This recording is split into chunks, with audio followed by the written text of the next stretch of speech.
Yeah, we're live. How you doing today, folks? How you doing?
And there's our daily bread.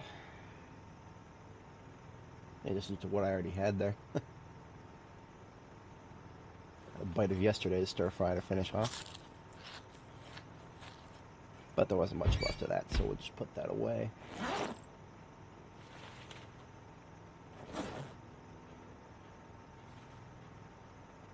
Ammo check, pass.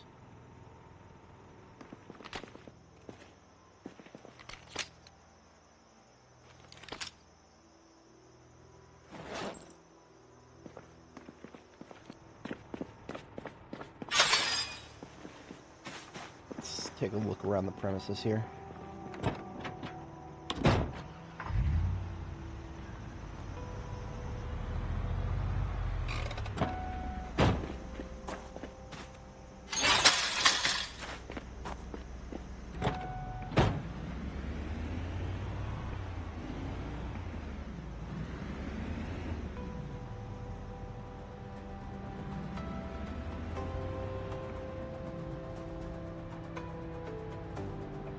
The results of yesterday's slaughter continue to decay.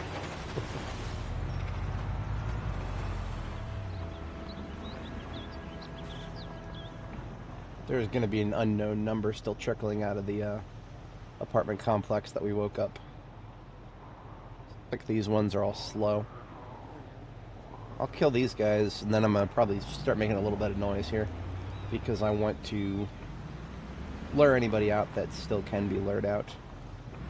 May have missed the party the other day.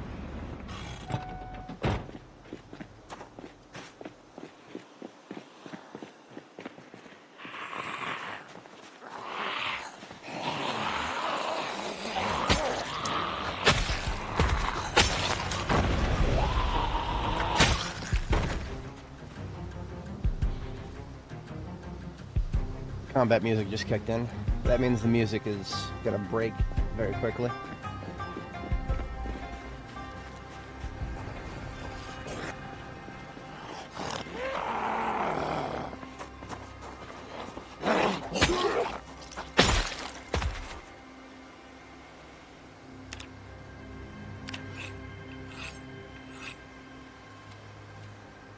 sword's at about 2/3 integrity.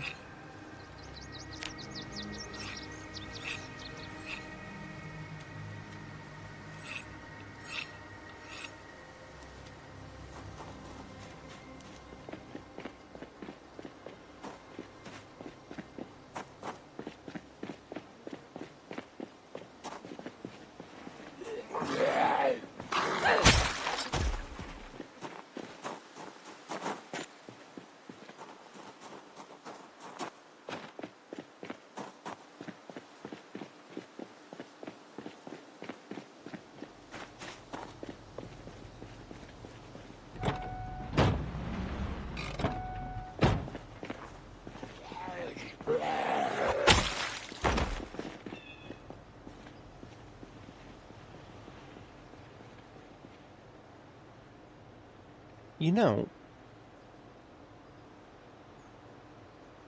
we could give ourselves a way through this parking lot here. That would actually make our local driving efforts ever so slightly easier. See, right now we need to go around. Yeah, right now Trotter Street is a bit of a diversion. If we just go straight through from there to there, it's more of a straight line. I like straight lines. I could probably clear that all out with a single welding torch, which is just happens to be something I always carry around with me.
I should probably confirm if I can even run into this. It's just a little fence post, or I don't even know exactly what it's supposed to be. But I go right through it. Okay. Yeah, it's like one of those things that's like supposed to be part of the decorations of the fence, but didn't get removed with the fence. But doesn't it also doesn't block my movement, so I'm not worried about it.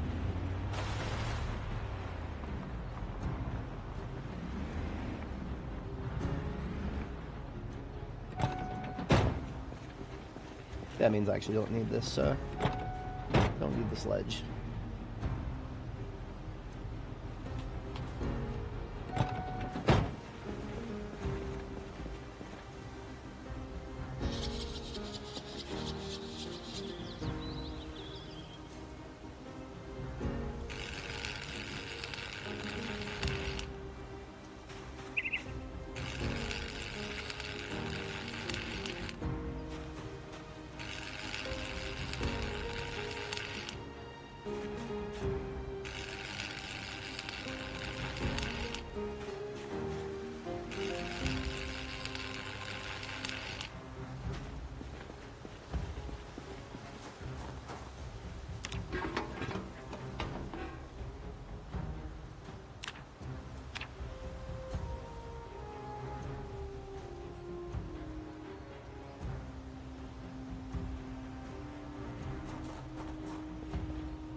Small amount of propane left in that tank. I was actually kind of hoping I could use the rest of it. That's okay. This torch that I'm carrying around needs to stay full.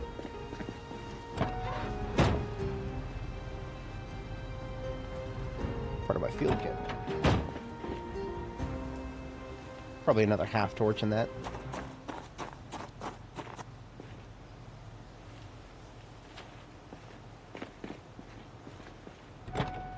Almost done with this little side quest. We'll cut down that tree there.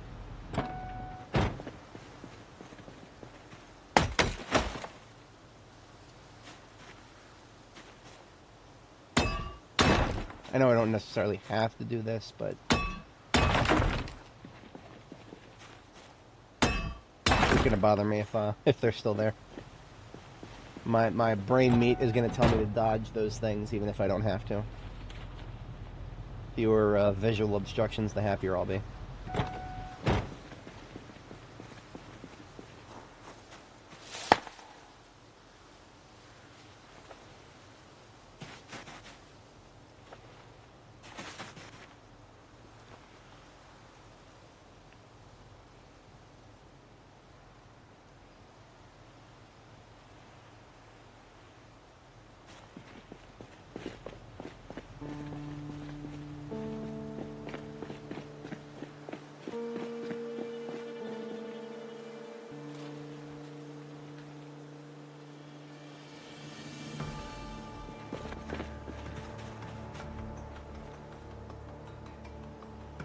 Almost two full spools of wire out of that.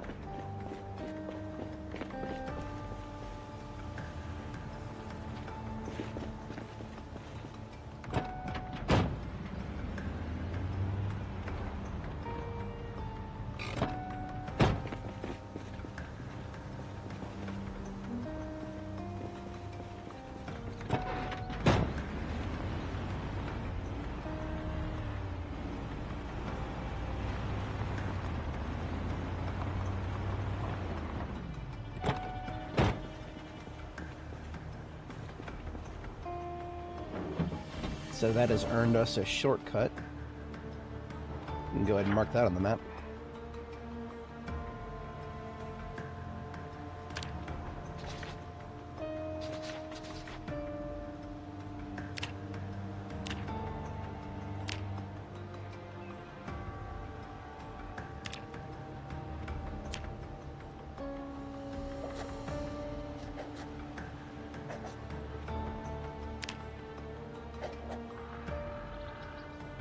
Much better. Well, the Louisville Expo Center there. Being able to just go straight through the parking lot there would probably also be a good thing, but that's less of a concern.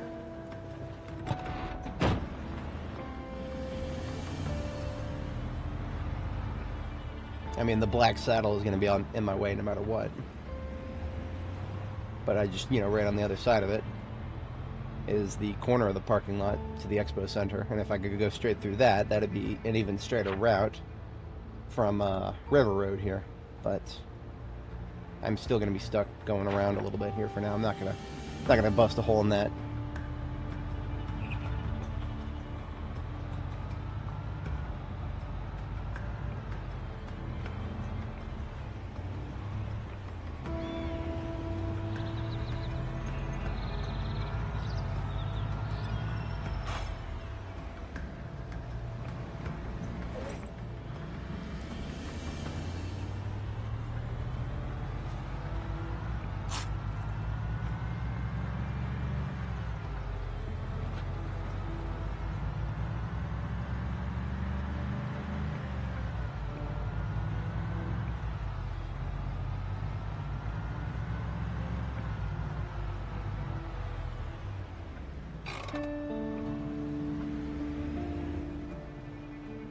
Now I have a vehicle moving operation to do here at French Bread before the base is fully mothballed, but nothing overly important about that. It's just a basically just spare light bar vehicles is all it is.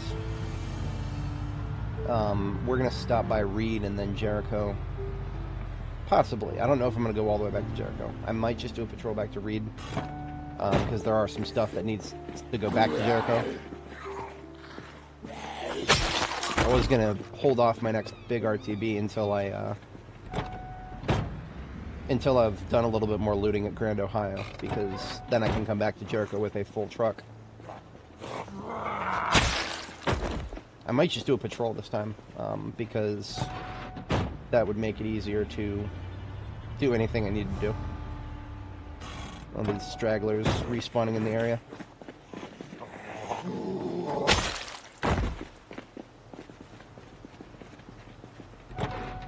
This actually may be a time where we pull out the rifle. Beautiful weather today. We can go do some hunting on our patrol here. Like this guy up here.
Surprisingly good for First Street. Surprisingly good. Alright, here we are at Reed. There's not going to be too much I need to do here, but take a look around the place. Meals on Wheels needs to move. And then the distillery trucks with the distillery trucks with all my ammo in them.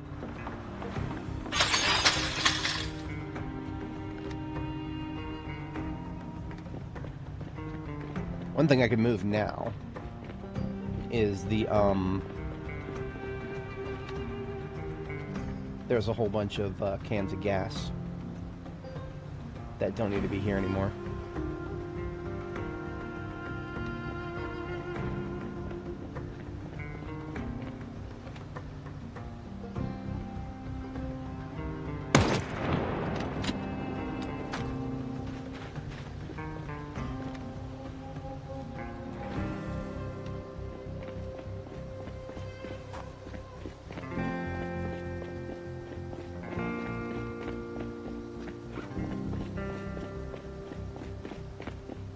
Got here about 58 encumbrance worth of gas.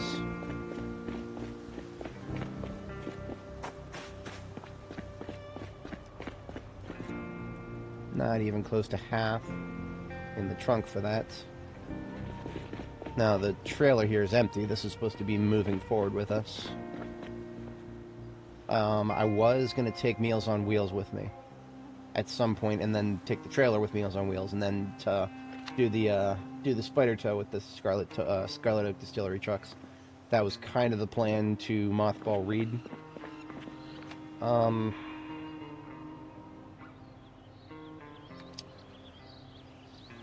There's no need to do that.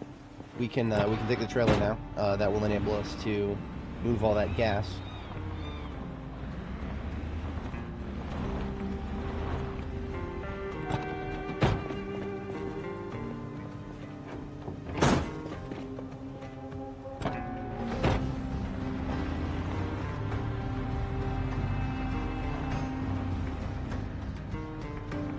And this is why we snipe.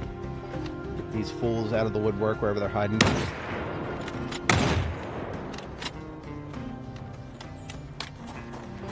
If they're within gunshot range of the main bases here. Yeah, let's bring them out. Hello there.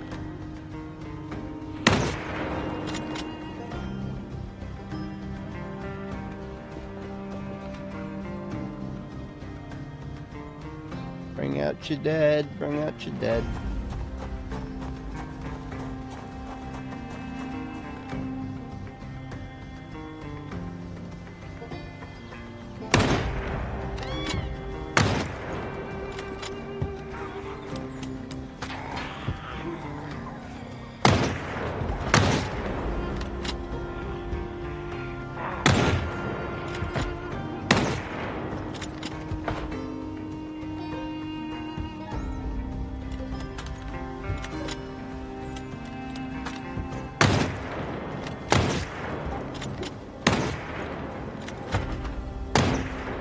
All of these guys would eventually become problems if I started firing up the generator here at Reed again.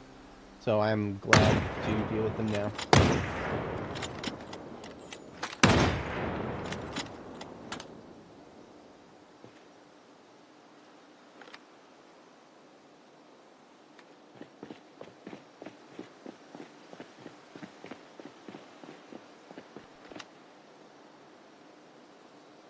Check around front.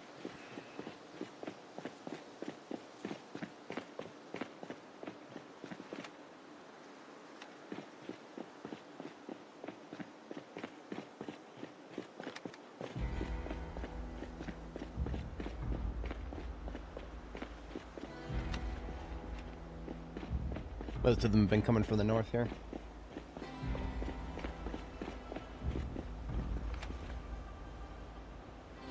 Yeah, we're looking good. Okay. Back to what we were doing.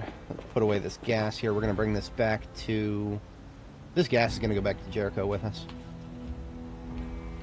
This gas goes back to Jericho.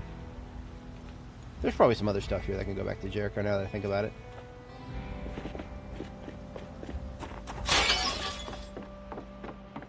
The welding stuff is not going back to Jericho. This is all local stash. Half of these green lights don't need to be here.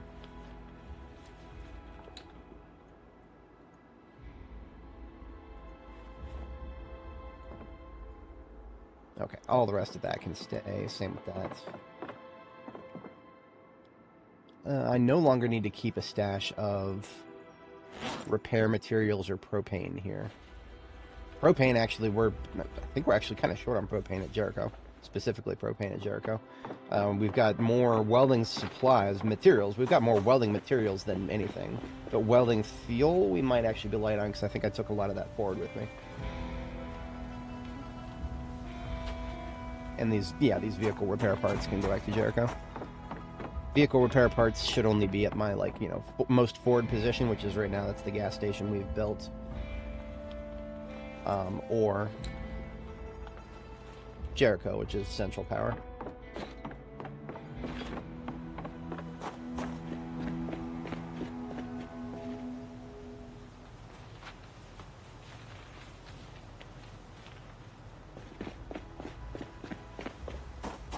Hello there.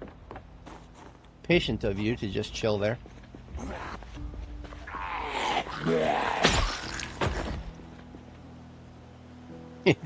He could have wandered on in there and I wouldn't have even noticed, but no, he was going to be patient. I appreciate that.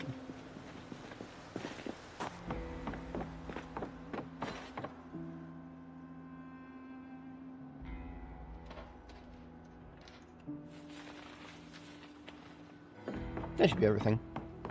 I do want to leave a car charger and some other local essentials. Coming back for the cars later.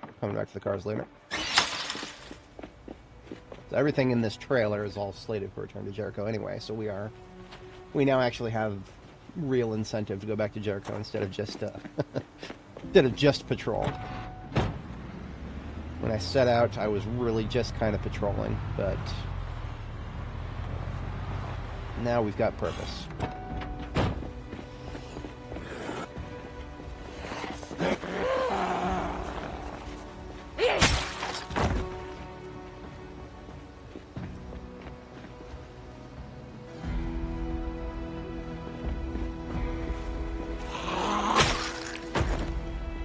There's probably more, to be honest. I don't have time to stand around and wait for them. We've taken a solid chunk out of any of the local respawns. That's always good enough for me. We're going to see more as we go down south, because I can't remember how long it's been since our last patrol down this particular road, but it has been a minute. That's coming out of Hugo Plush there.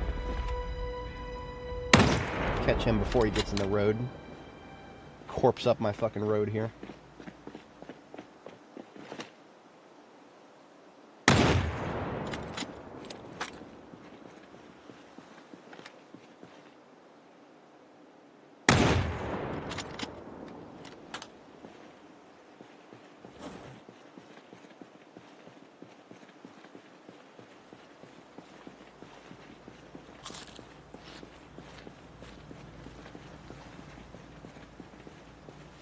Come on now. How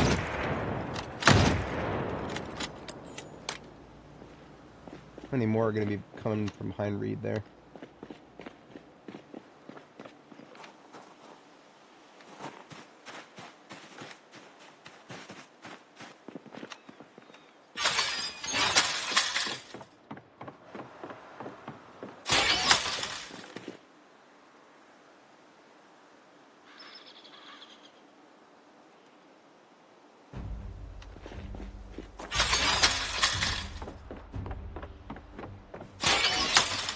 Hey there. Good morning. Yeah, no. We've already had our chance to leave the city. We saw that chance and we turned back around. There's stuff to do here. There's no making it out. But we're gonna make it. We're gonna stay alive. That's for sure. 100%.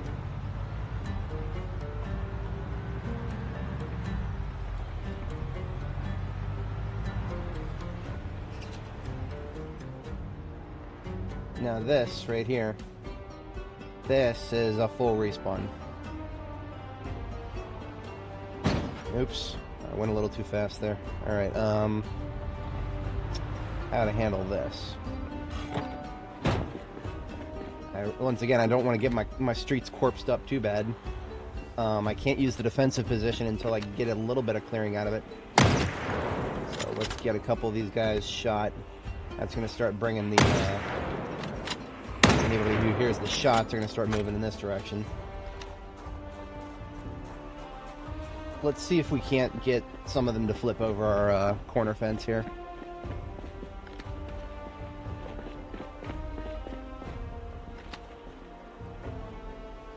We've still got this alleyway completely blocked up with this truck here.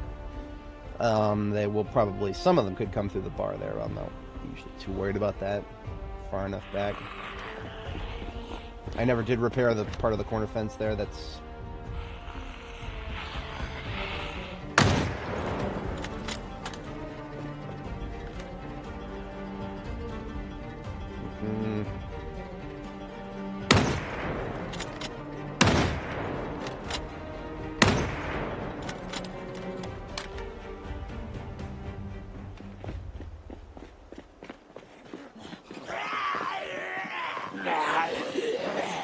Okay, we've gotten a fair chunk of them out of my defensive position. We're now using the defensive position for its intended purpose.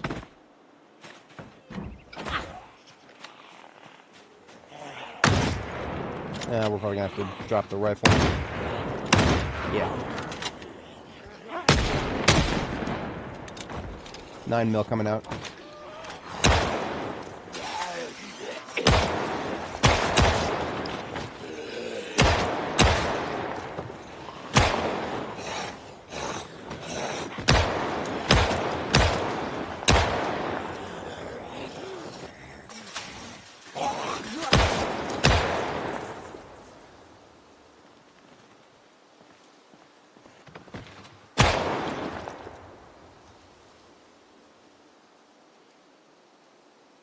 Not clear. We're far enough from the fence. This defensive position, if I ever wanted to use it more than I've been using it, what I need to do is get rid of that fucking chain link fence back there.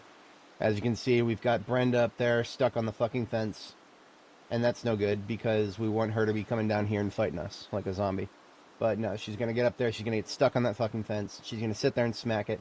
And every time she smacks it, my stress goes up. Even though we're so far away from that fence, we shouldn't even be able to fucking hear it. We're still getting stressed because of it.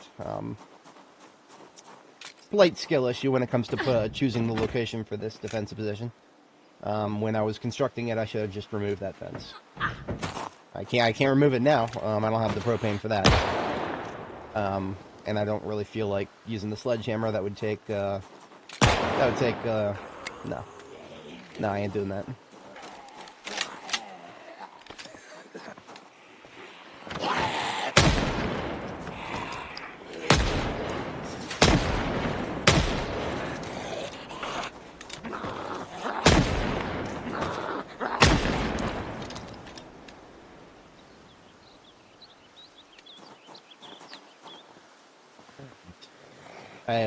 Combat music never kicked in there, so that might be the death of the music system.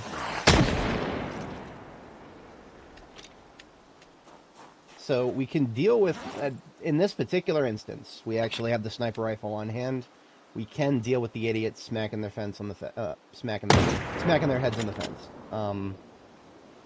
In most circumstances where I'm actually trying to make good use of a defensive position like this, I don't have the action economy to be whipping out the sniper rifle and planking these guys smacking the fence, because there's normally going to be a lot more people rushing at me. But this is just a respawn clearing. We're fine. And I am sick and tired of having corpses in my road. I'm going to leave this one out of it before I kill it. Get this way, please.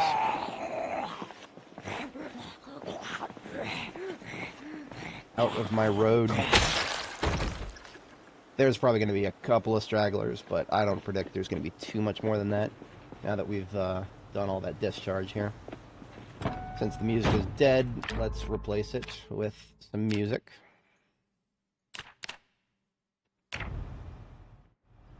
We've got ourselves pz_chill.playlist.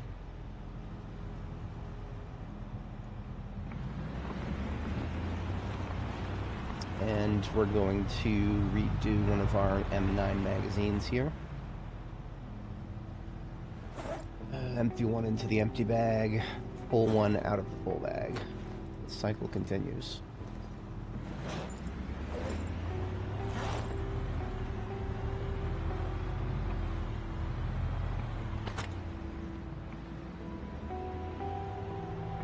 Now, we did just now get fatigued. That's probably not going to be an issue. As long as we're shooting, fatigue is not going to affect us like it does melee combat. And I don't predict there's going to be too awful much shooting until we get to Reed here. I'm sorry, we just passed Reed. This is Zulu, defense position we're passing now. We I don't think we have a bed here anymore now. We do not have a bed at Zulu anymore. If we do, it's...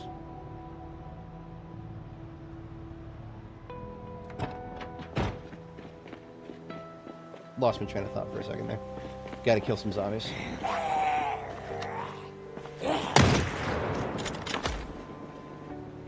It's been a little while since I've wanted to bother with this parking lot, but now that I've got a sniper rifle on hand, it's actually not as bad of a situation to deal with these guys, because as soon as they bring their pretty faces to the fence, we can pew-pew. I've just got to keep my head on a swivel, because I do have some incoming from the south. As soon as they're out of the road, maybe reload.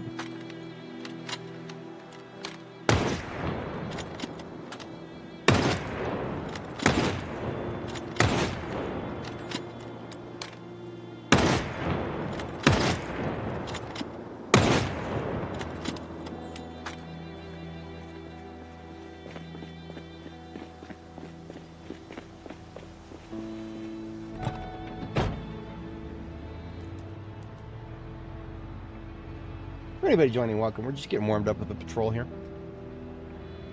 You know, half hour in, you'd think I wouldn't be still getting warmed up, but I'm kind of slow to wake up some mornings. I mean, I was really slow to wake up this morning. I was already late. I generally like to do my streams starting 7:30 a.m. my local time. I was like an hour and a half late this morning. Sometimes that would just be reason for me to give up, but I need to stop giving up so easy. That was yesterday, not today. Today we aren't giving up. It's a Saturday. Everybody's on YouTube on Saturdays. Unironically, everybody's on YouTube on Saturdays. That is very busy hour on YouTube. I'm going to even pretend to be trying to do the YouTube thing. I've got to be here on Saturdays.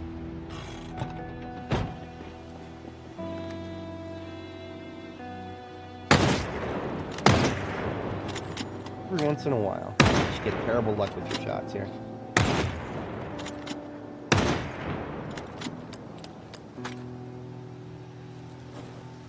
Well, we've almost blown our stash of sniper ammo here. I get a little too cavalier with it if I don't need to be using it. It's not like we're particularly limited, but we've used a lot of it. And we don't have any more loose boxes at the moment, so I'm going to go ahead and put this, put the rifle away. Only 7 reloads left. It's not really going to be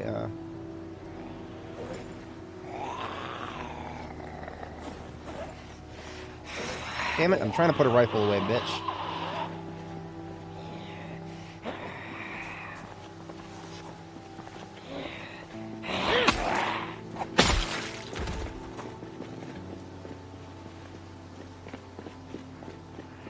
I think I'm gonna go ahead and take a dose of caffeine here. We've got a patrol to do and we're not done with it yet.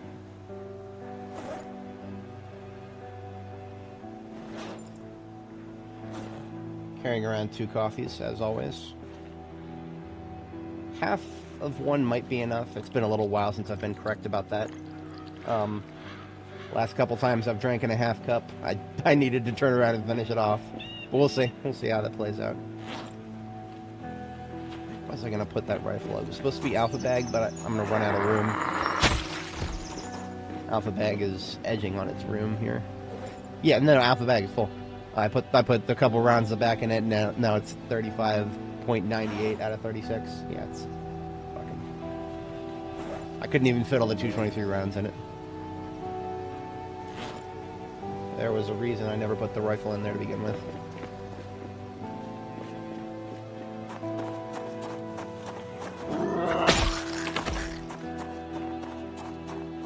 So I don't think Zulu here is actually. This bitch in here fucking smacking my door at Zulu. Get off of my door. This is a slight downside to the fact that I built Zulu so that there's only one way in or out. Hey, right here.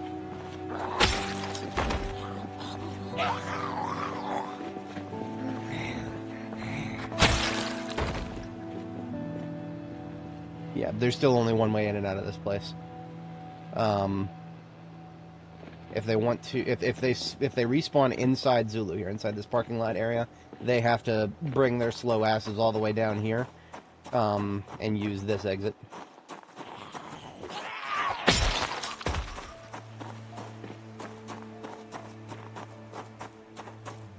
Every single window and door that they could use has been blocked by a locally sourced trash vehicle.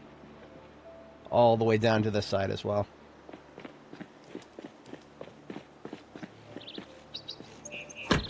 Yeah. Oh, no, there is a bed here still. Okay. Well, I think the area is secure. Yeah, I literally drove a car all the way inside this place and blocked up the interior, so that is a safe place to sleep as long as nobody's going to wander up to this specific door right here.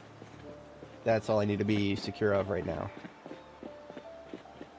And then I can take a quick sleep here that will make it so the fatigue does not come back while I try to finish my patrol towards the south, and we'll end up at Jericho overnight there.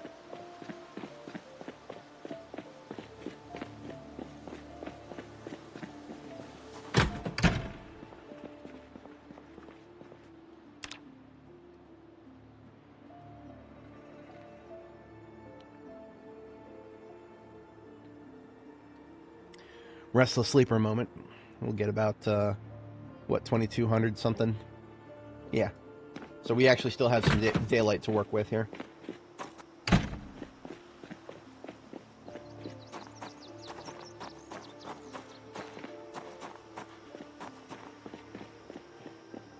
This will be nice. We'll be able to celebrate the official 1-year anniversary. So, a little bit of backstory for anybody joining. I don't have too many live viewers, but the UI says we've survived for 2 years, 10 days, 21 hours. That's slightly wrong because the UI, this survived for thing, if you go to your character's info sheet, it only counts months as having 31 days. Or, sorry, as having 30 days. It doesn't, any of the mnemonic is 30 days has September, April, June, and November. All the rest have 31. But this thing doesn't feel like counting that. This thing just counts it by every month having 30 days. So this thing is actually behind reality by a solid 2 weeks almost. It's currently July 8th, 1995.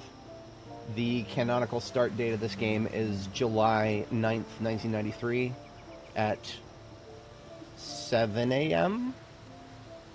It's actually been so long since I've started a new character that I genuinely forgotten. Again, we've been on this character for about 600 hours. I have not started a new character in a long time now.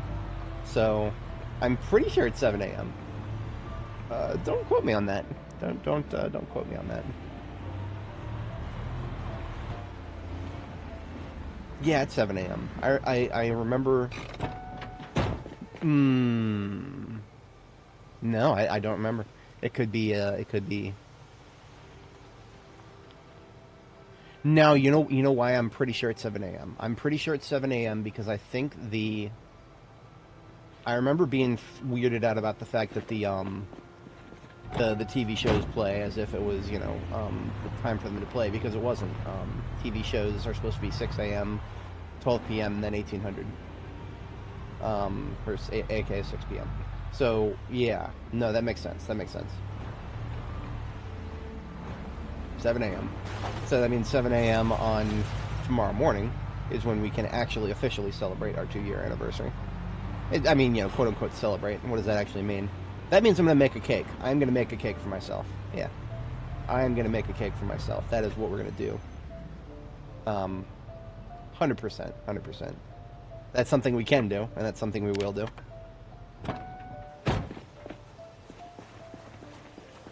So, this is the rail yard. A slight logistical skill issue on my part is deciding to make a base at Jericho, Jericho is just a little ways south here. Where are we at? This is our destination. That's Jericho. Here we are at the rail yard. This particular cell, this map cell, the Louisville train station, the rail yard here, has the same average outdoor zombie spawn density as the military checkpoint does. So the respawns here are almost as bad on average. The respawns here are almost as bad on average as going through the checkpoint again. I don't know if that data is accurate, because I looked at this, the map cells for Louisville. I looked a very long time ago. So that information might be outdated, and also that information that I'm talking about came before the randomized spawning heat map system. So everything what I just said might be outdated or wrong, but it sure as hell feels real. If we're just going feels over reals, it sure as hell feels like the respawns I'm dealing with are some of the worst ever in this particular area. I have lost count a long time ago of how many times I have had to kill respawns in this particular... It's just a short stint of the road is all it is. I'm taking a shortcut through the train yard here.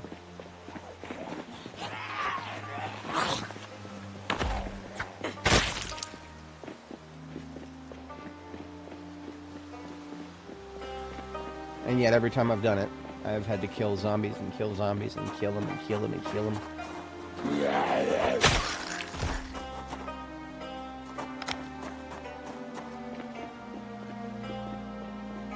Now, these guys here who are going to get stuck on the fence,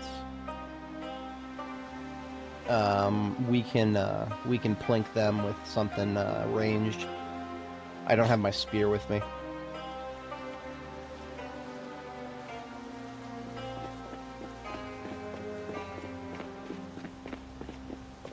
I think it's very fitting, actually, that we would be spending a lot of our the first part of our anniversary here. That we'd be spending the first part of that doing respawn killing. That is very fitting. Very fitting. Very fitting.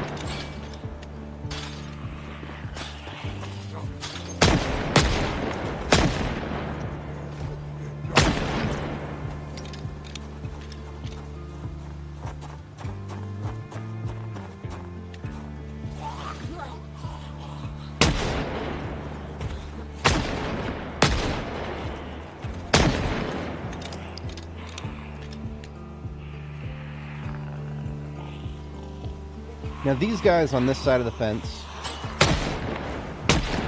are not going to be a problem. As long as they stay on this side of the fence, they won't. If they're on this side of the fence, they will eventually find the hole in the fence that I made. Because, yes, of course, I made a hole in the fence. Not the smartest move on my part. Now, can they break through the fence? Theoretically. I think I've been playing this game for about... Just a complete ballpark. Bendable Fences framework was added during my last character's lifespan, and I've been on this character for well over 600 hours. So I want to say that I've probably been playing this game for something around 700 to 800 hours since the Bendable Fences framework, quote-unquote, has been added to the game. I have never once seen zombies actually break one of these tall fences. They just fucking attack them, and when they attack them, it builds up stress, and that pisses my character off, so I either kill them or get away. So, yeah, I've never seen it happen. I'm not going to say it can't happen, I've never seen it happen. Maybe it is just something that you have to sit there and wait a very long time to see actually happen. And that not exactly for lack of trying either. We've had large groups on the other side of the fence before. Like, large groups. But usually when we get large groups, this is what I like to do. This particular section of fence, this is where I made the hole. You see there's charcoal, there's like, you know, little piles of ash all over the floor everywhere. I threw a Molotov at this fence while it was still intact. And we burned a good close to 100 zombies just by chucking a Molotov at the fence. Because the Molotov wouldn't go through the fence, but the fire did. And it set a bunch of dudes on fire, and we just let them cook. That's how I like to deal with fences. Chain link fences, specifically. Wooden fences, I hate them. I fucking hate wooden fences. After the bendable fences framework was added, wooden fences, they used to be a sign of security. People would mark places on the map. Oh, look at this, it's got wooden fences all over it. Don't do that. The devs don't like it when we have fun. Now wooden fences are just incredibly inconvenient. Like, here's an example of a wooden fence. Double tall wooden fence. If there was a zombie on the other side of it, I would not be able to see it, and I would not be able to know where it is. But the fact that it would start hitting the fence would still piss my character off. So it is the worst of every world if you have a wooden fence. I despise them, personally. You got a little bit of echolocation, you can kind of figure out where they're at. I would much prefer to see them, personally. Now these guys are right in the middle of a custom road that I built for myself here to connect the rail yard that we're driving through there to a residential road here. This residential road leads straight to Jericho, Jericho was a grocery store base. It was like a little grocery store, Gigamart style thing right in the middle of a townhouse complex. And unfortunately there are respawns. Even now that we're past the train yard, there's still going to be respawns here.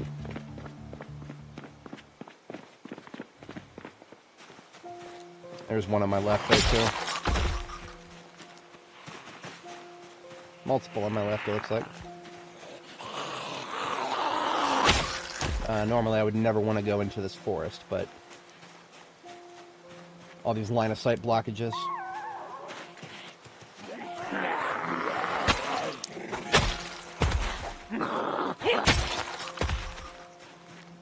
It's not too awful bad at the moment because in this particular case the fence is actually assisting us, putting an upper limit on what direction they can come from.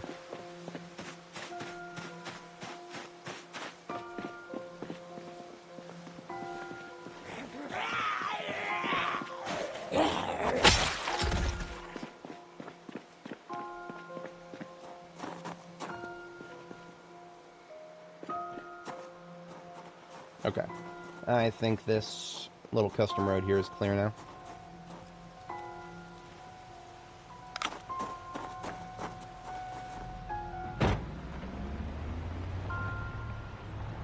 It's a good thing I got rid of all these guys now, because then I can do another commute back to Jericho with a little bit more stuff and a little bit less convenient to get out and fight, and not have to get out and fight as much. Fun fact about Louisville, for anybody watching, if you're not familiar with Louisville, Louisville is kind of light on infinite water sources. This right here, this little, I'm guessing it's supposed to be a pond or just a fountain, something, I don't know. These little water tiles right here, if you look at the map, some of the only water tiles you're going to find in southwest Louisville without going all the way to the Ohio River or going all the way to Iroquois Park. Now, early game, in the first month or two, going to Iroquois Park isn't as big of a problem, necessarily. These little dirt paths probably look like a maze that isn't too hard to solve, but once you're like 6 months in, these dirt paths, you might as well erase them from your eyeballs. If you see dirt paths on a map, but you're more than 6 months in, they're going to be overrun with trees.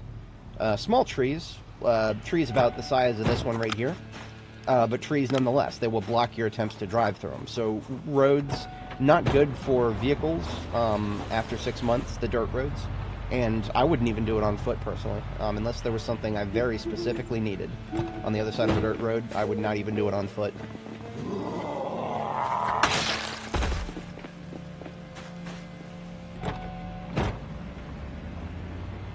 Gravel roads, to the extent of my knowledge, don't get any trees on them. They're treated just like asphalt roads for now.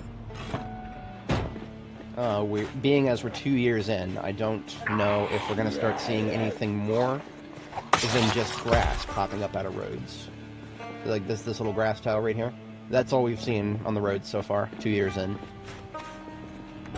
I have never played the 10 year later scenarios, so I don't know if those actually result in like things like bushes starting to show up in the road, or like, you know, God forbid, actual friggin' trees start showing up in the road. I don't think that should be possible for like a century. Personally, in real life, just because of how asphalt works, you should get like all sorts of small foliage before you get trees. But anyway, here we are at Jericho. Jericho's got 2 generators running, but they're not on the main circuit. The generators, what I do with my generators is I keep freezers, deep freezers, on their own circuits, so that limits the amount of gas expenditure rather significantly. And the main circuit for the base is on its own thing up here on the roof.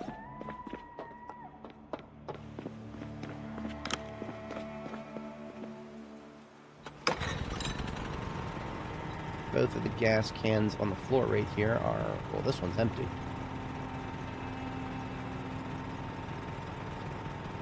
This one on the floor is full. This one on the floor is partially used. Okay.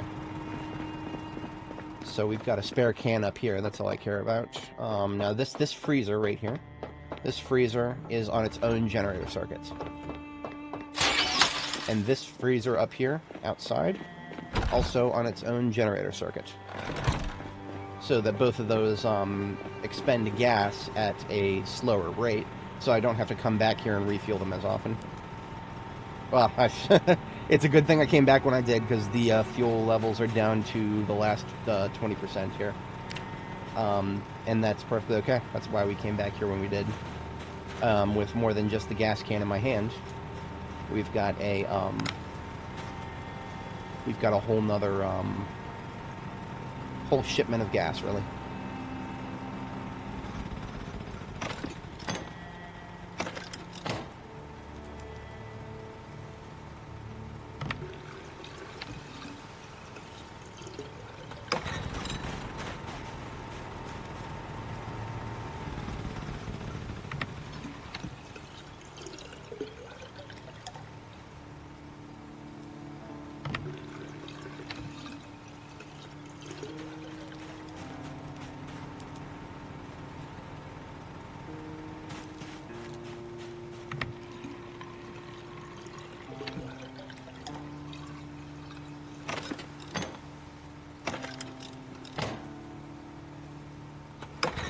I guess that is a nice benefit to being high-level electrical.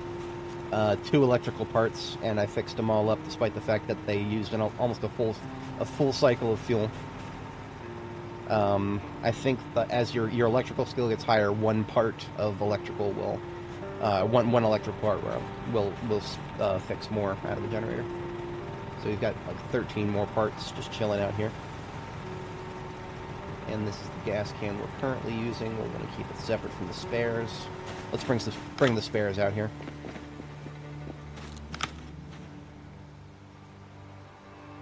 The gate back here is a high attraction point for respawns. I don't see anything right now, though.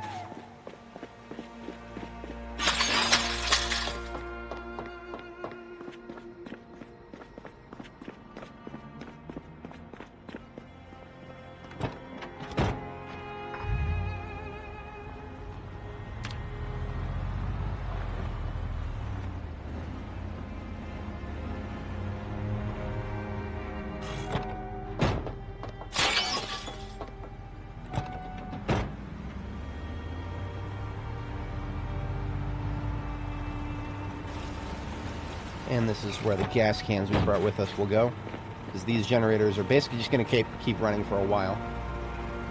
I don't know if these generators out here are going to be shut off at any time in a long time, because these generators are going to be powering freezers full of produce that is going to take a long time to use up, like a very long time to use up.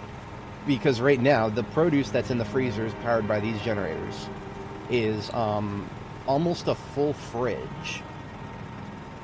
Oh, so everything, these two freezers are full of produce, kale and potatoes. In addition to what's in these freezers, we've got what I have at my Ford location at what's it called, at Butch. That's the new base, Butcher, the gas station base. So everything at the gas station base is almost an entire fridge that needs to be used up. I'm trying to use that up first before I even start touching anything in either of these freezers. So just by doing, all we did was 4 rows, which 10 to a row. I do rows of 10 whenever I plant crops. Just with that, we've already filled up 2 entire double tile freezers and a freaking fridge. Let's just say that level 10 agriculture is quite powerful.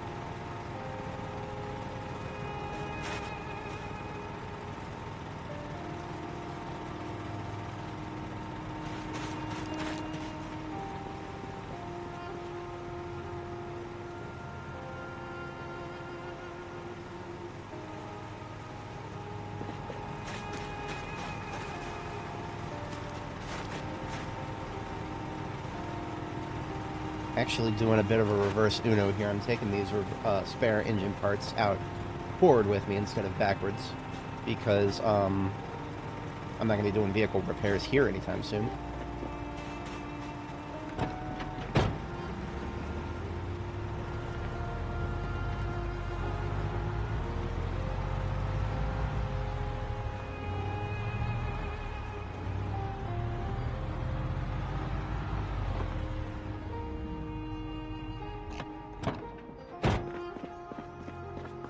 This also gives us a good moment to check our kale supplies, our kale crops.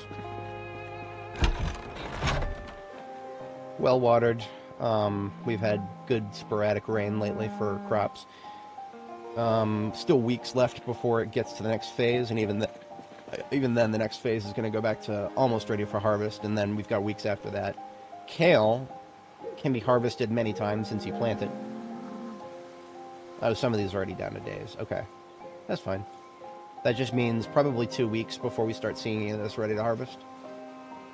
Kale is great. You plant it, you harvest it, and then it goes back to being small, and it'll grow again. You can harvest it multiple times. We've already harvested these particular rows of kale. We've harvested them twice already. We will probably harvest them twice more before the end of the growing season for kale. So that's a lovely thing.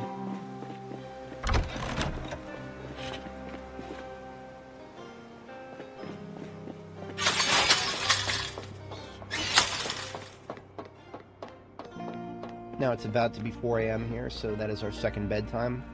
I think we're right on track if we keep sleeping at the correct moments here.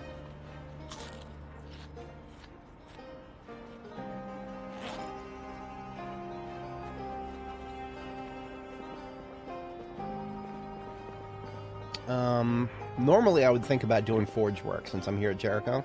I did not bring my broken stuff with me, so I don't have the capacity to do that right now. And that's okay. And that's okay because I don't. I'm not short on swords or anything. I've got 3 swords yet to be untouched, and the current one is still in pretty good shape. I mean, I could top off the current one just for good measure. That wouldn't hurt. And this is why I said I don't need any more welding materials at Jericho. I've got all this. I haven't even taken inventory of all this. There's just that much. This is the remnants of, like, I don't know, probably a dozen or so cars that I ripped apart on 31 West while we made our way over here. So now, unfortunately, there are actually certain things not in this pile, such as iron pipes and steel rods. Those I've been using up a lot of, so they're separated from the pile of stuff. Yeah, we're good to go. We're gonna good to sleep. The animals are fine. They've got enough water. I think these guys have actually got more water than my dudes back at Riverside do.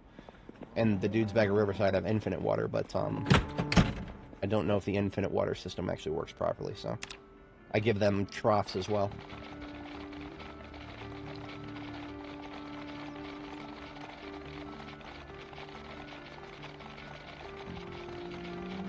I don't know why he's running in circles. He wants to run in circles. He's going to do that all night.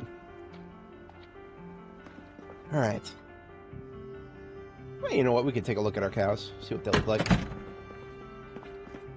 While we're here. Maybe Athena is no longer broken and I can actually pet her.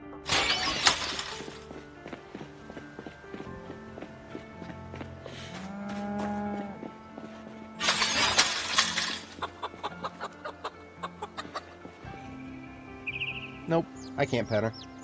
See, I right-click, I try to hit pet, and I just get this little green bar appear above my head, nothing happens. So Athena is still unpettable. But, thankfully I no longer need to pet her. Petting animals reduces stress for both you and the animal. Normally you're supposed to be able to do that.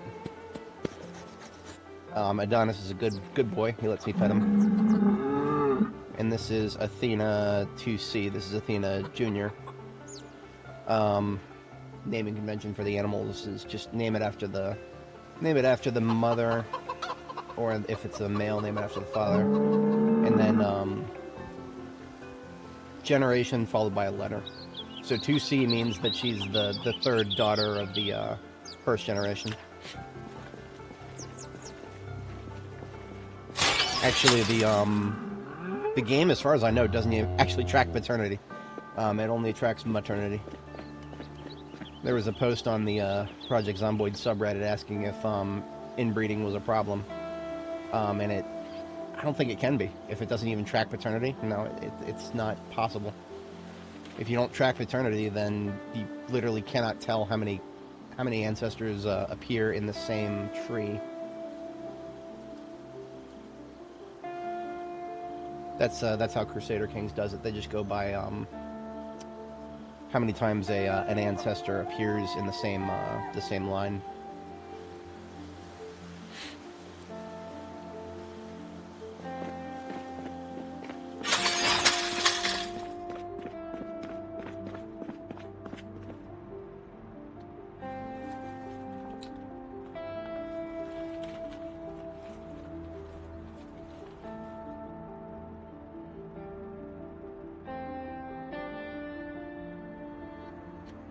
Right. I had another propane tank. Sussed out for a second there. I was like, wait a minute. More than one back there? But yeah, this one, it came from Reed.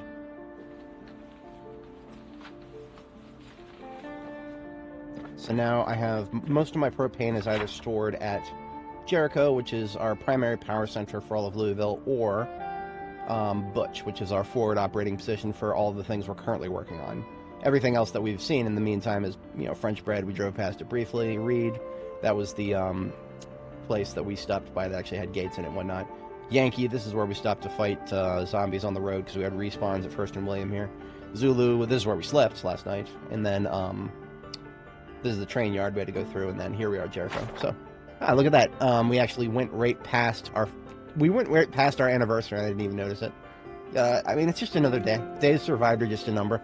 But that was our 2-year anniversary. July 9th, 1995. That's today. 7 a.m. I think is supposed to be it. But again, I forgot the canonical start date of the game. Or, sorry, the canonical start time of the day. It was either 9 a.m. or 7 a.m. And my brain can't remember exactly. But yeah, that means that the 11 days is the offset for now. Which is, that means one of the years has been a leap year. Because otherwise that should be an even number. Okay. Hardly a notable thing. That disparity is only going to grow with every year we survive here. I think one of my audience members who was talking about there's one other live streamer who does B42 who's made it to like 5 years, I think. Grats to them. Grats to them. Hopefully their save never breaks. I don't I've always felt like once you get to a certain point in this game, as long as you've got a strong enough survival strategy, your two biggest enemies are making a really silly mistake, or the game getting updated. Now look at this. I did not even notice this individual here. The benefit to having such a long wall here that's completely invulnerable. This entire wall right here of Jericho is completely invulnerable. And not only that, the other wall. Oh shit, where? Oh, she's a fucking, okay. Fucking vagrant here.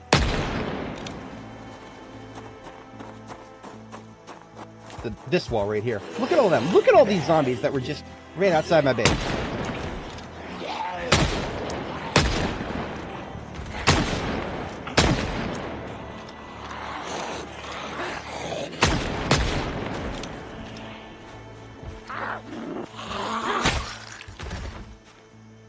It's interesting. You don't usually assume that you're going to have zombies right outside your base. Because usually they'll, start trying to fight their way into your base. But this particular location, because of how many walls I have that are intraversable,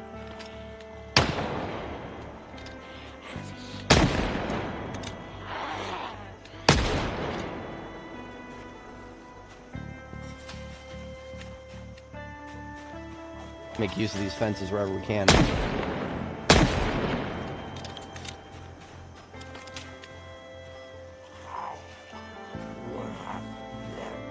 Come on over.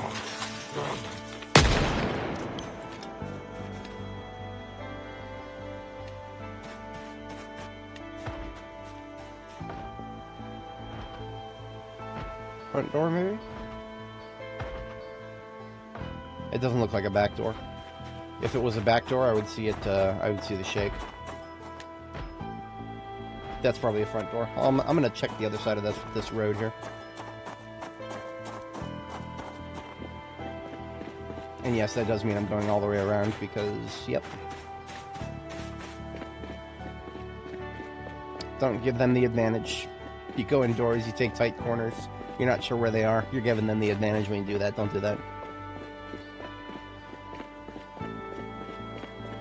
We have the advantage outdoors.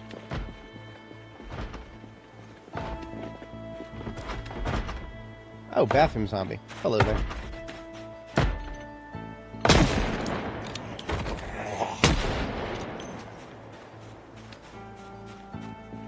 That is going to possibly pull some people from down here, which I have not. This particular side of the road I haven't cleared in a little while, so we're going to go ahead and do a little mosey around here and see if the gunshot pulled anybody that it didn't need to here. Respawns in Louisville are deceptive sometimes because, I mean, there were plenty here initially, plenty.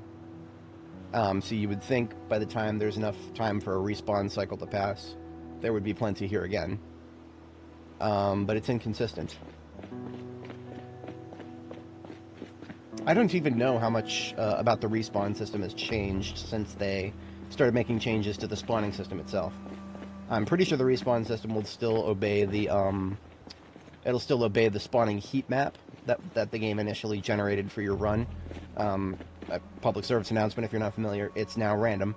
So everybody's got their own little seed that gets generated, so every time you play the game, you get a different heat map generated for you. I do think there's going to be similarities. I think most people are going to notice that certain areas have more than others. So I think there's a little bit of manual tweaking to that random heat map, but it's places like residential areas. I think those are probably going to be the most likely that you'll either get more than you expect or a lot less than you expect. But we're looking good over here. I'm an idiot. Okay, so I should not have been shooting just now. Nothing to do with zombies. My animals were within auditory range of those gunshots. So all of my cows and all of my chickens are probably pissed off right now. Thankfully, they don't appear to be so pissed off that they're attacking the walls, but they, if I were to keep shooting, they definitely will be. I'll go ahead and give the pets to the ones that I can give pets to.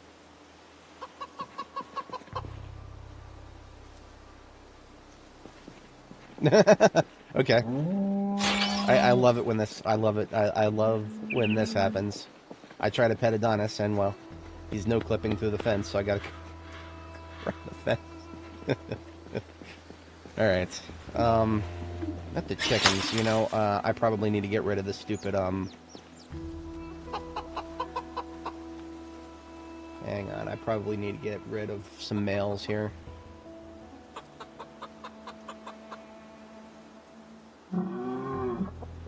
Yes, there are 3 chicks that need to get killed. None of them have... Okay, so the cockerel here. The cockerel here has been knocking up the hens, so we have some chicks born. Not a problem yet. That will become a problem if we let it. If we let them just go nuts. If we let the chickens just continue to breed, that will become a problem. There will be so many chickens here that that will start threatening their food supplies. Might as well do a little bit of cleanup of the poo. We can actually toss it into the fertilizer bin upstairs.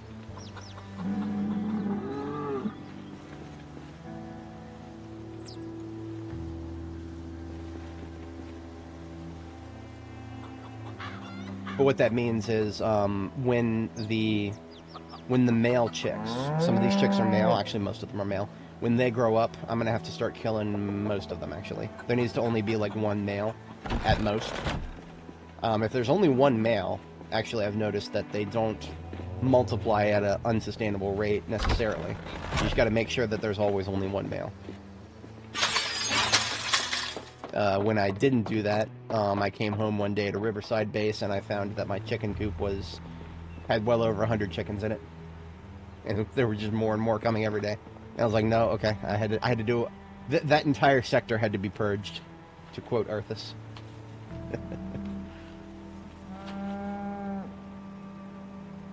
Usually one of the things I like to do with my compost bins is have 10 encumbrance of compostable stuff in each. I think everything about that has been outdated now. They've changed something about how the way compost degrades, and I haven't really experimented with it much since that change. Probably should have washed my hands before eating that. You know what? Better late than never, right? It's not like handling poo causes any problems in this game yet. I can't wait for that update. Patch notes 42.27. Handling poo now increases character's dirty meter by 500. I should have shut off the generator while it was up there, but if we're going to do some logistics, which I think we need to do now that we've gotten our... Yeah, we're going to be going back and forth a couple times here. We're going to be going back and forth a couple times here, and that means that it's okay to leave the generator running for now.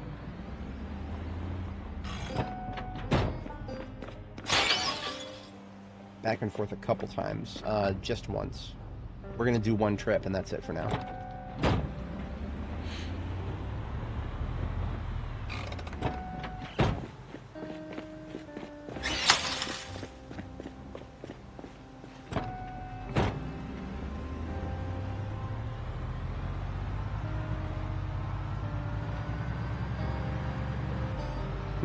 One of the houses in there has a classic alarm clock that's still going.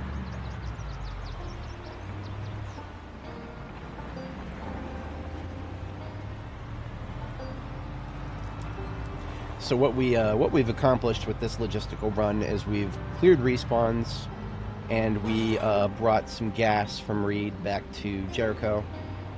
And now we're coming back from Jericho with the trailer. We're going to drop the trailer off at Butch, and as well as the gas cans that are in the trailer. Now, the gas cans in the trailer probably are a little superfluous. I'm pretty sure we already have a few at Butch. In fact, I am almost certain we have a few at Butch. But now we have even more, and that's important because Butch is a gas station.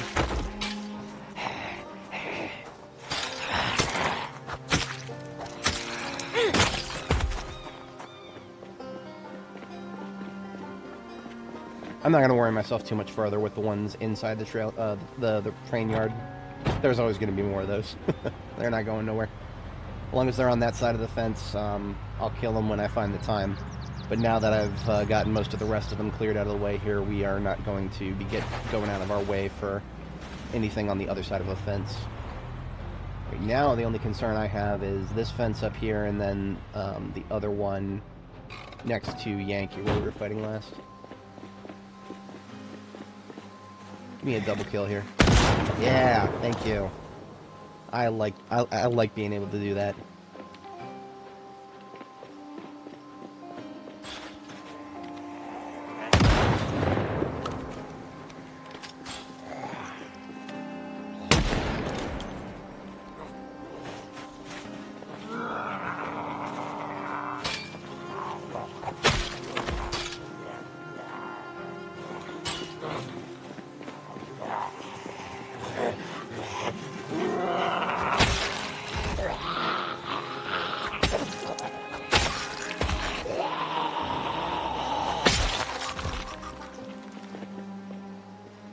The used car lot over here to the left seems to be one of the local sources of trouble.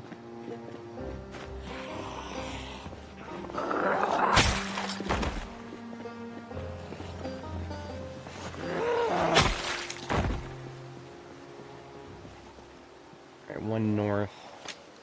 Take care of Sally Joe here.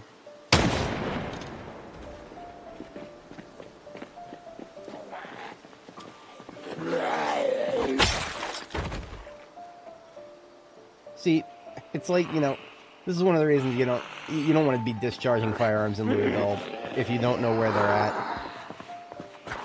And I thought I knew where they're at, but they just keep coming from places that I couldn't see before. So I probably shouldn't be discharging anymore, unless I just want to keep fighting respawns, which not really, no. I have no problem with initial spawns, however many will come at me. I'll deal with them. But respawns, I need to pick my fights.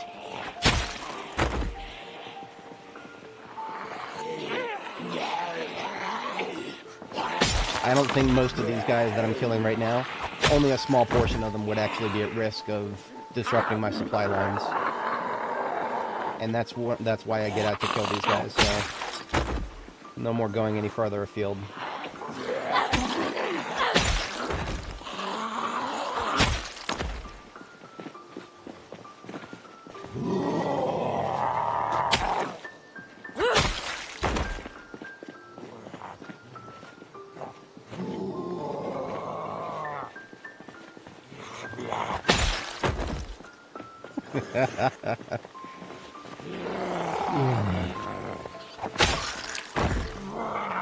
See, now I am locked into this, because if I don't kill these guys, because of the noise that I've made, if I just fall back now, these guys are going to continue moving in the direction that they've been moving, and eventually they will end up in the middle of my street corner here, which is a part of my supply line, which cannot have zombies just lingering in it if I'm going to be going back and forth.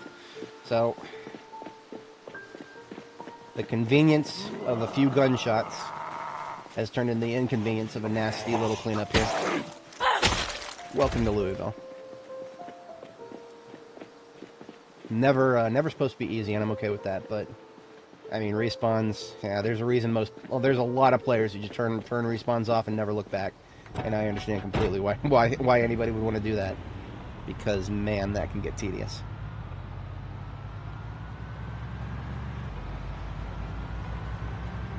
I feel like respawns are going to be far less contentious when they also include NPCs. I foresee something like the event system will trigger like just an NPC kind of appearing in somewhere that you've already cleared, maybe just passing through, and with them a bunch of zombies will be following them, maybe.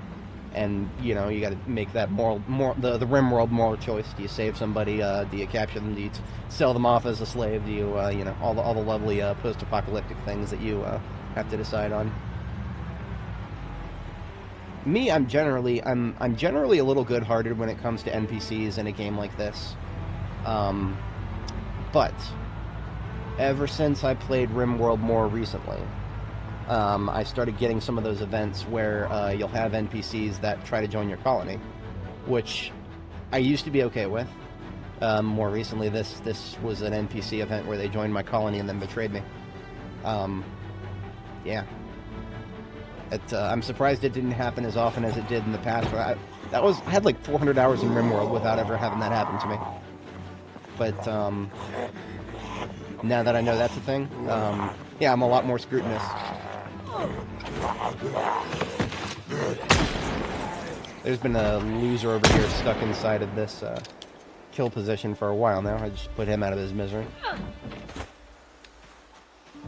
Now, I made noise here because I saw all these guys, and yeah, all these guys are on my road. These guys need to get wiped out, so we go loud here without looking back. This is fighting position Wilco right here, just south of the City Hall in Louisville. These little, this is not like a model example of a defensive position. This is actually, I'm using a little bit of an exploit here. These benches are part of the defenses, actually. Zombies will completely ignore them. They'll go around them. And I'm kind of exploiting that a little bit. Hey Richard, how's it going? We're doing alright today. We are getting a slow warm-up. Today is actually our actual official 2-year anniversary. It is now July 9th, 1995. So, I was kind of shooting for that for last stream, but I didn't make it. We got to the end of my energy for that day, and I couldn't quite make it there, unfortunately.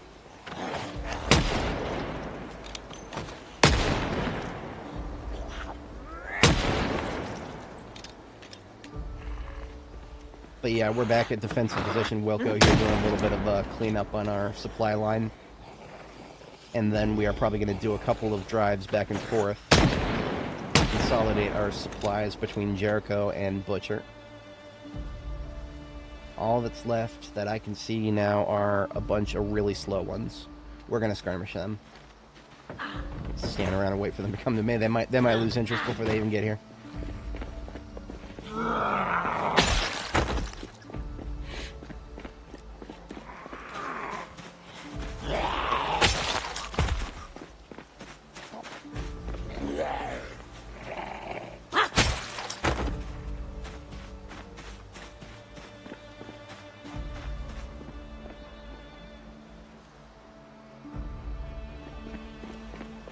We're actually a little thirsty. I'm going to stop by City Hall.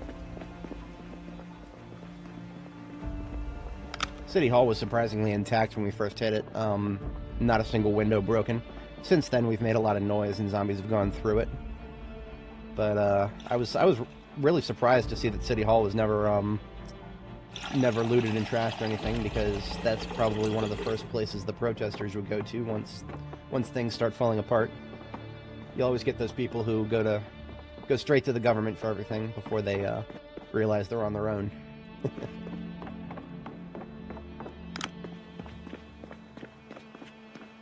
1871.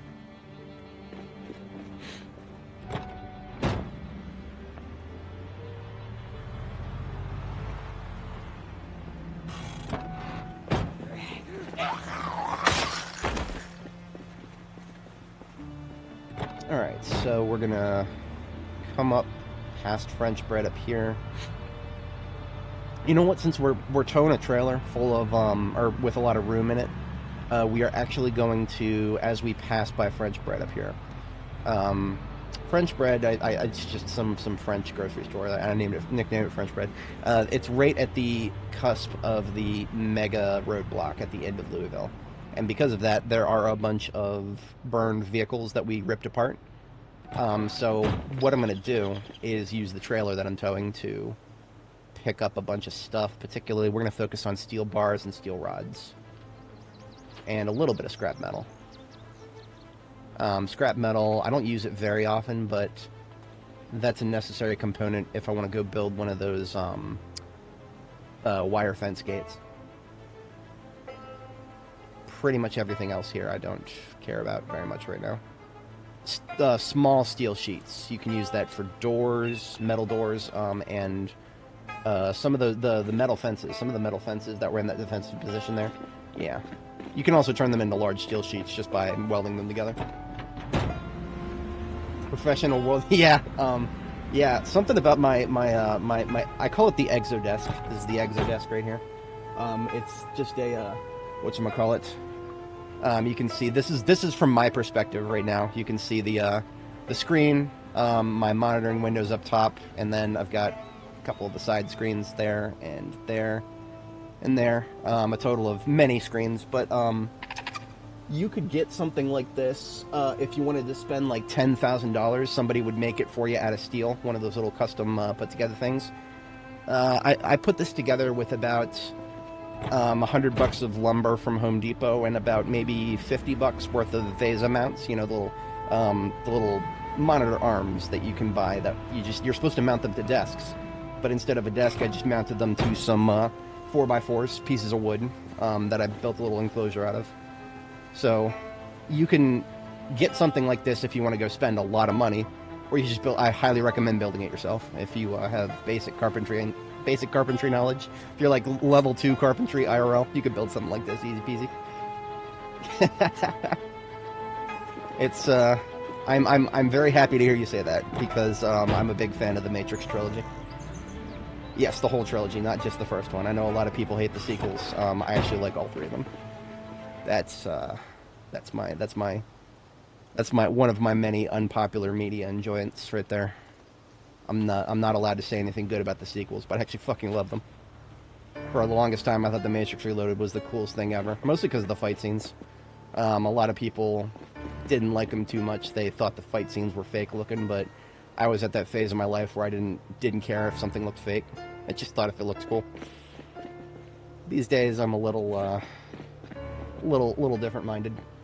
I think CGI is a little overused, but back in the day, I didn't think it was a problem. Not even in movies like Matrix Reloaded.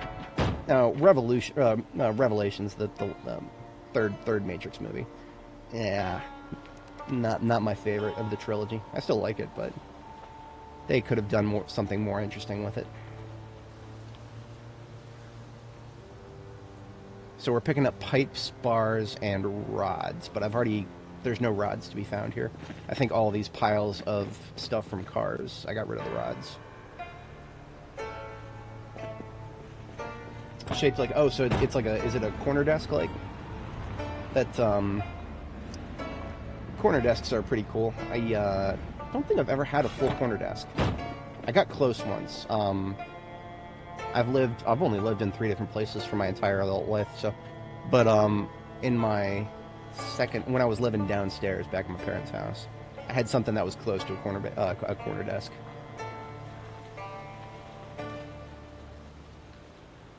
If you believe what you see in Project Zomboid here, you would assume that corner desks are only for executives.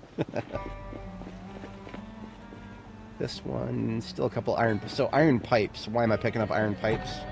I can't make them through blacksmithing, but they are a requirement for both pipe bombs and iron fences, or the wire fences. So whenever I get an opportunity to pick up iron pipes, I will take them. Even broken iron pipes. You can't build fences with those, but you can build pipe bombs with them. And, well, anybody who's watched my stuff long enough, you know that I get good use out of pipe bomb. We do great things with pipe bombs here.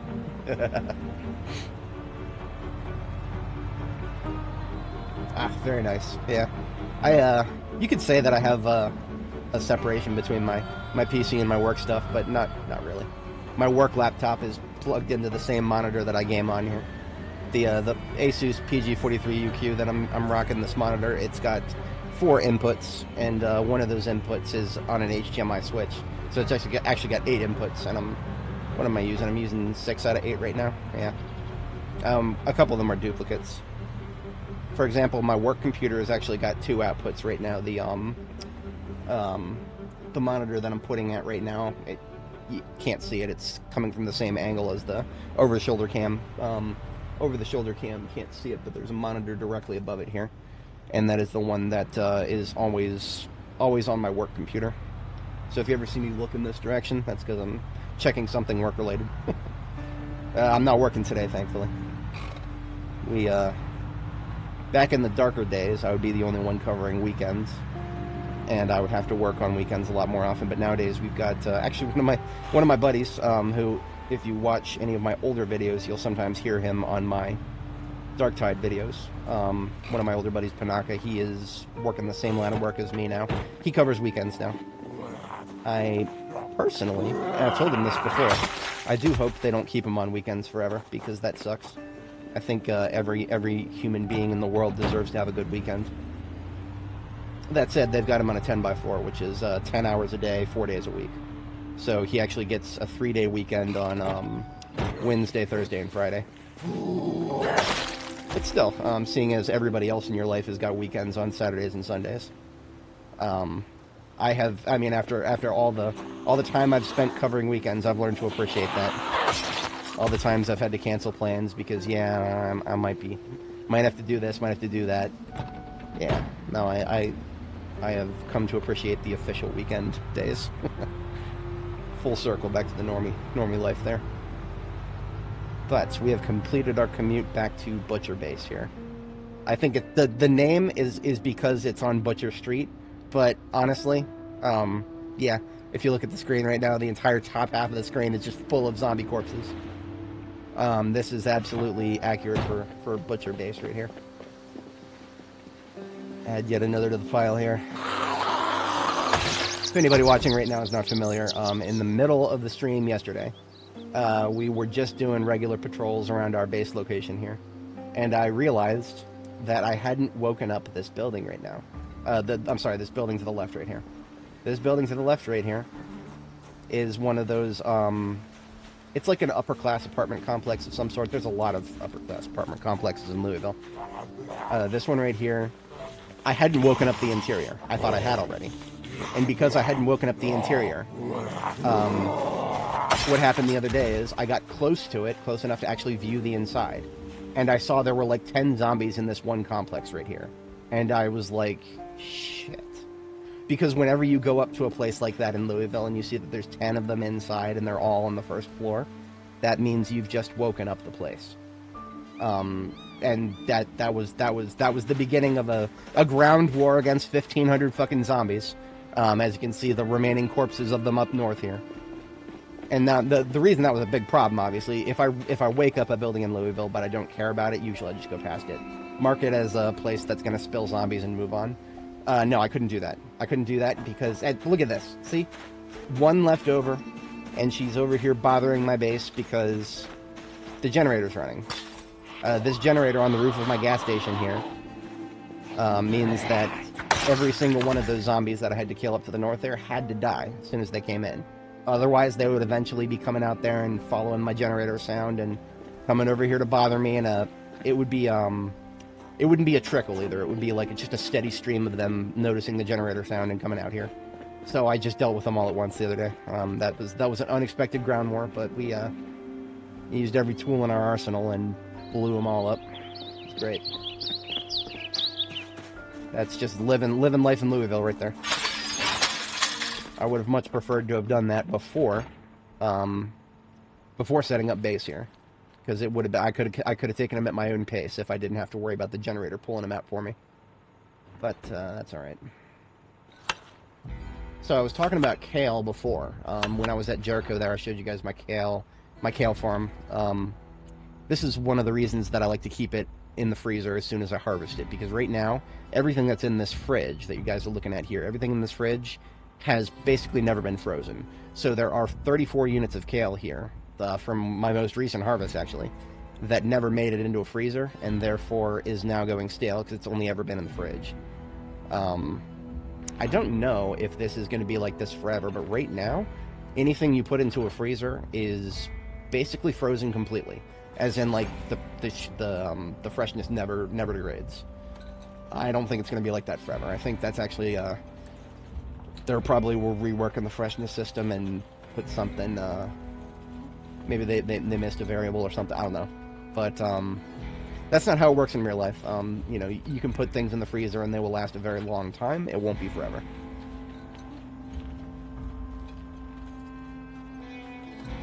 Thought I just heard something that sounded like a zombie. No, we're good. But yeah, that was just a garbage bag full of stuff. What I like to do if I'm moving between locations a lot is stuff that I want to keep in the freezer, I'll put it into a garbage bag. This is just another one of the many reasons I like to use garbage bags to store things in, because in this particular case, a garbage bag is actually the exact same size as a standard freezer. And that just like with driver's seats, or passenger seats rather, that is something that will stay true no matter what your traits are, whether you take organized or disorganized or neither. That will always be it'll always be the same size for your garbage bags and the things they fit in. So we brought a shipment of electrical parts from Reed right there. Now we're actually about to get tired a little early, so I'm going to finish this coffee that I started and then replace it.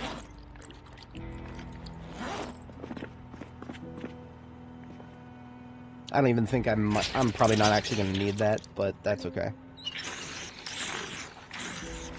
I just like to keep I like to keep it so that I have 2 full cups of coffee everywhere I go.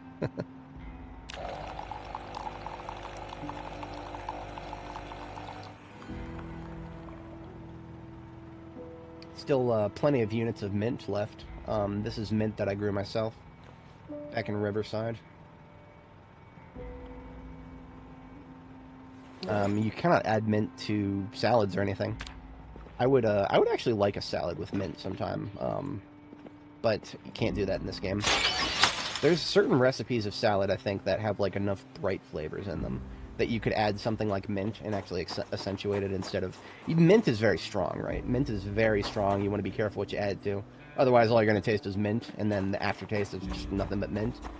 But if you ease up on it and make it so that it's just sort of accentuating a bunch of brighter flavors, I think there's enough things you can add bright flavors to in a salad that would make mint appropriate for it, but this game doesn't agree, apparently.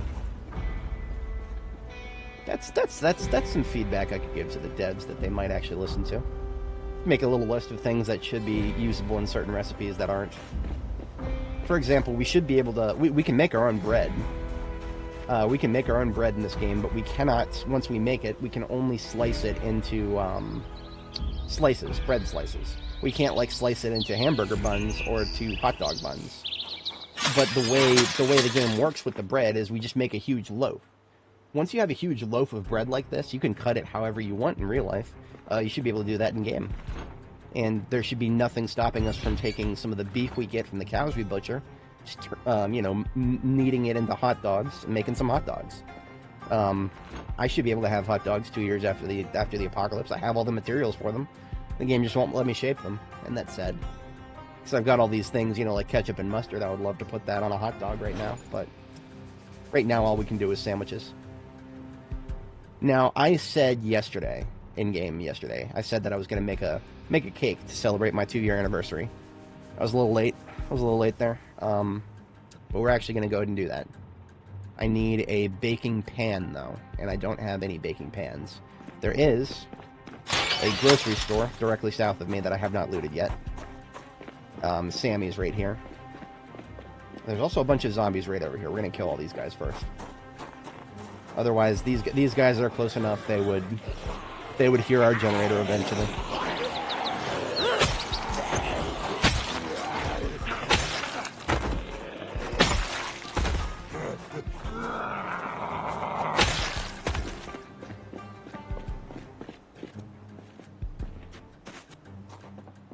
Alright, Sammy's is a grocery store kind of like Gigamart, only it actually has more in it. A lot more. Gigamarts don't usually have clothing sections as expansive as this. But we are here for a baking pan. I actually needed to buy a baking pan in real life recently. I had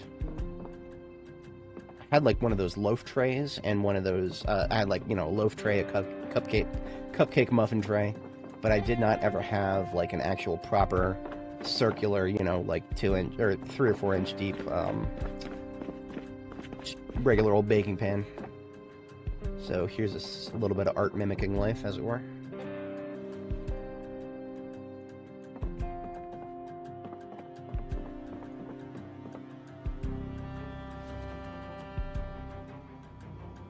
Now this is a regular pan, baking tray. The word pan can get a little confusing in this game if you let it. Like saucepan, for example, you can do surprisingly little with a saucepan in this game. You can make, like, I don't know, you can make, I think you can put pasta in it, you can put rice in it, and I think that might be it. I don't remember how many things you can put in, like a saucepan in this game, but it's so much less than what you can normally, like frying pans and griddle pans, and roast pans, for example. You can make so many things with those, but saucepans, no, not so much. And I don't think we actually are going to find one here. Oh, that's okay. Take another look through these trays, or through the shelves here. Oh, look at that. Empty pan times 2. Beautiful.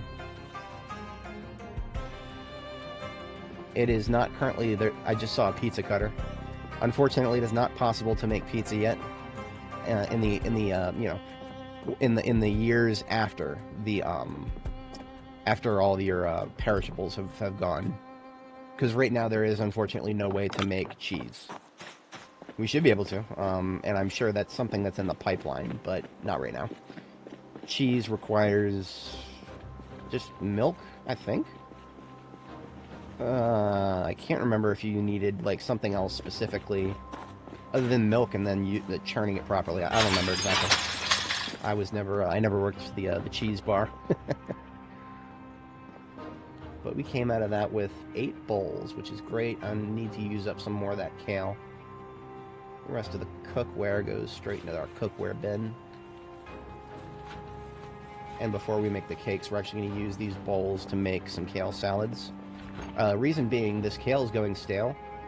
But if we put it into a bowl and start a salad, then its freshness basically gets reset. So by putting it in these salads, and then putting the salad straight back into the fridge, we are actually prolonging the lifespan of this kale. A little bit gamey, but it works. Just doing what works here. I went through the effort of growing this stuff. I'm going to get the most out of it.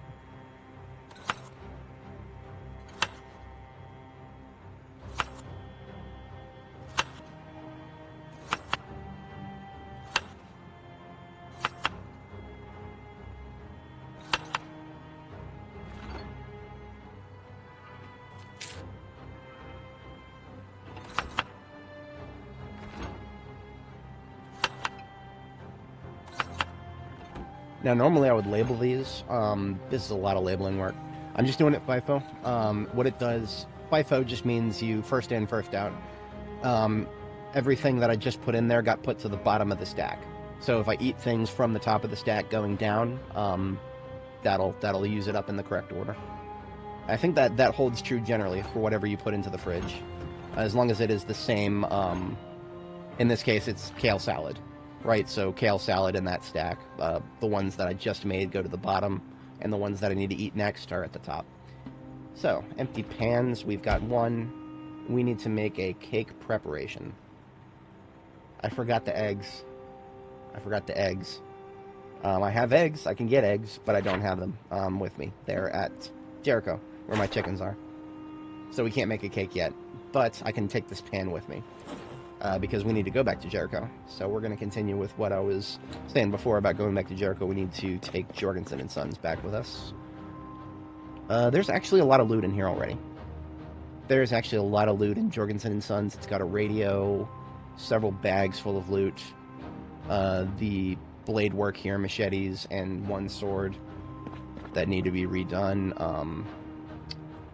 Everything in Charm's Flowers here needs to stay at my fort, wherever I'm at out there in the world fighting. Charm's Flowers needs to stay. I don't think I have anything else that needs to go back to Jericho yet. Shipping logistics here has been emptied. It also needs some vehicle work. Kentucky labor also emptied. The white truck here. You know what? This white truck needs to go back to Jericho and stay there. Because this white truck is actually This white truck is, sorry, my brain just went into overdrive. Give me a moment. We're in full on logistics mode right now. Full on logistics mode. Okay. We could do that, and then I have 2 generators at this location. I almost forgot that Kerr Homes here, this van, has got stuff in it that I should probably leave on the floor so that I can see that I know that I have it. I left this generator on the floor right here, not because I am using it, but because I need to see that I have it. Okay, so I have 2 blue generators here. Well, technically 3. Currently, my power scheme here has the generator on the roof just powering the gas station and nothing else. The building of the gas station, not the pumps. The pumps are on their own circuit, because the pumps, if you power all of them at once, it's actually, if you're not using them, it's a waste. So right now, my power scheme is to, if I need to use the pumps, I turn this generator on and all the pumps turn on. But if I'm not using the pumps, then the pumps stay off, because they're just wasting fuel if I'm not actively using them. So, but that's okay, because that one stays with us. But these 2 generators here, TBA. I'm not gonna make any decisions on those yet. This battery charger that I have with me can go into a recovery truck, which is down here. Almost got it confused with that. That's a horde truck right there that I just walked past. This is our recovery truck right here. Public service announcement, if anybody is not familiar. You survive long enough in this game, all the car batteries that you find will be dead when you come across them. Are these, yeah, all of these are grindstones, and they only weigh 1 encumbrance. I thought they weighed 5. Okay, they're even more lightweight than I thought.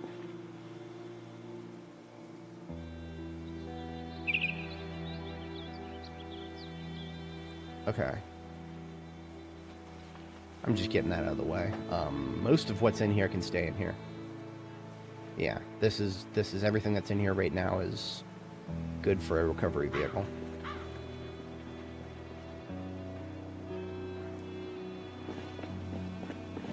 And both of these vans are just vehicle parts. So if I need to repair a vehicle, I just drive it into this parking spot right here, and I have access to both of these trunks, which have got a billion. It's got a billion brakes, suspensions, tires, glasswork, you name it. Yeah, that's everything about that. Everything about that spot is perfectly fine. I shouldn't have left this gate open, even just for a few seconds.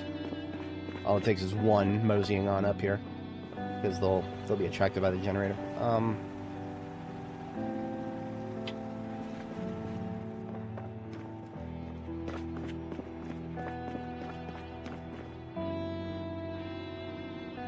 Yeah, that's it.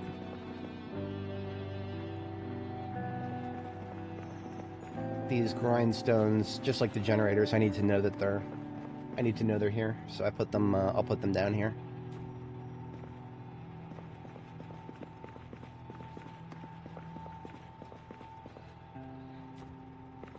I recently went by kitten knives, I forget what it's called exactly. The cutlery, the headquarters of their place, in the north side of Louisville, the industrial sector up there. And they just had a bunch of grindstones sitting there, and grindstones are a little bit annoying to make because you got to carry around some really heavy stuff. So I just recovered all those.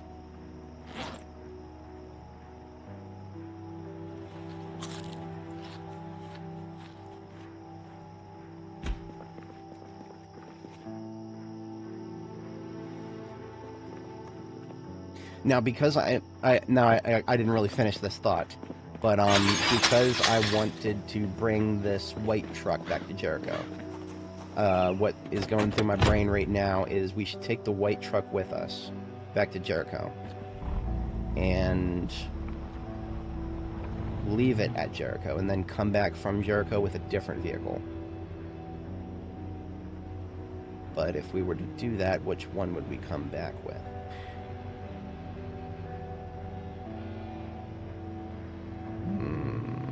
Decisions. See, this is particularly one instance where I just really wish I just had NPCs that I could use the radio to contact and be like, hey, I'm going to move this truck here. Why don't you move this truck here for me? I would love to be able to do that, but I can't. I should probably finish emptying the ambulance before I decide what to do with the vehicular situation there. There's a couple of decisions in that regard that I've been putting off.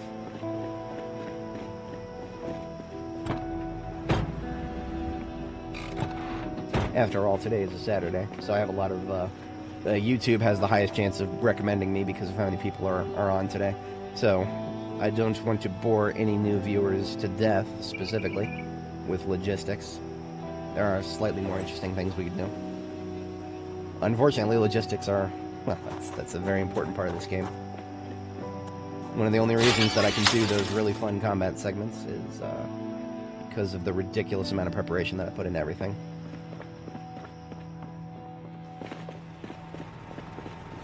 I couldn't name a good situation example of this off the top of my head, but there have been many times where I've saved myself because of something that I did in the past that didn't seem like something essential at the time, but then it came through for me. So if it ever seems like I'm massively over-preparing, you're correct most of the time. It's just those rare moments where the over-preparation actually pays off for me.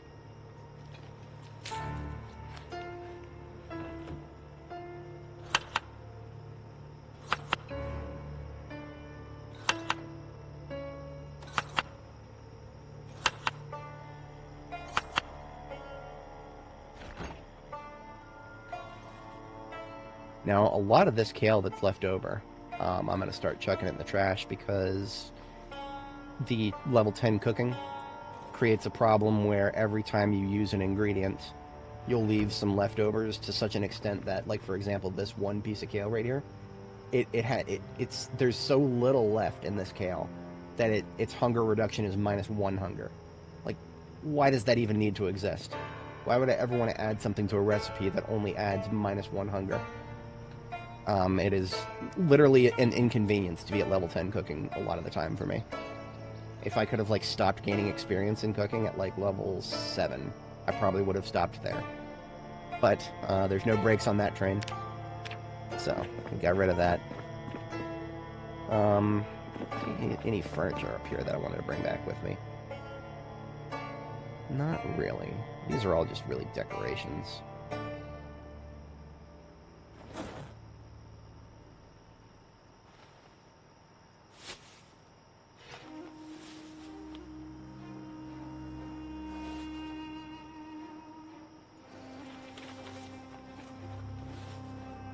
Now, I do have, for example, I have mini fridges, I have a coffee machine, and I have a barbecue. All those things are things that I kind of want to leave up here, because those are things I use at my forward base locations that don't have generators for themselves, or that don't have a generator anymore.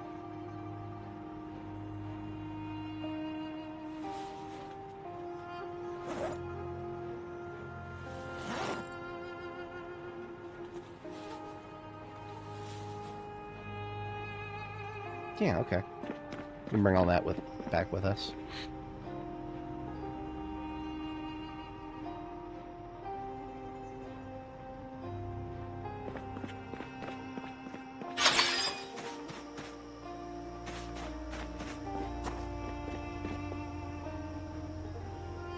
Okay, my idea about using the white truck to go back to Jericho is probably not going to happen.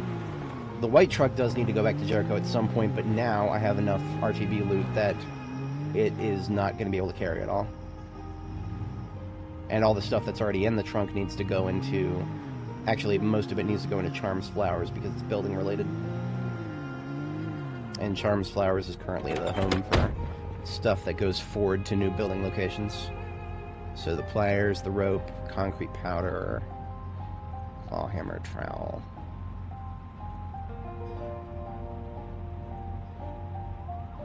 wire is actually... I most often use wire as a ingredient for welding, so that is go in the welding container. The rest of this... Okay, Charms Flowers has been emptied. Or, I'm sorry, the truck has been emptied.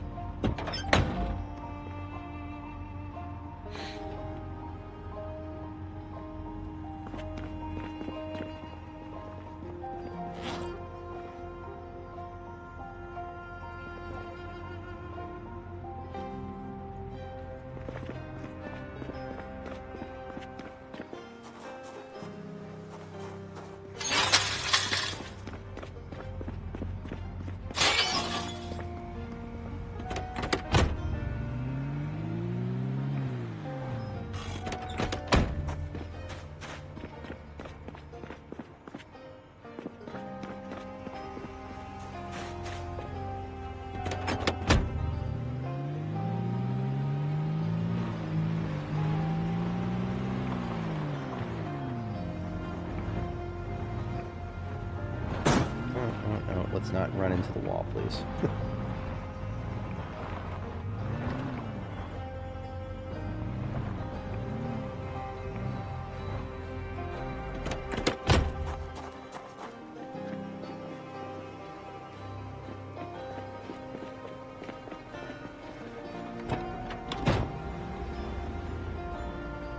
Hey, look at that. Look at that.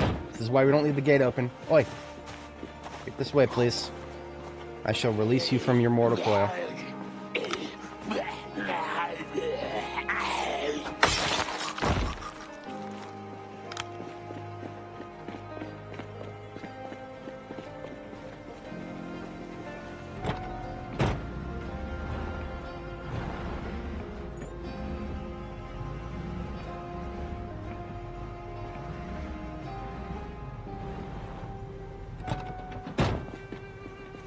So this, both of these trailers need to stay here, basically.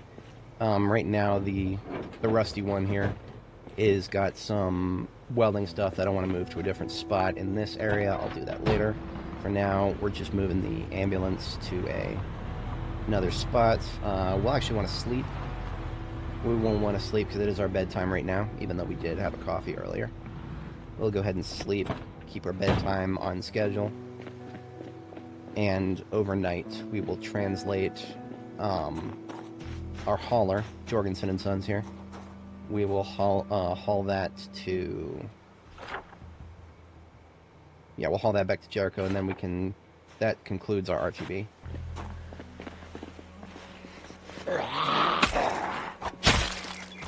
What I'll probably do is... Damn it, come on, guys, really? See, it's not that the existence of these zombies bothers me. I would just prefer that they actually come at me, you know, all at once, instead of just drip feeding their way back here. That was a state trooper right here, former state trooper. He had some walkie-talkie, zip ties, nightstick. No badge. I relieve you of your service. Nobody else? Hey, for all I know, one will mosey on up while we're sleeping. Happened before. It'll probably happen again. Looks good for now, though. So we're still dealing with the ramifications of yesterday's unexpected building wake-up.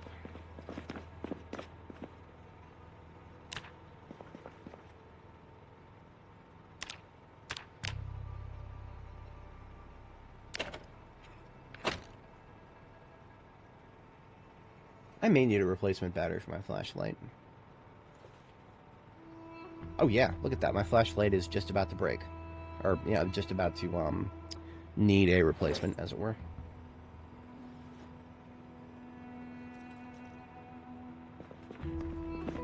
If I go to sleep now, with the flashlight running, that'll actually use up the rest of the battery, and then I don't even have to go through the effort of deleting it.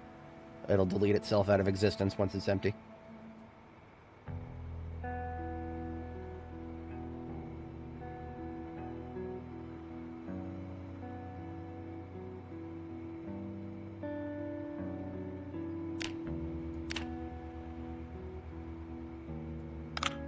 right. So we've only got about an hour to screw around here. That should be more than enough time to get back to Jericho now that we're not going to need to do any stops. Theoretically, we're not going to need to do any stops. There should not be hardly any zombies left on our supply line now that we did that very thorough clearing just the other day there. So we should be able to drive back in peace, hopefully. No guarantees. Take nothing for granted in this game. Almost forgot a little bit of food. Just grab a little bit of food.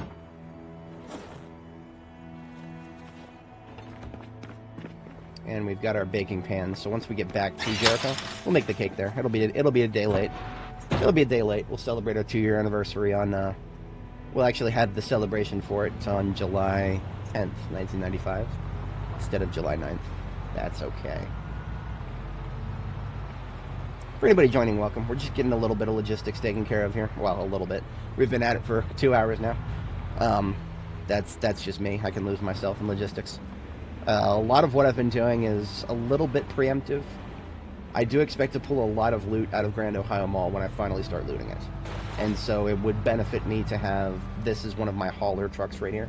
It would benefit me to have this hauler truck empty and ready to receive anything I want to pull out of there. And this guy's probably not really a threat, but I'm gonna yeet this guy. No idea where he's going, but I got him there faster.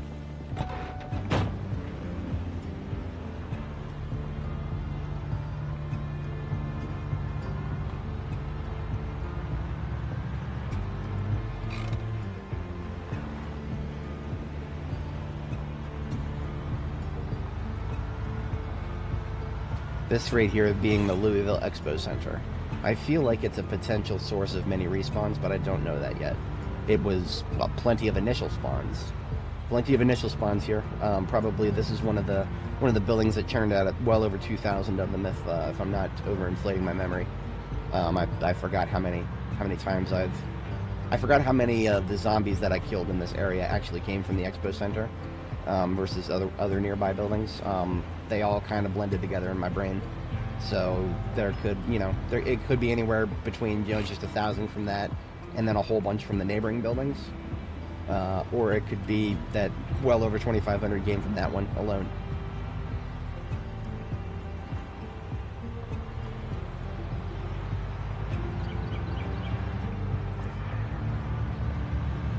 Now, because we're going back and forth a lot, we're probably actually going to run into a memory leak buildup at some point here, so these frame rate drops that we're seeing, it feels like they've been getting worse. They're probably going to continue to get worse. I can hear my CPU fans spinning up as we speak. All that really means is once we start seeing the game actually stutter, like like quarter-second stutters here and there, that just means we close and reopen the game. I don't know exactly what contributes to the memory leak that I'm thinking of. That's going to be making these little frame rate drops worse and worse. Traveling seems to definitely impact it, since we've been going back and forth quite a bit for the past couple of hours here.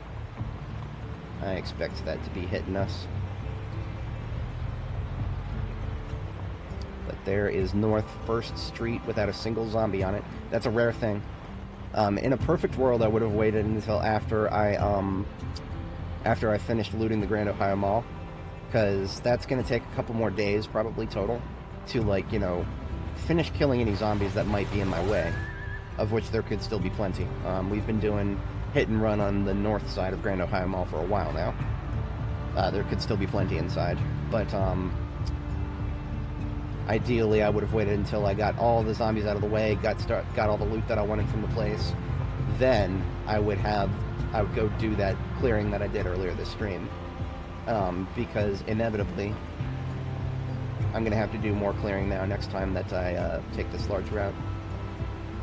Whatever the mechanic is behind the respawns, it seems to be very drip-feedy.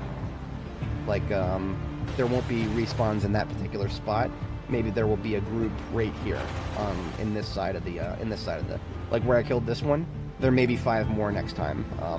You never know with this. It's really hard to predict the respawns, because wherever they actually spawn from when they initially respawn, they group up, so you can't really always say for sure where they came from. But here we are back at Jericho, and it's right on time. Right on time. It only took us about an hour in-game to get back and forth between our power centers in Louisville. I feel that's great. That feels great. That actually feels like a great number, all in all, with no interruptions from zombies on the road. Yeah, that feels great. So we're going to have a bite to eat of the kale we brought with us.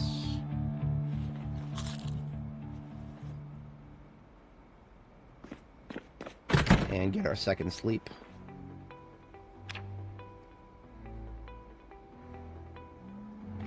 Now, something interesting. Last time I went outside to get a bunch of eggs from the chickens, most of those eggs instantly went rotten because I tried to put them into a carton of eggs, which is just, you know, a crafting recipe thing you can do.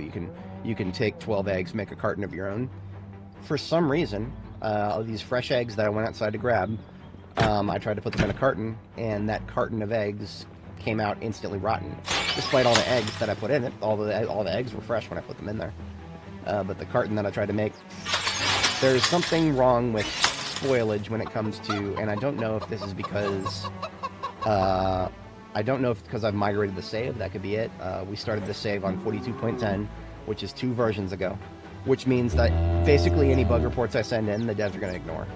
I've tried before to send in bug reports from a save game that's been migrated between versions, and they don't even, as soon as they know that, they will just ignore it.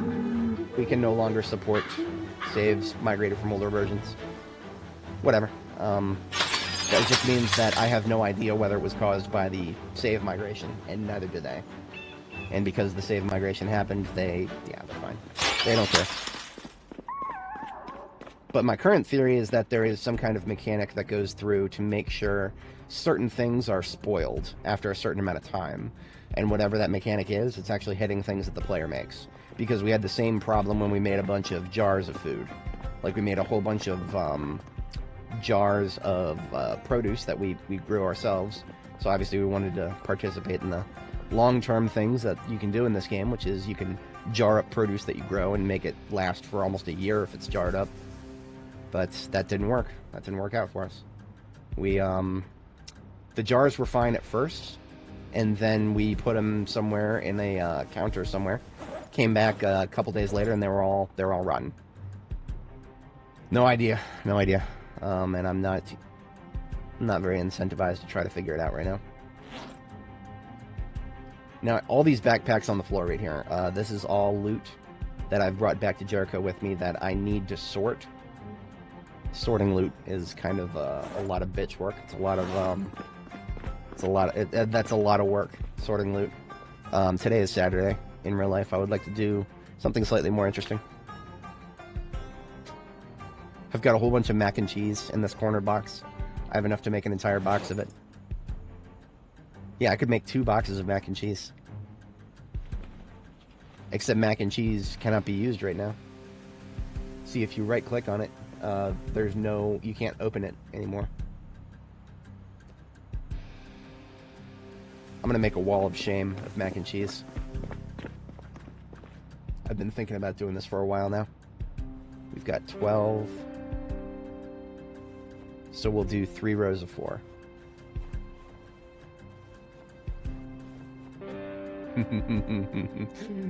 Sometimes we do silly things here.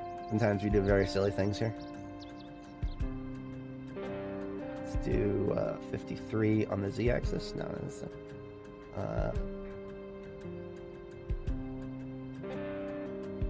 0.12 on the x-axis and 0.2 on... Sorry, that was y. Yeah, 0.12. Yeah, let's start at 4. Okay.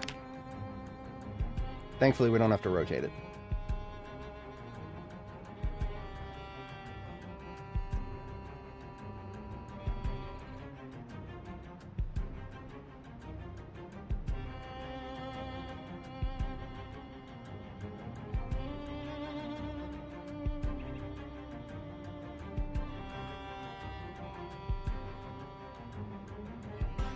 Interesting. So we need to add like 0.17. That's going to be some math. I might just eyeball it.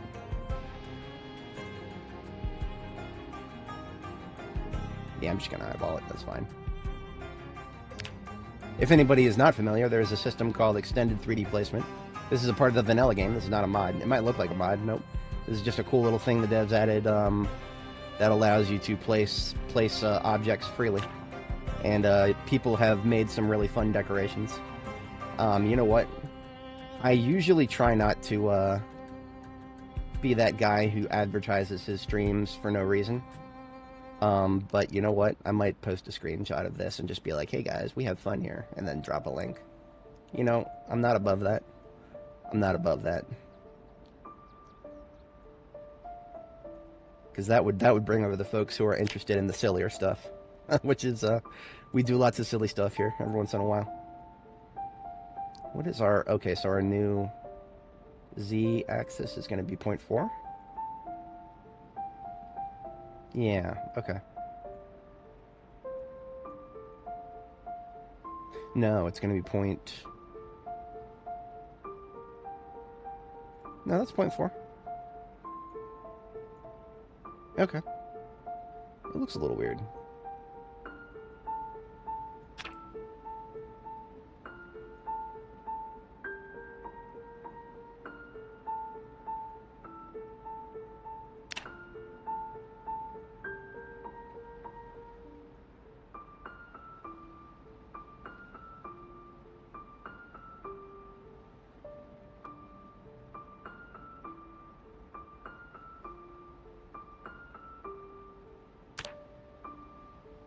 There's more mac and cheese out in the field, but I'm not gonna. No, when I saw that we had 12, I was like, yeah, we're gonna do 4x3, and that's gonna look nice.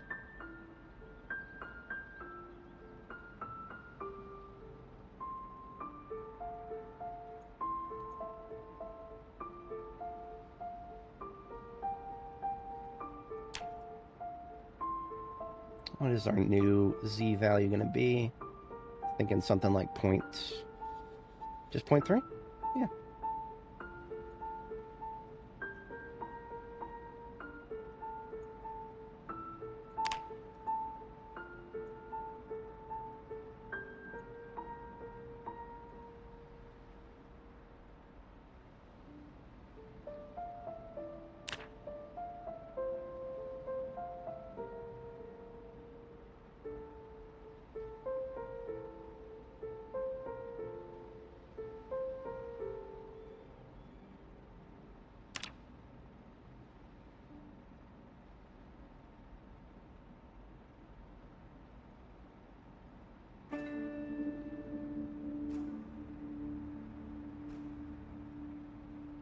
Beautiful.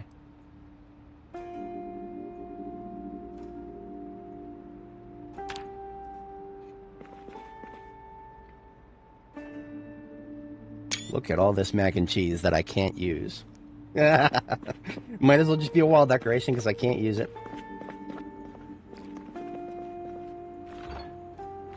Nothing in the fridge, so I don't have to think about the fridge here. The main generator of this place is not supposed to be running right now, so...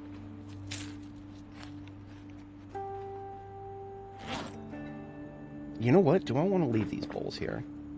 No. I have a problem with bowls. Sometimes I take all of them with me and I don't leave some at my field bases. Like, for example, Jericho is my power center in Louisville. You would think it would have maybe more than just 2 bowls, but I keep taking them forward with me and not bringing them back. So I actually only have... There's only 2 bowls here permanently. That's okay. 2 is my minimum. So, we were going to bake a cake to celebrate our 2-year anniversary. And I started screwing around, and I didn't get there. But now we've got what we need, which includes a bunch of eggs. Now we need butter. We need, I think, a whole stick of butter, of which I'm pretty sure we have none. None. I've been using up my butter. That's okay. That's not a bad thing. We have cows here. It is our privilege to just go outside and get milk. Just get some fresh milk. And then turn that milk into fresh butter. It is my privilege to do so. We went through a lot of effort to bring these cows up here. I may be lying to you guys. I may be lying to you guys. My cows might not be producing milk. Athena is actually too, or Athena 2C is too young. Okay. Athena. A lot of backstory behind Athena. She was my first cow that I rescued back in Riverside. Still with us since then. But we brought her here to Louisville for our Louisville expedition. We had a safe place to keep her over here in Foxtrot, which Foxtrot is basically our Louisville beachhead after getting through the military checkpoint. So once the checkpoint was completely wiped out, not a single zombie in the way, we brought her to Foxtrot. She stayed there for a very long time. Then we established this safe zone here in Jericho, which Jericho is the new Foxtrot. On the way from Foxtrot to Jericho, something happened on the way that doesn't make sense to me, and she got stressed to oblivion. She got so stressed to oblivion that I was afraid I was never going to de-stress her, because obviously she's broken. I can't pet her. If I click pet, nothing happens, so I can't pet her. If you can't pet your animal, then you can't manually reduce their stress. So what I ended up doing is I just put her down there in this house for a very long time to see if the stress would go away, and it did. Now the problem with stress is if an animal gets to 100 stress, they'll actually lose any pregnancy they have. They will miscarry out of stress. Sad thing, because she was my only milk producer in the area. This Athena 2 here, her daughter, her third daughter, Athena here, she's actually too young. She looks like she's the same size, but she's actually still a juvenile. So can't get pregnant, can't produce milk. But now that Athena has calmed down, I put her back in here in the group with the stable animals, and Adonis has done his job. Athena now has a calf, and I can actually milk Athena. But that was a really long ordeal to get her to the point where she can be milked again, because she was stressed to oblivion for the longest time, so there was no point in putting her over here. Not only would she attack the doors and walls and whatnot, but she would also, she would not be able to get pregnant, so that is... for a second there, I was afraid I didn't actually have any cows producing milk, right? Because this is the only one, and the other one was too young, so... But, now that we have a Holstein cow producing milk, we're going to get well over 10 liters out of her. Because this gas can that I'm using to milk, it's full. The gas can is full, and she still has milk. She still has milk in her, so I could go do even more milk. That's fine. I'm not really worried about that right now. We've got 10 liters of milk in this gas can. That is going to equal 2 sticks of butter, and we only need 1. So we are good to go on that. Now, where did I put my? Oh, tell me I didn't even bring the butter churn. Okay. We're building the butter churn. In fact, I think I brought... No, I did not bring them. I may actually need to go saw a log. Yep, I need to go saw a log because my, like the doofus that I am, I didn't leave any loose lumber here. Pretty sure I have some logs that I have not... most of the logs in the area I've actually used. We only need 2 to make a butter churn, so I'm going to do the lazy thing. I'm actually not even going to cut a tree. I know I have some large branches up here somewhere. From previous trees that I've cut, and you can get a single plank out of a large branch. So I'm just going to take 2 of these large branches. 1 and 2 large branches. We'll saw those down into planks, 1 each, and that will give us a, where is it, farming, butter churn. We just need 2 planks for it. I have a feeling that may change in the future. A butter churn requires the ability to rotate it, if I'm not mistaken. So they may give us something like a stone wheel in the future. I think whenever you can only make, whenever you can make something with just 1 plank and 1 nail, or just 2 planks and 2 nails, that tells me it's probably a placeholder recipe. That's what that says to me. But I'm not going to question it for now.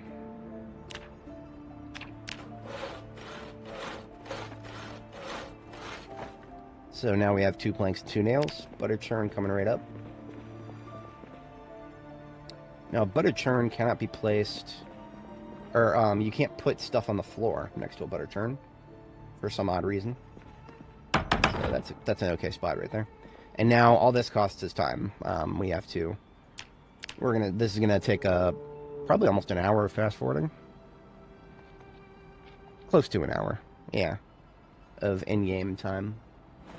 So we turn 10 liters of milk into 2 sticks of butter. And with that, we're going to turn one of those sticks of butter into a cake.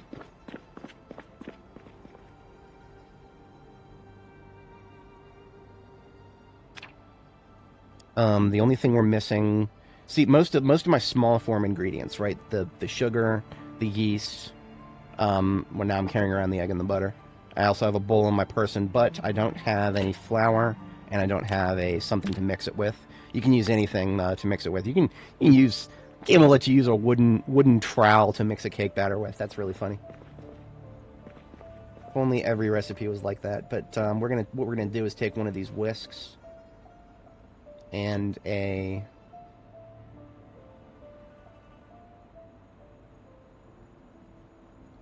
need 1 container of flour. I'm putting flour at the top. Yeah. Take the one that's already been used, and we'll place it. We'll just put it on top here.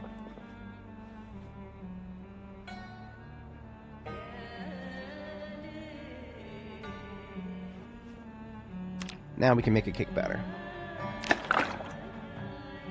So with that cake batter, we can turn around and make a quote-unquote cake preparation, which that is, that requires the baking pan. And I want to use the one that I brought with me. So I move away from there. Okay, so now once you turn the cake batter into a cake preparation, that's when the freshness actually kicks in, which is fine. That's okay. Now, what do we put into a cake? There's a lot of options. You can make a sweet cake or a savory cake. We're gonna do sweet for sure. This is where having my stuff sorted, all my candy is sorted. We've got our savory on the far right side here, followed by the bright sweets. And then we have the dark sweets here, the chocolates, the peanut butters, even oatmeal counts as dark sweet. And then just some beef and meat on the other side, the dried meats. If only we could make more of those. But yeah, now that we are in front of this area, you can see all of our options for that. Look at that. You can put all kinds of fun stuff into a cake. I'm feeling like we should do a bright cake. Yeah, we're going to do a bright cake, so that's going to be just stuff from the brights here. That's going to be, let's do, ooh. Yes, absolutely. We're going to do candied fruit slices. So like orange slices. I'm going to do 2 of those. And then we're going to do some... yeah, we're going to do some gummy worms. And then we're going to do... Hey, how's it going? We're making a cake to celebrate our 2-year anniversary here. Yeah, okay. So we've got orange slices, gummy worms, and jelly beans on this cake. Unfortunately, a cake you can only add 4 ingredients to, despite the fact that those ingredients are really small. And then we're just going to glaze it with some honey here. So we've got a candy cake with honey on it, and we're just going to toss that straight in the oven. And this is our celebration right here. Our girl has done a great job getting to 2 years here. I applaud her.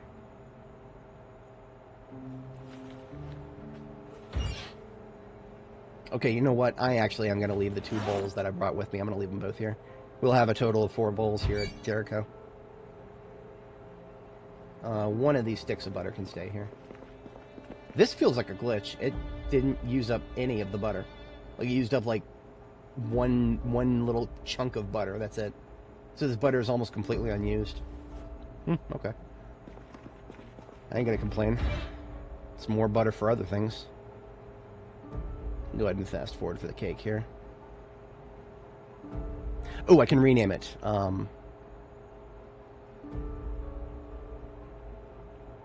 2 years candy cake. I think it's a good thing that I renamed it before I finished cooking. Now, first thing I'm going to do is slice it. We're going to slice the cake.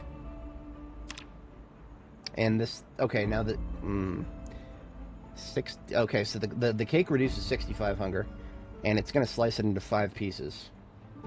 65 divided by 5. Okay. That means we're going to get 5 slices that only reduce 13 hunger each. I think it's actually perfectly fine to eat the cake. Yeah, we can just eat it by, like, eat a quarter of it at once. Yeah, so we're going to go ahead and do... We're going to eat it by 1/4 first, just as a celebration. And then we'll save the rest for later here. Cakes don't last very long, so... We'll keep the eggs with us. We can do more stuff with those eggs in the future. So now we empty our truck full of loot that we were bringing back with us. And then we can deploy back to the gas station base at our Ford operating. And we'll get a little bit more done at Grand Ohio Mall.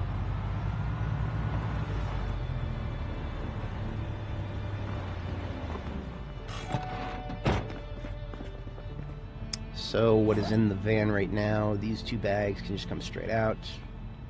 The garbage bags also onto the floor with the rest of them to be sorted later. Now there's 2 furniture items, road cone and a ham radio. The ham radio I've actually got a destination for, assuming this works. Now we've had trouble rotating things. I would really like to be able to rotate this. I don't know if I'll be able to, because right now it looks really stupid because the whatchamacallit, the little the mic is just floating. That's because ham radios don't fit properly on counters. Even if I rotate it, doesn't look good, and I can't rotate it. So what if... No, there's nowhere good to put it on a counter. Basically, ham radios on counters are no good right now. We can put them on a crate and it'll look fine. We put it on the crate right here. This will actually look okay because the crate has enough surface area so that the microphone isn't floating. It's things I think about, aesthetically pleasing things. It's not like Jericho's in a state where it's, we're putting a lot of effort into decoration. We have to be very careful before we put certain decorations in certain places. For example, these statues that we raided from the art museum. These statues weigh as much as a fridge, so I've got to take a lot of stuff out of my inventory in order to move them around.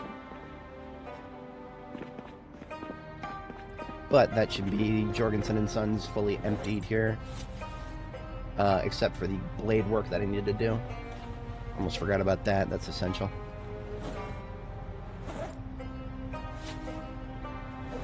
Yeah, all of this stuff is just... Ooh, a full propane tank. Yeah, that needs to get separated. Okay, everything else is fine.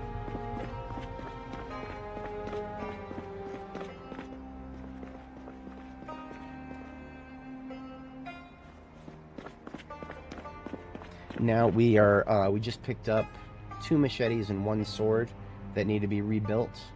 So I'm going to take my own machete off of my belt so I don't confuse it. The sword that is on my belt is actually slated to be rebuilt too, because the sword that's on my belt is down to, like, I don't know, a little less than half. How about my knife? My knife is actually good to be rebuilt too.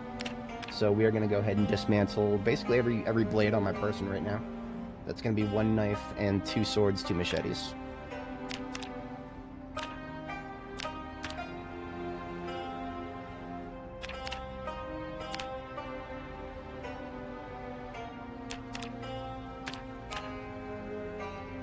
Now what that leaves us with is blades. And the blades we just bring right on over here to the forge.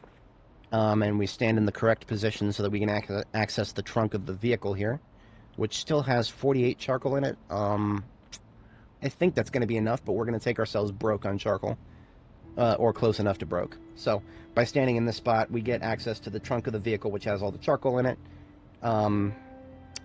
and all of the tools we need are either over here or over here. There's some on the floor too. It looks messy, but it's really convenient, despite the mess. So swords, machetes, and hunting knives. I think those are the only 3 items that you can currently rebuild just by using the blade itself. I think everything else right now you have to actually smelt the blade that is broken and then rebuild it. But if we go to forge sword blade, for example, and we select sword blade as the material that we're using, we can do that. Hello. There we go. Nothing happened for a second there. So there's both of these swords.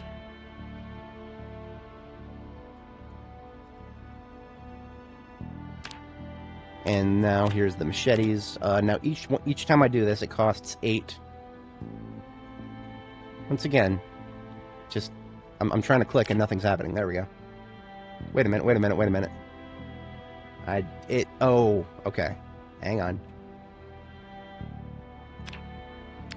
I almost used a sword blade to reforge a machete. Apparently it's the same amount of steel for a sword and a machete. There we go. Something was wrong there. Glad I caught that. Almost transmuted a sword into a machete. I don't understand why it's like it's not responding until like I click it several times. It's probably just my CPU fans are spinning up as well. Something going on with the game. I'm probably just going to close it and reopen it when I'm done with this. So both of my machetes are reforged. Now we just... Hunting knife blade only costs 4 charcoal. Do that one. There we go. All of my blades are reforged. And we only have 12 charcoal left. So that is... I could get one more blade out of that, but no, we are going to go get more charcoal. But we'll do that after we close and reopen the game. Oh, I don't want to be sharpening over here. I've got a grindstone for that. There we go.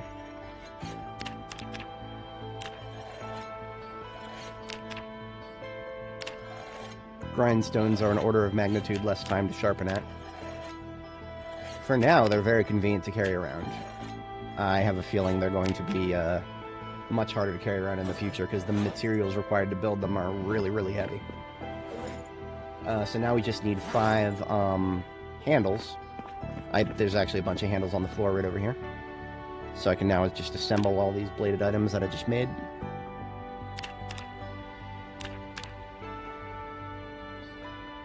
So we have reforged 2 swords, 2 machetes, 1 hunting knife. And 1 of each goes onto our equipment belt. Because everywhere we go, we are always carrying a machete. Actually, no, I'm wrong about that. I have a machete on the floor right here.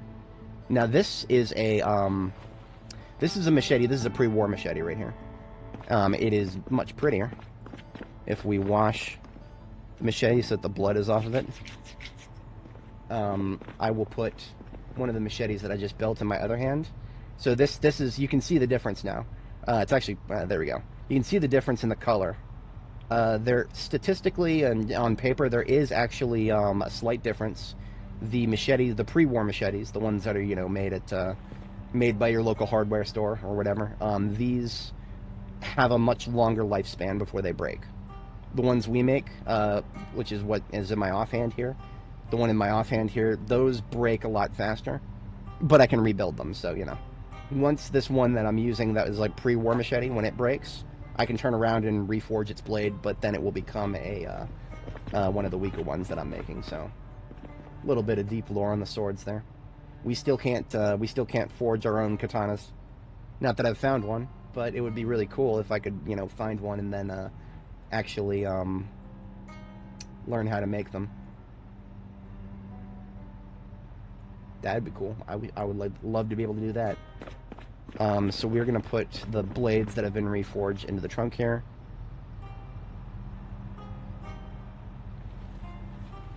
We'll have a bite of this lovely 2-year cake. Kind of silly we can't use a fork to eat it, but hey, whatever works. And then we're going to get our truck out of the way here. And we're gonna do a charcoal run because we used up almost all of our charcoal for those reforging operations.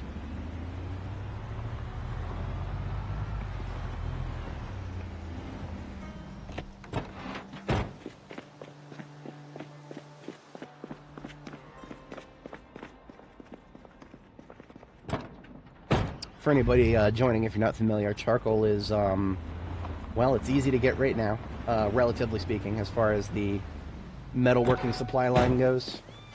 Charcoal is really easy to get right now. It won't be in the future. I guarantee you, in the dark corners of the Indie Stones, I don't know, a lot of them probably work from home, so in the dark basements of the Indie Stone staff where they work, they're currently working on something to make our lives much more annoying when we want to go get charcoal. So in the future, I will not be just using up charcoal and then going out to cut more wood and then immediately getting more charcoal. In the future, it's going to take a long time to burn the charcoal. And the precedent that is making me say that, the precedent has been set with what they did with the leatherworking stuff, the leather drying racks. The fact that it now takes 7 fucking in-game days to dry leather, and that it can slow down because of the freaking weather. They saw fit to add that to a game where we have almost no concept of climate control whatsoever. Now they still had to add something that depends on the climate. Fuck you too, I guess. That's I mean, one of my biggest criticisms right now about the leather drying system is it gets slower if it's colder. Which, okay, sure, that's realistic. You know what else is realistic? Human beings having some measure of control over the climate where they put things. You know, these vehicles that we drive around in, they got heaters in them. You know, I can fit like 10 leather drying racks in the trunk of one of these ambulances. Sure, you can make the argument they're like undeployed when you pick them up. But just looking at, you know, visually, why can't I just put a leather drying rack into the trunk of one of these vans and use its heater to maintain the temperature? Why can't I do that?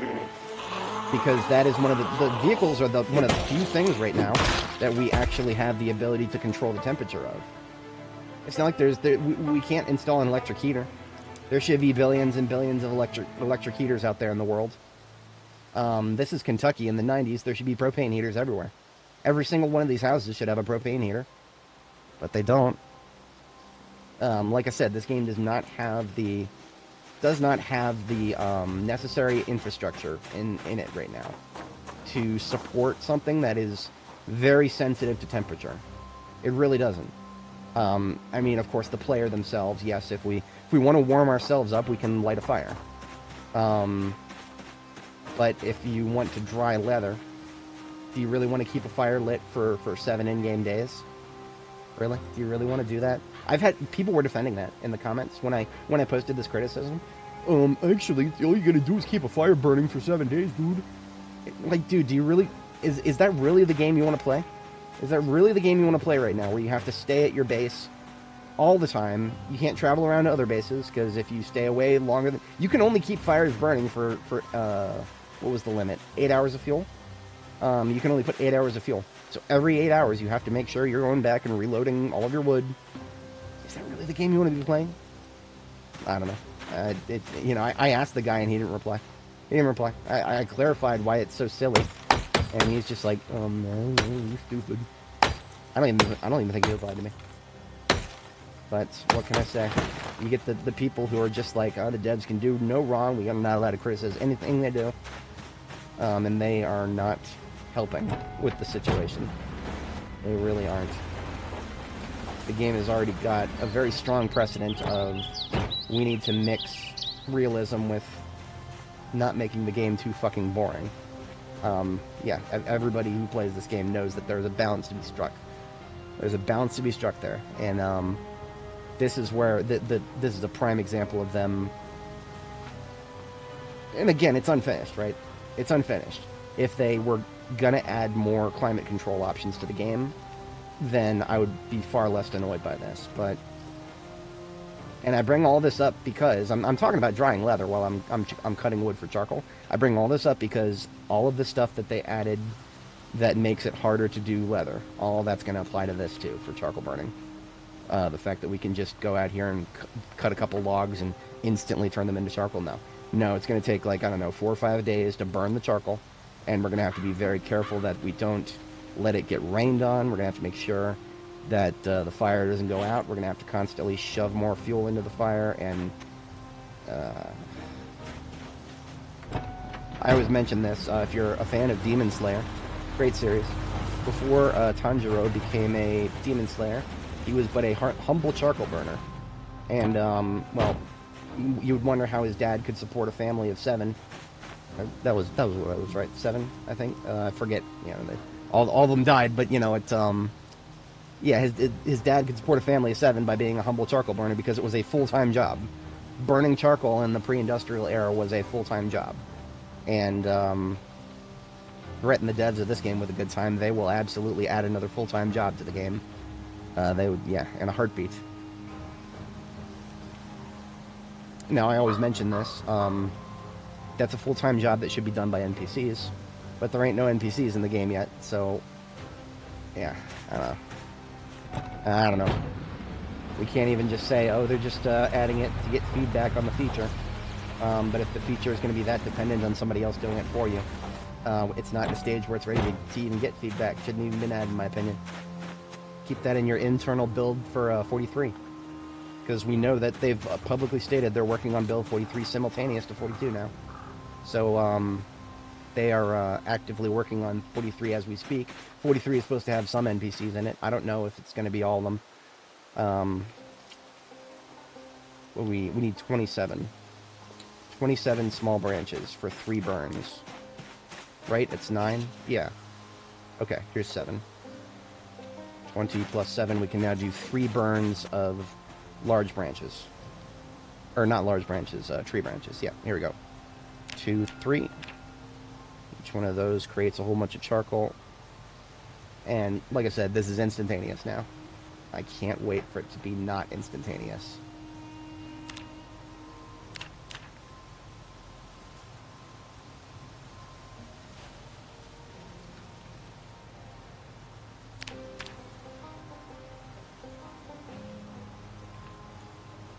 And now we can do 2 burns of large branches.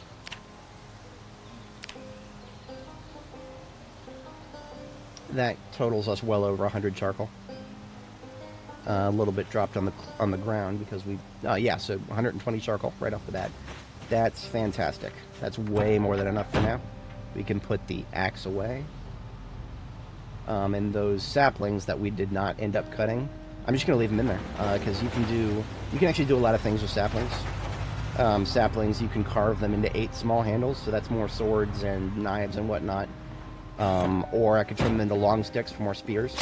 Maybe when the devs unnerf spears, the spears have been hit with the nerf bat really hard. I've heard that other content creators have made a lot of noise about that. I sincerely hope the Indie Stone is going to listen. But that's just why we haven't used spears at all. Apparently, I've seen how quickly they break, and I was just like, nah, that's all right. That is all right. Okay, so we've got ourselves another shipment of charcoal for the next time we need to do a large scale reforging operation. I think we're gonna go ahead and go back now. Yeah, I think we're good.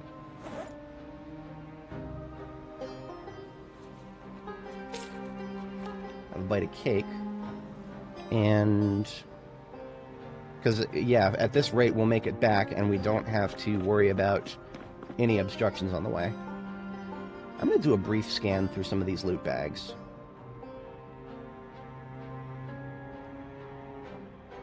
What I'm looking for specifically is stuff that can go up for bomb making.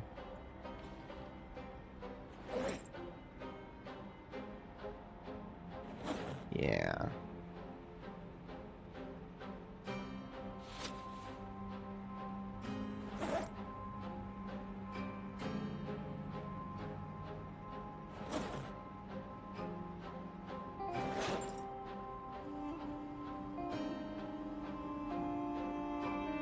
Okay. I don't even know what you do with this. I found one of these, electric blower forge. I have no idea what you do with these. They seem to be a temporary thing, like a placeholder. I could put one... I found it in the... where did I find that? I found that in the...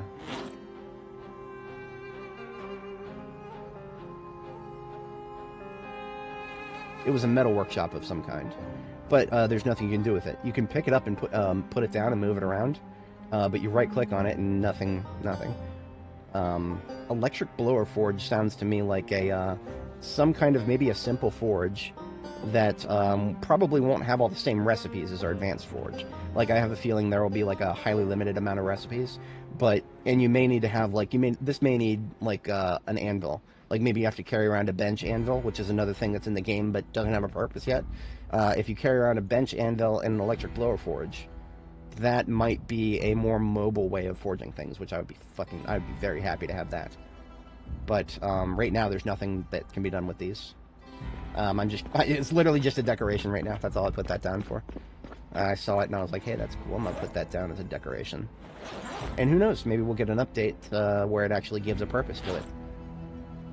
Who knows? I don't think there's anything else in these loot bags that I'm currently concerned with. I will take a I'll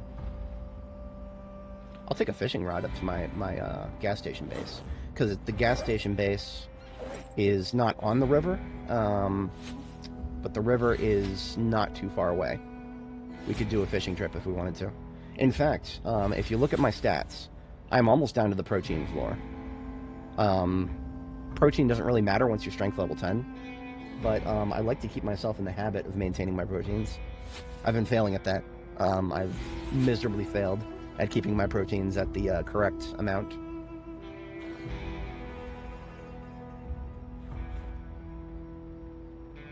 Yeah, okay.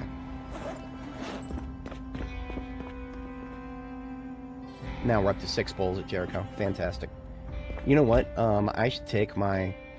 I have one pot that is one that I forged, and it looks more like a cauldron. It's aesthetically appropriate to have this, being as I have the witch hat that I'm currently rocking as my primary hat. Witch drinking from a cauldron? Absolutely. That's the game I want to be playing right now. But yeah, we're going to take some fishing stuff and leave that at the gas station up there. Otherwise, yeah, that's everything I want. We are deploying back to Butcher Base after we shut off the generator here.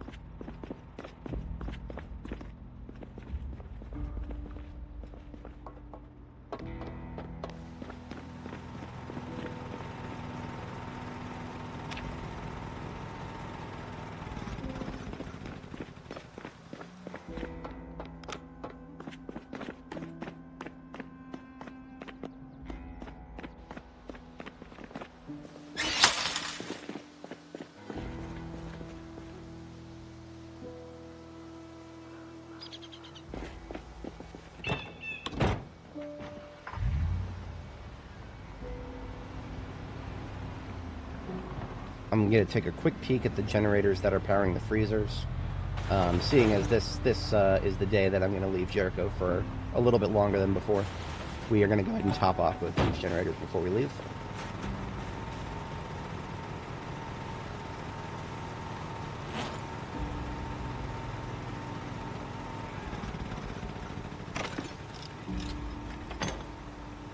We're almost wasting a part by repairing them so quickly. Like, they're only going to be down to like 98% condition. That's actually okay. We get experience in electrical every time we fix these generators. So I am perfectly okay with blowing another part for a rather decent amount of electrical experience. And we're off. Now, I'm not going to get myself into the position where I need to have more than two double tile freezers. The next harvest we do, hopefully the next harvest we do is going to come at a point where I can actually afford to,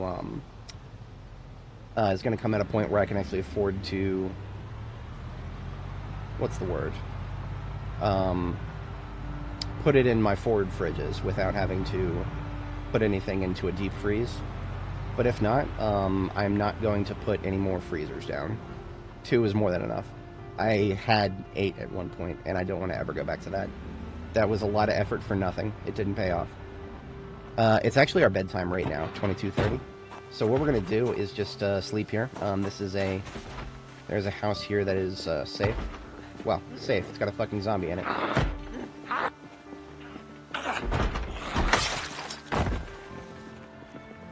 This was supposed to be a safe house. It is everything but now. Damn. I chose this one specifically because of its convenient location. Now, that being said, it is still safe upstairs, most likely. Because any zombie that would have broken in would have no incentive to go upstairs. So we still have a intact door to sleep behind. And that is my minimum. And I'm just sleeping because it's my bedtime. I'm going to keep up with my bedtime.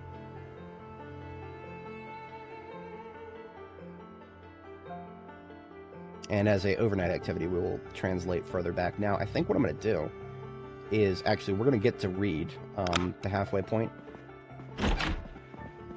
And we're going to pick up my Meals on Wheels truck. Because that needs to be going forward with me to all of my forward bases.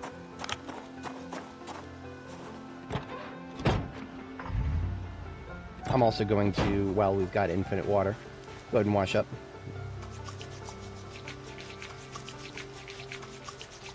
We'll call this the laundry pool.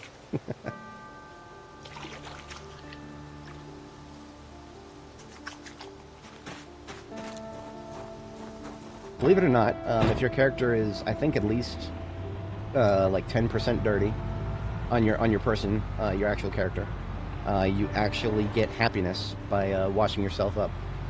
That is, so if your character is feeling unhappy and you don't have a lot of reading material to make yourself happy again, one easy option would be to just take a bath.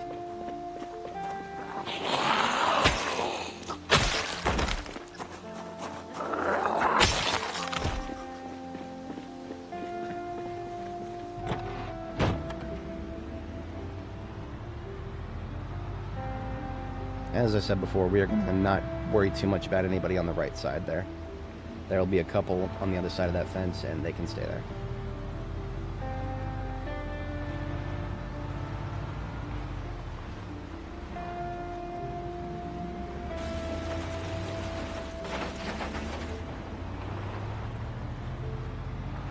Okay, now I mentioned this before, and I keep forgetting. We're getting stutters. Or not stutters, it's still just frame drops. It's still just frame drops. I think we'll be fine for one more journey. We do need to close and reopen the game, though, because these frame drops we're getting, if they escalate too much, then the game will be unstable to the point where we'll start needing desperately to close and reopen it. We're not desperate yet. But yeah, if anybody wasn't here earlier, these frame drops we're seeing because I'm traveling, those will get worse. Now here's something I'm going to try. This is going to be a bold move. I don't think I'll be able to get away with this. I'm going to try it. I'm going to try towing forward. It's currently in B42, towing is so nerfed that towing forward is not something that I would readily recommend trying. But I'm gonna give it a shot.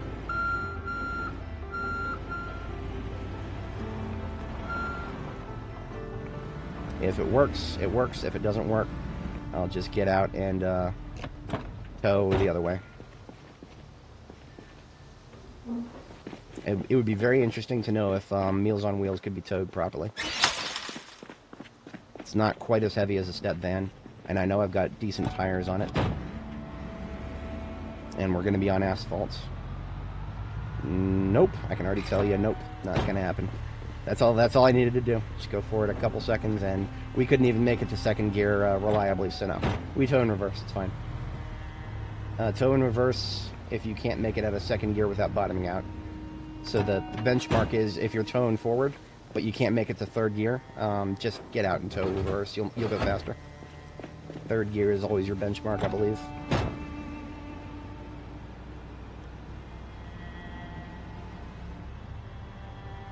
You know, I should explore a little bit if there are any other luxury, luxury car dealerships in Louisville. Because if I do have a Corvette, like somewhere in Louisville that I could recover, that would make some of my logistic operations much smoother. Because the Corvettes, because of how powerful their engines are, you can tow almost any vehicle forward. It's just that Corvettes are so weak on storage that I never bring I have a Corvette back in Louisville. Or, I'm sorry, back in Riverside. But I would never go all the way back to Riverside just to get the Corvette. In fact, Corvettes actually One of the only times that I've done a stupid with the Corvette has been when I'm going a long distance. So I actually think it's a bad idea to go long distance with Corvettes right now. Their upper speed threshold is a little dangerous in this game. It is a little dangerous in this game. I made there's an entire separate video on my channel showing off all the silly stuff that happened when I tried to when I found a perfect Corvette in a TLDR or TLDW.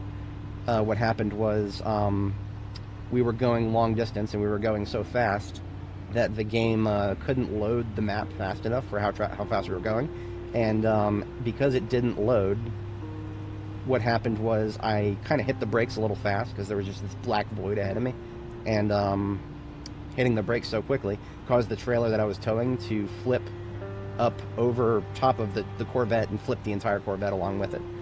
So our only vehicle in the area got flipped over along with the vehicle it was, or the trailer it was towing, and we were not stranded, but I mean, you know, we had to do a little bit of running. We had to go find another vehicle and recover it and use that to tow our Corvette out of the funk that it was stuck in. So yeah, I TLDR on that. I would never use Corvettes for long distance travel again.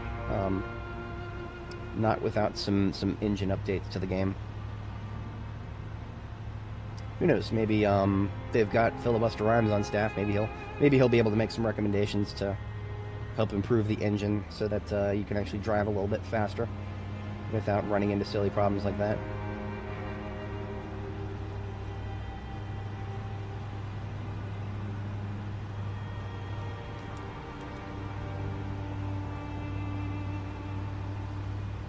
So Meals on Wheels right here has basically got its entire trunk is full of nothing but non-perishable stuff. So basically, it's like a grocery store on wheels. That's why I call it Meals on Wheels. It is, I don't know if I would go as far as to call it like an essential thing to move forward with me. One of the reasons I hadn't moved it forward yet is because the fact that I have that entire grocery store to the south of me at our destination, right? There's an entire grocery store already there. But what I want to do is kind of consolidate the stuff from that grocery store into Meals on Wheels.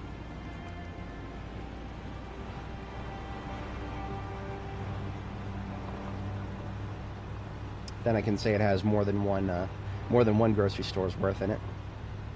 See, another thing Meals on Wheels has inside of it is it also's got a stove and a cooking. It's got a little bit of cookware, but it's also got a coffee machine. And there are a couple of coffee machines we located recently that I would like to bring with me into the future.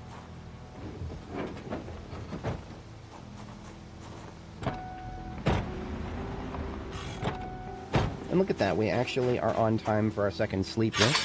4 a.m., that's usually when I like to sleep again.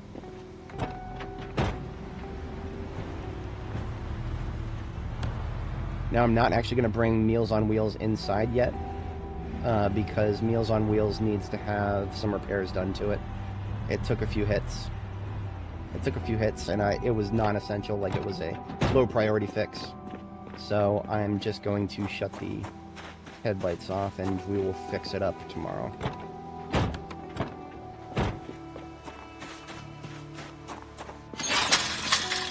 And now that I'm back in Louisville, we'll get our sleep.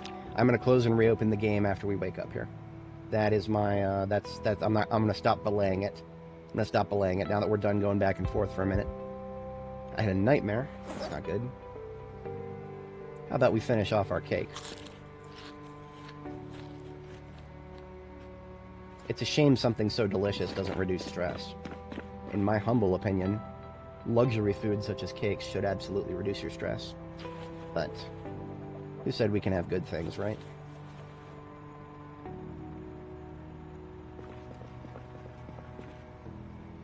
We need a nice place to put the fishing rod we just brought back with us. Somewhere conspicuous where I'm not going to forget that it's here. How's about... Oh, you know what? We've got a display case somewhere here still. I probably put it in the corner. A lot of furniture made its way up here in this corner.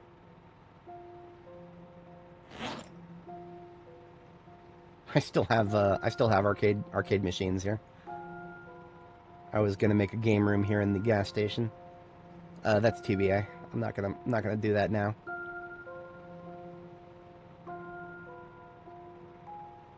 Huh. I guess I must have done something else with it.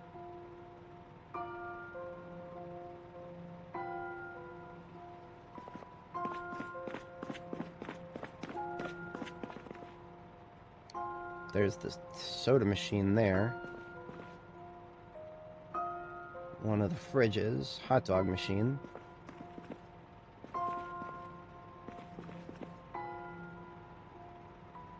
Not with the cookware.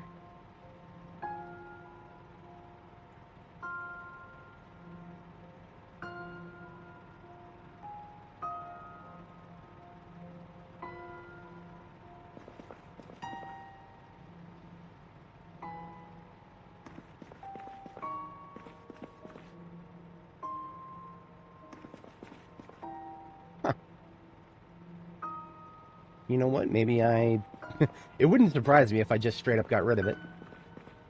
Because that'd absolutely be something that I would do. Especially out of frustration. I tried to use the display counters a couple times recently and was frustrated by a complete lack of cooperation from them. Things don't look nice when you put them on them. Long story behind that. I won't bore you guys with it. TLDR, we don't have ourselves any more furniture to put down right now. So, how about we put... Oh, did I put it in here? No. Nothing in here right now.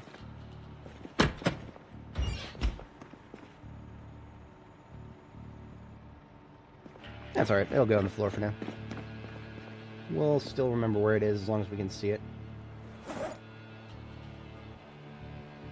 Because this right now I don't have very many more fishing items that I could just carry with me willy-nilly. So I need to remember that I have a fishing rod here. If I want to change base locations in the future, and I haven't found another one, then yeah. Alright, mission solved with that. We're still at a bit high fatigue. Is the game going to let us sleep again? It is, thankfully. So we were supposed to get we only got 1 hour of sleep just now. This will get us a little bit more than an hour, but yeah. We'll come out alright.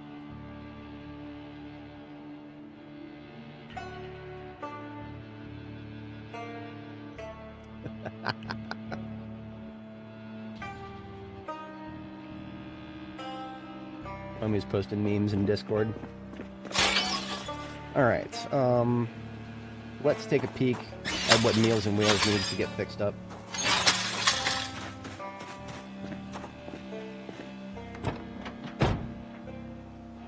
The,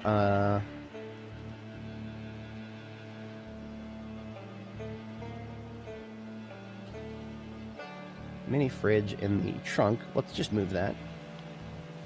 The trunk should just have food and cookware in it. So we can actually do a trunk repair. That will make it so that we can loot the entire grocery store here. This is where most of my coffee ended up. Okay, that's good to know. Because I looted a lot more coffee than I ended up having at certain places that I thought I had it. That's because I put most of it in Meals on Wheels and then promptly forgot that I put it there. Skill issue. Logistics skill issue. If you're going to put something somewhere, make sure you don't forget about it. Well, half the reason I just left some stuff on the floor there. Because, well, I don't want to forget that I have it there. So I literally left it where I'm most likely to see it. Now, whenever we have too much of something, like 5 pasta, that's way more than I need to have in Meals on Wheels. So that's just like, we've spotted a few things that we're going to remove from Meals on Wheels. Oh, I just had an idea. Okay. So, Meals on Wheels is one of those things that I like to drive into my bases and then park next to the kitchen. Which means just like the charcoal container trucks. Currently I'm using that ambulance that you guys saw me using earlier, the ambulance with the dirt on the undercarriage. That's what I'm currently using. But I would much prefer to have a trunk that is more easily accessible, like the bed of a truck. So I think the white truck here is our new Meals on Wheels. We're going to have a little bit less storage space. But that's okay. I think we can afford that. Because that means a couple things. But that also means that I can park this indoors, and I'm a lot less constricted about where I have to park it. Because you can only access the trunk of a van from behind. Versus, you know, you can access the trunk of a truck from many different spots all around the back of it. So if you're going to drive something indoors and store stuff in it, a truck is probably a better solution. And that's exactly what we're going to do here. We're going to keep all this stuff in the trunk of Meals on Wheels. We're going to move over to the truck. And the truck shall become our new Meals on Wheels. Now there's just stuff that was in the driver's seat, passenger seat, and yeah, mini fridge. A couple of random keys, but those actually should stay in a vehicle that'll be going with us somewhere. Keys to places that would be at the halfway point between here and Jericho. Alright, so now I'm going to put Meals on Wheels into the repair garage area and just park it there for later. We'll do a set of repairs and it'll become a loot transit van later. Now, because it's just going to be a loot transit van, I can actually take the key off of my keychain for now. Because my keychain is constantly being close to full. So the Vault Mojo Franklin Volume key can now just get left on the driver's seat of the vehicle. See, while it was Meals on Wheels, I'd want to have it in there all the time, but now it is just a hauler. I don't think there's any detriment if you just hotwire vehicles these days. It's one of those things that I don't currently hotwire everything out of preparation for the future. In the future, when there are NPCs in the game, who's to say that leaving a hotwired vehicle unlocked somewhere won't result in an NPC coming along and yeeting it from you? No idea. No idea. But I like to pretend that that could happen someday, and kind of put a limit on how many vehicles I hotwire and just leave laying around without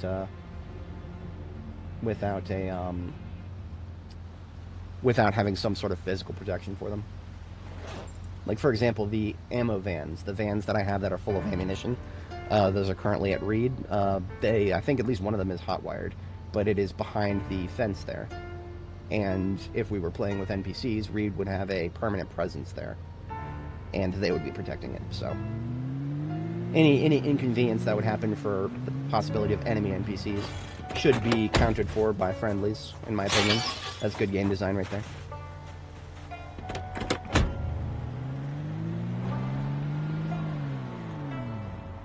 Now, as for where we would park a truck with food in it,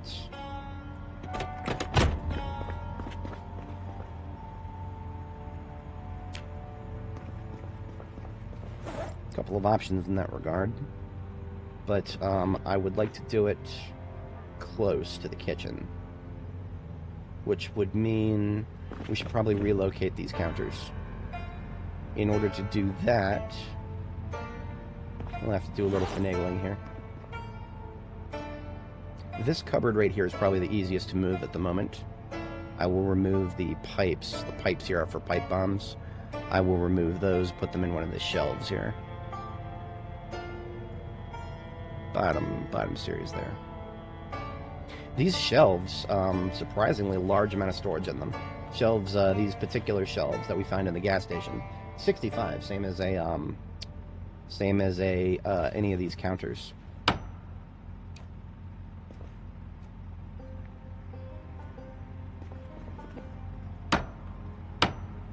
There we go. So by putting that there, I can now just basically start rotating everything.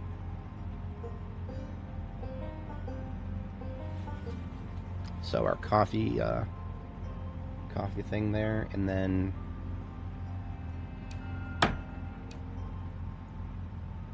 now the contents of this, we'll have to drop on the floor temporarily here.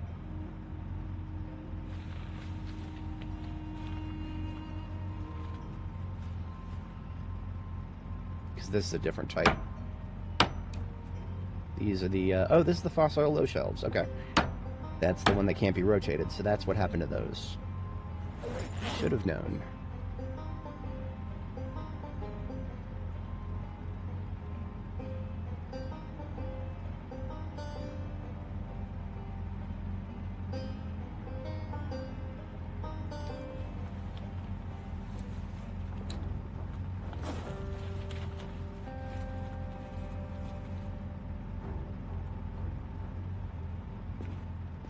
Thankfully, soda is almost instantaneous to move.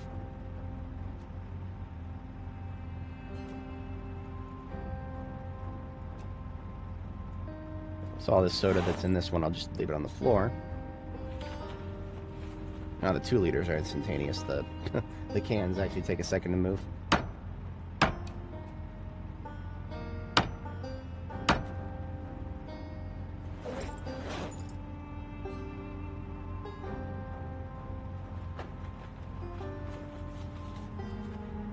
Perfect, okay.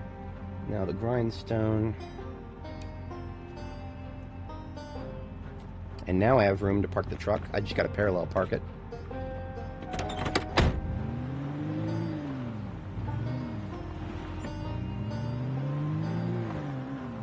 And that's gonna be a bit of a... That's gonna be... Nah, that's way too tight. Damn. Damn, I overestimated. One of the problems with this particular area is I cannot get rid of these 3 walls right here that I'm facing right now with the door. I would love to, but this wall, the farthest to the right, has the switch for the floor lights. The floor lights cover so much real estate that if I were to lose those, I could replace them with my own lights, but it would be much less efficient. I would much prefer to just keep the floor lights. Damn. Damn. That makes me sad.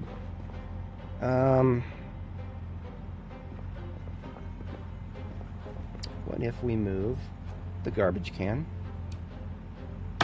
Paper towel dispenser, there's no longer anything blocking that wall.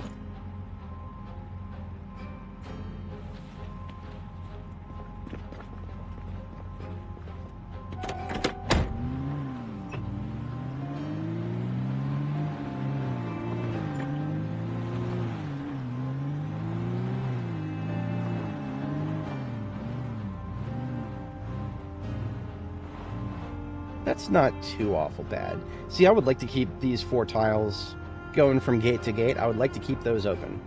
But we can still squeeze through. We can still squeeze through. This gas station base was never going to be big enough to have a big old garage on the indoors. Where it's lucky that I have as many parking spaces as I do.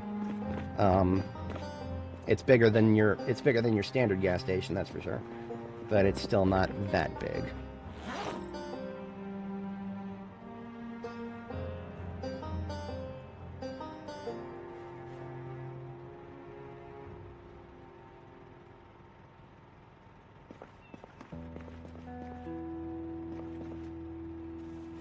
Now we just replace the stuff that we had.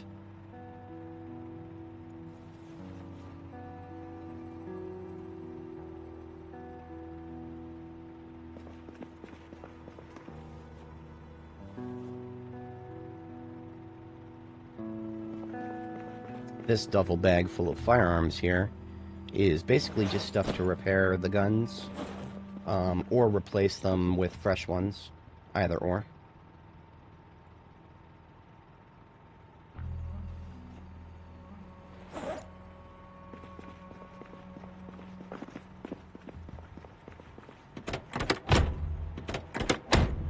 Now I could back it all the way up and then block myself. I'd rather not do that. I like to be able to walk, across this area, so that's fine.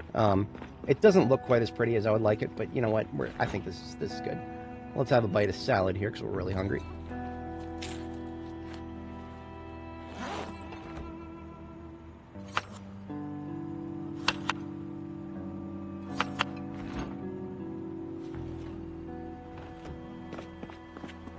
So now that Meals on Wheels is here, we can actually take the bowls out of it and make even more salads.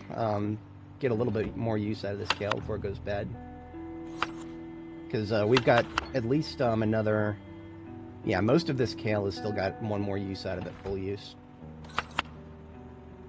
Putting it into salads will extend its shelf life just a little further.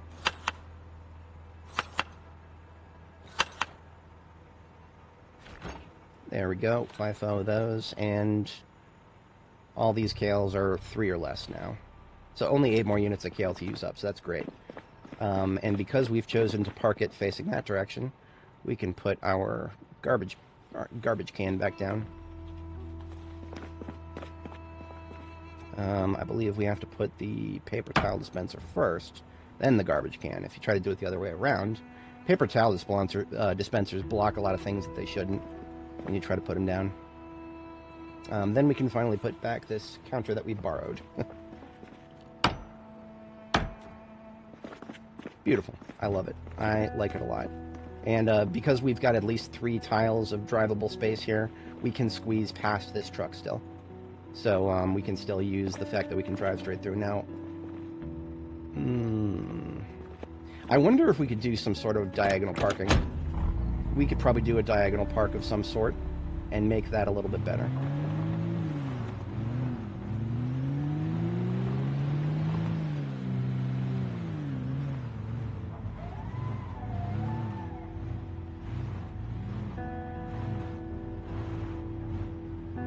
Let's try this. Can we go around it that way? How about this way? Can't go around it from behind. If we move the grindstone, we probably could. Yeah. Okay. So now we don't have to do too much. Don't have to do too much mental work about the direction we drive. We just got to make sure we're using these 3 tiles here as our drivable space between the 2 gates, the gates are 4 tiles wide. So in a perfect world, I would just have 4 free tiles going straight from one gate to the next. That would be an optimal flow right there. But it doesn't have to be perfect. I'm good enough for close to perfect for a field base like this one. All right, now we were talking about closing and reopening the game before. My CPU fans are now spinning as if they are at full load, and they have been for a while. We're just going to close and reopen the game. Whatever memory leak has been building up that was causing us to stutter while we were traveling, this will clear it all up. Just close and reopen. Just a 30-second closing and reopening of the game. I couldn't even begin to tell you what would cause the game to burn my CPU harder, because a memory leak wouldn't do that necessarily, I don't think, unless it's like rotating things a lot. Like if because of the memory leak, certain the Java buffer is only like 2 gigs by default. One of my viewers is telling me that we could actually expand that by going in there and editing the settings. I've not done that yet, but I've been thinking about it. I don't know.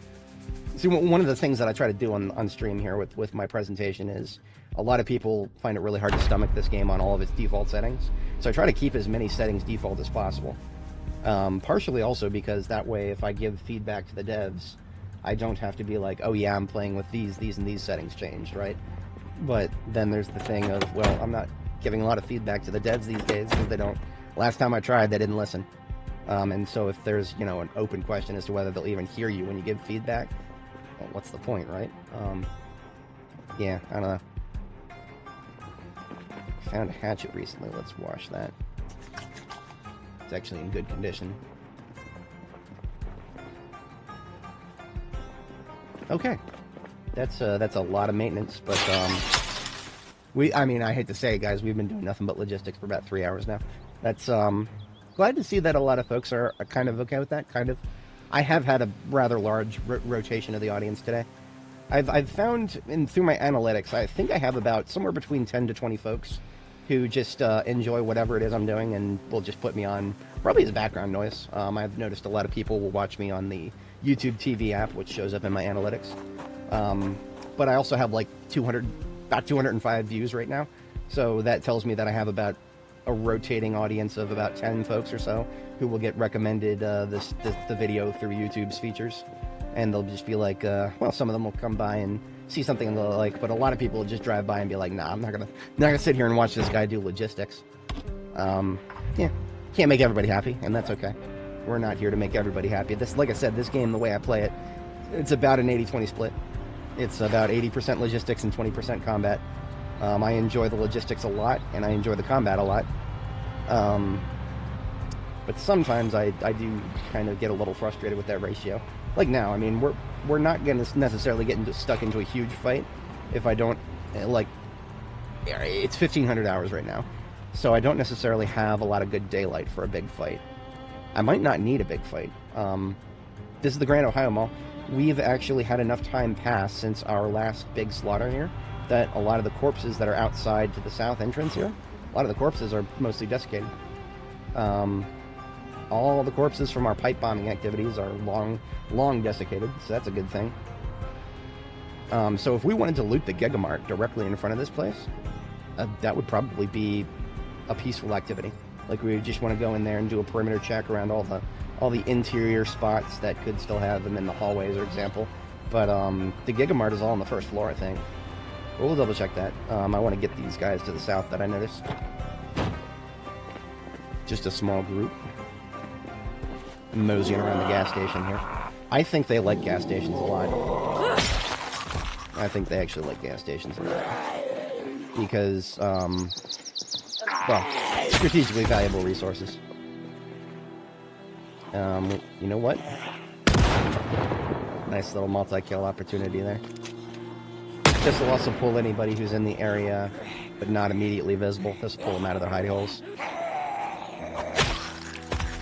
Now, since my actual base for this area is at a gas station, I have no strategic use for this place necessarily right now.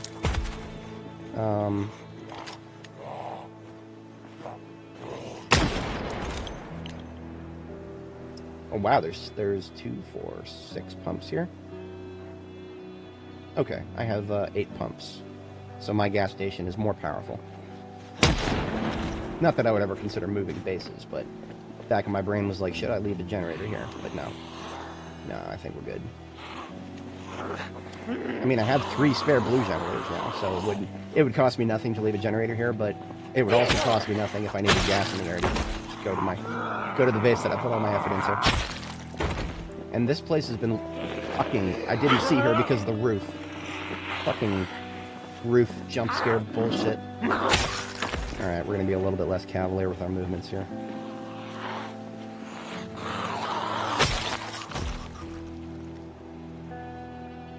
Now, this building to the south, I don't actually think I've woken it up yet. And I say that because it is a massive building with all of its front windows and doors intact. That tells me I haven't woken that building up yet. I'm not getting any closer to it. I am not getting any closer to that building. Because I don't actually know exactly what it is. I think it's like an auxiliary to the mall. I don't think it's connected to the mall directly, but it is big enough that it's probably going to have a lot of zombies in it. And I don't even know what would be in it if it's worth fighting for. Basically, I'm not currently interested in a big fight. Not at the moment. I don't have enough daylight for a big fight right now. If it was morning, I would consider it. But it is not currently the morning. It is well past afternoon. So we are just in, we're still in cleanup mode here.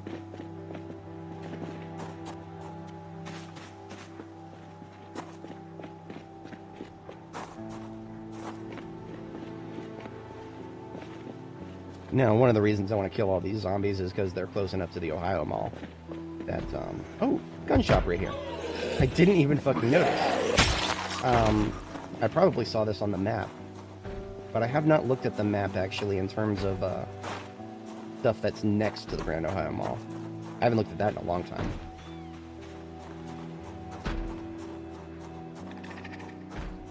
And this location has not been looted and trashed. Because if it was... I don't even know if it's possible for a building with the closed shutters like that to be looted and trashed. I have no idea. No, this place has not been looted and trashed, because if it was, the fact that it's connected by a roof, all the rest of these buildings would have their windows busted out, and the doors busted out if it was looted and trashed. So this entire L-shaped commercial sector here is completely intact.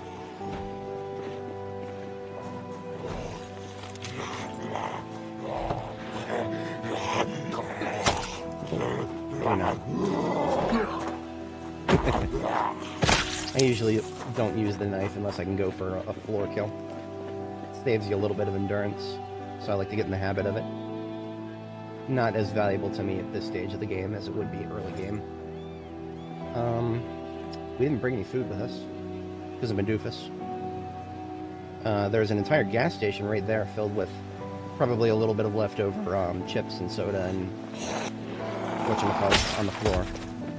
And we're actually out of water too, so I'm also a doofus. I am both a doofus and a doofus. So would you look at that, there's a bottle of water on the floor right inside. So once we clear these guys, we'll have a bit to eat.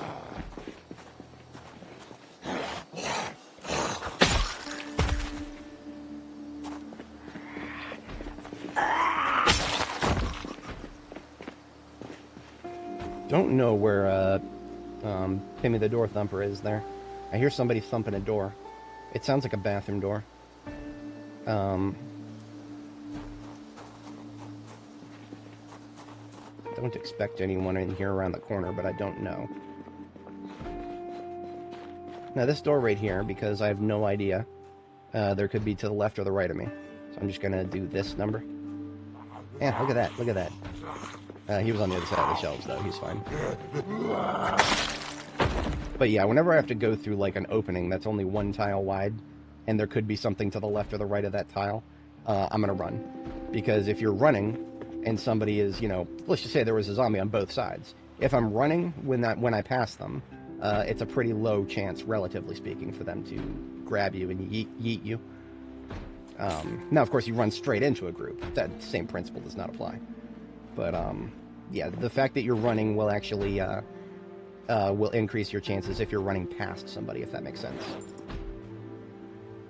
Still, I still don't ever want to put myself in that situation intentionally. Very often I will just go around if I'm not sure. But this place is light enough that I'm not too worried about it. So there is our water situation taken care of. Hunger and thirst have been sated. So this place has been looted and trashed. There's a bunch of garbage on the floor, and the shelves are mostly empty. What I'm going to do, just for the moment, is clear the shelves. Stuff that's on the floor, I'll maybe come back for it later, maybe.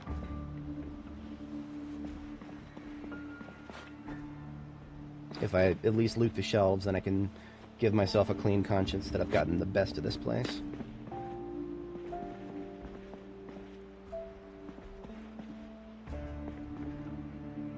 Oh, I'm tempted.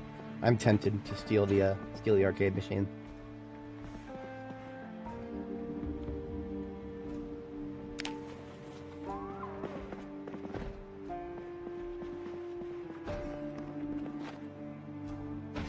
Multiple gas cans in here. Now, I have heard, I've actually done this in the past. It is possible to take a, you can make a rain barrel and fill it with gas.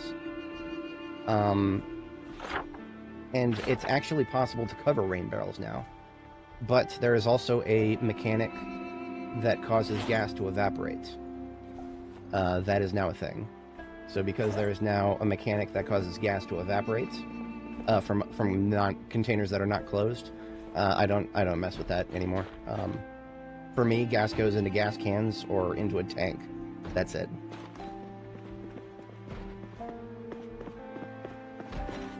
I do hope that they add some sort of, you know, like an oil drum sort of thing that we could store gas in. Just a large... What I really wish we could do. Now this is reaching a little bit for the devs of this game. But what I really wish we could do is make just make our own little inlet for the gas stations that we currently have. Make our own little inlet so that we can put our we can add gas to a gas station, right? So I could just, you know, literally harvest all the gas from one gas station, put it into another one. I would love to be able to do that, but we can't. And I don't know. That doesn't seem like something the devs would want to do, because that would make our lives more convenient. So I don't see that happening anytime soon. They will always prioritize stuff that screws with us over the stuff that makes our lives easier. Or they'll give us mixed bags, like ragdolls. Ragdolls do have some benefits. If you shoot a zombie, but you don't kill it, but you knock it down, the ragdoll system will keep them on the ground, on average, much longer than the default system. So ragdolls are great from a crowd control perspective. Also, while ragdolls are enabled, anytime you bump into a zombie at all, at any level of momentum, a light tap with your vehicle will pretty much insta-kill most zombies. That's probably still subject to be balanced.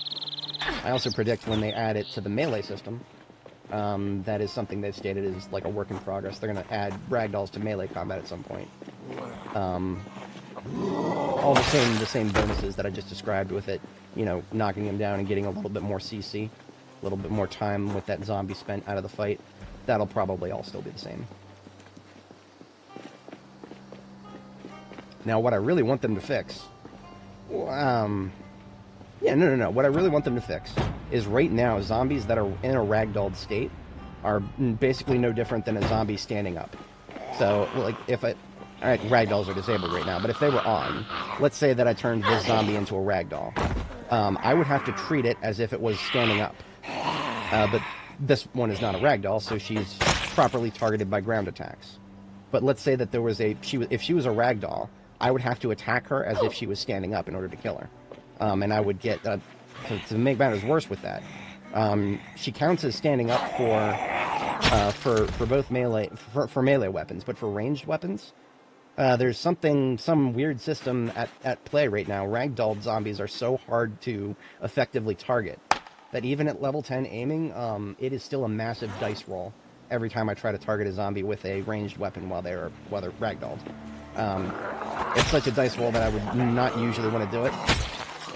Sometimes I'll get lucky and actually finish them off. A lot of times it might as well be a wasted bullet. Because right now, any firearm that I'm carrying around theoretically should be a very high chance of an instant kill on a headshot. Almost every gun that I'm carrying around, high chance of instant kill on headshot, and yet sometimes I could spend as many as 4 rounds to kill a zombie that has been ragdolled, which, no matter how you cut it, that's a fucking waste of ammo. Generally speaking, you never need more than 2 shots against a zombie of any caliber once you're level 10 aiming. But I have bitched about that many times in the past. I can only hope... I mean, obviously ragdolls are unfinished. Obviously they're unfinished. But whenever something is unfinished in this game, you always have to ask yourself the bug or feature question. For all I know, that may be intentional.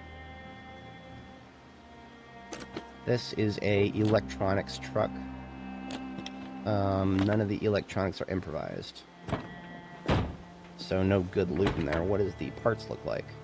Deceptive, very deceptive. I saw the intact glasswork and the intact trunk and I was like, ooh, but no. Piece of shit. Absolute piece of shit. Not even worth repairing as a hauler. We're actually getting far afield now. We're way out of range of the mall. So these groups... They're no threat to me if I'm trying to loot the mall. And even this gas station, they're no longer really going to be a threat to me. I don't know where this young lady is going. I know of no mechanic that would be trying her north right now. I would be very interested to know if there's just a new mechanic that just makes zombies move completely randomly. Rare, but if it happened, that would explain almost everything. Every once in a while, I'll see a zombie just fucking off into a direction that doesn't really make any sense. After 2,300 hours of zombie movement observation, a lot of it makes sense, but there's like, I don't know, a 10%, something like 10% of zombie movements I still don't understand. There's a possibility that there's a mechanic that's supposed to make them cluster in urban areas. There's also a mechanic that's supposed to make them try to group up with other zombies. It didn't look like she was going for any other zombies specifically. The urban mechanic could have her just go into the parking lot of the mall here. That's the only thing that would come to mind. But, alas. We are now, it's 1,900 hours, but we're not at risk of fatigue yet. That, actually, we can thank the fact that we had to get a third sleep because of the nightmare. That's actually turned out in our favor now. So I don't have anything that I could loot the mall with right now. So I'm going to go ahead and put away the ambulance. Because the ambulance, if anybody watching is not familiar, the ambulance is my combat vehicle. The trunk of the ambulance is almost completely full of stuff combat related. I would say about 80% of it is ammo. But there is also plenty of spare swords, explosive related things, even some books and whatnot if I get stressed out in the field and I want to get rid of the stress. Stress makes it harder to shoot. So almost everything in the van is combat related, but that doesn't leave me with like any storage space to actually loot with right now. My combat vehicles in other towns would definitely have a little bit of room for loot in them, because I don't need to be carrying around a massive ammo supply if I'm in any town other than Louisville. But preaching to the choir on that one. I'm pretty sure anybody who's played this game just a little bit will know that Louisville is the crazy place. So we leave the combat van here. We're just actually going to take Jorgensen and Sons out again. This one is our... it's not just our hauler. It has also got auxiliary combat stuff in it. So if we run into a weird situation that we weren't quite expecting, let's just say there's like a, you know, maybe a massive group indoors at the Grand Ohio Mall. Shit. That really better not have damaged my trunk. Okay, we're good.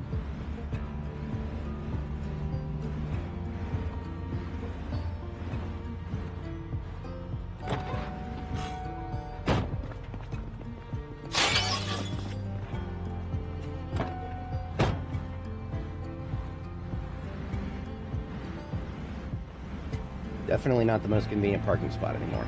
In fact, probably the least convenient parking spot now. That's okay. We've got it out of it. We'll put it back in a different spot.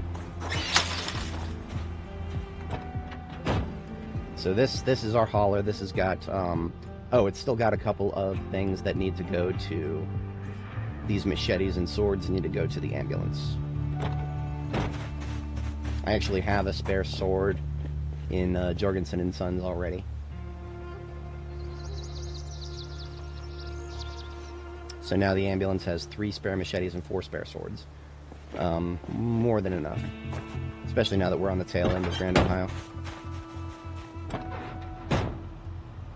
Yeah. Full compartment of ammo, or sorry, not ammo, of replacement melee weapons, tools, and most importantly for what we're about to do, a sledgehammer.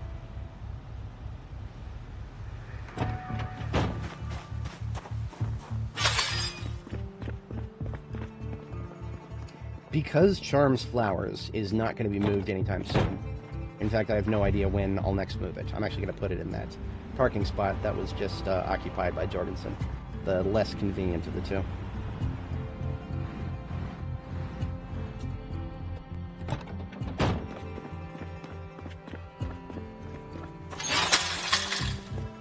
Now, United Shipping Logistics here. I think this has got, what is its engine? I forgot. 71. Okay, so this is just a pretty looking loot van is all this is. One of many. One of many. We will, when Jorgensen and Sons is full, we'll take USL out and use that to fill it up with loot. I think I'm also going to take a trailer with me. Because, I mean, it's the Grand Ohio Mall. There's going to be a lot of loot up there. Like a metric lot. Right now the trailer has got metalworking stuff in it. We want to get that out. It's got metalworking and a little bit of vehicle parts. So I'm going to take the vehicle parts down to the garage, and then we're going to get that.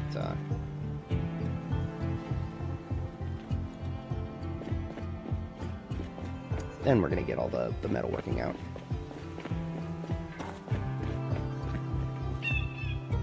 Didn't put vehicle part or engine parts on the floor here anywhere.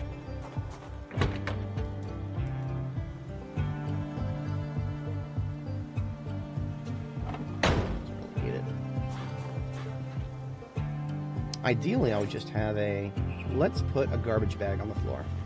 We'll put a garbage bag on the floor here. That will be a garbage bag filled with engine parts. That will be much easier, so we can just pick up the garbage bag whenever we need to do engine work, instead of constantly having to pick up and put down engine parts, because every single one of them weighs 1 encumbrance. Oh, how do I keep it fun after so long? Setting my own goals. And most importantly, I was talking about this a little bit earlier on stream, but it bears repeating. There are 2 sides to this game, the way I play it. There's combat and logistics. And if you don't enjoy logistics, I feel like you're going to struggle to enjoy Project Zomboid after a long period of time. I enjoy logistics. The fact that I've got an entire parking lot full of vehicles, almost every vehicle on screen right now has a purpose. Just that in and of itself keeps me busy. Just constantly being on the lookout for cool-looking vehicles, recovering them, purposing them. That's just, that's one small part of logistics. Another, larger part is the fact that we're going through Louisville. This is our main base in Louisville, Jericho. All these little blue arrows. This is a logistics supply line that I've got to keep secure. And another thing that I'm also doing is I'm thinking in terms of when there's NPCs in this game, which allegedly there will be someday. I'm a believer. We will have NPCs someday. When we do, we'll need places to store them, and they'll need supplies at those places. So all these bases that I'm building, right now they're just for me, while I progress through Louisville. In the future, they may be places where I actually leave NPCs, at which point I'll have to supply them and, make sure they're equipped with radios and whatnot. And so I'm also just kind of like playing the game as if there were NPCs or multiplayer. But neither of which are in the game right now, so I've got to use my imagination a little bit to make the game fun. A lot of people either don't have as much imagination or they don't want to spend their creative energy on a video game like this. A lot of people will just play video games to have fun, not to burn their creative energy. So it definitely, in its current form, it's for less people than it will be when there's NPCs. Because again, like I said, a lot of my creative energy in this game is spent imagining what it's going to be like when it actually has NPCs in it. But when NPCs are in it and they're actually good, knock on wood, maybe we'll have that someday. It's going to be a while, but when it happens, I'll have to expend a lot less creative energy on this game. And well, I think that'll be true for everybody. I think everybody will have a little bit more fun in this game and it'll be a lot less difficult to make it fun long term, because you're always going to be finding more people to interact with and have to make those interesting decisions. Like, let's just say I came across an NPC right now. They were being attacked by zombies, and I have to make the choice. Do I save them, or do I just leave them to their fate? And if that's something that could happen just randomly. Yeah, it could be. Yeah. KTO makes a good point, because in the start, the way the lore is for this game is that in the first month of the game, a lot of people are turning into zombies not because they got bit, but because they got the airborne strain of the virus. If you just play the game, if you don't listen to any of the radio lore or anything like that, you'll probably never know that the reason about 90% of people got turned into zombies was never because they got bit, but because they, unfortunately, were not among the 5% of humanity, like the main character, that are immune to the airborne strain of the virus. So a lot of these people who are zombies never got bit. They just got unlucky. They rolled the dice and came up snake eyes. And because of that, in the first 3 weeks of the game, a lot of people that are still alive in the world, according to the lore, are people who just haven't died yet because they've gotten infected, but they haven't had symptoms yet.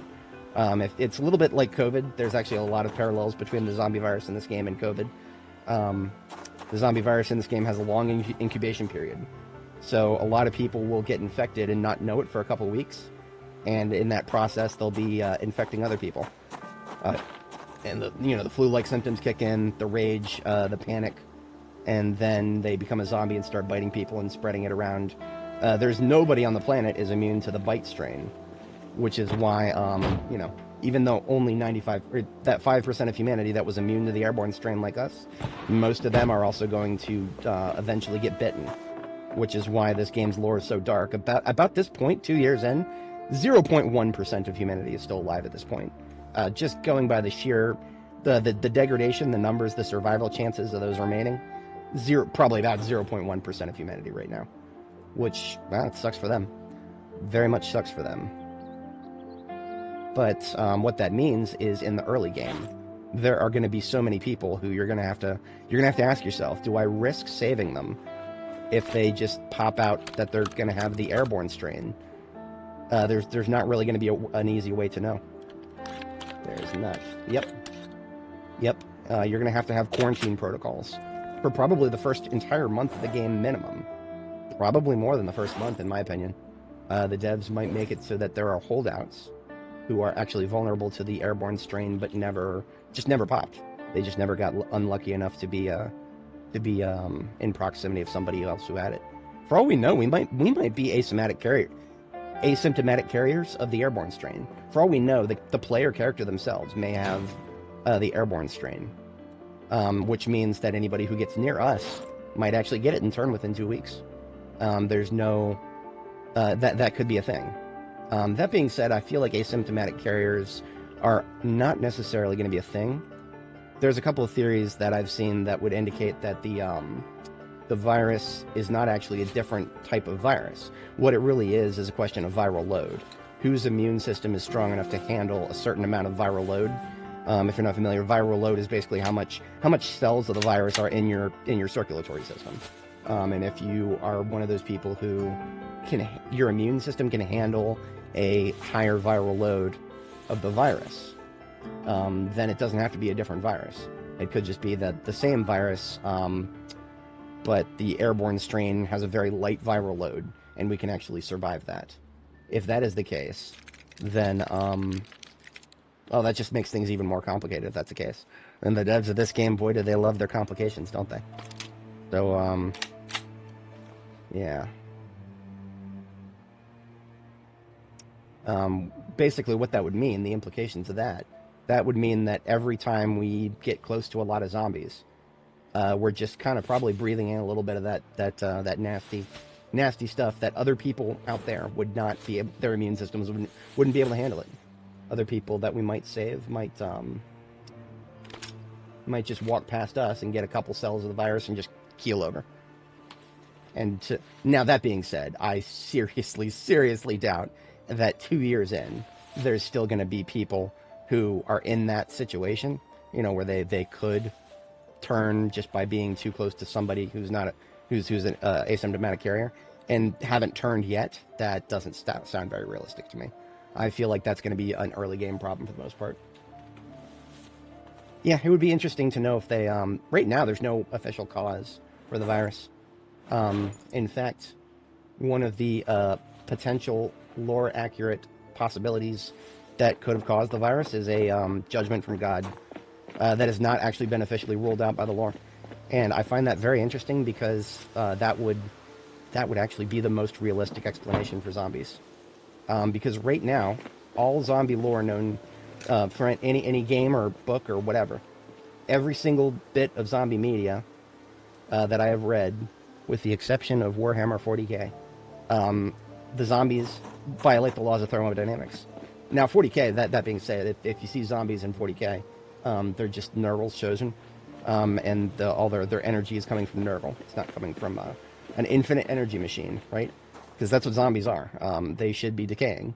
They should be decaying because they're not getting sufficient intake of energy. Zombies that don't bite people for 2 years straight, they should be decaying and into nothingness. They should be dust by now. But somehow they're not, and that means they're violating thermodynamics straight up. It came from Spiffo. No. You might be right. This, I don't know. I'm talking out my ass here based on a thread that I saw on Reddit. Somebody said that there's a liquid in the game right now. There is, in the liquid system, there is a liquid that could actually cause you to get infected if you ingest it. And I think that was associated with Spiffos, the liquid was. I have no idea if what I just said was true or not. But if it was, oh boy, that would be very interesting. Because that would put this game's lore possibly a little closer to Dead Rising. Dead Rising, if anybody is familiar with that, very fun game, I enjoy it. It also had some very interesting lore for the origin of the virus in that game. The origin of the virus in that game, as far as I recall, was related to research for meat production. The people who made it, I believe, were trying to make some sort of way to make cows regrow their meat, if I'm not mistaken. And then what they ended up doing was making a zombie apocalypse because it infected humans and it wasn't doing what it was supposed to do. But that would be fascinating because Spiffos, absolutely, would they want to do something like that? Yes, sirree, Bob, they would want to do that. Spiffos would be absolutely the kind of corporation that would want to make a virus that could make cattle grow more meat. But that being said, if that was the case, then it should affect cows, which it doesn't. Maybe they never got that far. Who knows? I find that thought experiment quite interesting, though. All right, I didn't even mention this. We're looting a gun shop. I noticed this gun shop here a little bit earlier, and I just filed it in the back of my brain. We should probably loot this before we even go back into the mall, because we actually are out of shotgun anything more than what's in our bandolier and our backpack. The ambulance does not have any more loose shotgun, so I'm actually taking basically all ammo right now. I'm taking all ammo, and any shotgun-related ammo is going to go into the is going to go into the ambulance so that we can do a little more shotgun once we go into the mall. A lot better opportunities in there.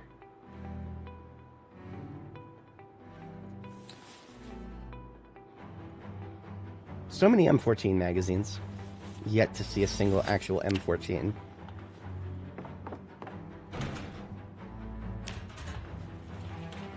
Glad to see some more 223. We were actually getting low on that.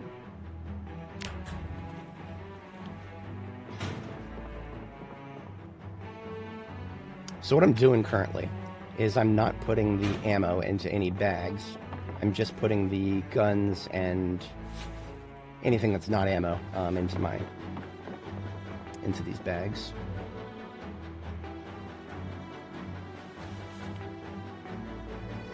And the reason for that is I want to be able to open this trunk and see all the ammo that I have. That will make it easier to sort through things.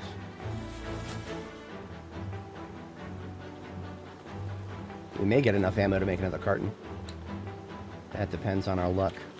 It's 12 boxes to a carton, so 38 special and 44 mag, we're actually halfway there.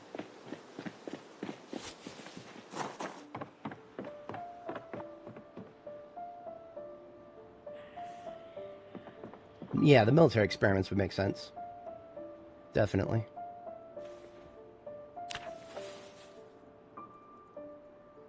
Shooting range just outside Louisville. Which direction outside of Louisville is that? Because we've done almost everything in the southwest. I think the east is the next general big direction.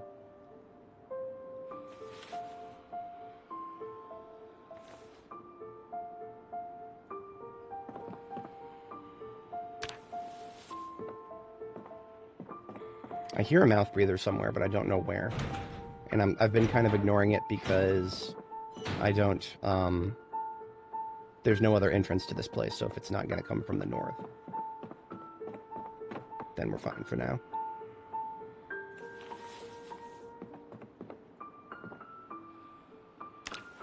Okay, that is everything that is not ammo.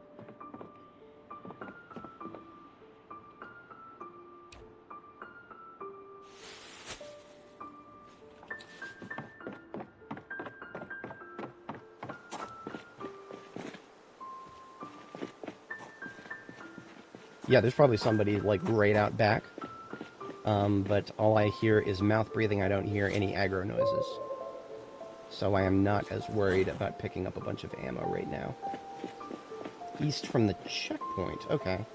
Good to know. I've already cleared the checkpoint once. Oh, they might be in the bathroom here. Hang on.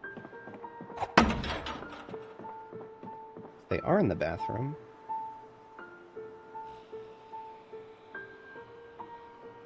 Oh, this? Okay, so what you're listening to right now, this track is called What Was Lost, Piano Only. And it's a mid version, so what that means is in the latest build of the game, this will only play if you are outside and kind of in a chill exploration theme.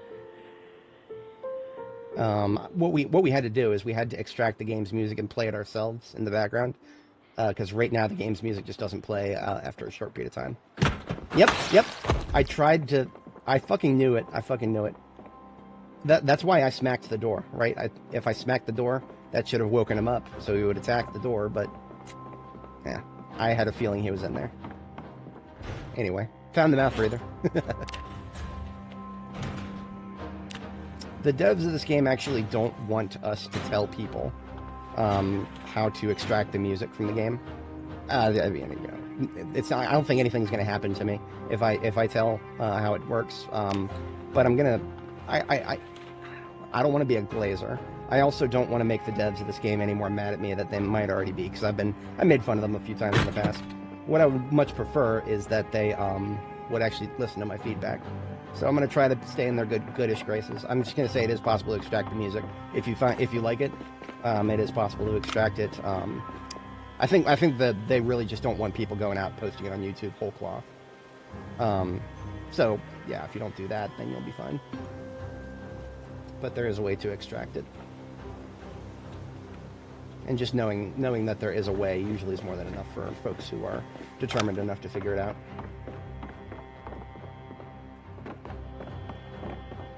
It'd be a lot nicer if I didn't have to rely on the fact that, or the only reason I've extracted it more recently is just because, well, I need to have something playing. I enjoy this game's music, but it stops playing after a short period of time nowadays.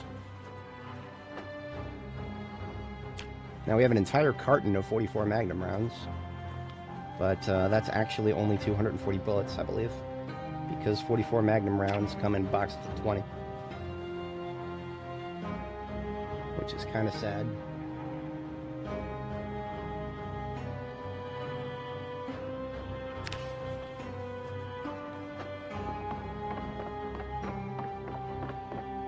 Now, I think we will have definitely found enough to make a few cartons at this point.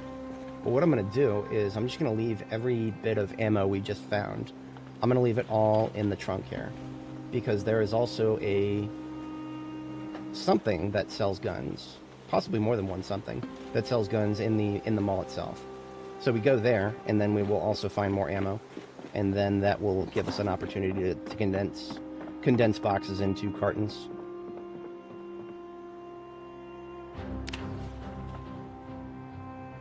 Okay, that's everything out of this place.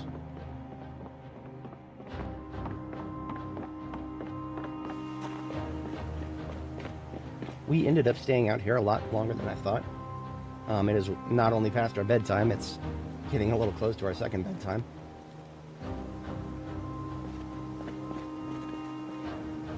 I have no idea where that key goes, and I no longer need the gun store key, so I'm going to leave them both on the floor here.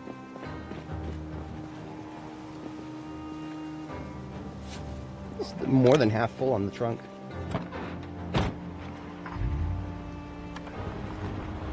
Very successful little looting operation there.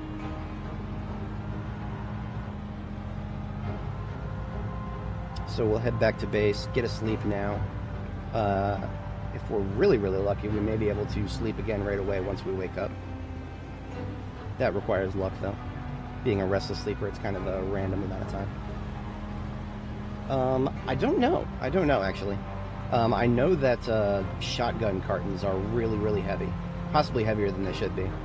But I actually think it is still it's more lightweight than all the boxes.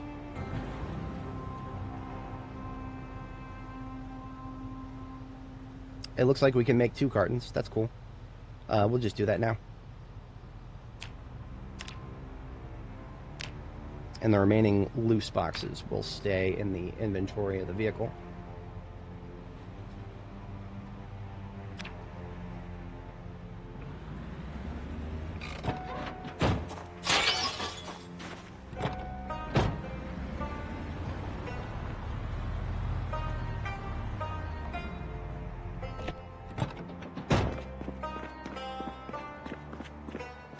A little bit cramped in here, but we can still get to everywhere we need to.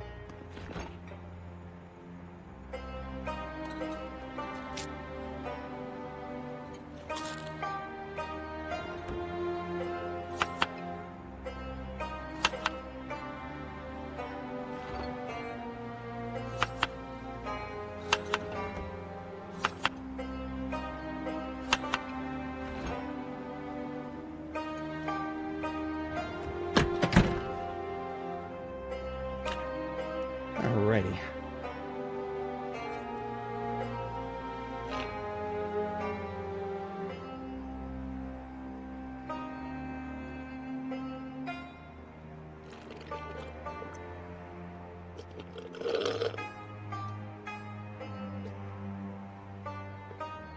Alright, it's 4:50, so we're screwed on our sleep schedule.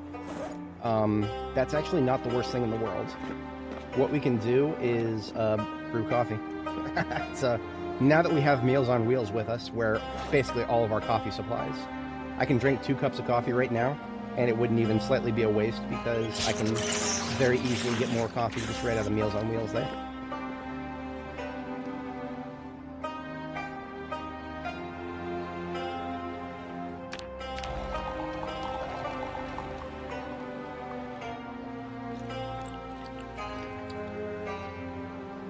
Now, it would be a kind of a waste of coffee to just straight up drink this next one. I'm going to optimize this because coffee reduces, a full cup of coffee is 24 fatigue. We have 17 fatigue right now. So I'm going to wait till a little bit later in the morning to drink this next cup of coffee.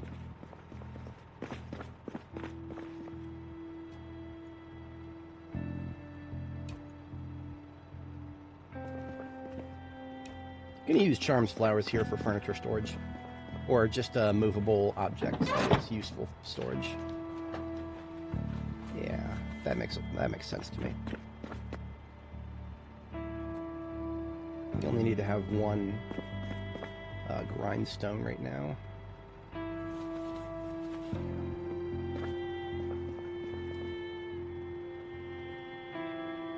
If I keep these generators in Charms flowers, I will know where they're at.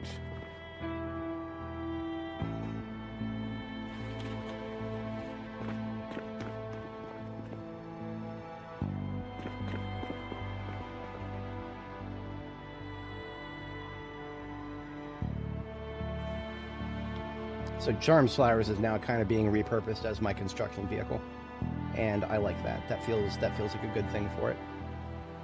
So what we're going to do is take these garbage bags that I got from the gun store we just looted. Take those, and we're going to put it in. We're going to get the soda out of my inventory. That needs to happen first. Way too much soda in my backpack right now. Oh my god, yeah. At the start of Unstable, we could microdose on soda and stay awake forever. It was great. But we had way too much fun when we did that. We had so much fun that the devs hit soda with their Nerf bat really fucking hard. And now soda is almost completely useless. Well, it's still useful if you want to get rid of... it's got a decent amount of calories in it, and it will get rid of unhappies. Drinking soda does make your character happy. But if you're trying to do it to get rid of, you know... a 2 liter of soda should have... easily should have as much caffeine as a cup of coffee. No. Nope, not in this world. In this world, a 2 liter of soda is like 1/4 of a cup of coffee worth of caffeine, which doesn't sound anywhere close to reality. But the devs got so pissed off that we were having so much fun with soda keeping us awake forever that they decided to make it unrealistically useless for caffeine. That just goes to show we're not allowed to have fun. No fun allowed, no siree. Nope, absolutely not.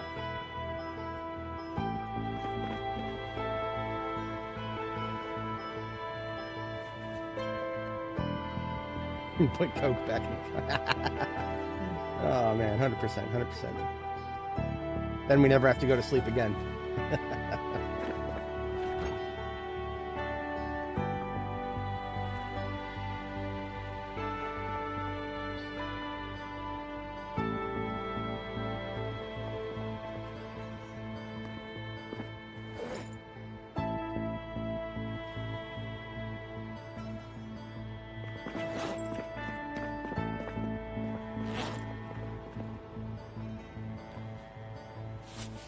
Now, a lot of these guns are just going to stay here. Every gun we just picked up was in perfect condition. I've got this duffel bag over here full of guns that are in perfect condition already. But what I want to do is separate the ones that are not in good condition from the ones that are. So I have this cupboard right here. This cupboard is going to be the destination for guns that are not in perfect condition. When they're not perfect condition, I use them to repair other guns. So that's, we don't put any of the guns we just picked up in there. We'll put them in this counter over here in the corner. Because we don't want to bring them back to Jericho. There's no point. Jericho is literally full to the brim. We have so many guns at Jericho that there are 3 crates with nothing but shotguns.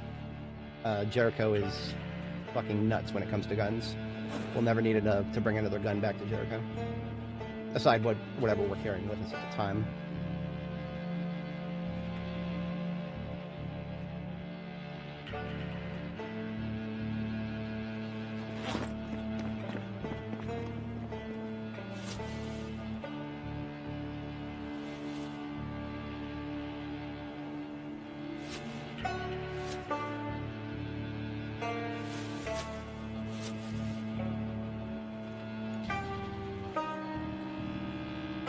Now, some of these magazines can go, for example, 1911. I haven't decided yet if I want to start doing 1911 45 auto.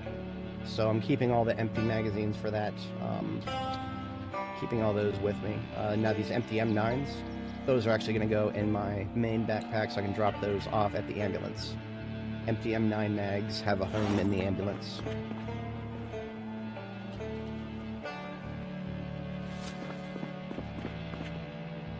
All these attachments for guns can just go with the rest of the guns that I brought back here. Probably not going to need any of these attachments, but if I do, I know where they are.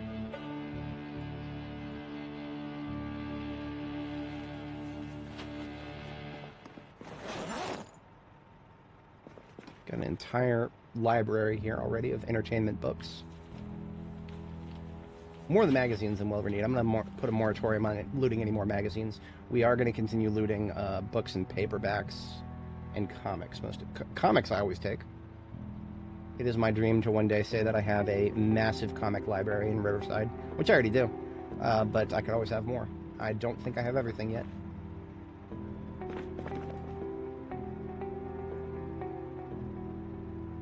Okay, we don't need this sawed-off double-barrel shotgun in here.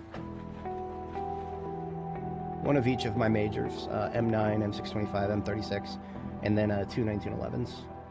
More than enough.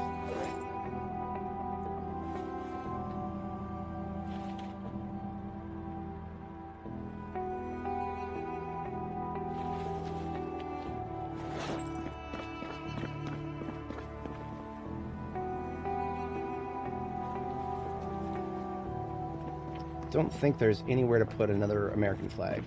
The three wide stars and bars. Nowhere I could fit it in here. You know what? What if I put it out here where there's not as much vine? Hell yeah. Feels good. Kill our guest here.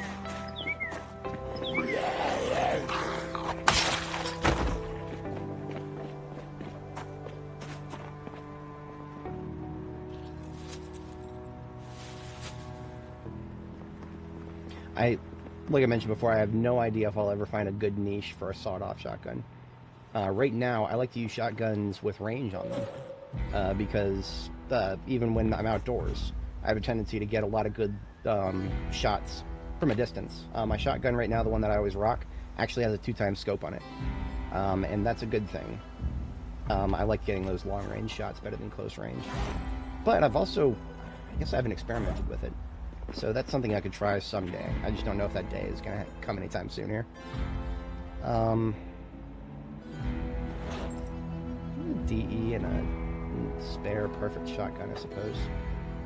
This is, okay, so this is just, everything that we're listening to right now has been extracted from, Build 42. Specifically, it's going to be the mid versions. Every single soundtrack in Build 42 has 3 versions. A low, mid, and a high. The low is what you're going to hear a lot if you're inside your base. Because low, and the low is like really, really, really, really quiet.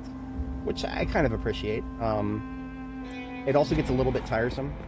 It gets a little tiresome because if I'm in my own base, I don't need to constantly be listening for zombies. A base like this one, a little bit more so, I do need to listen for zombies, but like Riverside base, I went almost a month at a time without having an uninvited guest. So the low soundtracks kind of, they all run together because they all sound the same. But yeah, that's kind of a lowdown. So this, but yeah, like I said, this is B42. And everything that we play are going to be the mid tracks. Because right now, we don't hear mid tracks often enough in the vanilla game. We'll hear nothing but the high tracks. The high tracks go on when you go out and drive around. So basically, anytime you get in a vehicle, you'll start hearing the high tracks, which have extra percussion and brass in them, which sound really cool. But again, they get a little overplayed because we do spend a lot of time driving, and we'll never hear anything but high while we're driving. And then we hear nothing but low while we're indoors. We don't hear mid enough, in my opinion, which is one of the reasons I like to play mid when I'm forced to. Like right now, when the game's soundtrack literally just breaks, I'll play mid in the meantime. Okay, we've got. It is now time we can drink another cup of coffee. We are up to 25 fatigue. So this will make sure that we don't get tired for a very long time today, despite not getting a second sleep. Yeah, no problem. I'm always happy to talk about the music in this game because I love it. It's probably one of the game's stronger suites. It needs a little bit of work, though. It's mostly just the way they balance which soundtrack plays when. That needs some work. We're going to go ahead and take 2 of these kale salads with us. That should be enough for a full day. You know what? We'll take 3. We'll take 3. So that anytime we have to get hungry and eat, we will eat a perishable instead of a non-perishable.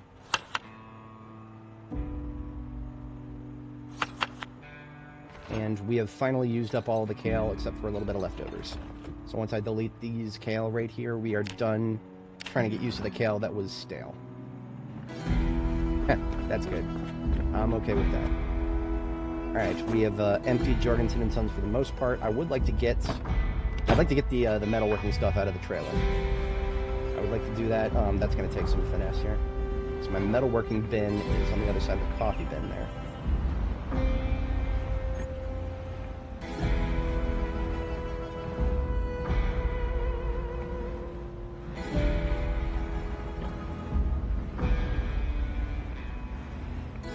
Perfect. I think that'll do.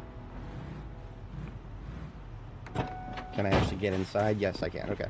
Now we should be able to access the trunk and our metalworking container at the same time. It is number 2 in the list. So all this stuff that's in the trailer should fit into... No, I've got propane tanks in that cupboard. Let's get those out.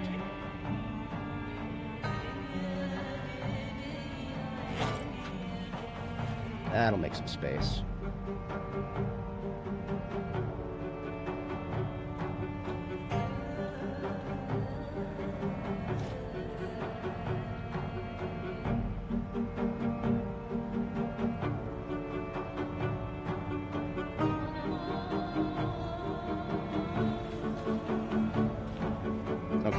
So I had to expand into 2 different containers, but that's all the metalworking stuff that I picked up from 31 West, where First Street met 31 West in the far north. So we now have an empty trailer. Like this trailer we were hauling around had stuff in it the whole time, so fixed that. Now these cartons of shotgun shells, or cartons of anything here. All these cartons, we don't need to be carrying those in Jorgensen and Sons anymore. So here's what I'm going to do. Here's my order of operations. USL, United Shipping Logistics, this red, white, and blue van up here. This is now our ammo storage van for the local area. We do have more ammo storage vans that would have room for this that we're picking up. They're not here. They're at Creed. And instead of going to get them now, I would like to go to Grand Ohio Mall and continue looting that area. So we're going to take the cartons out, and we're going to put the cartons in USL. Oops, that's not USL. Wrong trunk. Here we go. Because I won't need any of these cartons for a while. I won't need any of those cartons for a while. Now I do have an M16 with me that actually doesn't have any loose ammo. So most of these 5.56 boxes are going to stay with me. What's the ratio? It's 50 to a box, 30 to a magazine, so 3 boxes for, oh, fuck. I'm usually better at mental math than this, especially something I've solved before. 5. Okay, so 3 boxes of, the 5mm ammo. That goes to, 5 magazines of M16, and we have 10 magazines total? No, we have 9. So it'll be slightly short. That's okay. We're going to do a full reload of M16 magazines. Then we can wield the M16 inside of Grand Ohio. Because that actually is... The Grand Ohio Mall, the interior, that's kind of one of the things I've been saving the M16 for. We only have one, so when it gets to low condition and breaks, we're not going to have a replacement, possibly ever.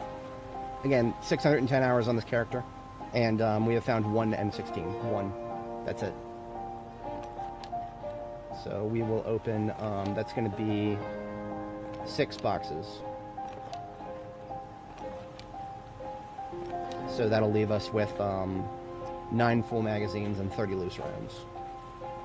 And then the rest of the boxes I can put back, and if we find enough, we'll make another carton.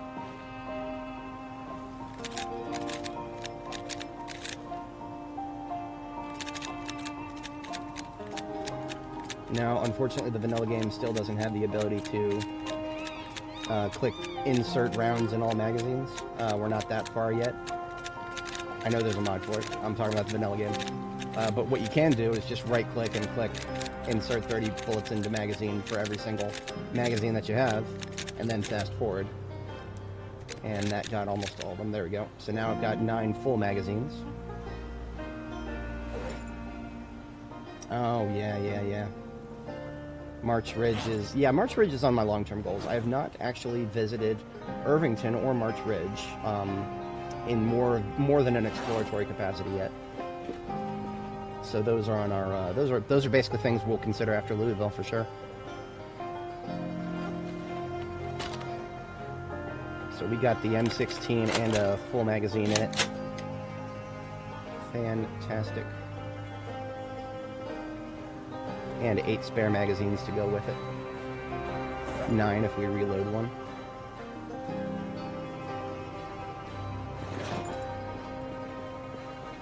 Nice, very nice.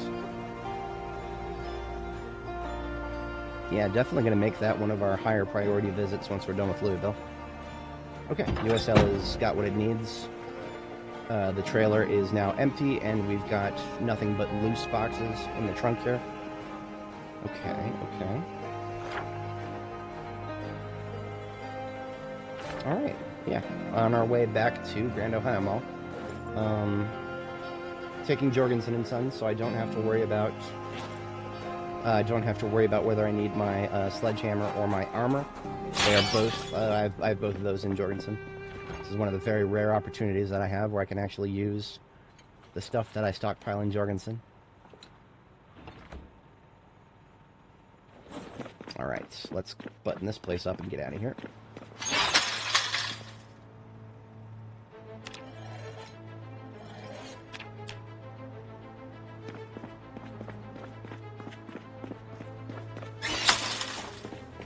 Look at that, a little bit of rain.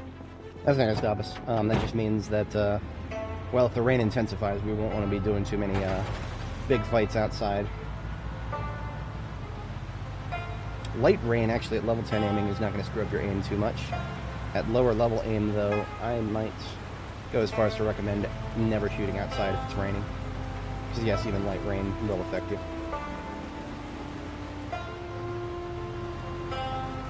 Now, if memory serves, the gun store inside is kind of... I think we're going to kind of like... by the way, you can drive straight into double doors. Public service announcement. Now, the only reason I'm doing this with Jorgensen and Sons is because I don't expect to run into too many zombies. That being said, we've cleared this place many times, and there's still more to be found in here.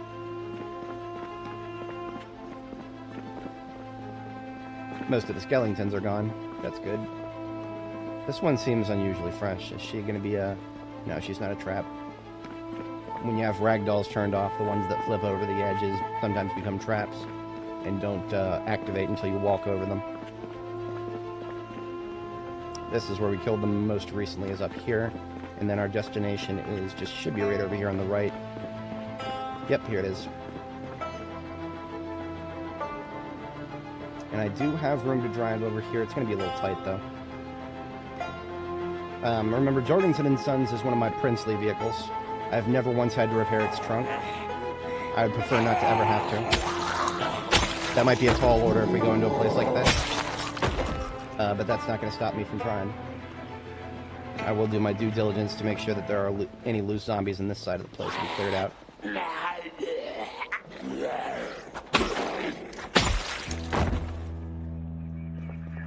I saw you in there. That's right, come on out.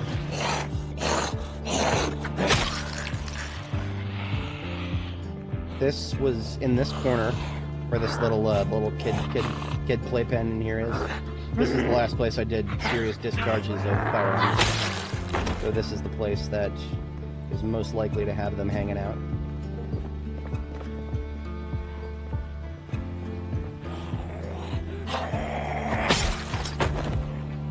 Now, last time I came in here, I was wearing my full armor kit.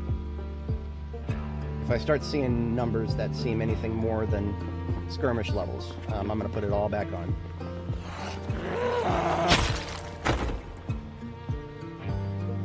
Oh, you know what I don't have in Jorgensen & Sons? I don't have the new leg gear. Thigh guards with shin guards, those two. Thigh and shin guards are actually superior to just knee pads. And I can get to 100% on both legs without too bad of a movement speed debuff. But thigh guards and shin guards that match my aesthetic, which is all black, actually very fucking rare. I don't know if I have a full set of both, other than what's in the ambulance.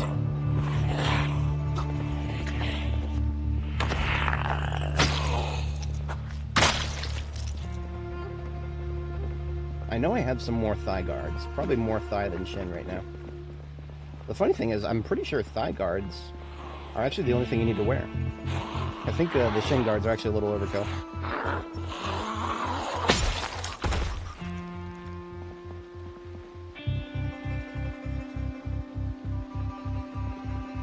I know there's at least two more over here around the corner. I think that was supposed to be one of them.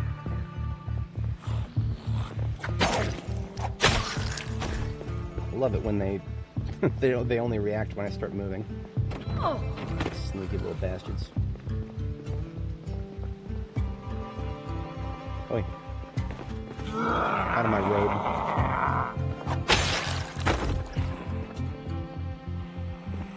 I thank the beast for announcing its presence.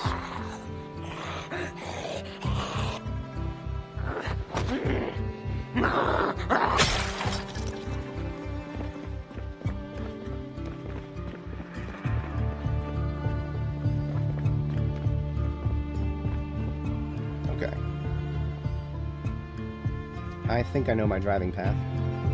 What I'm going to do actually is I'm going to take the trailer off. I'm going to take the trailer off because the trailer makes it hard to back up.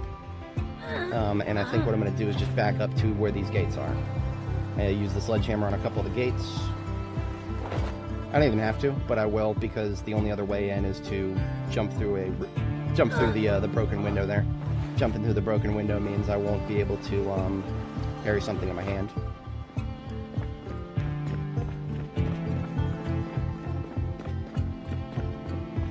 Alright, our route is now clear.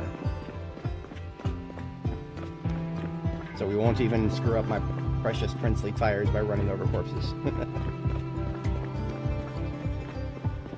Oh, you're talking about the one that we're hitting right now from the outside?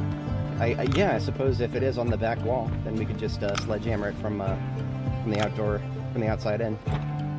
I mean, right now I feel morally obligated to use the fact that I've cleared out the interior. Oh man, I feel morally obligated to make use of this, even though it's kind of hard to see now. This is why I like to carry, I like to use, if I'm going to drive into a big place like this, I would much prefer vehicles with light bars, because this is one of the places where light bars, due to the silly way lighting works in this game right now. This is going to be a very tight threading here. We've got 3 tiles, that's all we need, but it's going to be tight. Okay, we're good.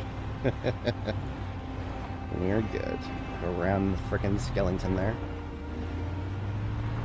And we want to go next to this kiosk and take a left. You know what? Thought I could do that blind. Just want to double check my bearings here. Okay, yeah, we're on track.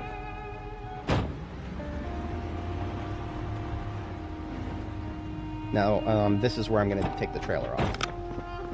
I probably should have taken it off earlier, but now I can back up much easier.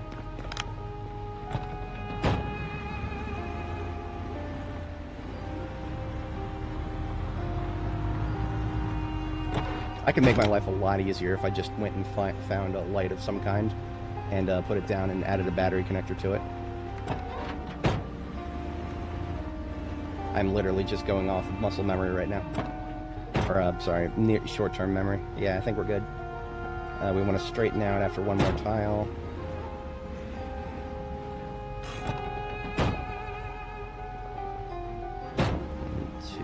3 more tiles. That's good for now.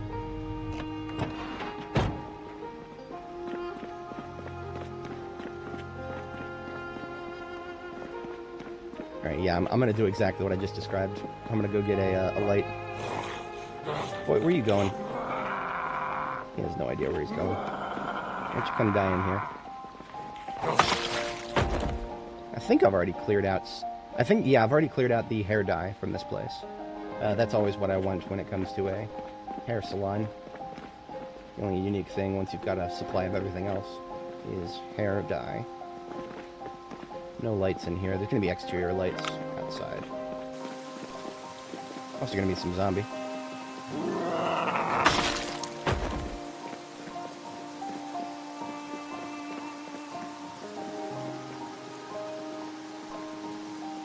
I see 1 exterior light. I guess that's all we need. Now for a battery connector, you need just a spare electrical part.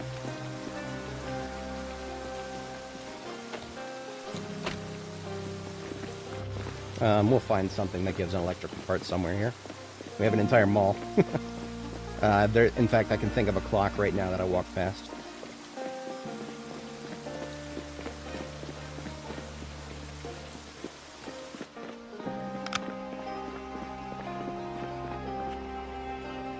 I had a feeling.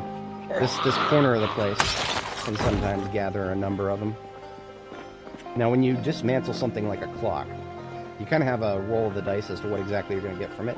I think electrical wire may be the most common, but I know you have some chance of getting 1 electrical part, and that's all we need. Yeah, see, that time we got wire. Oh, no, we got 1 of each. Scrap electronics and electrical wire.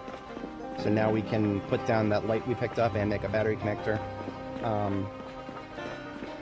I don't think I have any... I do have a spare battery somewhere.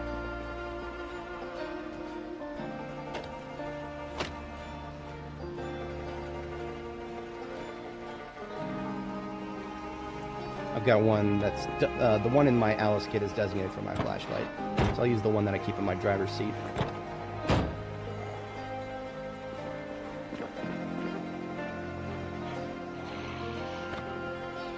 Oh, whoa, whoa, hello there. Okay, so she went through... Oh, I see what she was. Okay. An unexpected spot.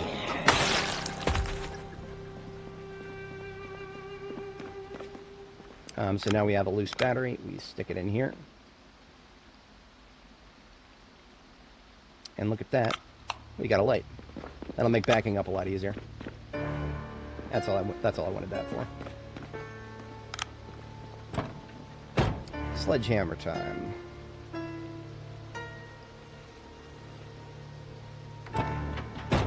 Put a Jenny by the... You know what? All those blue generators, those spare blue generators that I picked up, I don't usually think in terms of just slapping them next to... only when I'm, like, at a warehouse. When I'm at a warehouse, I would consider that. This place, I suppose if I put it on the back wall back there, that would probably get me a little bit of room. Yeah, you know what? If I had heard of that strategy before coming this far, I probably would have done it. But okay, we just sledged three tiles, so we actually need to cool it with the sledgehammer for a moment. Because if we keep sledging, we'll get muscle strain. We're already in because we don't have any long blunt skill. We're already at orange muscle strain. If we do one more too quickly, we'll get red. So we'll just take a break from that and loot what is out here. Put it in garbage bags. I believe these shelves should probably be camping equipment, most likely. Box of water ration cans. I'm sure there's such thing as a scenario where it would be better to just have ration cans of water. This isn't one of them. We've got the Ohio River right out there.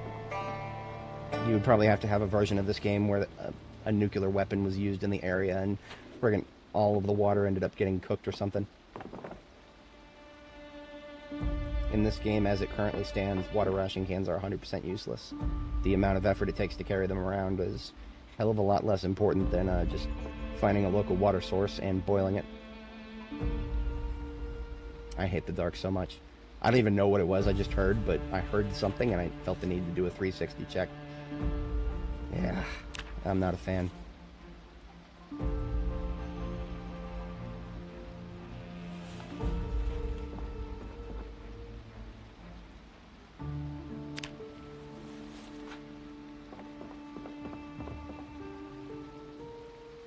This is a camo sleeping bag. There are cheap sleeping bags and regular sleeping bags. We also found another military backpack. So this one is almost full. What we're hearing right now, that might actually be a zombie scratching at a door somewhere. Yes, I think we are hearing a zombie scratch at a door. Which means it's not going to be anywhere in the immediate vicinity. Which means it's going to be somewhere. Remain aware of it. One full garbage bag of loot has been acquired. These lockers almost always just have, yeah, just nothing but cases. I hate these. They're literally 100% useless. I wish there was something more interesting in these lockers. It's like just a bunch of loot tables right there that could be used by something else. Yeah. The player interaction sounds. Every once in a while, I'll hear one of the new player interaction sounds. It'll sound just like a footstep. If you've started keying yourself to the sounds in this game, good job. I highly recommend doing so. But there is a slight drawback once you get very, very sensitive to the sound of footsteps. The devs are possibly even intentionally. Possibly intentionally, I have no idea. Hanlon's razor is blunt and broken for this game. But there is a possibility the devs are doing it intentionally to fuck with those of us who have keyed ourselves very sensitively to sound. Oh, I see. I mean, it makes sense for a place like this. A place like this would have, sure, they would have empty containers for sale. I guess that makes sense. Doesn't mean I like it. You usually have to fight a lot to come to a place like this. I would like to have some ammo. Okay, so we've got cots here. Cots normally can't be dropped on the floor unless you equip them and then use the drop thing keybind. That drops it on the floor. It's only got a little icon, but that's okay.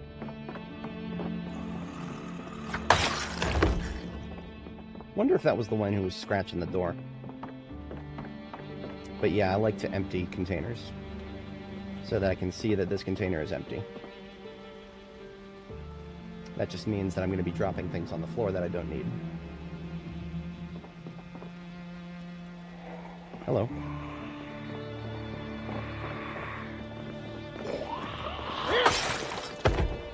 You know what? That's the second one from this corner. Let's just do a little look-see.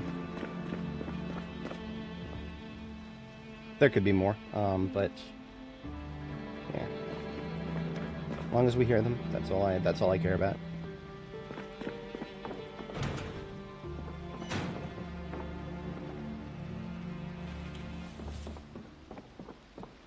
Once we finish with these shelves right here, I'm actually going to do another sledgehammer run.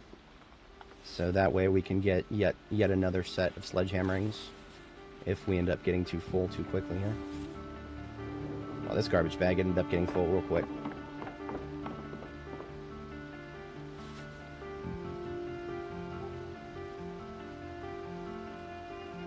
Yeah, we don't have hardly room for anything left. We'll just toss it in. Sledgehammer time.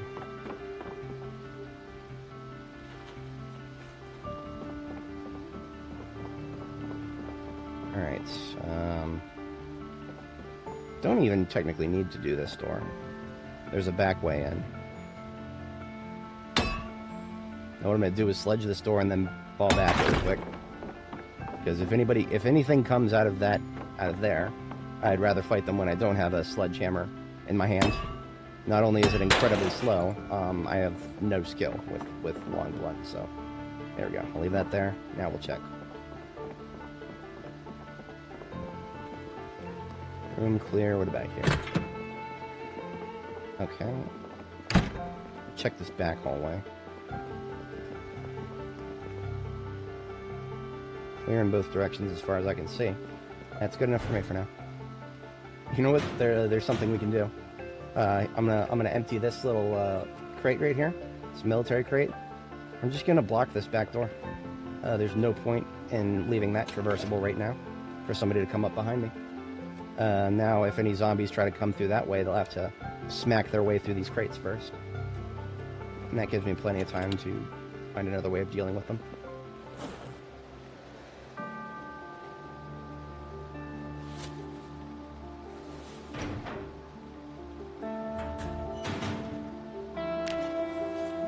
I used to be in the set of mind that I don't need any more entrenching tools. No. No, we can't build them. If we want more entrenching tools, we've got to loot them. I worked hard to secure this place. I'm going to take almost everything from it. Almost everything.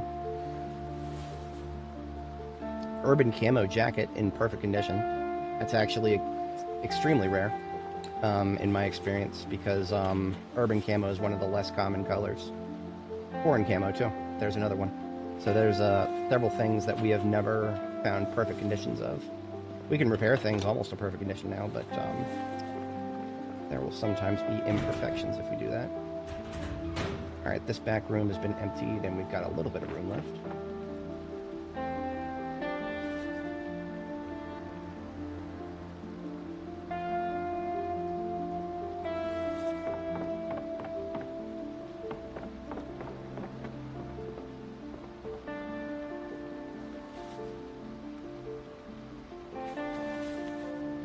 A lot of what I'm picking up right now is probably not even going to go back to Jericho. I've actually got a lot of military gear at Jericho. So a lot of what we're picking up is probably going to be left at the gas station here. So the gas station base for the local area is pretty much everything that is pretty much everything that I'm going to loot on this side of the map that doesn't go back anywhere else. It'll stay here. That means if for some reason I ever actually need to come back for it, I don't have to fight through this place again. That's the most important thing for me in that calculus, is not having to fight through respawns.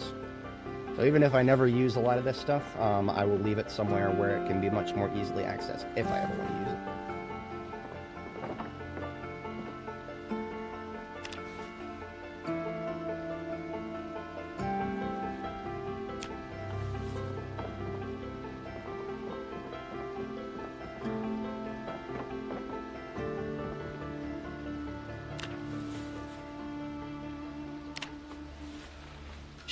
The Shema scarves, the face scarf things, those used to have an interesting niche. That interesting niche used to be that you could put them on the face while also wearing a bandana. So you could actually get like an extra layer. No, they now occupy the same slot as the bandana. So we were having too much fun with that. Because what that was, is that was more head protection, right? If you could put a leather strip on both a bandana, because, like, watch my head protection right now. Head protection, we have nothing right now. But I put this bandana on, and suddenly my head protection goes to 1025 because I got a leather strip on it. If I could do that with a Shema as well, then I could just arbitrarily walk around with a fair bit of head protection and no drawbacks whatsoever. Unless I need to eat. Unfortunately, that was nerfed. Remember, we're not allowed to have too much fun here. Absolutely not. Walking around with a little bit more head protection than zero. Unacceptable. Unacceptable. You must be miserable if you want to have a little bit of protection on your fucking head.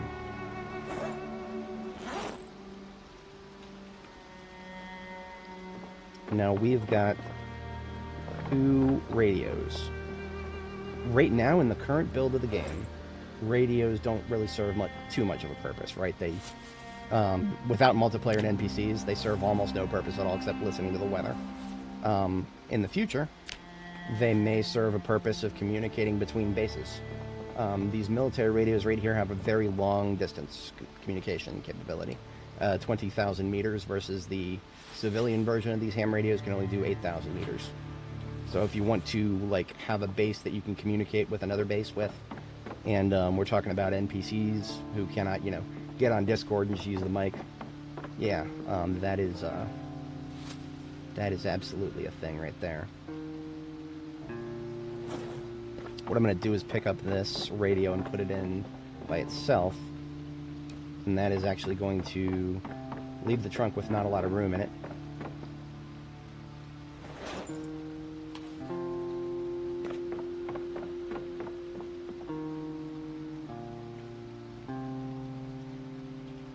Okay, that's everything from the front lobby. Now the ammo storage in the back is what is next.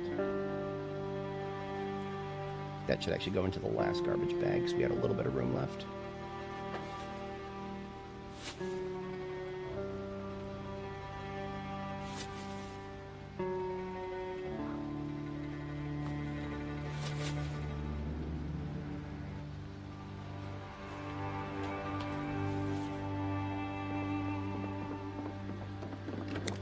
Alright. I predict guns and ammo back here.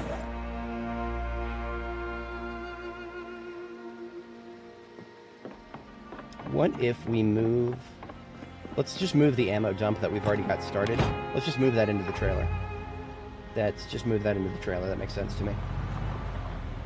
Because we want it to be all in the same spot.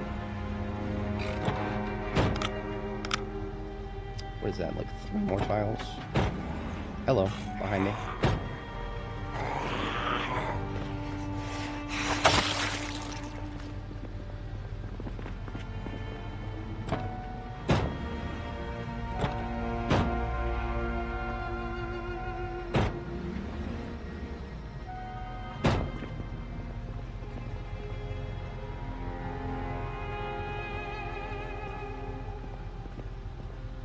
Come on. There we go. Now I can access both. Actually, okay, this is just pure luck. But the garbage bags of loot that I picked up and put in garbage bags, exactly a full trailer. Okay, so the trailer is now full. We just continue what we were doing. Garbage bags are instantaneous to transport, by the way, between containers. So, yeah, we got lucky there. Very rarely do I ever have it come out like that.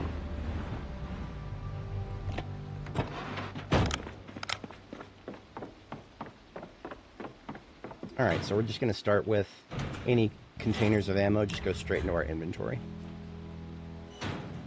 until we're full.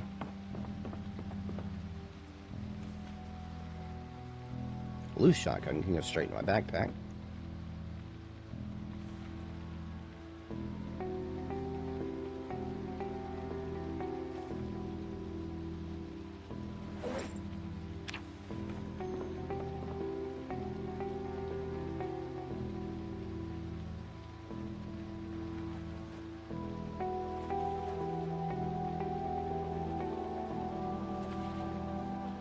Oh, what was that about garbage bags? I've glazed garbage bags in the past, but I don't know if I've ever like fully explained every reason why I like them so much. That's one of them. They're instantaneous to move. Especially if you take the dexterous trait. Sometimes you stop thinking about things in terms of how quickly they move between containers. I'm absolutely guilty of that on occasion. I'll just completely stop thinking about what makes something valuable in terms of how quickly it moves between containers. But garbage bags being an instant move, highly valuable.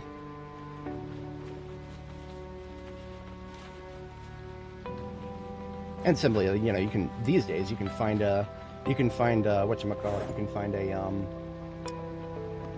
can find like an entire box of garbage bags and come home with 20 of them now. So the days of us scavenging for garbage bags just so that we can, and then putting them off to the side so that we can have enough for our rain barrels. Thankfully, those days are mostly over after you loot enough places that'll have boxes of garbage bags. Yeah. But duffels, I like to use duffels for like specific types of loot so that I know if I see stuff in a duffel, then I know that it's going to be something specific. Garbage bags are kind of very generic. But yeah, I do collect duffel bags. Sometimes just because they look cool. Oh, wait, one of these shotguns has shells in it. We'll take those shells out.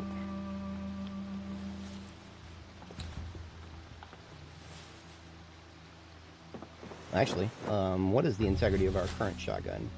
You know what? The integrity of our current shotgun is imperfect. The one we just picked up is perfect. So we're just going to swap the attachments from our shotgun and make the one we just picked up our new one.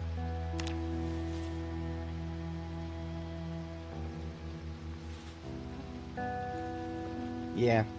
Well, okay, tarp, they're expanding tarp a little bit. We can make, there's improvised clothing now. We can cut tarps into segments and make, I would never wear like 90% of this. 99% of this I don't think I would ever wear. You can make a tarp sack now. I have no idea what you can do with a tarp sack, but apparently you can make one. You can make a crude tarp backpack. You can make a tarp fanny pack, a tarp sling bag. Lots of things you can do with tarps now, but like I said, 98% of what we just looked at, I don't think I would ever use. It's like all mid stuff compared to what you could get from a like a military source, and I always, you know, I go straight for military loot, like really early game, because it's all that's all the best stuff in the game, really. So yeah, I always go straight for that. But if I didn't, if there was no military loot on the map, those tarps that we just looked at, all those tarp clothing options and whatnot, probably not bad if you're doing the wilderness thing. Because if you do the wilderness start thing, you can actually still find tarps by searching for garbage. Good luck. Foraging for garbage, rather, if you forage for garbage. Finding anything specific by foraging through garbage is, yeah, good luck. Not impossible, just so annoying I would never want to do it. You have a small amount of room left, but we are... I think that's most of the place. Yeah, that's most of the place.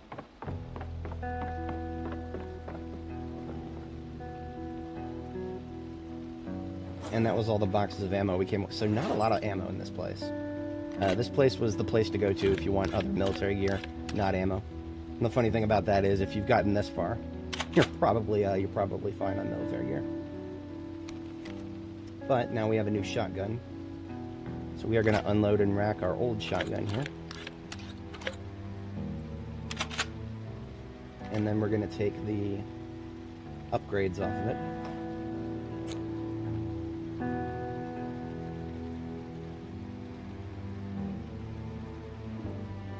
And then we're going to put the old one away. It is now repair fodder.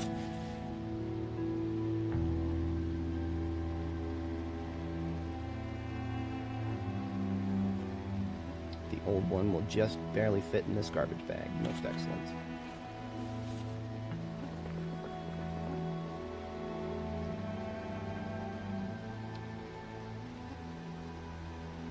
Choke tube, recoil pad, 2x scope. And then attach to backpack, and then reload. Beautiful. We now have ourselves a brand new shotgun with all of our necessary upgrades to it.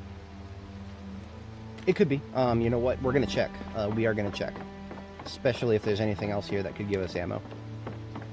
I'm going to grab my sledgehammer. Quick last pass here. Nothing else that I missed, no. Yeah, if there is any other place, we will locate it on the map.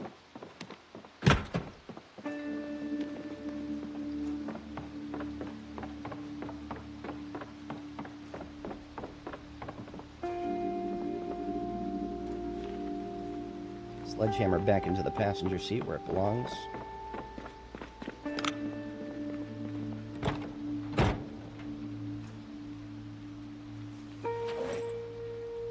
You know what? We also picked up a little bit of loose stuff here. Let's put one more garbage bag into the trunk and get started.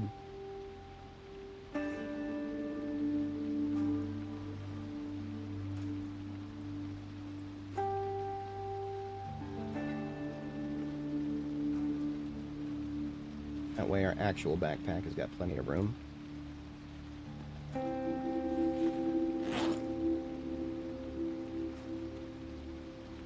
Oh no, it has a hood. This van has got oh, so this is the Jorgensen and Sons van. The hood is just it's colored in the same scheme as the side. It's got a little racing stripe on the front almost.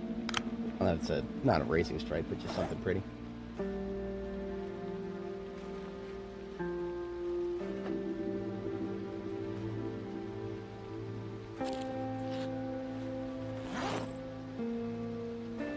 Back, okay. The ammo check, we're pretty good. Yeah. Alright, we will go upstairs momentarily. I'm going to check b42map.com. Lovely website. Usually I have it open, but I was doing AI the other day, and whenever I do AI, I always have memory problems. b42map.com actually uses a fair bit of RAM, VRAM, if you leave it running. Firefox will eat up a little bit of VRAM, so I actually close all my Firefox windows whenever I start screwing around with AI. Okay, here's the Grand Ohio Mall. Let's go to... We actually have to go to floor 2. Floor 2 is where the second floor stores are, because this is like a high ceiling building. So, not on this wall, I know that. We've got a sort of convenience store, clothing store, luxury electronics, coffee shop. This is just a huge bathroom in the corner. Now, then we've got this, this is like a music shop? Yeah. Interesting. I would have to take a peek at the music shop, just in case there's any musical instruments I missed. Otherwise, not sure what this is. We would have to check this. Not gonna be guns, but we could check it. I want to say that's like a ophthalmologist. Yeah, this is an ophthalmologist right here. I know that because this is it's like got a little back room here with this is one of those little eyeball things you stick your eyes into. For anybody who doesn't wear glasses, when your prescription changes every couple of years, sometimes your vision gets worse. So the ophthalmologists, to make sure that you keep paying them, they'll have you come in and do a little eye check, and they'll put you in front of one of these things where they constantly change out the lenses to see if your prescription needs to get stronger or weaker. Never weaker, it's always stronger. Your eyes get worse over the years. But yeah, then that's just an office, unfinished. Okay. A ham radio right there if I actually care about that. Otherwise, I don't foresee too much of a reason to go outside there. Okay, that's everything on that wall. Nothing but offices above the Gigamart. An office in the corner here. Coffee machine. This looks like a bar. Ooh, this looks like one of those cool looking... Look at that. That's a cool looking bar. I wish I could move those conveyor belts. I absolutely would. Possibly like a sushi bar or something. I've seen more of these in Japan than I have in the States. But sometimes a lot of those sushi bars where they'll make some fresh sushi and put it on the conveyor belt and like do it buffet style. Better now or before? Better now. Yeah. Open question. Open question. Unsolved. This looks like a hardware shop. Hardware shop with construction lights and a bunch of stuff indoors. Definitely adding that to the list. Electronic shop. We don't have room for stuff like this, but it's cool stuff. If I wanted to build a big, beautiful base on this side of the map, and outfit it with its own computer lab, hell yeah, I would. I feel like in the future, computers, the devs have openly stated they want to do more with computers in this game. Like maybe some video games you can play to reduce stress, reduce unhappies or whatnot. I feel like in the future, computers could be desktop computers could be a strategic resource to help keep your NPCs from boring themselves to death. That is something that I got in the back of my brain. Right now, we've got plenty of reading material, so even if NPCs were a thing, my local ones would not be boring themselves to death. Oh, you know what? We never even looked at the center here. We've got another salon, it looks like. This is going to be like a food store, because I can tell that there's like a butcher deli counter there. Probably a lot of perished stuff there. Same with those fridges in the back. Another electronics store, maybe a luxury goods kind. Yeah, okay. So we know what's up there. Now, normally, I would be a little bit hesitant to look at the B42map.com to see the interior of buildings. I'm kind of okay with being surprised, but if you guys look at this, we've got a map of the mall right here. We've got a map of the mall right here. We should be able to read this and actually see everything that's up there. That's, every mall on the planet has something akin to that. So the fact that this one doesn't is a little silly. Anyway, we are now going up the stairs, which means we are going to have to clear our upstairs areas. If there was a zombie up there, I would get a red crosshair. So, feel okay with the landing. Now the upper floor, no red crosshairs. Okay, feeling good about this. I have been up here before, this particular. That being said, this is one of the staircases they'd be most likely to try to go down recently, so. Oh, flyers, okay. Interesting. Yeah, I'm going to have to, if I see a flyer for Grand Ohio Mall, I'll have to hold on to it in the future. Very, very often I don't pay attention to flyers because I, whatchamacallit, I don't need to know where things are from, like, the map perspective. I've memorized most of the important stuff on the big maps in this game. Looks like this is a toy shop. I am an avid collector of key rings. So there's a couple things in this place that I'll take.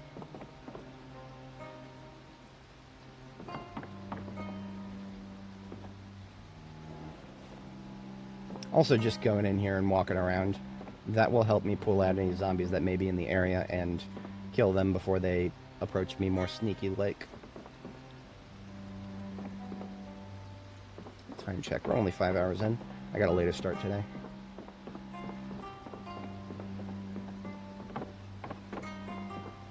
Nice.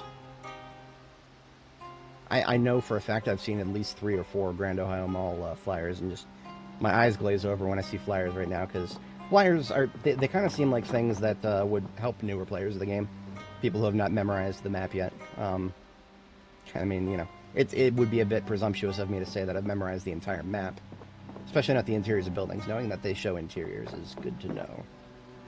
Sure.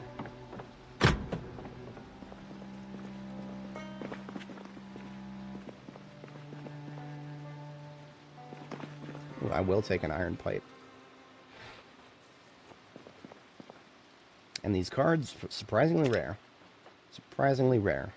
This is not like, in real life, if you want to find cards, you go to the correct aisle in the grocery store and there's 500,000 of them. Those are something that probably nobody would even bother looting. But in this game, if you want to find cards, very, very rare, textually. Now, we've gone as far as this coffee shop, and then at one point we had to fall back. The last large pocket of zombies was in this corner area, but we should have cleared almost everything.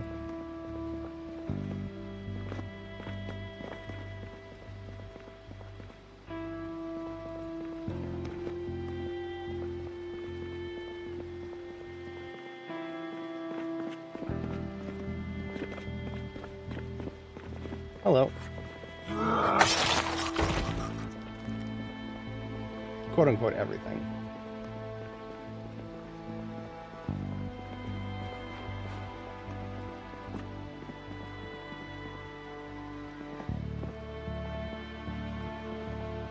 I saw you.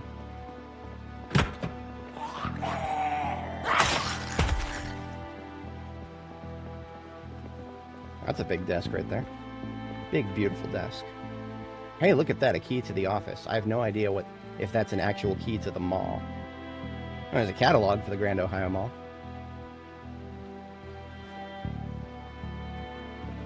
And the rest of this desk does not have containers. So I don't know what this key to the office would actually be, but it's a key that may actually be to the entire mall, which would be really cool. I'm going to hold on to that for now.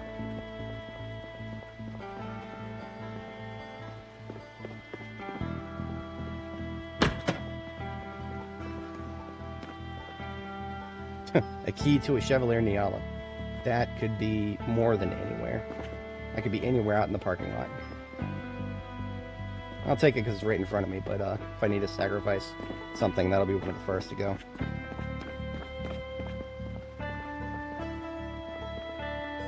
Just in case I need water.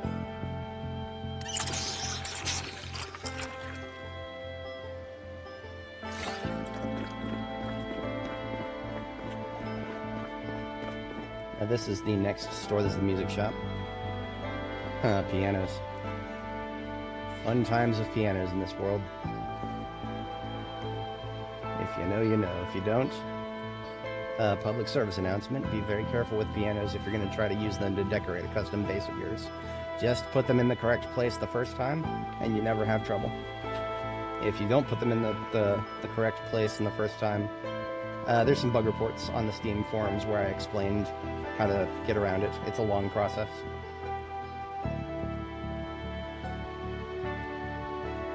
That should say in and of itself that, yeah. Now, why am I finding gardening supplies in a music shop? That is a question for the ages. Whenever I see cardboard crates, I'm almost morally obligated to check them all. These are all gardening and or construction related.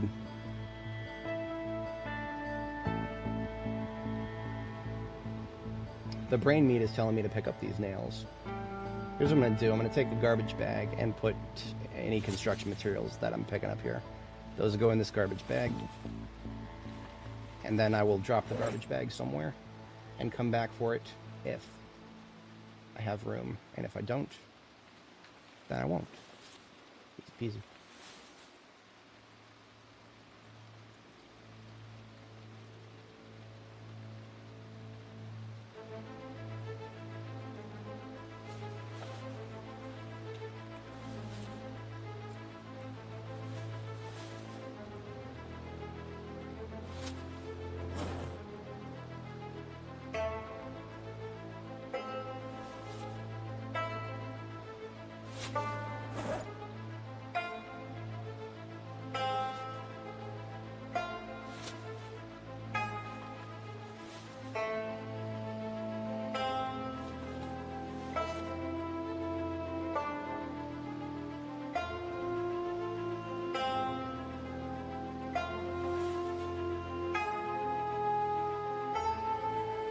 Okay, most of the rest of this I don't care about. Maybe one tire pump. Yeah, we'll drop that into the gardening vehicle. I keep picking up pliers because I keep thinking about that one time where I really needed pliers and I couldn't find any. But now we have an entire garbage bag full of lower priority construction related loot. I'll leave that here for now. We're just going to do a quick parsing through. I'm expecting instruments. Look at that, we got some CDs. A actual drum set in the shelves.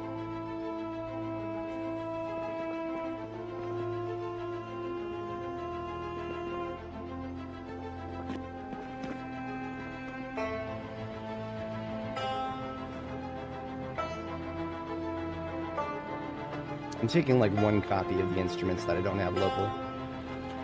A couple of brass. I think we already have a keytar. I know we have plenty back in Riverside.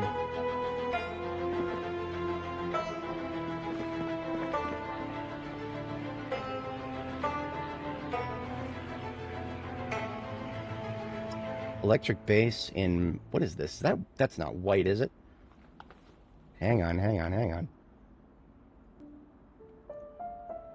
No, that's black. The icon made me think white for a second. A black electric bass is something we never had when we assembled our conservatory back at Riverside. So, in terms of collecting things in different colors, that was a nice find. And here we've got a red and a black electric guitar. I think we've got one of each back at Riverside as well. Okay, you know what? I'm going to do the same thing I did for construction materials. Garbage bag into the offhand, and any instruments we just picked up, including what's on the floor in front of us.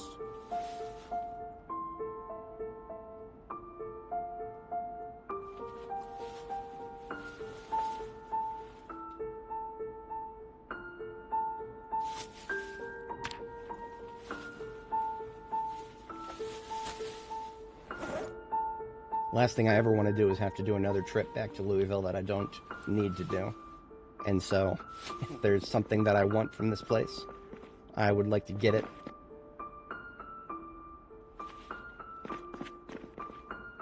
We actually went out of our way to establish a route between Riverside and Louisville that does not take us through too much respawn territory. But even then, there's still a lot of distance to cover.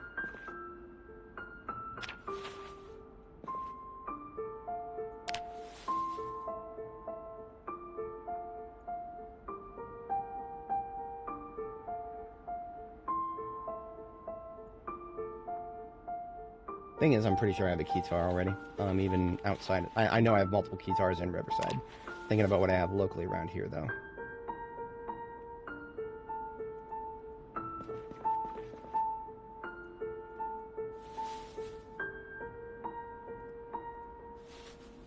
Okay, there's another full garbage bag. We'll just leave them both out here, so we can very easily come and grab these when the time comes.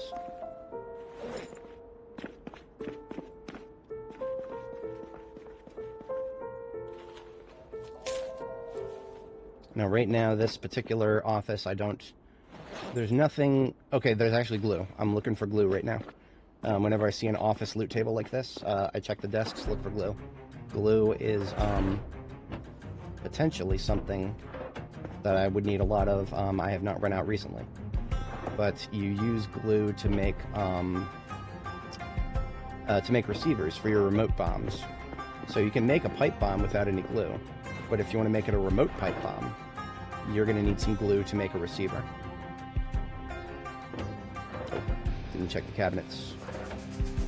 I don't think cabinets can spawn glue.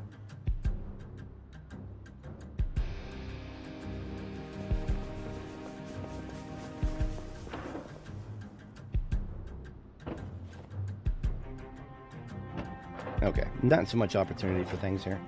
I don't know if I would ever want to work in an office place like this. This is an office place like this, directly next to the open mallway. Yeah, full time with all the mall noise that you're gonna get. Fuck that. Fuck that, man. My day job doesn't require me to work on site right now. That might change in the not too distant future. I recently got pinged about that. We may actually have to work in office for some days of the week now. They're starting to reduce telework across the board. But for now, it's fully remote. Long before COVID, in the before times, I would work on site every day, and we had to work right next to a server room. And that server room was full of fans. Normally not a problem. But then, like, I don't know, more than a year into my tenure, they came through to that server room and they added another fan that was like louder than a fucking vacuum cleaner. And it would always run at max speed, and we could hear the noise straight through the fucking the wall. It was like one of those big security doors. We could hear the noise straight through that thing as if it was right next to us. That's how loud that fucking thing was.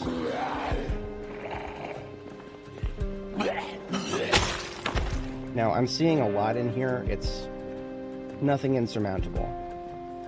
But the sheer number that I'm seeing in here is telling me that we didn't make enough noise on the lower level of this area to draw these guys downstairs.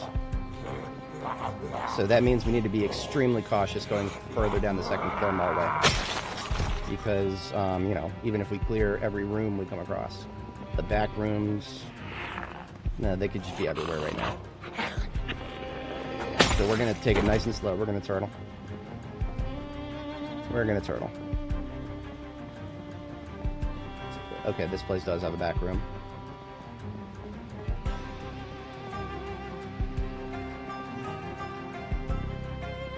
In fact, this door is broken. It means that one of them managed to break their way out. The other one never seemed to have the interest. Now, can I pick this up, I wonder?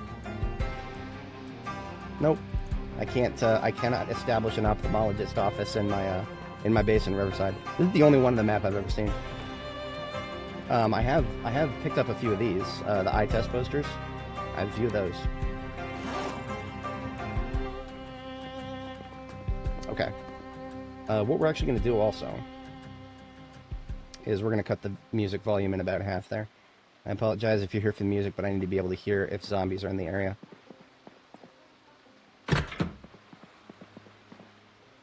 I think I hear some mouth breathing on the other side of the wall that I'm in front of right now.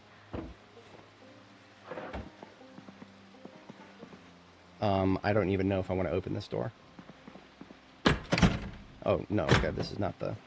There's the hallway right there. The back hallway back there is actually probably going to have a number of them. I am not going to fight them from this direction, because I could get surrounded. I have no idea what the distribution is going to be like in that back hallway. So I'm not even going to get anywhere near that door right now. I'm just going to take this garbage bag that I was grabbing right now, and we are going to sneak out of here. And what we're going to do is we're not going to let them flank us. We are going to be the flankers.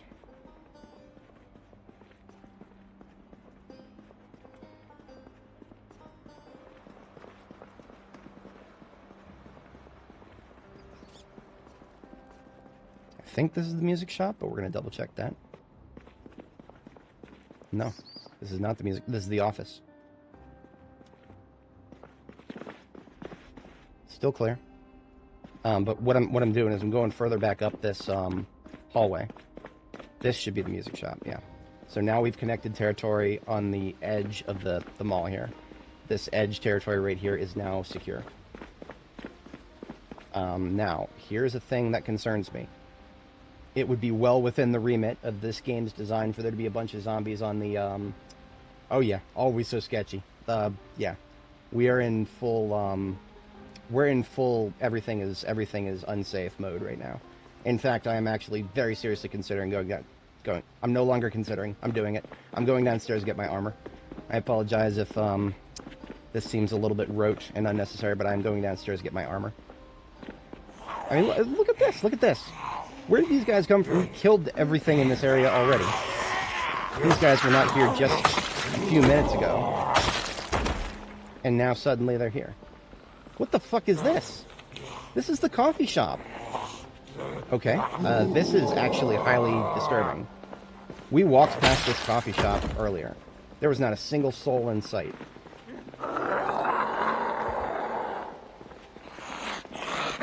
This is, yeah. I am actually highly concerned about this. Because this means... Actually, I don't have an answer for what this means. This means something.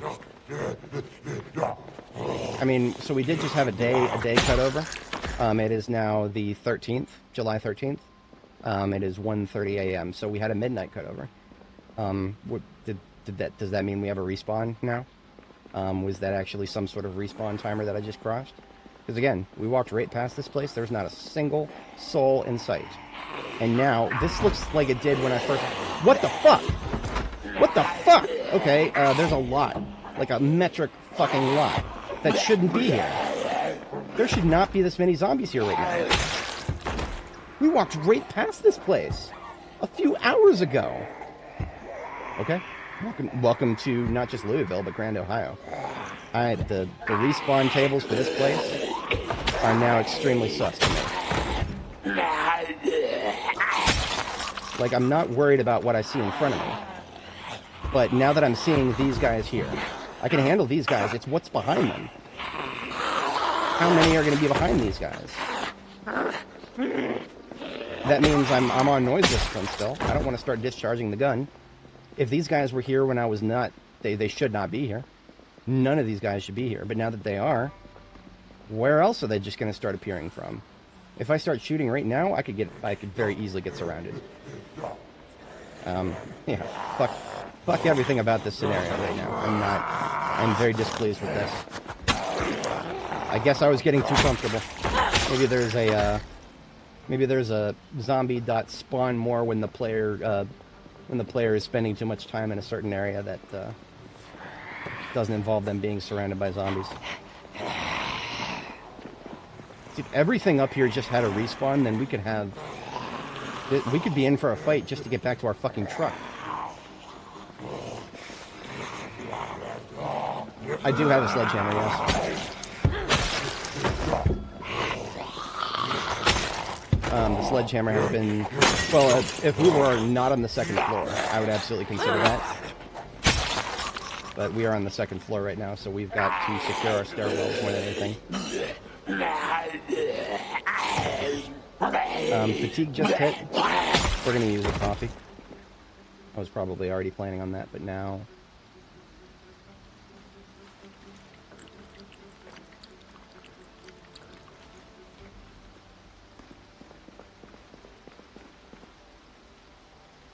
We've got 2 left in here. Again, it's the distribution of this place. The distribution of this place tells me they just spawned in. If they had not just spawned in, they'd be moving as a group. But the fact that they were just kind of, scattered randomly throughout the place, that looked like a fresh spawn is what that looked like. And that's what's sussing me out so hard right now. Because if they had come in from the outside, it probably would have been a lot more of a steady trickle. The ones that could hear me doing something.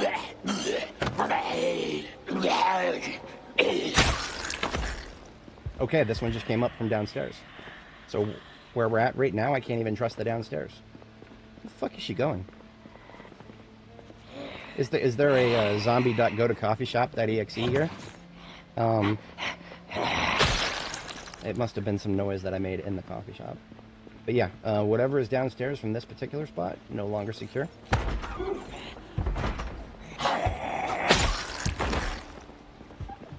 Like I don't even feel comfortable running right now. Because running makes more noise than walking. And we're in max noise discipline right now. We are in max noise discipline until we figure out what the fuck. The fuck did that group come from? We have not sharpened our sword for a minute, so we're using the shetty. Still got one inside to the right somewhere, so we're falling back a little further. 3 fast shamblers coming at me. This is a situation where I'd love to be able to shoot.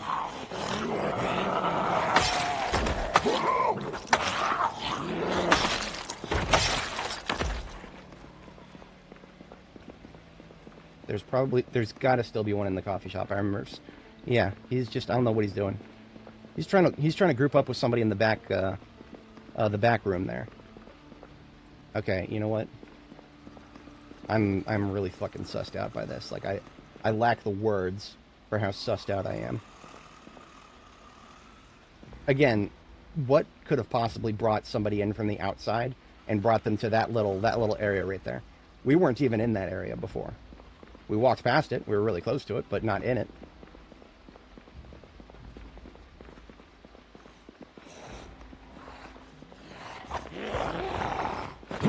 That was a class 2 right there.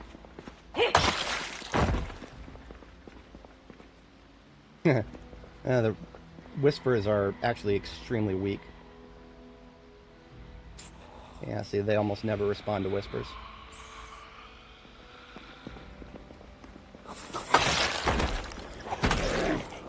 Okay, yeah, no, that is basically, that might as well be a full respawn.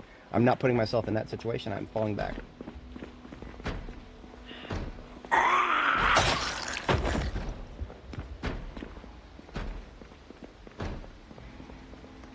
Usually, what I like to do if I do controlled luring, I'll crouch, but I'll actually use the sound of my footsteps. As I don't actually remember what it's like without the clumsy trait.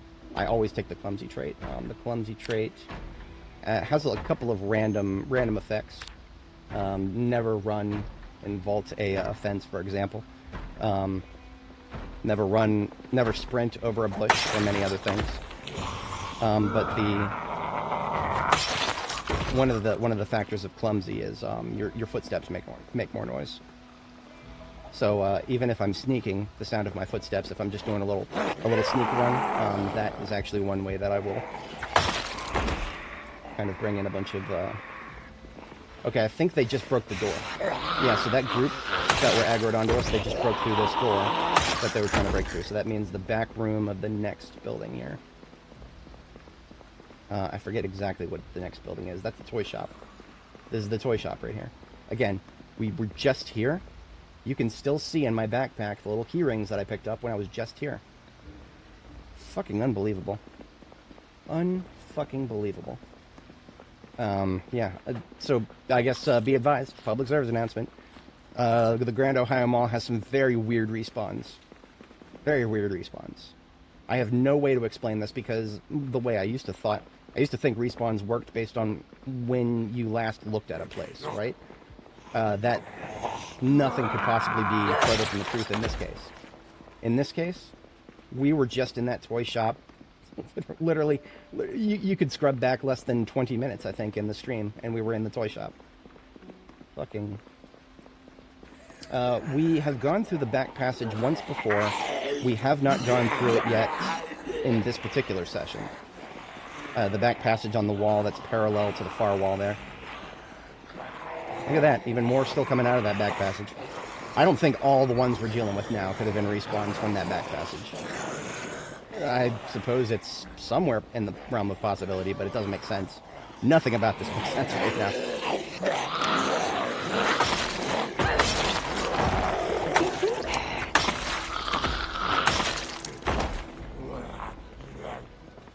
Now, if I accidentally hit my flashlight button real quick there.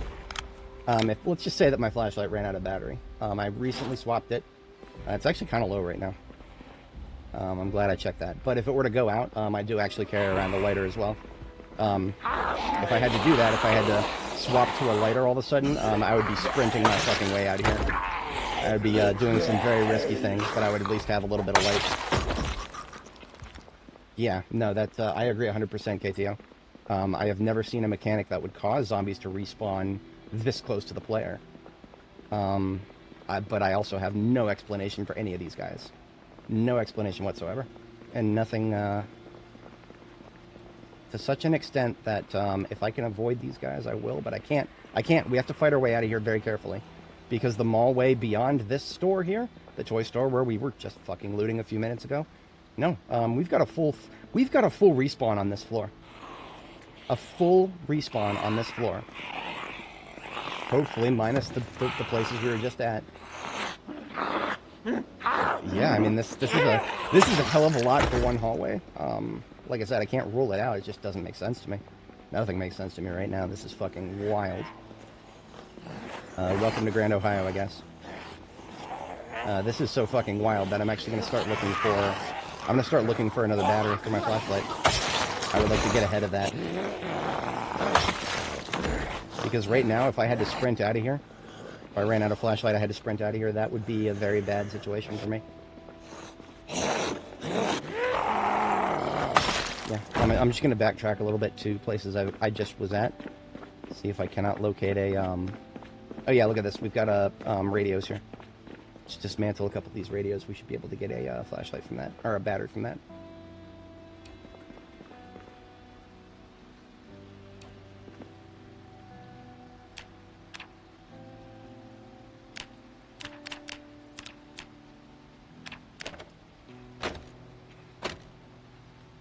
One battery. That's more than enough. That's in addition to the other backup battery that I already had. So I have one backup battery, but now I have two.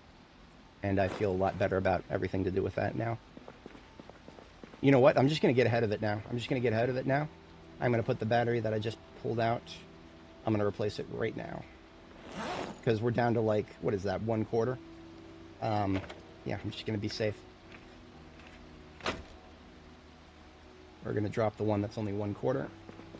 And then insert the one that is fresh. I have no idea how long it's going to take me to get out of here.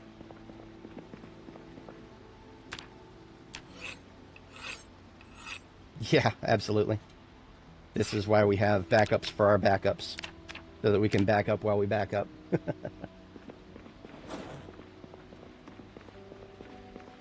Alright, what did I just sharpen? Was it the machete or the sword?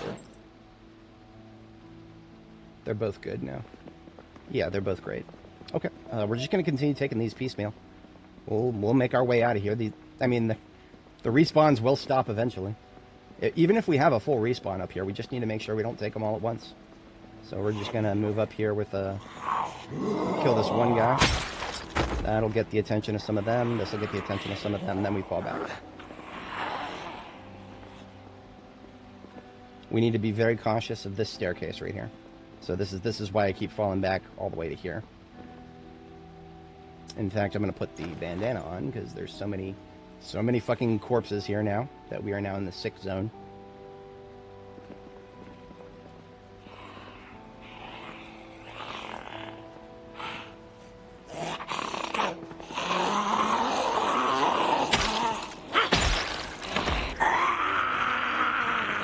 Let's just say that there are so many of them that my sword breaks. I have multiple backup weapons. If my sword and my machete somehow both break, I have multiple backup weapons, and I have the capability of making more very easily just using the local furniture. Weapons will never be a problem for me as long as I have a little bit of time to work. If you give me just the lobby of this coffee shop, using the planks and the nails from disassembling a bunch of furniture, I can make some improvised weapons, easy peasy. But fuck me if I have to get in that situation. We're going to use these swords and machete until they break.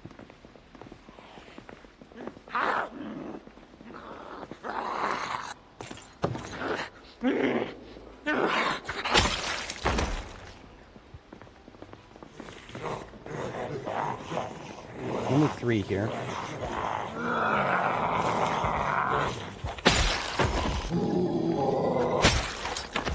Yeah, level 10 carpentry, also carving. Carving is important if you want to be able to make improvised weapons.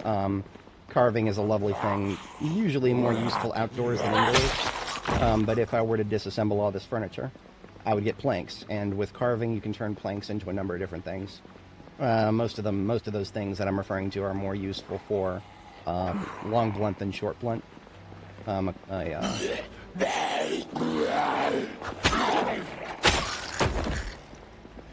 Yeah, absolutely.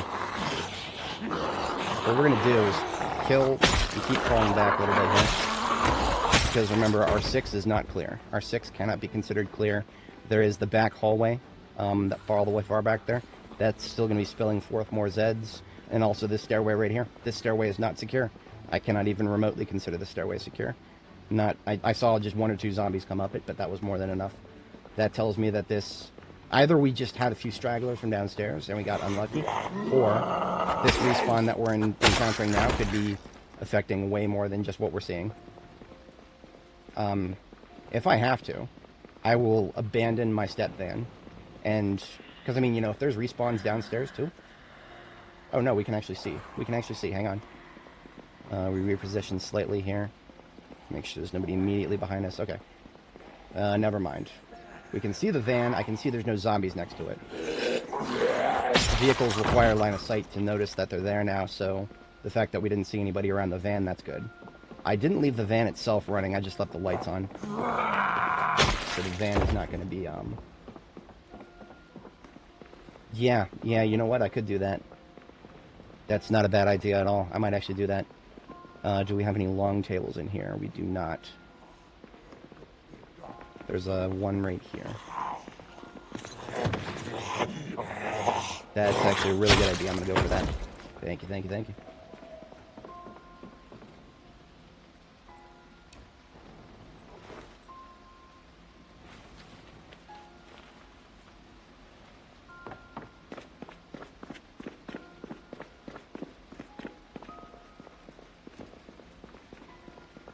Really? I can't put it there, can I? Now, that being said, I can put it here. It's not a perfect solution, but they will, that's something that will catch them, because it blocks their movement. And you know what? If I want to, I can now use these smaller tables.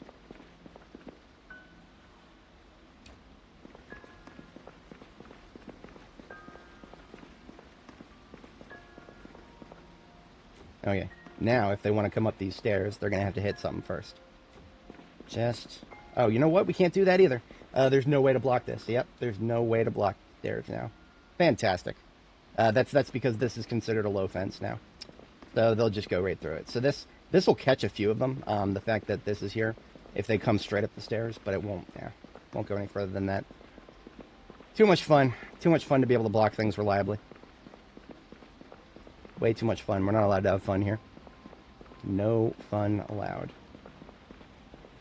Now we can see our van. The end is in sight.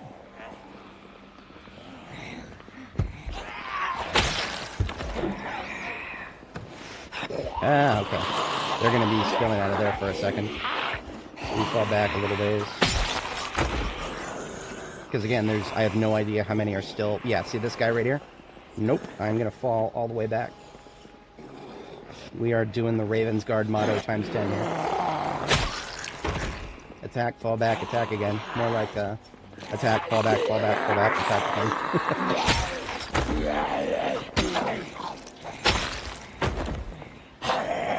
We're more Raven than the Raven Guard at the moment. Can't wait for Annie to start growing feathers.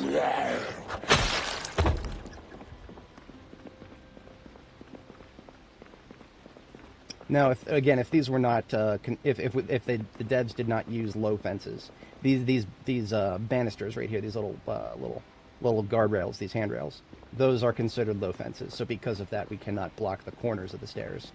But since those are low fences cannot be blocked by anything now. So anything we put in front of a low fence would not get blocked. Yeah, like I said, this is a full respawn. That is a full respawn right there. That is as many as there were there initially. The only reason that I feel confident handling these is because I've got a relatively safe place to fall back to. If I did not have a relatively safe place to fall back to right now, I would have probably done some really risky shit and just tried to sprint out of here.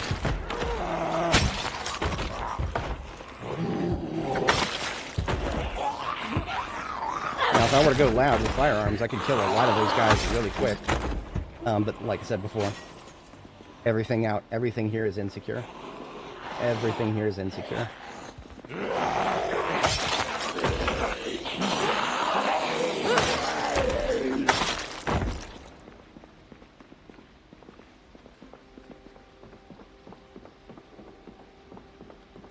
Now this is just a toy store. I don't expect to find much in the way of food here. But we only have one perishable food item left. And at that point, we go to non-perishables, and I don't have a lot on me. Expecting to need a lot.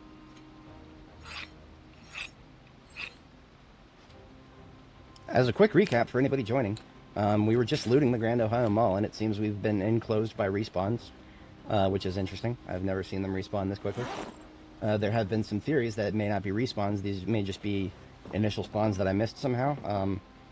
That would constitute one of my worst failures ever in terms of missing zombies before going past them in an area. But hey, this is also the most dangerous place I've ever been in. So the Grand Ohio Mall is easily the biggest POI in the game, as far as I know.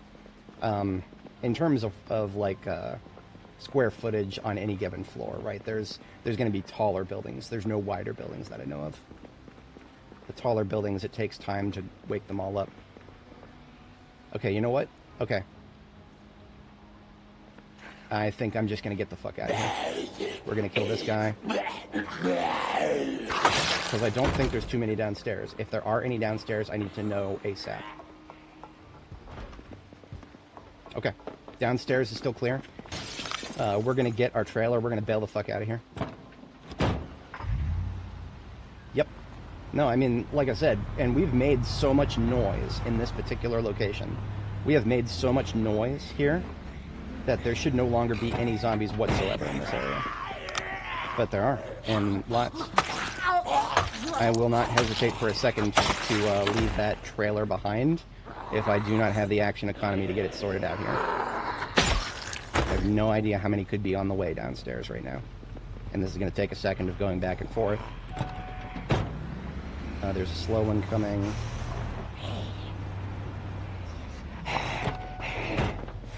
Kill her. I think I just need to move a little further back and I can get the trailer.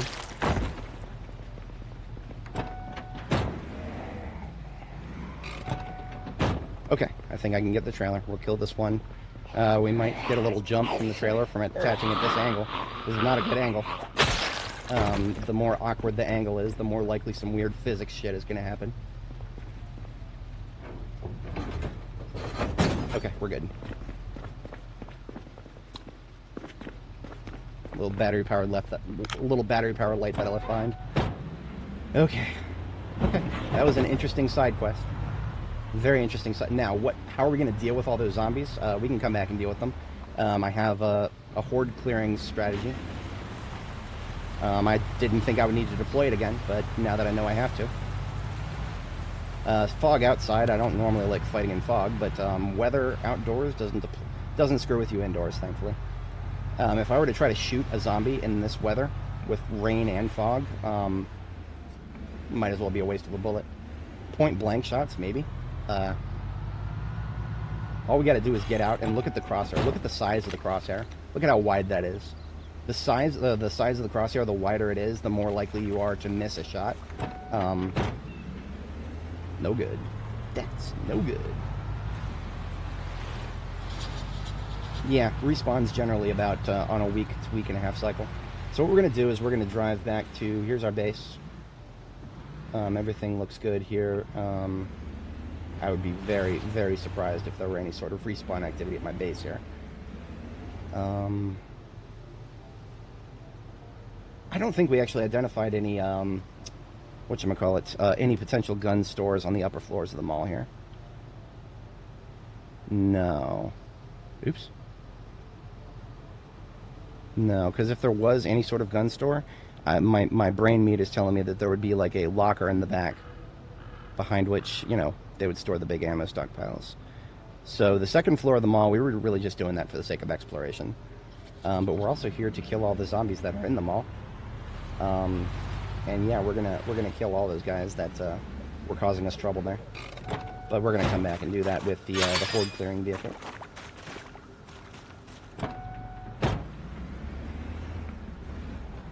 So, do we have it confirmed that the outdoorsman trait actually improves aiming? I don't recall seeing that in the code. I also, if I did see it, I probably did not commit it to long-term memory. I'll just leave the van there for now. I actually do have to step away IRL for just a minute here. I won't be gone longer than like a minute and a half to 2 minutes or so. So now that we are in secure territory here, when I get back, I will mess with the stuff that's in my inventory, get that sorted. For now, we're just going to have a bite to eat. And then I'll turn the music back up, and then step away briefly. You know what? I'm actually going to sleep, too. I'm going to sleep right now. And the reason is, I had to be up all night fighting zombies just now. We sustained ourselves with a bit of coffee, but we're actually still pretty tired. This also gives us a chance to make the fog go away. We just sleep now. I ain't missing nothing if I got fog outside. I ain't missing nothing at all. Daylight with fog might as well be nighttime in my brain in terms of how useful it is to try to do something outdoors. Now, the fact that the fog doesn't seem to be clearing up yet, and it's already 11 a.m., I'm a little concerned about that. That means it might be around for the rest of the day. Usually if it doesn't clear up by noon or like 1 p.m. or so, that might mean it's going to be there. But we'll find out. I just got to step away briefly here, and then we shall continue. The RB.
Hello, hello, we are back.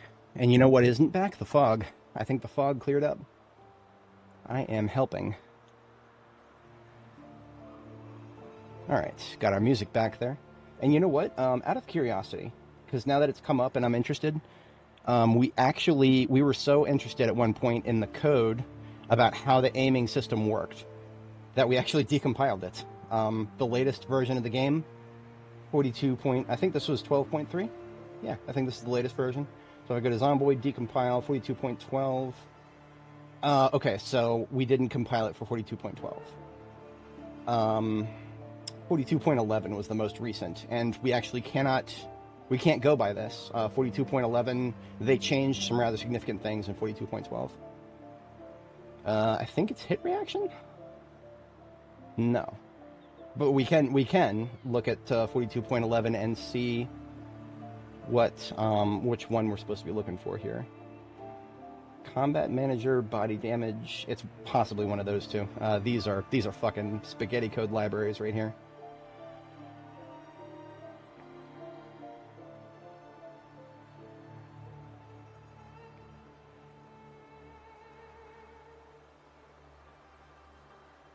Yeah, here we go. Fire weapon right here. Now there's an entire library. There's an entire I don't even know what it's written in, but there's an entire DLL that deals with weapon simulation. But we don't actually have to open that to see what moodles affect aim. The Java calculates aiming chance before it kicks it off to the bullet simulator.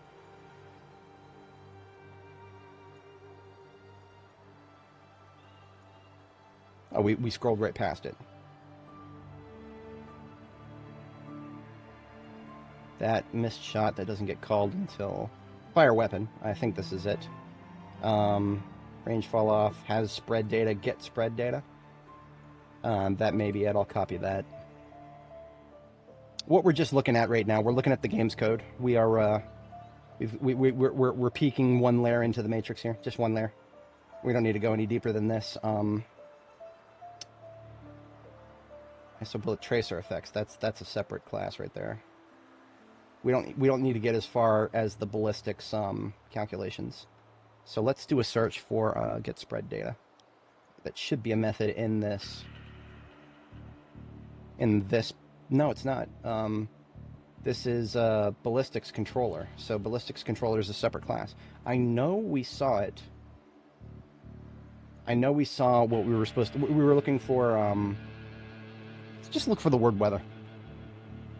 Yeah, I think this one's it. No. No, try this one. If we don't find it after like another minute and a half or so, we won't keep digging through this. I know a lot of folks are not... Oh, get weather penalty. Here it is. Yeah, it was in Combat Manager the whole time. So this is Combat Manager for 42.11 right here. Get trait weather penalty modifier. I think this may actually be a separate... this is probably a separate... This method right here, I think, is defined in a separate library. It's going to be defined under the traits. So what that tells me is this right here is probably what is going to check whether you have outdoorsman. That is that, because I can't think of anything else trait related that would affect your the way weather works for you. So I'm not going to dig too much deeper into this, but I am going to say that the method that we looked at before, get weather penalty, does have a check for get trait weather penalty modifier. The only two traits that I can think of that it would check are whether you're a veteran, who I know veteran, it's a profession, but I'm pretty sure traits just go in there with professions. Don't quote me on that. I haven't dug that deep into that side of the game. But that tells me that the trait weather penalty modifier is either going to be affected by outdoorsman or veteran. And outdoorsman is probably far more likely. I just know that veterans get an inherent bonus to aiming. But I don't know if that would even be checked when it's specific to weather. Yeah, okay. So, I mean, this is 42.11. I don't think anything would have changed about that between 11 and 12. So I want to say that we are relatively certain now that it is not just placebo. I think it genuinely does get impacted. So we've already got a radio here. It's not an army radio, though. So one of these army radios I'm actually going to take out right now and put it in the local base area here. The civilian ham radio only has like less than half of the distance. So if we are using our brain powers to pretend that we have NPCs in the world with us, that's the game we might be playing someday, so I like to imagine that. NPCs at bases are probably going to need radios to communicate with each other. Going to be an important, possibly essential thing. Yeah.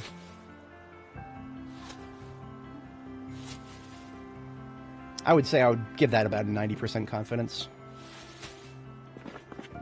There's also the possibility it's like in the trait description. I have not looked at the trait descriptions in quite a while, actually.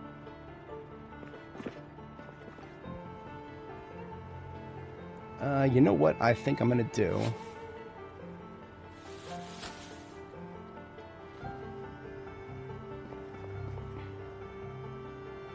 Got ourselves another ham radio here. I'm going to put that straight into the trailer. We're just going to consider the trailer RTB.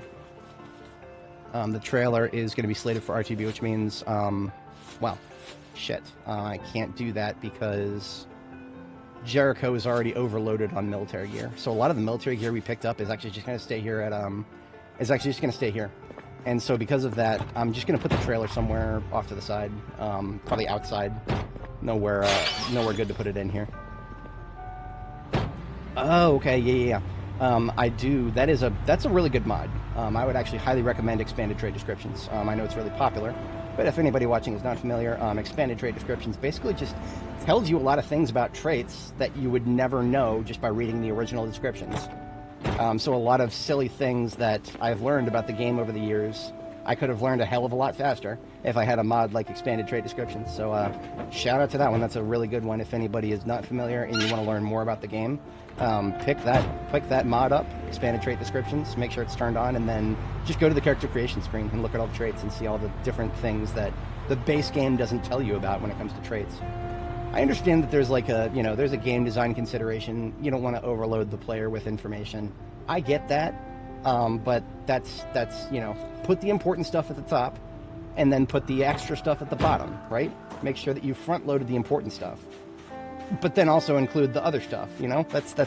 That's also a game design question right there, and I think the devs are, they could do better. They could definitely do better right there. Again, I'm trying to do a little bit less bashing of the devs here. I genuinely, I think they've made a great game. I think it needs work, and I think they need some work on their priorities for that work. But that's really the worst I'm going to say about them right now. I will always criticize how they choose to prioritize their time, because they make some really silly decisions in that regard. But otherwise, I don't have a destination for this USA flag. I'm just going to leave this garbage bag full of stuff. Everything here can actually go back to Jericho, so I can leave this here. That's fine. In this vehicle, once again, this is another garbage bag of stuff that probably can't go back to Jericho in full, if for no other reason than the fact that it's full of guns, and Jericho is so full of guns that it's not even funny right now.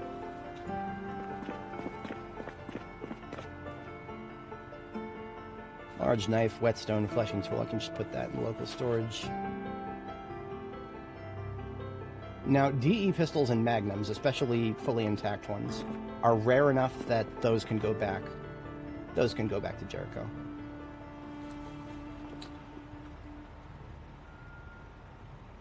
And currently, I'm not going to use 308 and M14s again. I did that for a while. I've found that the M14 is inferior to the M16 in almost every way, and up to and including the fact that it discharges 308. If I'm going to be shooting 308 in the future, it's going to be from an MSR 788, because right now, MSR 700 and MSR 788 are the only two guns that can shoot really long distance, and 308 can be shot from either an M14 or an MS 788. So right now, in the current paradigm of the game, it feels like a complete waste of 308 to shoot it from a M14, which has far less upper limit on its range than a MSR 788. We've also got billions of attachments, literal billions of attachments at Jericho. So these shotguns and all of these attachments can just go right here. So there's a garbage bag of loot fully emptied. We're not going to do that for all of them. I want to go back and exact sweet vengeance on those zombies that tried to box me in. I feel personally offended by that. So I'm going to go kill them all. Sparing none. We're just going to need some food, and then we're going to take the ambulance and the horde vehicle. We should also get some more of this out of our inventory. We've got some electrical parts. They can go in here. This radio is going to go in one of my vehicles. I don't know which yet.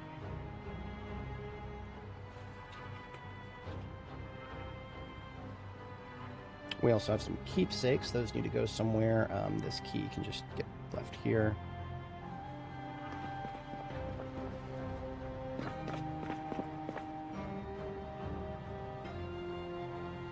Some reading material for the local base. I also put cigarettes and beer in with the reading material because those are stress reducers.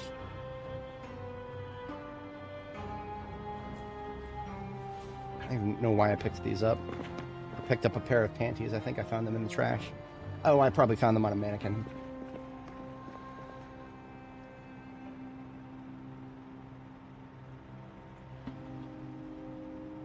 Okay, all these other keepsakes can go into the RTB bag there for Jericho. I'm just going to keep holding on to this lighter. Yeah, why not? It's only 0.1 encumbrance. Lots of use for it.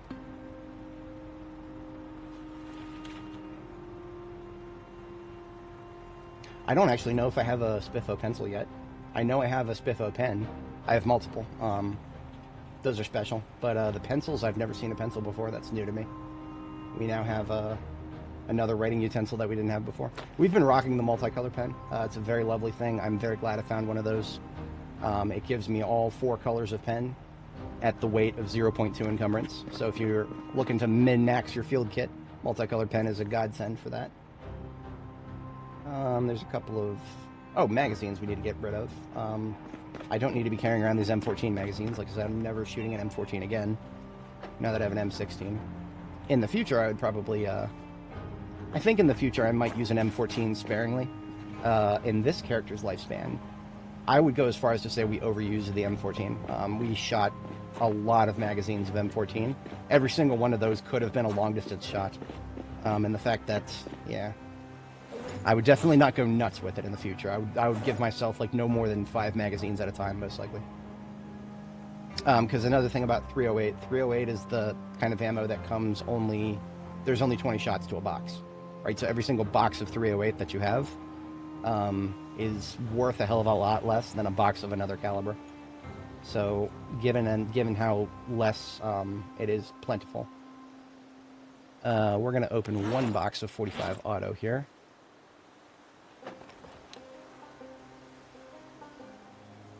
And all of the other boxes that are in here right now can get left in here.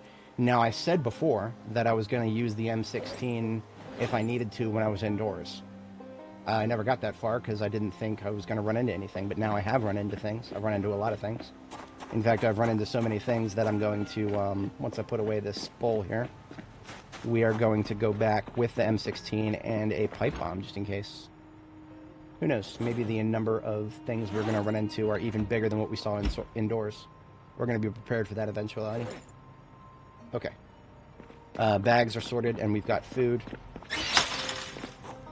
I'm going to open one box of these shotgun shells that we looted most recently because I didn't have any more loose boxes. Otherwise, shotgun itself and the bandolier is full.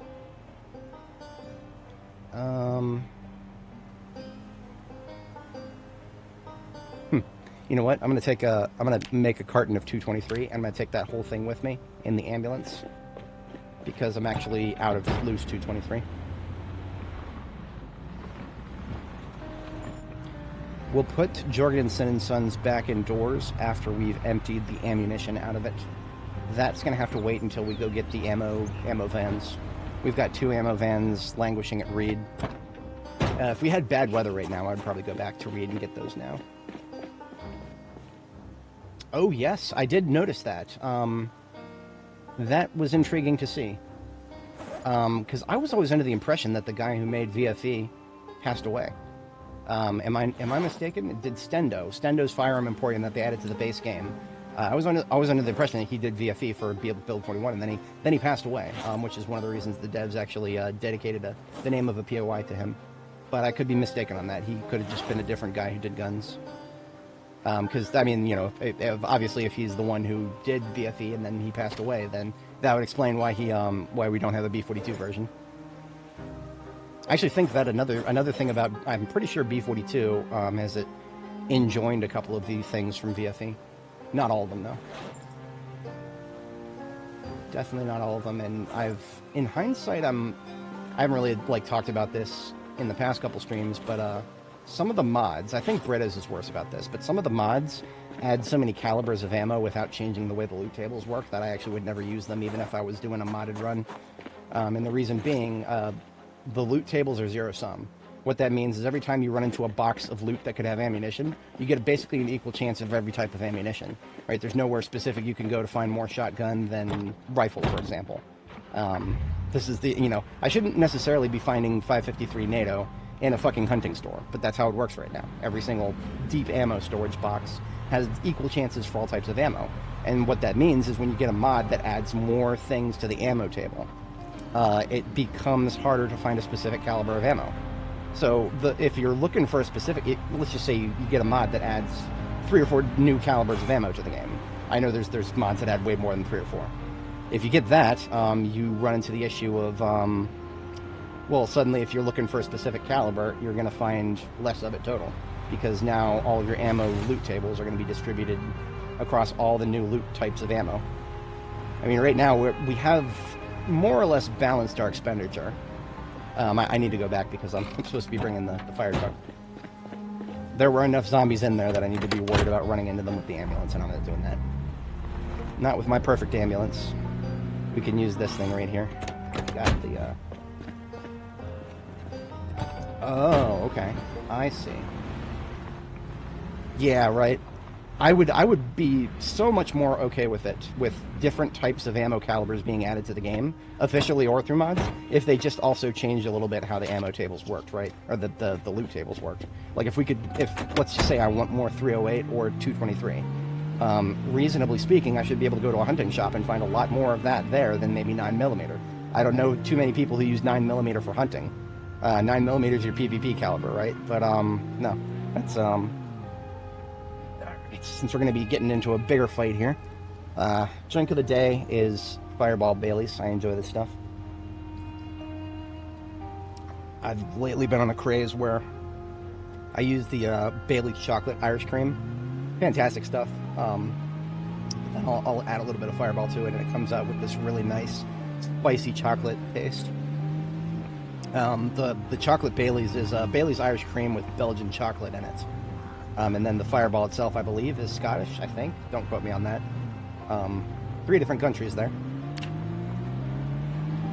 Like, I'm pretty sure that Fireball is actually produced here in Louisville.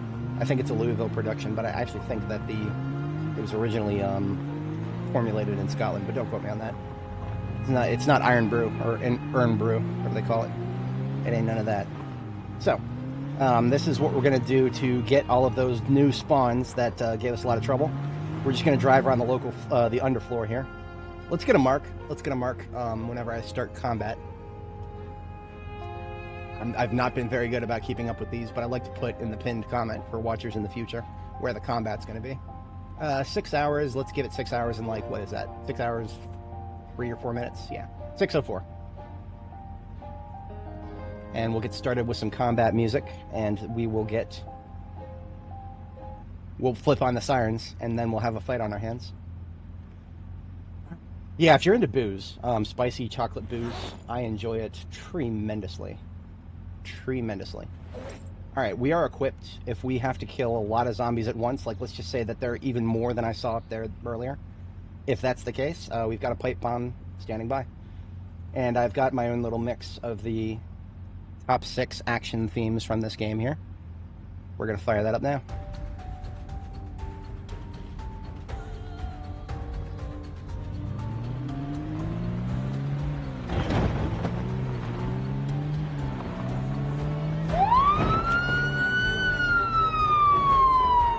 This is the bottom of the stairwell that I was sussed about earlier.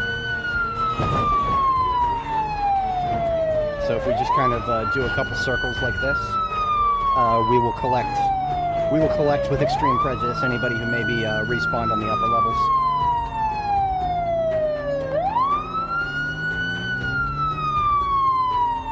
Yeah, that's right. What you gonna do about it, bitch? Get your ass down here. Fight me like a Zomboid.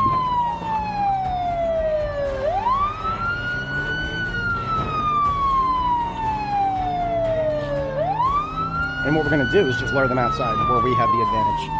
They have a big advantage over us in the tight corners in here, so I ain't going to fucking fight them in here. I'm going to lure them outside. We're going to fight them outside. That's how I deal with these places.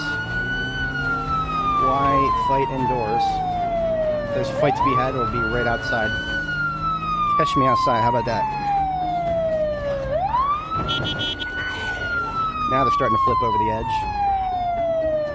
I'm going to hit my cruise control for 10 miles an hour.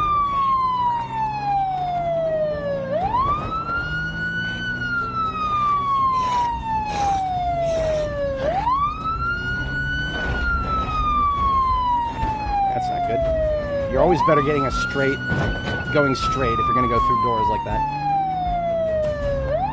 Now here we cut off the sirens, and we every kill we get from this point on is going to be of the shooty variety. Whip M16 in both hands like it just was. This is where the M16 truly shines, is plinking individual targets. Unfortunately, when they're grouped up like that, I have to do this. The shotgun is good for group kills. Unfortunately, there's also no way to go back and forth between the M16 and the shotgun quickly. But because of the directions they're coming from right there, that position right there was untenable, so I won't be able to make use of them coming out of the tight entrance very well. And we can do a little bit of attack fall back here, but the trees are going to introduce a big problem. Also, everybody we shoot here is going to be in the streets. I'm going to give up on corpse discipline for this particular spot. That's going to be untenable. We are at 20 rounds. So this is where the M16 truly shines, because you've got a magazine capacity of 30. Keep it on semi-auto and click heads, and you can take anything that comes at you.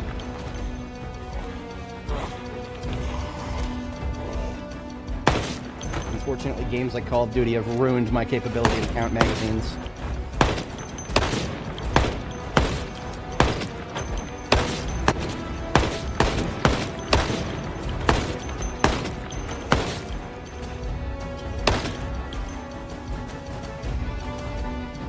Oh, we just...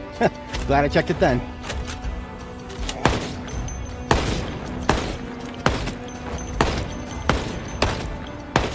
That's an M16 with a red dot sight. I found red dot sights long before I actually found an M16, so I feel like a lot of playthroughs might go like that. So if you find a red dot sight, right now it only goes on M16 or M14. Both of which, they fill a similar niche. I just wish the 14 actually used, or was capable of using 556. And 556, if I'm not mistaken my numbers here, one of my buddies from the military told me that 556 is basically just the mil equivalent of 308. So what we really should be able to do in this game is chamber 308 into a gun that's supposed to shoot 556, and vice versa. We should be able to do that, but we can't. And the trade-off should be is if you mischamber it, or you what's the word? If there's probably a gun nut nerd name for that. I don't know what it is. But I do know that if you are shooting guns that are designed for one caliber versus another, you're gonna damage it, but it's still gonna shoot. That's my general understanding. Probably higher risk of jams, probably higher condition degradation. But if you need to make it work, you should be able to. Unfortunately, in this game, not yet.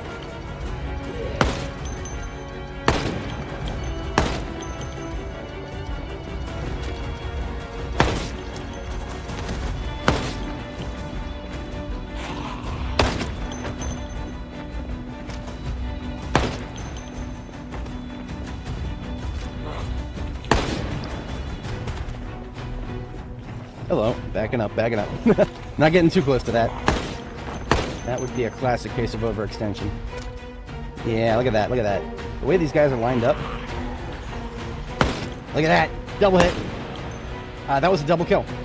I don't know if I've ever done that before with a rifle. You gotta really get the stars to align for that, if you'll pardon the pun. It is theoretically possible to get a double kill with a rifle. You just gotta somehow get the bullet to go straight through two heads. Try and actually plan for that to happen. No. There's no universe where you can regularly make that happen. Every once in a while, though, the stars will align. Wait, turn it on. I don't know if any, there's no settings that I know of that would turn that off. If there is a sandbox setting. We're just playing a default apocalypse here. I've never had a gun jam on me in the B42 since I started playing it. That being said, I have had double shots happen. And I can't rule out that just being a problem with my mouse. My mouse, Logitech G600, I'm trying to get as much life out of it as I can. But it does occasionally have the double-click problem, where it will double-click when it's supposed to single-click. And that can sometimes, I think that leads to my gun shooting twice sometimes. But it also doesn't seem to happen when the gun is in, here we go. This is when ragdolls are off. You get the people who fall off of the upper levels and turn into traps.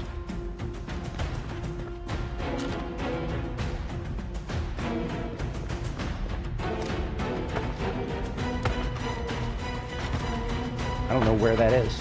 Oh, there they are. Okay.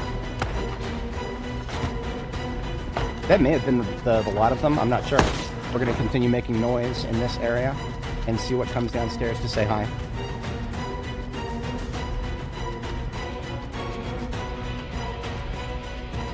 If that's all there was, I'm not gonna complain.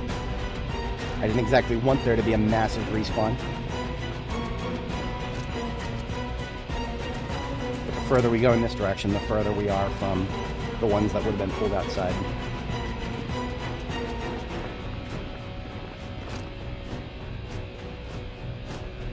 Okay. If there's no big groups right here, I think we can safely call a wrap on the combat section here. Only about 8 minutes. Not the biggest fight I've done recently, but good stuff.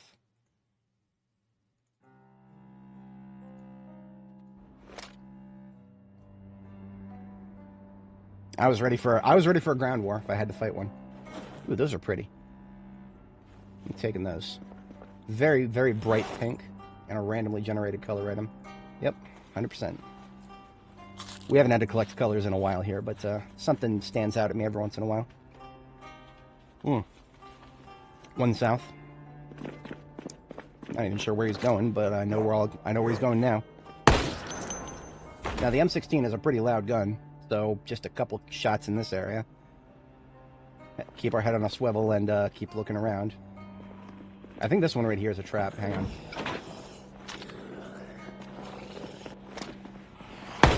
It's something that I think is almost inevitable, and I think it might be related to the climate.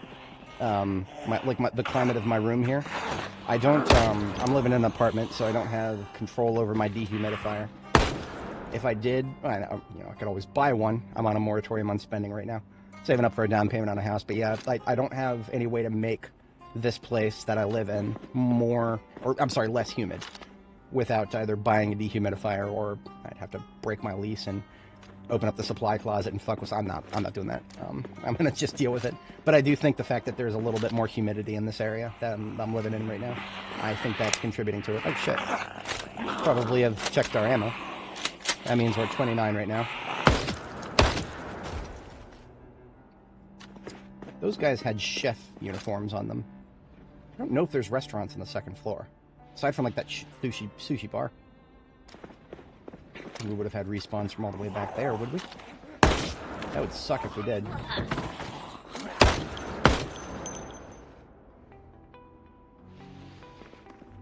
Who's scratching at a door right now? Is it this one again? Yeah, okay. So listen to this really carefully. This is one of the new sounds to be acquainted with. Sometimes it will replace the sound of a zombie smacking a door. It's the sound of claws on a door. That's what that's the sound of. So if you're new to build 42, that was changed, I think, 2 or 3 versions ago. But yeah, if you only do 41, you won't hear any of that. File that into your brain with the rest of the sound effects in this game. North 1. A lot of the ones we're fighting right now are the slower ones, but like this one. This is a Spiffos. She's wearing a Spiffos uniform. I think there's a Spiffos in the mall, but I don't know where. I also have no idea if the individual stores in the mall actually affect what kind of zombie we see, or if if it just randomly generates anything that could possibly be appropriate for the entire POI.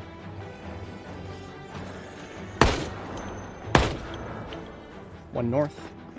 I have to not get fooled by these ones over here. These ones that look like they're standing up, they're dead. Or they're traps. I don't know. If they're traps, getting close to them like this would activate them. Yeah, look at that. Okay. So traps can come in the form of just A-framing, I guess.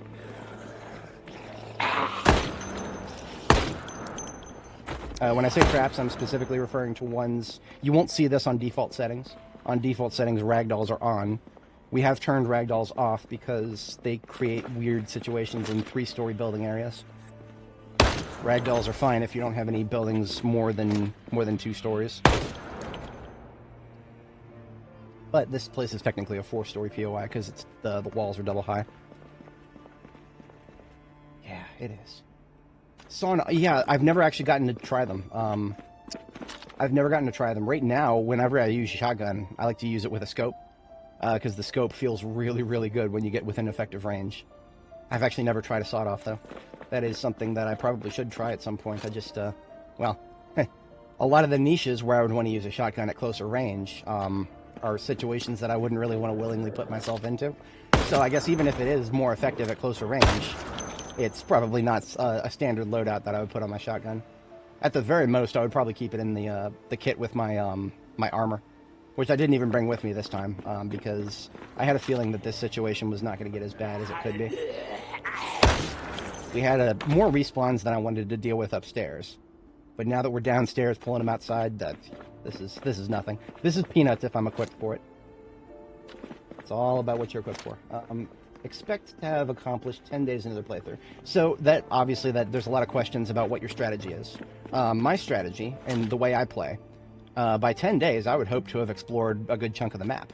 I can show you actually when we get to a little closer to the natural light here.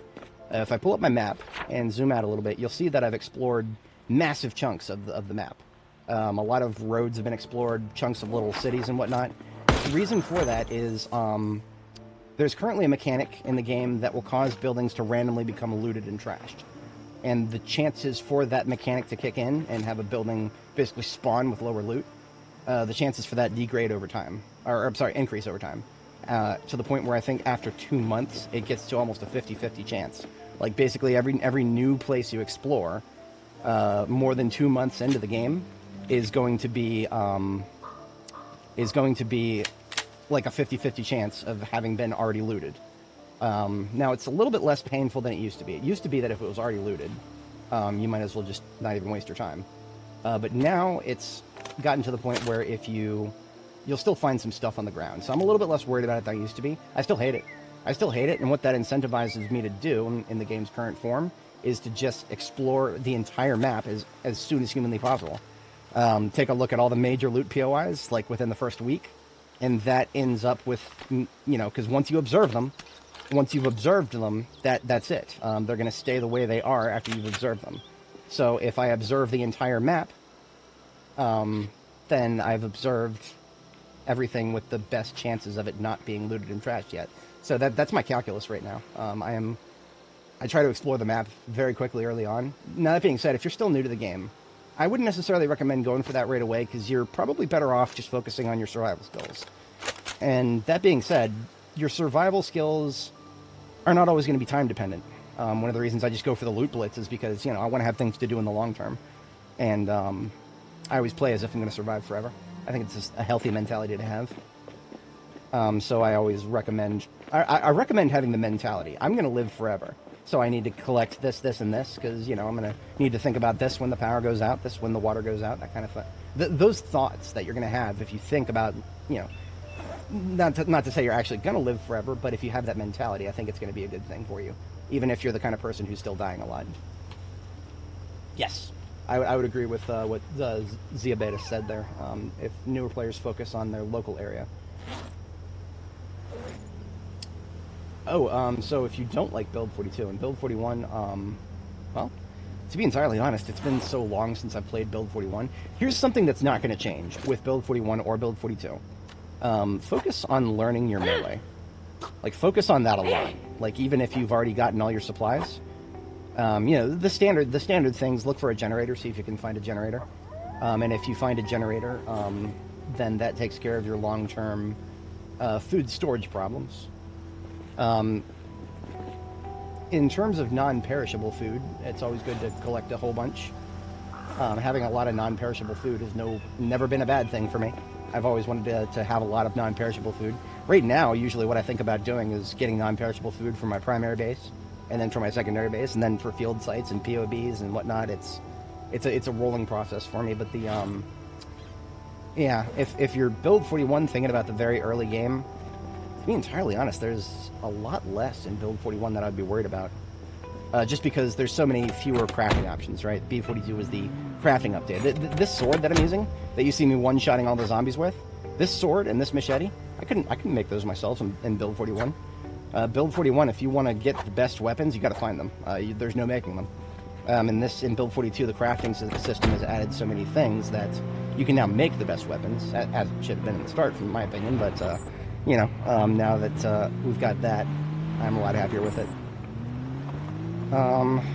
It's about to be our bedtime, 22:30, and we're actually just about to get fatigued. So I'm going to keep my sleep schedule. I'm going to keep it intact this time. There's no need to go back in there yet. We're going to get a sleep and come back here tomorrow morning, assuming we got good weather, and we're going to do another pass through the indoors with the sirens blaring, and we're going to see if there's any more pockets in there. If there's any more pockets, we're going to draw them out. Because I can no longer be reasonably assured that there's not going to be random pockets in there of respawns. Yeah. Mastering cursor movement and positioning is the final boss. I mentioned this before, but it bears repeating. I didn't learn my melee skills from this game. When it comes to spatial positioning, learning all of your ranges and whatnot, I actually learned all of that from a rather obscure title back in the early 2000s called Jedi Academy, the third in the Jedi Outcast series. Jedi Outcast was the second one. That was the first one I played, but the Jedi Academy was the one that I spent probably a couple thousand hours on. This is long before Steam, so it's not even tracked on Steam. It is available on Steam if anybody is interested. The community isn't there anymore, for the most part. There are still a small group of people who play it, but it's nothing like what it used to be. It used to be that you could open up a server there, you could run it. I would host my own servers, and I'd get just a small, regular crowd of people coming through all the time, and it was great. Lightsaber combat in that game. I learned so many things about just positioning and targeting and what your mins and maxes are. And those skills translated into so many other games, translated into Darktide. Darktide, even though it's a first-person game, Jedi Academy being a third-person game, the skills translated better into Zomboid. Even with Zomboid, the 2.5D, the isometric problem, all the characters and enemy models are 3D. So the skill set that I learned is actually a lot more relevant now. In Jedi Academy, you could dual wield or have staff sabers, but all of us who took the game seriously, we would use a single saber with the red stance. And the red stance, very heavily focused on your horizontals and understanding your range. Speaking of ranges, I just broke one of my own windows from across the map. This is the second time I've done this in my base. This is the second fucking time I've done this. Which one? It was this one right here. I just broke this window right here by standing right here and swinging my fucking sword. I'm not even going to question that. I've seen it happen before, and it pissed me off so much last time it happened that I actually went into debug mode and restructured the window. I'm not going to do that here, but fuck me if that is not infuriating. I went through a lot of effort to make these windows never get touched by zombies, because you can't replace them. These windows are non-replaceable. Whatever. I'm not even going to... I'm just going to pretend that didn't happen. I have the W. I took the W when it comes to not letting the zombies touch any of the windows in this gas station. That's a W, and I didn't lose that. Just because they got broken by some stupid glitch that is happening for some reason. I have no idea why that could have ever happened. I torpor forced, I guess. Torpor forced, and I did a wind slash. Hey, I know, I used the force, 100%, 100%. But yeah, no, I'm actually, you know what? This is a game I may actually play on stream someday. If I did, I would probably do like an announcement. I'd probably host a server, and where is it? It's gonna be under classics. J, isn't it? Here it is, Jedi Knight Jedi Academy. I'll post a link in the store page. It's a lovely game. Like I said, the multiplayer community is nothing like what it used to be. But this is where I learned how to fight with melee. Like even if you just pick it up and try the single player campaign, 10 out of 10. It's a great campaign. It actually is one of the. It came out long before Knights of the Old Republic did, but it also had like a light and dark side system where you could choose what force powers to take. And Luke Skywalker was your trainer, and he would express concern if you started taking too many dark side skills. It didn't really result in any lore changes, though. It was kind of just a role-playing decision you could make. It didn't have the depth of mechanics to KOTOR. KOTOR is obviously the GOAT in terms of an RPG and Star Wars, but yeah. We have about an hour and a half here to screw around. I want to get my second sleep in, and my first sleep is 22:30, second is 4 a.m., so I think we'll just do some loot sorting for a minute here. We picked up some unique color clothing there. We got a bowl to put away. And then everything else can stay with us, I think, yeah. I suppose we could make a pass at putting away some of our other stuff there. We actually came home with another M9 magazine full of ammo. Usually that's the opposite. But no, we killed a law enforcement zombie at one point, and without even mentioning anything, if I see a zombie with a shotgun on its back, I'll go out of my way to harvest the weapons from it. And in this case, we came away with another M9 magazine from that. So always be aware of your LEO zombies and grab what they have to grab or give. But now that I have another full M9 mag, I'll put it in there with the rest of them. And that's it for this. So now what I can do is do a little sorting. We got some empty M4 mags. We expended 4 mags of M16, that's good. Got some use out of it. It's a bit of a, to be entirely honest, M16 is basically just really good for tons and tons of medium range targets all at once. But the problem is, once you get to the point where you've got tons and tons of medium range targets, at that point I'm thinking about building a defensive position and, not having to deal with killing them while they're upright, right? If anybody's been watching this stream for a while, you will have seen me drive past some of those defensive positions I built in the past, where it's just like a 3x3 cells of low fences, where I just let the zombies come over and flip themselves over the fence. And when they do that, my handguns are just as good against them as an M16 would be. And I even have more time to reload and whatnot. So I would usually, once I get to that point where I've got all those targets to deal with, if I can plan ahead of the time, I'm not going to rely on the M16 for that. I'm gonna be shooting them with handguns instead. But yeah, let's get ourselves another magazine of M16 reloaded, since we got some loose rounds here.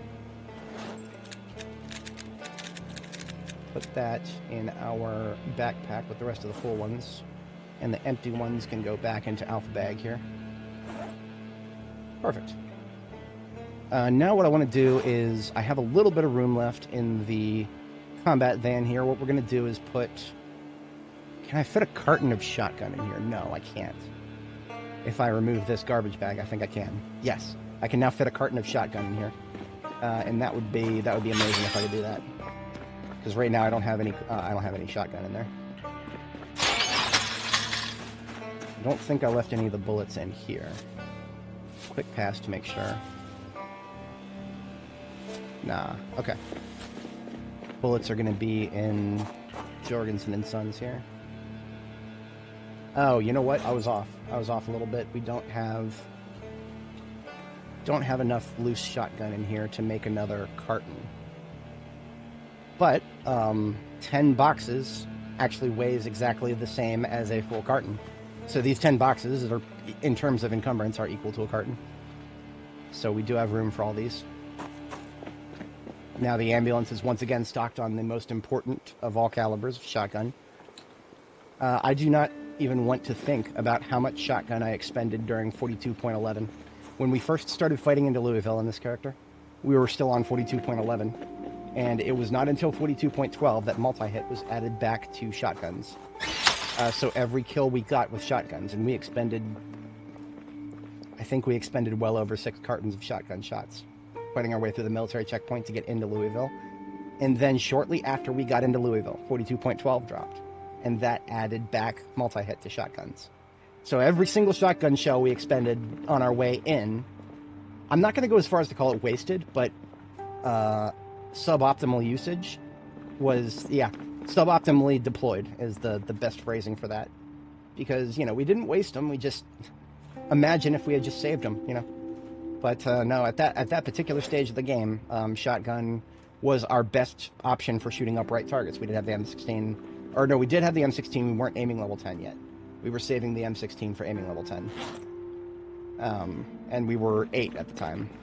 We were 8 and we had just read the book for the next volume, so we were ready to do a lot of shooting. In fact, we were more ready than we had ever been to do shooting, but we... and in my defense, of course, there was no way I could have known. The devs did not advertise that they were going to add multi-hit back to shotgun, because they don't talk to us. They talk to us through community managers, the Jannies, the ones who do it for free. Those are the ones who talk to us. The devs themselves, it's actually kind of a good thing they don't talk to us anymore. Ever since the Lemmy's most recent crash out, it's kind of a good thing. I don't think they can handle talking to us. There's too many of us in the community who are willing to be a little harsh with our criticism, probably harsher than we need to be. Because I feel like there's a lot of people who play this game who are like, wow, this one decision right here is so stupid. These devs are really stupid. Don't go that far with it. If something is stupid, tell them, but don't be too mean about it, because they're getting a lot of mean. They're still people, and I'm not gonna be that kind. Earlier on in my streaming career, I was the kind of guy who just constantly, what is this, Indy Stone? What do you? I mellowed out a little bit, especially since I saw I saw a documentary recently on how this game was put together. That actually changed my perspective ever so slightly. If you go to my channel, you go to the posts. I posted a link to that particular video I'm talking about. Great thing if you're interested in the history of this game. And yes, this game needs a history because it's been in development for 13 years. So yeah. But yeah, we have tons of ammo in here. An entire carton of 223 for when we're gonna go sniping again. That ain't happening anytime soon. Not with this fog. We ain't gonna be doing no sniping. But now we got the carton there for it. 223 is great for sniping. But then we've got all this ammo. This is all just going to be slated to go into our... You know what? We got bad weather today. We got fog. We're going to go pick up our ammo trucks from Reed Base. We have 2 ammo trucks, plural. 2 step vans. One of them is almost completely full. The other is like 130 out of 200, I think. And I've been putting off moving them because it's a bit of a boring activity. I gotta go find a throwaway vehicle and drive it down to Reed. Leave that vehicle behind, and then I'm going to tow one of the vans with the other van. So what that means is I need to get we should have a couple of standard batteries sitting around, and we've got a whole bunch of standard cars in the parking lot to the south. I recently put some standard batteries in here for this exact situation. So we'll take this standard battery out of here, and a 2-liter full of gasoline. And we're just going to go down to the parking lot here and just grab one of these standard vehicles. Use that to go back to Reed, then we'll spider tow the way back. Yeah, no, it's I am impressed that the game still exists after all the dumb shit the devs had to deal with. I did not realize that at one point it was literally a meme on the internet being zomboided. Like, that was actually a meme that people used at one point to describe the process of, like, developers doing a rug pull. Like, at one point, people were they had so little confidence in the devs of this game that they thought the devs had done a rug pull on them, that they just took the Kickstarter money and ran. No, they didn't do that, but it was so bad that it felt like they had. So yeah, knowing that they had to deal with that, and that is, if you ever seen The Ungoodening of No Man's Sky, great video, but it also goes over the history of No Man's Sky and how that went from being a game that everybody thought was a fucking rug pull to actually a pretty damn good game. Its recent reviews have gotten so good that it's actually, you know what? I don't think it's gotten into overwhelmingly positive yet, but I'm curious. Do I even have it installed? I might. It might be under my yeah, it's under my try someday. Ends to the ends to the ends. Did I go right past? I probably went right past it. Here it is. Yeah, No Man's Sky. I do not have it installed. I needed to free up some space at one point, but overwhelmingly positive on recent, very positive on all reviews. I remember when this was overwhelmingly negative. I was there, Gandalf. I was there 3 years ago when all reviews for No Man's Sky were overwhelmingly negative. But now, well over 250,000 reviews later, it is now back to very positive, and on the recent, overwhelmingly. I haven't tried it yet. I have heard that it is recently, with the Starship changes, that it's actually a great crew game to play with the lads. So I'm actually kind of holding out on that. I'm going to see if I can get Mashik and CA, and see if we can do a group session at some point. See how it plays for that. I am actually kind of looking forward to it. I tried it as recently as like a year and a half ago, I think. So I have not tried the latest version, and I didn't get very far on it. Everything I did in the game just kind of made me want to play more Space Engineers at the time. Space Engineers, I'm still big on. If anybody's familiar, here's an open question. If anybody's familiar with Space Engineers, is Keen going to release 2.0 to the point where it has as many features as 1.0 does? Or is Project Zomboid going to finally release NPCs? Which is going to come first? Taking all bets. Right. No Man's Sky is definitely on the docket some point in the future. I couldn't tell you when, but yeah, it is subject to the homies, because now that it's multiplayer and it's allegedly got some really good features for multiplayer, definitely TBA on that. I think we're taking the north route here, and we're turning north right here. I almost started getting lost for a second there when I saw the gas to go there, but we're good. We're going past the Expo Center now. I've done this part of the commute enough times. This is muscle memory now. Yeah, no, I would... Okay, so Space Engineers is even harder to make interesting to stream. I know for a fact that there's some folks who would definitely tune in for it, but I also enjoy combat, right? I need a game that has a little bit of fast-paced combat and a little bit of creativity of some kind, right? You know, in this game, it's logistics. In this game, I'm burning my creative oil on logistics, and it's great. So Space Engineers is basically 100% logistics right now in its current form. Of course, there's the cargo ships. You could raid a cargo ship for a very small challenge. I did try the mods. I know there's plenty of mods. I'm a weapons core enjoyer. We are here at French Bread. We need to spider these vehicles back, but there's no point right now. I don't need these vehicles. The ambulance and the D6 there are both really low priority. What I really need right now is to get back to Reed Base, which is further south. Anyway, yeah, if I were to ever play Space Engineers, I'd probably use a selection of mods that increase the combat potential of the game. Now, that being said, I got diminishing returns on enjoyment when I played the last mod combo that I did, because the last mod combo that I did was with Wave Spawner and like 3 different factions, and the Wave Spawner got a little bit... It's worse than the respawns in this game, let me put it that way. The Wave Spawner doesn't know how to chill. It just kind of looks for players and spawns things around players. And a lot of the things that it spawns are going to go right for the player. So if you want to do Space Engineers with that kind of a mod, which will give you combat, and sometimes the combat is actually really fun. Weapons core is very well designed. I got into it after somebody did like a live stream of a tournament, like a literal tournament where, ships of certain PCU size would get together and have just a big old grand war.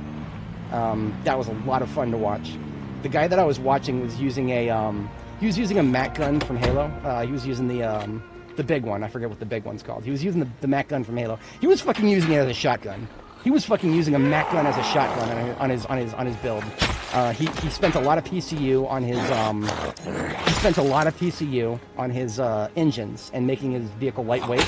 And he would just his primary weapons were just, he had some point defense and he had some lasers and whatnot, but he spent most of his weapon PCU on a fucking Mac gun, which, if you've played Space Engineers with Weapons Corps, the Mac gun is not that good from a distance. But this guy was using it as this absolute mad lad, he was using the Mac gun as a shotgun. So he completely avoided the problem of range.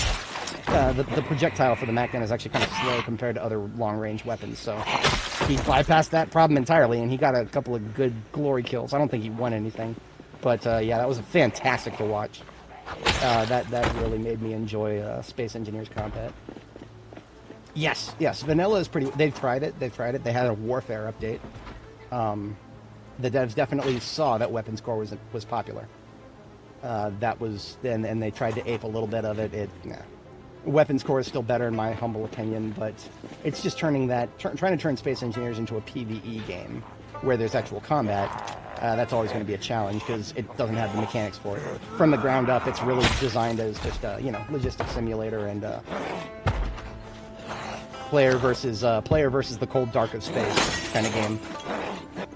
Even though they only just recently added survival elements, I have not even tried those yet. I bought the DLC that came with it. It's called Apex Survival. They added survival elements, so hunger and thirst and growing stuff with hydroponics and all that.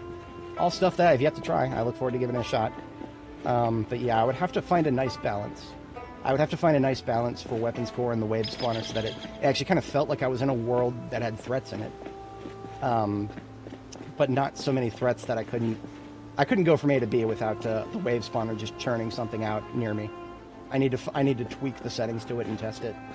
But at some point, yeah, I would absolutely stream that. That'd be a lot of fun if I could get it to balance itself. We're gonna have one come out of this window here. Always be aware of your interior Zeds. These guys are really close to Reed. I wasn't planning on firing up my generator. But you know what? I don't like it when zombies are near my bases, especially when it's as cool as Reed. It looks like a fucking castle. I love it. Nowhere near as protected as a castle, but I love it.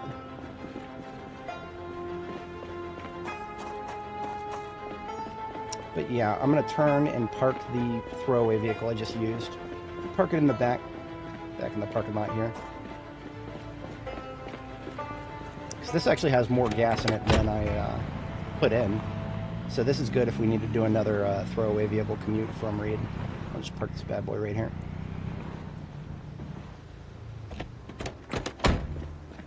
So here at Reed, basically these two vans, if anybody watching is not familiar, these two vans are all the ammo on the map outside of Louisville, with a few exceptions.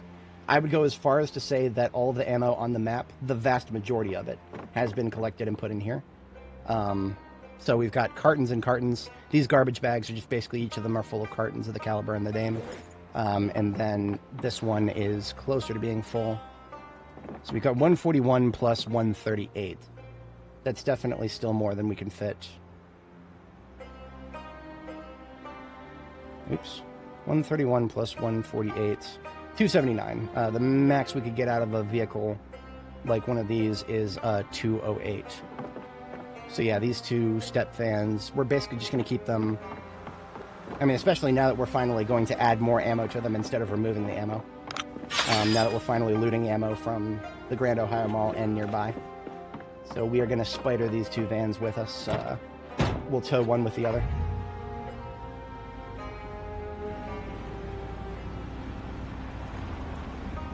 It'll be slow going and it'll be awkward, but it's not like I'm going to be doing too much else in the fog here. The fog is no bueno. I'm not interested. I need to leave the key to the Miata I just picked up. Whenever I have a key, I leave it on the driver's seat if I don't need the vehicle again anytime soon.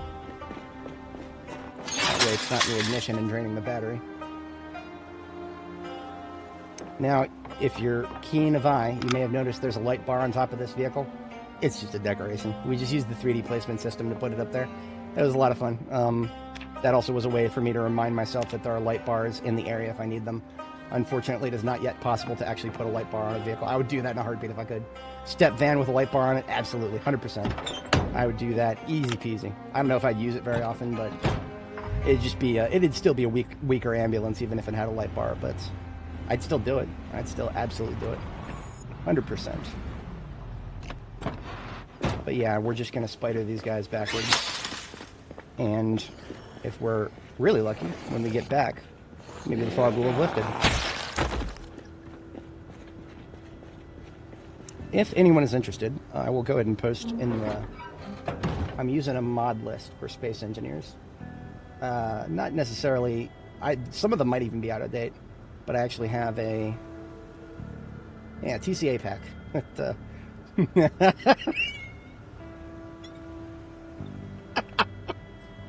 Oh my god, I didn't even need to use this, but I just decided to use that as my thumbnail. Yeah. I have a history of making really silly memes and using them for the stupidest of purposes, but that's the mod pack that I roll on Space Engineers. The way the mod packs work is you make a single mod and then just add a bunch of other mods to the dependencies. So if you want to see the mods that I use, you can just open that link and scroll through the dependencies on the right-hand side here. And I feel like that's a pretty decent balance. The only problem with this mod pack that I'm listing here is you definitely want to go in there in the settings and change the spawn rate for the wave spawner. And like I was saying before, I don't know a good set of numbers for that. All I know is that the default settings, it felt a little harassing, if that makes sense. Like, it felt a little unrealistic how often things would spawn with an attack radius of the player for no apparent reason. And I don't think it's ever going to improve in that regard. Like, I don't think they're ever going to be like, okay, we're going to establish trade lines between these two automatically generated bases, and just have, you know, warships go back and forth between them. Unfortunately, I don't think we're ever going to see anything like that. So it's really just a question of tuning the spawner. But yeah, in terms of the weapons options, I very much enjoyed everything that in that mod list. I would definitely roll that list again, as long as the updates didn't break any of it. I think we're turning too early here. Hang on. We are turning 1 turn too early, 2 turns too early. Got a little sidetracked there. I did a similar thumbnail for my my mod pack for Arc. Just turned to, I used the A for Arc and just made it. Whenever I do massive mod packs, I feel morally obligated to accentuate that only somebody extremely on the spectrum like myself. I haven't even been tested. I'm not formally diagnosed. Anybody who diagnoses themselves has a fool for a patient. But no, I'm almost 100%. I'm somewhere on the spectrum, and I'm actually okay with never finding out. Just like my IQ, I've never had my IQ tested, and you know what? I'm just gonna keep that a mystery. I'm not interested in trying to quantify myself like that. Not that I think there's anything inherently incorrect about IQ tests or anything like that. I'm just kind of happier not knowing. I like to kind of keep it ambiguous, because I feel like if you know your own IQ, you can either reacting to that knowledge might actually change something about you. I don't think I'm ever going to put, like, even if I were to, you know, well, let's just say I discover I have an IQ of 140, which I think is above average. I don't know if that's the case, but if I did, I don't know if I could prevent that from going to my head. And so I'm actually kind of happy not knowing. I mean, let's just say I'm stupider than I thought. If I'm stupider than I thought, and all of this skill that I'm demonstrating here is actually just a high reaction time and overwhelming preparation ahead of time, that could always be it. No, that's I'm okay with not knowing that either. I'm perfectly okay with not knowing, but I will absolutely appropriate the memes 100%. My mom has always wondered if she was obsessive compulsive. She'll use the term OCD to describe some of the things she does. She definitely doesn't have a disorder or anything, OCD, actual disorder. I didn't really go too deep into psych, but I minored in psych. That's the only thing I completed in college. I minored in psychology. Or was I can't remember if I completed it or if I was 2 or 3 credit hours short. I didn't finish my major, but I might have finished my minor. But yeah, I learned a few things about the DSM and how diagnostics work, and you can say that you have obsessive compulsive tendencies and be 100% accurate, but then you can turn around and say, I have OCD, and just be talking complete out your ass, because the disorder part is the important part. In order for it to be classifiable as a disorder, there's certain criteria that has to be met. So if you just say you have obsessive compulsive tendencies, a lot of people do, without it being a full-on disorder. That's always a more accurate way to frame things. I'm a big fan of the correct and the technically correct here. But we are almost to our destination. I have a feeling that, you know, we actually probably don't necessarily need these. But you know what? I'm bringing them anyway, just so that I can say that I have all of my resources consolidated. This with the exception of 2 more light bar vehicles at French Bread, which is a little further. We already passed those just earlier.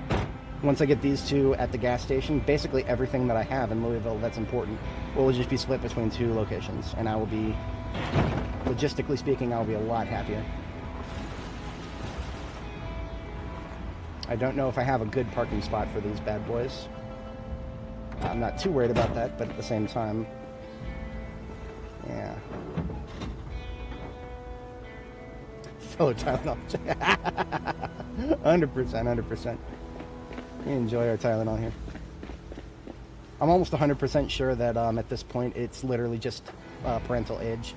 One of the reasons we're seeing a rise on diagnoses of being on the spectrum is because it is very strongly correlated with parental age, both the mother and the father. And, if we're seeing anything other than birth rate collapse, the people who are having children are waiting longer. Case in point, 34. I probably would have had children if things worked out better for me back when I was in my 20s, but they didn't. I made a few incorrect selections of the people that I chose to become close to, and so I did. No, I would probably have. I could be playing split screen with my son right now if things had played out differently for me in my 20s, but no. The genders are not allowed to get along in the current year, so birth rates are in the gutter for many other reasons, to include that one. But also, the people who do have kids wait forever. I never considered it an important thing. I was just like, yeah, it's just I'll get married and have kids at some point. Sure, why not? But I didn't I wasn't going really hard to make it happen. But now, I'm in my mid-30s, and if I don't, one of the things I always think about is if I don't go hard and actually try to start a family sometime in the next 5 or 6 years. If I don't do it within the next 5 or 6 years, that's not fair to my kids when they do come into the world, because they'll be at a higher risk of certain things that are actually associated with advanced paternal age.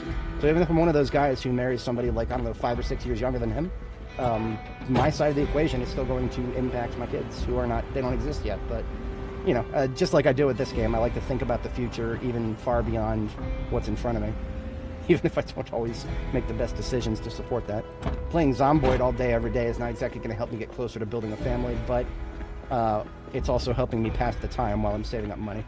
I've mentioned this before on stream, but really all I'm trying to do in life at this current juncture is just save up money for a down payment on a house. If you want to raise kids, a house is a very attractive prospect for that. Actually owning a home. I can't believe things have gotten to that point.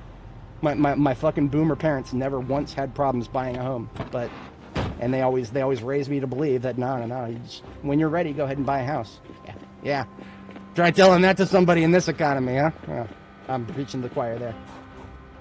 Oh God, no. Oh no, 100%. We can talk shit about the economy without getting even slightly political, because the economy has been getting worse through both flavors of leadership. Both flavors of leadership we've been trying over the past 16 years. The economy has just been keep getting worse. I mean, there's the current paradigm is oh no, we've got tariffs. It's going to push people more for American manufacturing. Okay, even if that's true, that's going to make the cost of everything go up in the short term, and that cost of everything going up is going to outlast the current administration by an order of magnitude. That is not the problem of American manufacturing. Cannot be solved. Not even if you get a 2-term presidency. So even if the Republicans get their dreams come true and J.D. Vance 8 years of him after Trump, which is not going to fucking happen. Other things are going to happen before then. They always do in politics. But even if that dream comes true, I don't even think that's enough time to fix the American manufacturing problem. China will continue to be the cheapest option, and people are going to continue to go for the cheapest option. I hate to say it. That's never going to change, possibly for the rest of our lives. That's a generational problem, a multi-generational problem, I think. It would take a bloody miracle. And I just to bring it home, right? We're playing this game on an RTX 4090. We are playing this game on an RTX 4090. Lovely GPU. I enjoyed it. The first one that I bought was only $1,700. That was 100% worth it. The second one that I bought was worth $2,000. I've gotten my money's worth, let me put it that way, but a lot of people might not. But here's a really important thing about GPUs. These particular ones, these 4090s. If I handed this GPU to the right man in China, not some NVIDIA engineer, not some super PhD in electrical engineering and computer science, no, some guy in a garage in China. If I handed one of my GPUs to him, he could take the chip off, solder it onto one of his own custom PCBs with 48 gigabytes of VRAM. Some guy in a fucking garage in China can double the VRAM on these things that I paid $2,000 for. Fuck, that gets me so fucking mad. And again, it's nothing against the guy in China. The guy's just he's got his skill set, and he's using it for good, in my opinion. He's using it for damn good. Nothing against him. Nothing even against China. I mean, China. I got my beef with China, but they got people with skills. They got people with skills. It's not just the fact that they got manufacturing cheaper. They got the skills. You know, maybe Taiwan, TSMC, they're the ones who are actually making all the chips these days. And, you know, the West thinks that they can cut they thinks they can cut the mainland off from Taiwan. They think they can do that. So that China doesn't get to have TSMC output. They don't need it. They don't need it anymore. China can do 22 nanometer. They can probably do better that we don't know of yet. But I'm preaching to the choir here. I cannot ever not mention this when it comes up.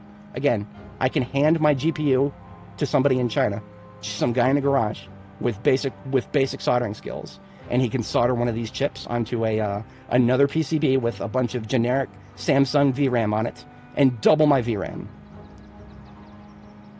The sheer number of times I do AI as a hobby, I should probably mention that. The sheer number of times I've gotten an out of memory because of my artificially limited VRAM. Because NVIDIA, they only know how to make the number go up. Us gamers, we're not allowed to have chips with a lot of VRAM. Fuck no. We get our 24 gigabyte cards. We're lucky with 5090s. We get, what, 32?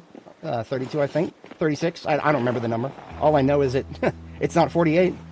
The fact that some guy in China can take my chip and double it to the point where it has more VRAM than the next generation, the 5090s. Somebody, this is just a YouTube comment. I didn't actually see this in Gamers Nexus documentary, but there was somebody in a YouTube comment somewhere who said that the right guy in China right now currently can take a 5090 and turn it into a 128 gigabyte chipset. I have no evidence for that. I'm just going to chug some of this. I'm going to chug some of this alcohol right here and pretend I didn't read that. There is nothing on this planet right now that gets me more angry than what NVIDIA is doing with the artificial limitations on their VRAM on their chips. A lot of people are focusing on NVIDIA's. They're setting their prices so high. The price is so high. It's not just their prices. It's the prices high on subpar products. Products that could be a hell of a lot better for everybody. Gamers can use more VRAM, maybe not that much more. Okay, 24 gigabytes for gaming, yeah, sure, that's fine.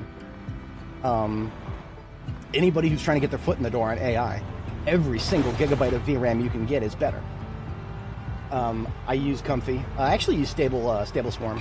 Well, sorry, it's not Stable Swarm anymore. Stable Swarm is basically just a front end for Comfy.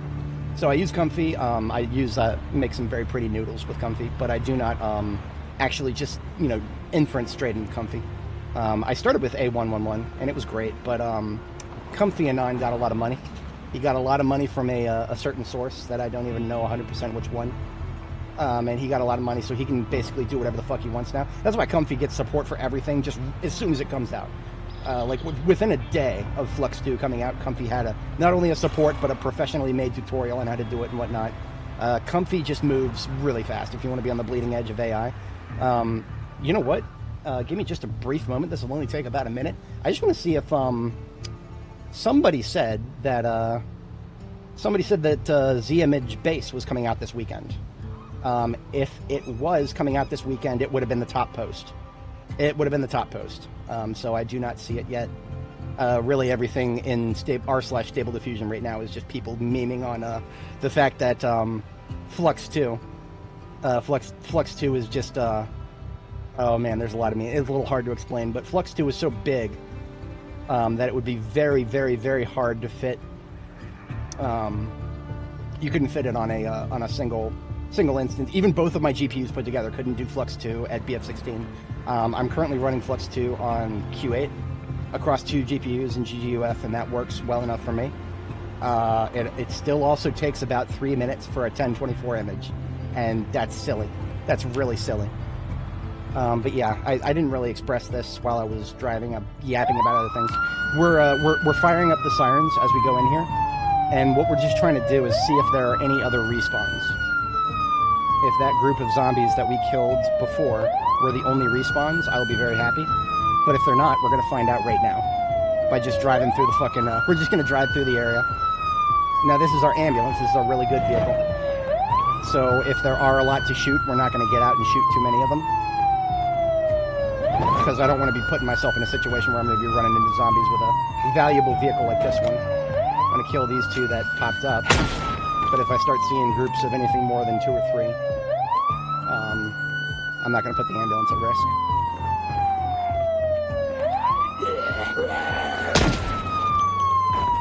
Comfy is okay.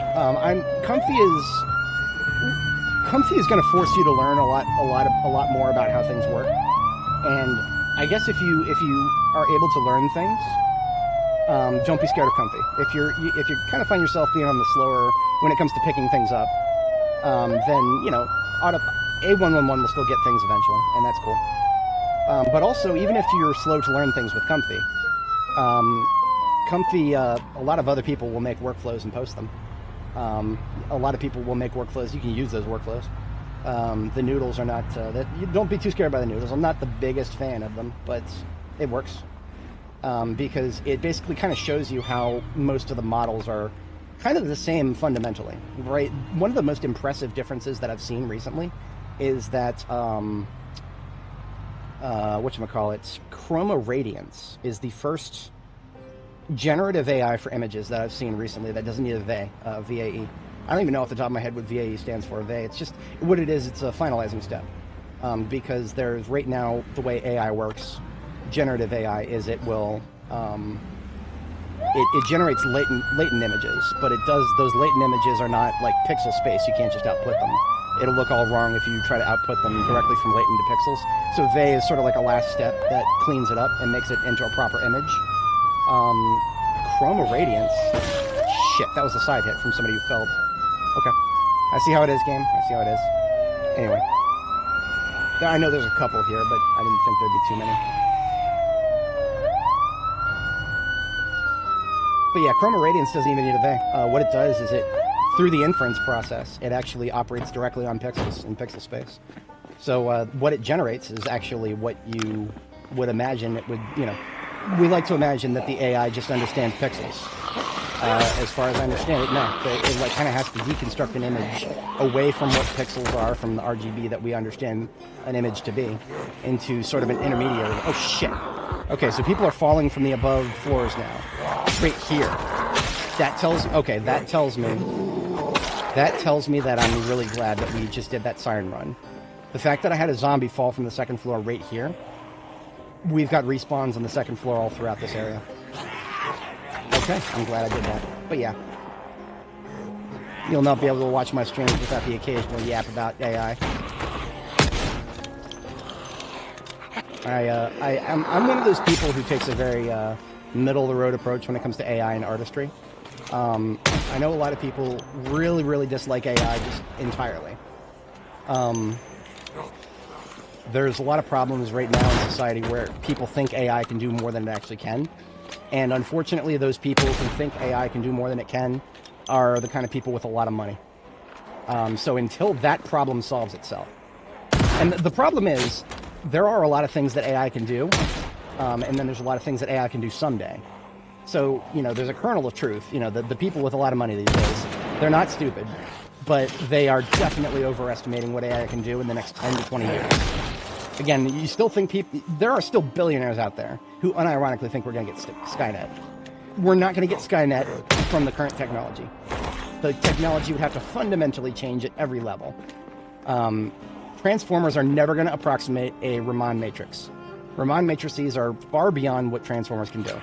So the Transformers are the technology that Google developed that basically every AI you know right now in the world is built on Transformers to some degree or another.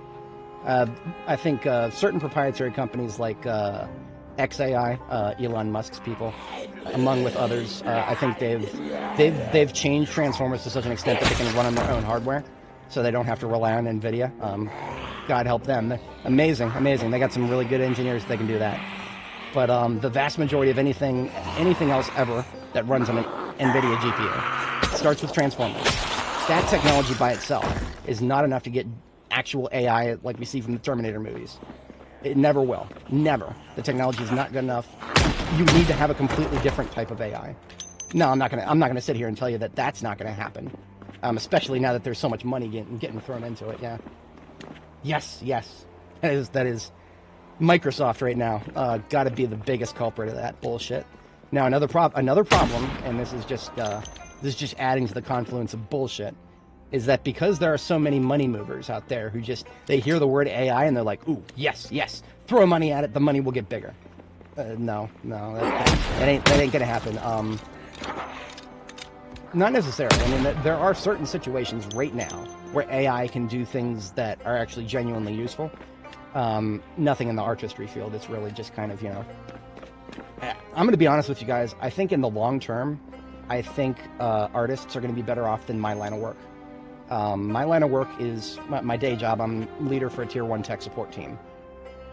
The moment I started experimenting with AI, I realized that we could create an AI agent for my client that would answer calls for us and do certain tasks that the customer calls about without even too much of an error rate. I'm not going to involve myself in that process. I kind of, you know, I was talking to my former supervisor about this. Like, do you think it would be a good prospect if I actually started learning Transformers, learning Python, and actually trying to get into model training for task-specific purposes?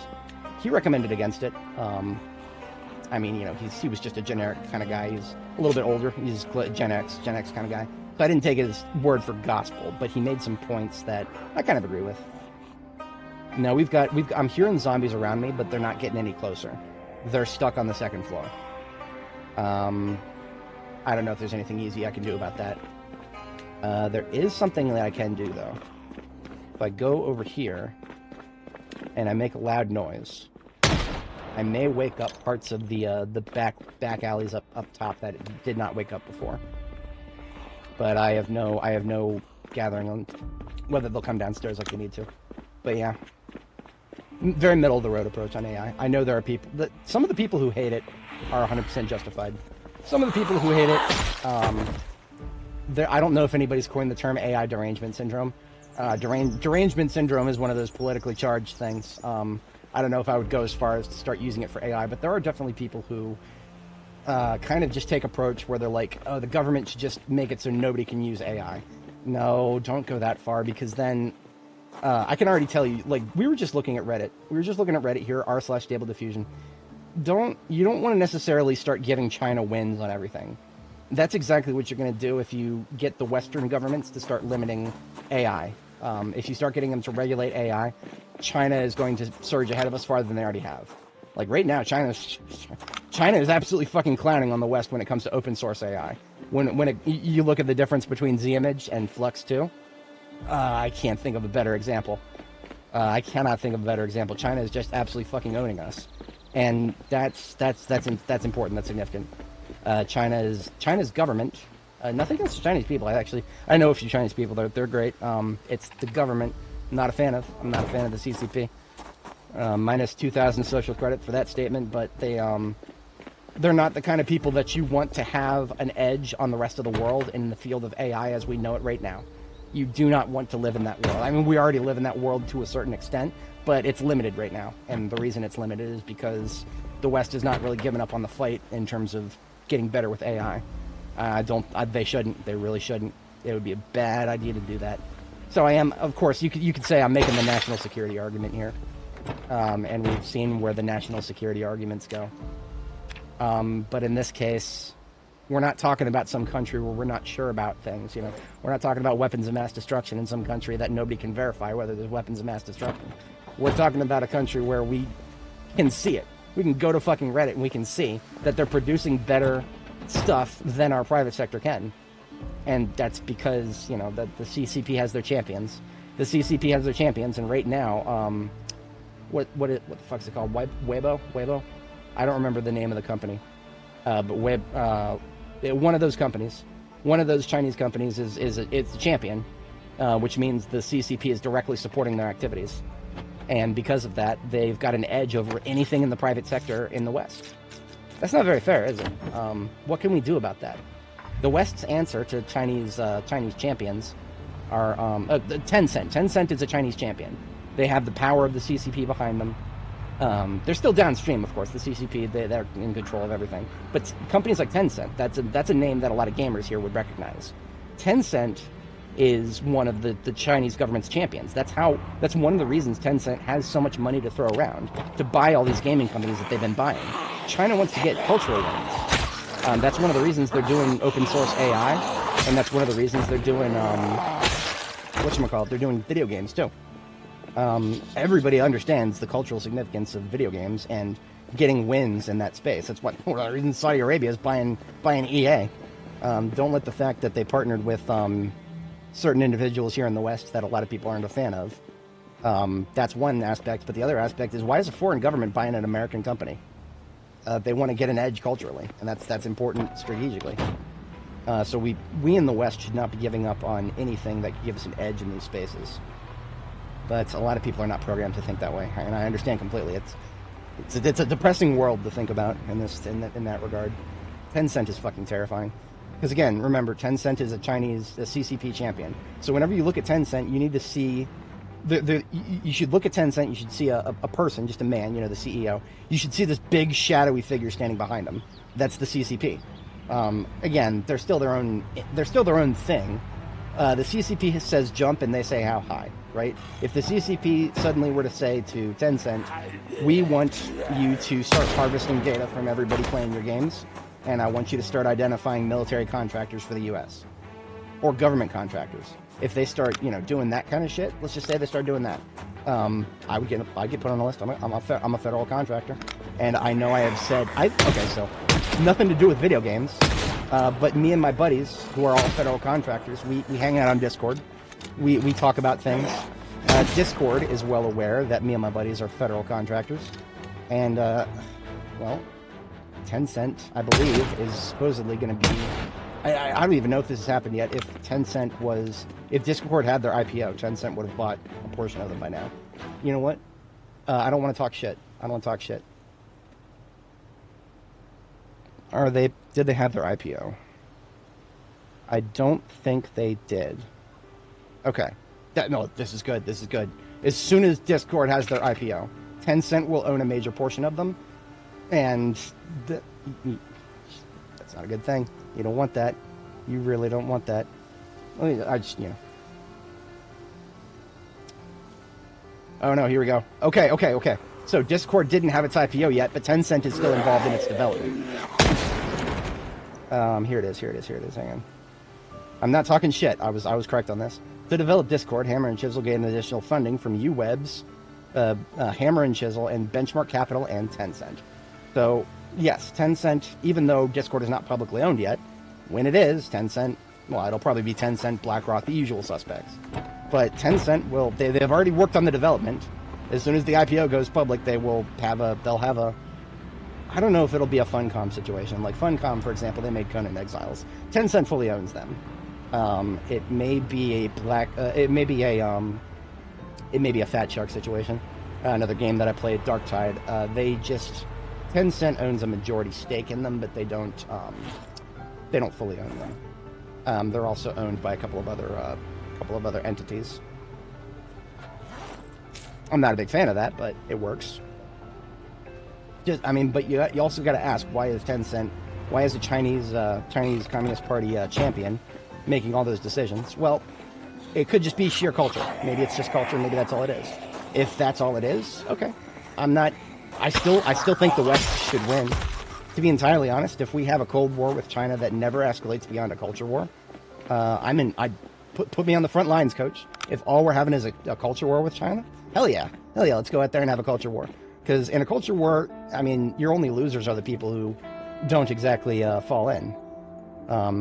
So if all we have is a culture war, I'm fine with that. But what is this? This is all workshop loot tables. Yeah, I wanted to check these boxes, but we're good. As long as it never escalates into a hot war. I don't think it will. China is going out there. They want to win. China wants soft power. That's what they want. None of the other adversaries of the West for the past century have achieved soft power. Most politics you'll hear. You're not going to hear hard stances too often.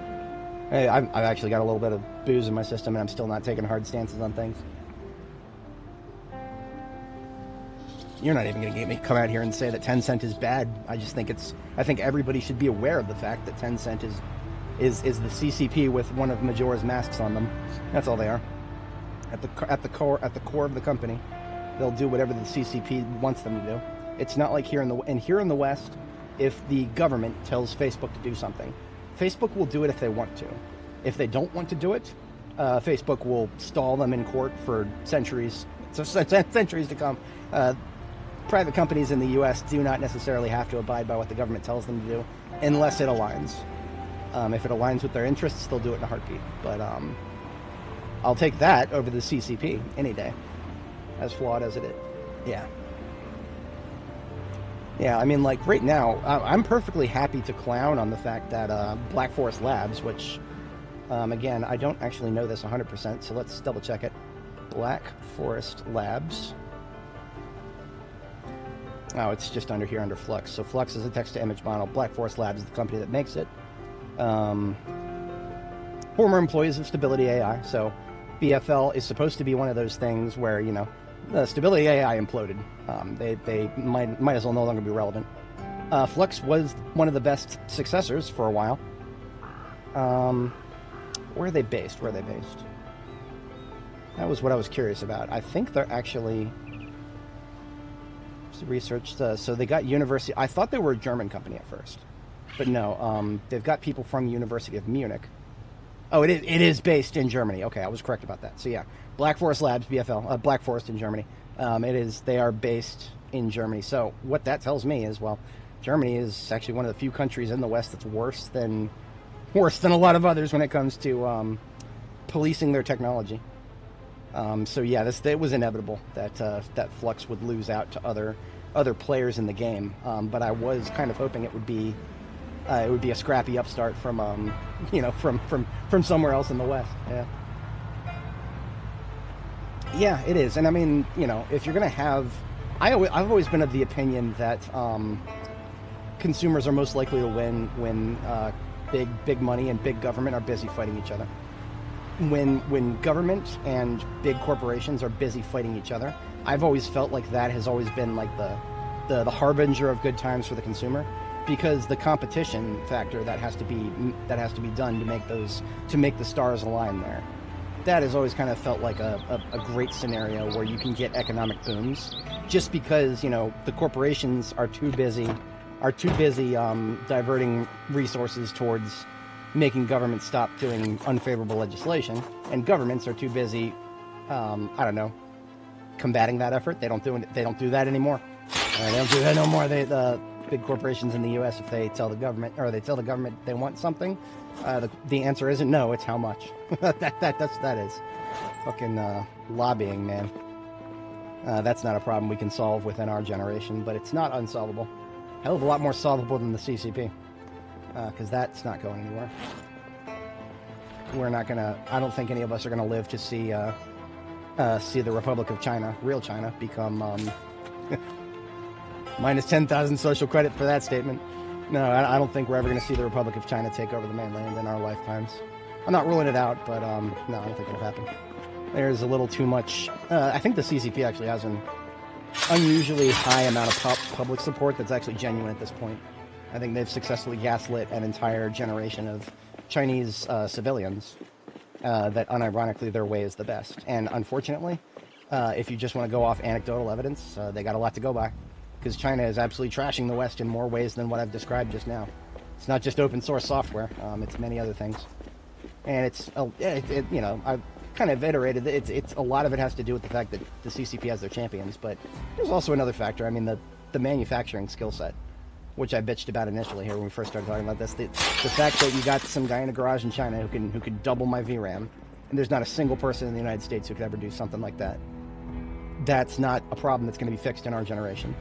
Like, let's just say I dedicated the rest of my life to electrical engineering and you know, really small form soldering work and whatnot. Sure, maybe if I dedicated the rest of my life to it, I might be able to figure out how that guy does it. I'll still just be one guy. They've got a very large number of people who can do that. It's not just the one guy that I'm thinking of. There's other guys who can just go in their garage and whip together a PCB that is a match for an NVIDIA chip and double the VRAM on it. So basically thereby just, you know, annihilating NVIDIA's, well, it's not going to annihilate their monopoly, right? Data center cards are still going to be 5 figures. And if anything, if there were more people in the West who could do that, I hate to say it, but GPU prices would just go up.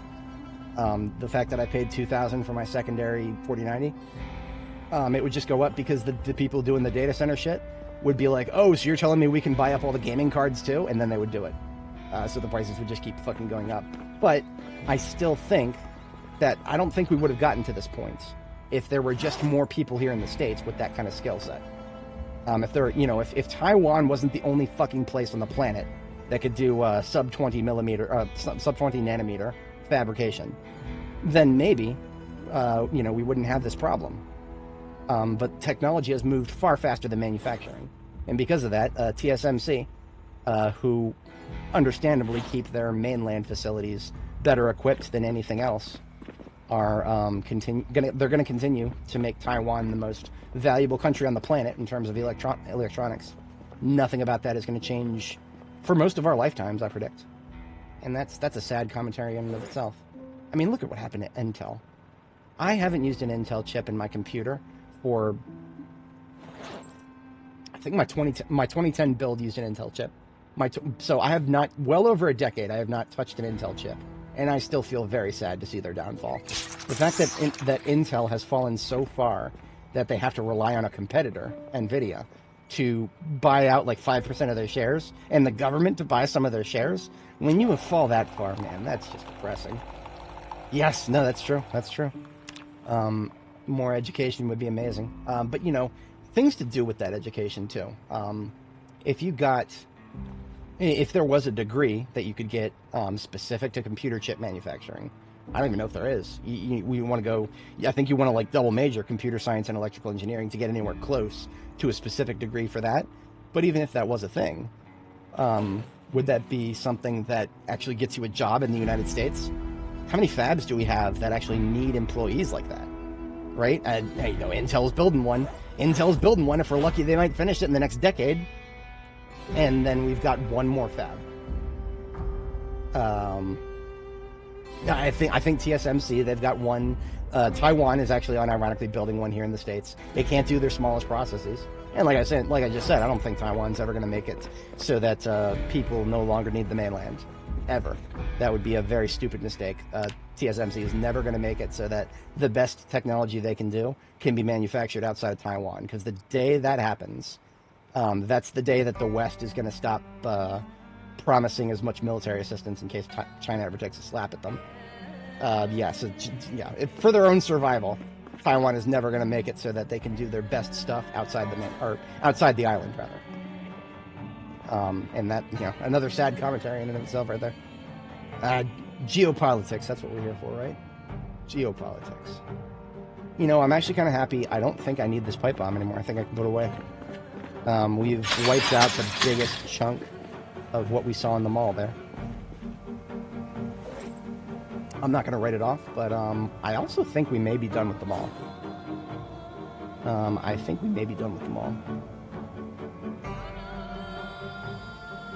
Okay, speaking of done, I'm going to pack a couple of these loose bullet boxes into cartons here. Oh, is it already 4 p.m.? We've been at this for about 8 hours. I think I'm still good for another couple of in-game days here. But I am trying not to burn myself up to 12 hours a day anymore.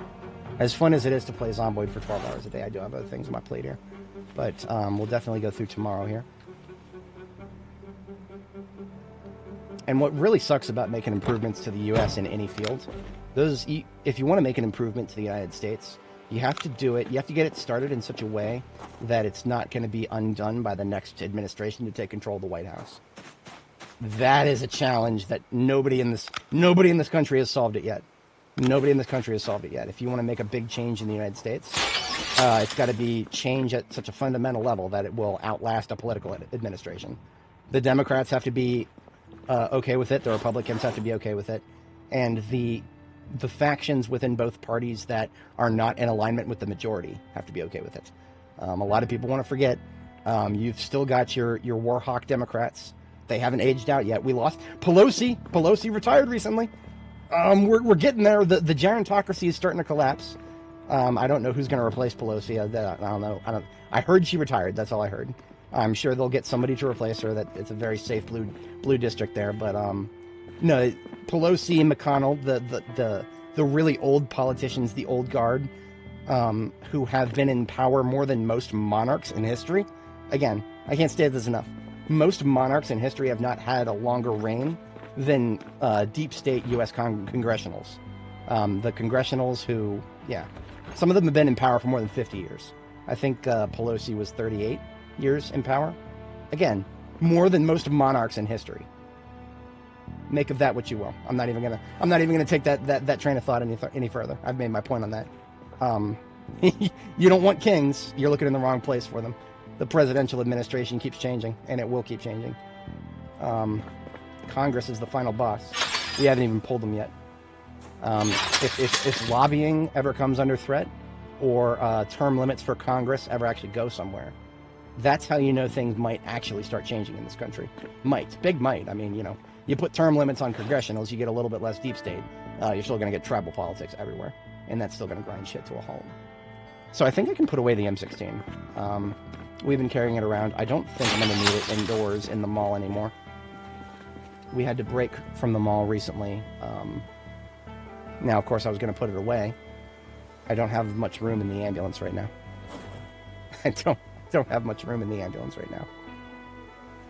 And I was trying to condense some room by putting those boxes into cartons. It's not working. Damn.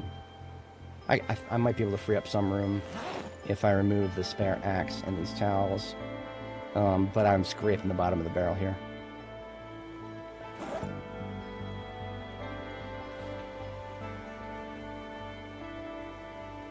Yeah, this is the bottom of the barrel right here.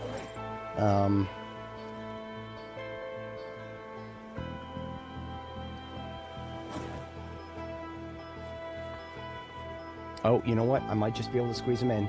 Yes. No. I'm let's pull another sword out of here. Okay. Now I can fit the magazines.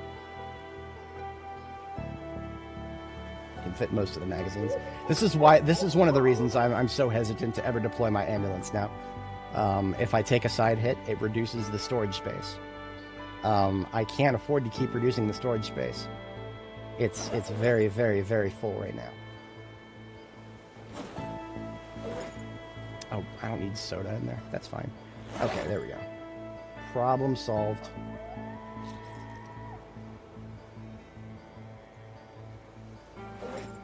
Carrying around a 2-liter of soda, believe it or not. I still haven't found a niche for smoke bombs. It's on my to-do list, right up there with a few other things.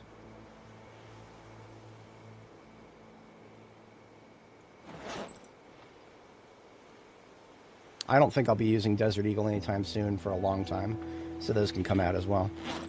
That'll save me just a little bit more space. Okay. This will last for a minute. I can't wait for it to get full again. It will. Only a matter of time. We find so much use for random things that I always want to carry them with me.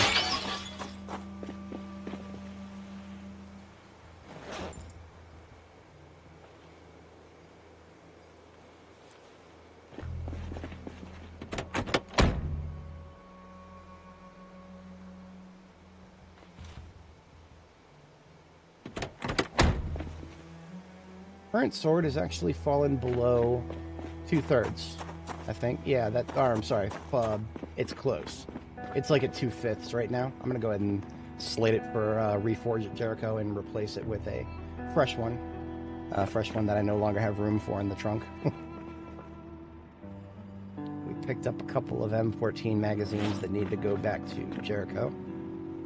Here are these with the other ones, and then these DE magazines. 1911 auto, I haven't decided if I'm going to not use that or not, so that can go in here. But yeah, all these DEs can go back to Jericho.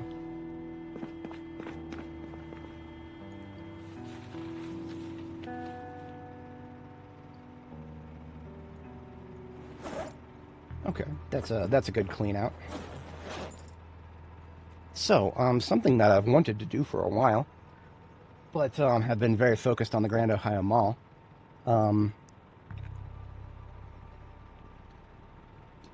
I've been wanting to explore local residential. Yeah. I think there's a few gaping holes in it. Actually, most of my complaints about blacksmithing right now would revolve around the fact that we can't make certain things that would be used for welding, which is a completely different skill. But let me just give you an example. These gates. These gates are very important to me right now. Right now, these gates, these double tall wire fences, are the only door that the player can build that the player can see through. And for me, that's very important. If I'm going to have a big, tall, wide fence like this, if there's a zombie like right over here, then I know that I need to exit from this side to kill it. If I used a regular or a regular double tall gate, like most people do, I wouldn't be able to see where it's hitting from. I would have to use a different gate to exit safely. So these gates are actually really important to me right now. And the material cost for them is 8 iron pipes. Right now, the only way to get a bunch of iron pipes reliably is to either dismantle things like sinks or toilets, or just go straight for a burnt wreck, which is one of the reasons we're carrying around all these, whatchamacallits, we're carrying around a whole bunch of remnants of burnt wrecks. I shouldn't have to do that. I should just be able to go to my forge and build an iron pipe. That shouldn't be hard. But that's not a criticism of blacksmithing, that's a criticism of welding. The fact that we have to use iron pipes at all, we should be able to use non-hollow metal in order to build a fence like this. I'm sure there's a reason that we use hollow metal for some fences like this, but we shouldn't have to. There should be ways to build it without it. But there's not, so I'm annoyed that blacksmithing can't do certain things when it seems like it can do everything else. But again, that's a complaint that has to do with welding. Everything else about blacksmithing in its current form, I don't have any hard complaints. I wouldn't say that I have any hard complaints. I do know there are obviously things that are unfinished about it, and I suppose I could say that I am afraid. I am afraid of what charcoal is going to look like when it finally reaches its final form, when the devs finally have their vision complete for what charcoal is going to look like. Because just like with leather working, just like how leather takes 7 days to dry now. I'm disappointed that joke hasn't been made more. 7 days to dry. 7 days to dry. But yeah, no, charcoal is going to take days to burn in the future. How many days and how sensitive to the climate is it going to be? I don't know. I can almost guarantee you that right now, the system we have where we can just stand in front of a charcoal burner and click the button and get charcoal, that's way too easy for this game. It's going to get more tedious, and I'm terrified of how much more tedious it's going to get. Because it's just going to take what I already enjoy about blacksmithing and make it take 1.5 times longer than it already does. But yeah, it is still a work in progress for good and for bad, right? Because, you know, it'll be good when they add more recipes, and it'll be bad when they finish making things take forever like they intend them to make. That's coming too. So good and bad is coming for blacksmithing. So I couldn't even tell you that I have a very strong opinion of it right now, because it's going to change so much, and I'm cognizant of that fact that I'm just like, oh, cool. I can do all these things with blacks. I can make swords right now. That's really cool. I enjoy there's nothing more important right now than the ability to just keep churning out more swords, because Longblade is the best by design. So I could definitely say that I could glaze blacksmithing for this. The ability to just keep making more of these things that one-shot every zombie that comes within 1 point something tiles of me. More than one whole tile away from me, and I can kill a zombie. I cannot overstate how important that is just for combat safety in general. In this game where range is one of your strongest defensive options, yeah, absolutely. And the only way you're ever going to get lots of swords is by having a reliable blacksmithing supply line. Yeah, grind ain't going nowhere. And to be entirely honest, no matter what barriers they put in our way to making more swords, I will persevere. I mean, okay, if they make it too hard to get to the end game of blacksmithing to the point where I can no longer do it at all, without expending as much time as I would have to expend, like, complete fitness, for example, if they start doing that kind of shit, I'll probably just play another game at that point, I'm gonna be honest. Right now, fitness, as an example of something that is so tedious that not even I will engage with it. And remember, anybody who's watched my streams long enough, I've got 24 live viewers right now. I know a good chunk of them will be people who have seen my stuff before. But for anybody new, I have a very high tolerance for bullshit and tedium. This is one field where I am very confident in saying that I'm above average in terms of tolerance for bullshit and tedium. And even I cannot handle the bullshit and tedium of leveling fitness in this game. I am, after 600 and... we could be up to 620 hours on this character. I've gotten not even 1/3 of the way through fitness level 10. We started as level 9. We are still level 9. We are at 47,425 experience out of 150,000 experience for fitness. If the devs decree that certain crafting skills need to be in a category of that difficulty, you bet your sweet ass I won't touch them. Ever. Ever. Not even if they have bonuses. Because remember, we have the max possible bonus to fitness, and we still have only gotten that. But yeah. Oh yeah, no, spears right now are ridiculously weak. Now, that also being said, we've got low skill.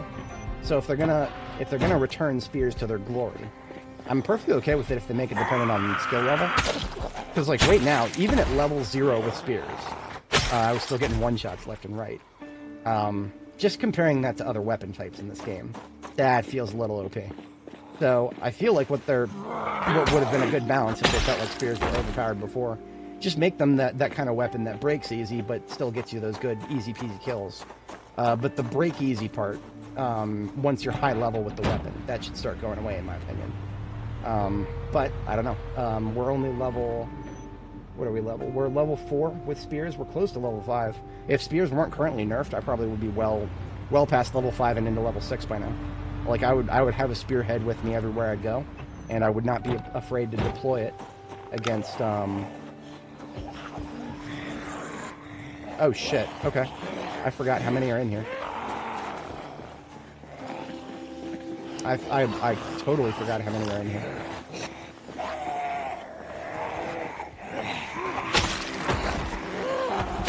I remember waking this place up.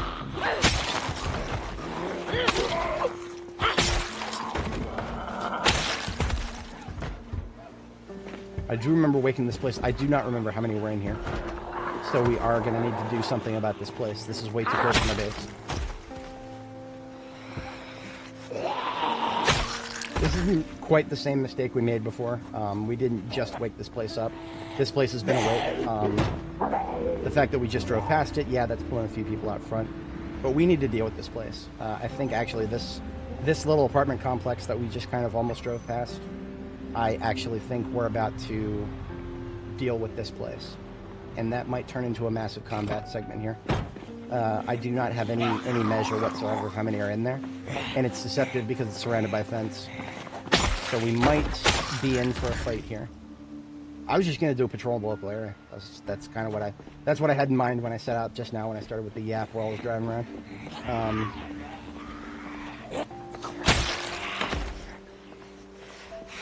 We still have another sleep we got to do in about a half hour. Yeah, look at how many are just standing there by the front door. So even despite driving past it just now, there's still that many next to the front door. This is a very high density POI that is not spilled forth yet. We've woken it up. This is probably the source of multiple zombies that we've seen come from the south that didn't respawn in Sammy's or anything like that. I think they are all initial spawns from this place. But we are about to get tier 2 hunger. We are about to get tier 2 hunger, and we're about 20 minutes from our second bedtime. So we're going to fall back, we're going to sleep, and eat. And I think tomorrow we are going to deal with this place with extreme prejudice. That's going to involve ambulance sirens, and that's going to involve pipe bombs, I think. So what we're going to do is just get ahead of that right now. We're going to tow a couple of these cars out of the way. If anybody joining is not familiar with my pipe bombing strategy, I like to use streetlights as like points of reference, right? So if I put a pipe bomb directly under a streetlight, wouldn't work very well in real life because you don't want things that would block the explosion. In Minecraft. In real life, you generally don't want to put it on top of something that would block it. You would want to put it in a completely wide open area. But in this game, streetlights do not block explosions at all. So streetlights are a very good point of reference to know exactly where the bomb is placed, even when it's surrounded by zombies that are blocking its actual visual model. So whenever I do a pipe bomb, I always like to put it underneath something that's nice and tall that I can see above a crowd of zombies.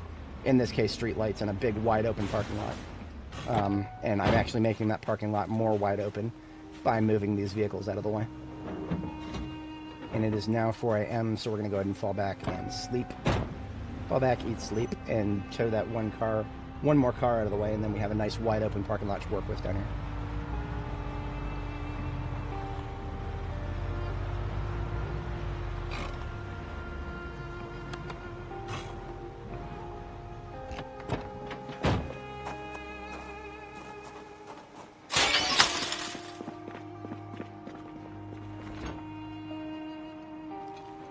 Big brains, Trey. Yeah. Well, we try to plan long term here. Try to.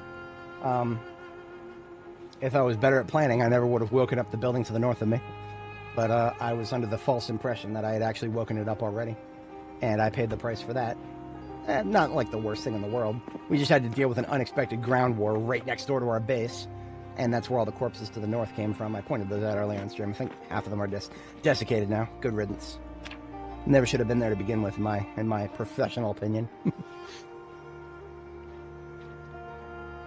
I very eagerly await the day where I can make a pipe bomb compilation. Just a little compilation of all the times I've successfully blown a pipe bomb. Because that's something that would, I think a lot of people would want to see that kind of shit.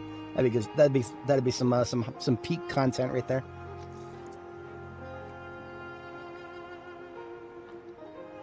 But yeah, still working on the footage for that.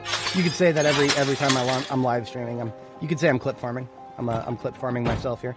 Every stream that I do is also being recorded locally. If you look at my H drive here, which is a 20 terabyte hard drive that is actually close to being full. We have the last 5 episodes here. This is today's episode. It hasn't finished. It's still recording. This is an episode. This has actually kind of fucked me up a little bit. The episode on November 18th, so just a little 11 days ago or so. That episode ended with me getting a power outage. And this is a complete skill issue. I usually just have OBS record to MP4. If you ever suspect that OBS might crash on you or you might have a power outage or something, it's safer to record to MKV, because then MKV can you can recover it much easier if there's an unexpected shutdown. MP4 is more likely to get corrupted, and that's exactly what happened to us. We had a power outage, but when the power outage happened, I have battery backups. I just vastly overestimated how long the backup would last. I managed to shut down the stream successfully, but then I still had a power cutoff, a still hard cutoff to OBS. So that segment, my local copy, is corrupted. So I actually have to either re-download it from YouTube or see if I can uncorrupt it. You're not going to convince me that it's not possible to recover an MP4 that had an unexpected cutoff during recording. Not with what we're good at with hard drive recovery in this day and age. No. That's one of the reasons I haven't deleted it yet. I'm going to try to repair that. I don't even care if I have to lose, some footage from the end. Maybe it didn't flush everything to disk, so I'm going to lose some stuff near. I don't care. I don't even care if we lose some stuff in the middle. I want content from it. There's some content from that I want, and I'd rather not re-download the whole 38 gig thing from YouTube. That's a lot of work. But we have now got ourselves a nice, clean parking lot here, and I'm going to need to wake myself up a little bit because I think we're in for a fight. We are in for a fight. Based on the amount of zombies that I saw in that lobby, I think we're in for a fight. Let's get another mark. 7 hours and 42 minutes. There we go.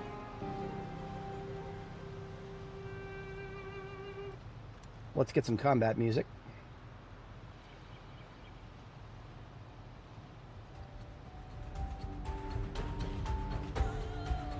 And let's put a bomb down. We should probably get the bomb.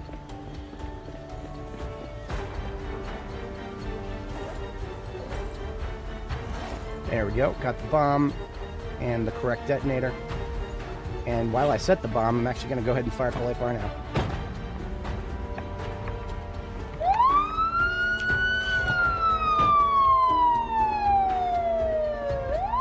Arm and set remote pipe bomb. Now, if we don't actually pull a big enough group for a pipe bomb, we don't actually have to do a pipe bomb. I get the suspicion that we're going to want to. I'm already seeing groups thick enough for a shotgun blast.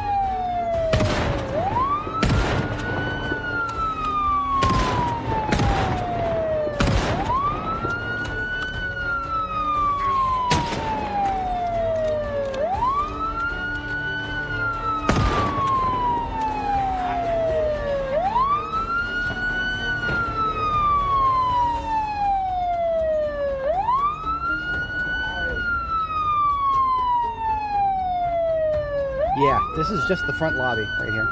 This is just the front lobby. Now, everything that's going to come out first is going to be a fast shambler.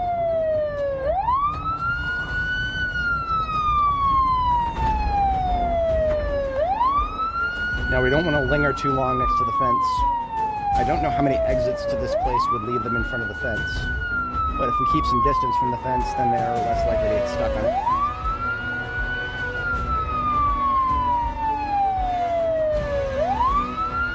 Oh, yes.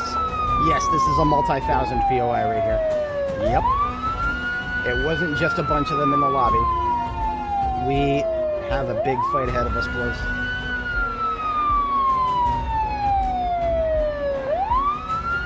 Yeah, I prefer a Seagate Exos for recording my footage. It's not bad. There are certain, when you get to the bigger hard drives, there's a difference between them that you want to kind of start keeping in mind. There's a write once, read many worm drives, that's what they call them. Or there's ones that just have a really solid, both read and write. And the ones that operate like every other hard drive, reliable read and write speeds, those are a little more expensive. And Seagate has their own little brands of different ones. Iron Wolf is the write once, read many, I think. A lot of people like to do those in their NAS. Exos is the one that's really good with read and write. That's what I prefer. Because I feel like I'm going to be doing a lot of writing when I live stream, and I'm going to be doing a lot of reading. My 20 terabyte also has a lot of my movies on it. My 100% legal backup copies of films that I already own, and nothing else. Do not ever assume anything else.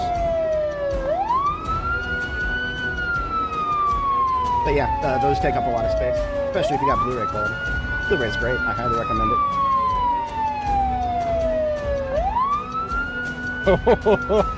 It's just one building in Louisville right here, by the way. One building in Louisville. So remember, a pipe bomb is underneath this street lamp right here. But we want to get them condensed a little bit further before we start thinking about blowing the pipe bomb. So what we're doing right now is we're just going to kind of keep looping around. You would be surprised just how tightly zombies can be grouped together. And if you can't go in full circles around a group will condense them the tightest. We can't do full circles right now, so we're going to do semicircles, mostly a circle. You can already see they're getting really condensed. And that's because what happens when you go around in circles making constant noise like this, you're just basically, the slow ones are getting stuck in the middle of the group while the fast ones are going in circles. So it has the effect of collapsing them together. Most other sources of noise in the game, you're going to get a couple of diminishing returns with. This is not good. That's not good. Don't take any trunk hits, please. I really should be using my non-combat truck for this.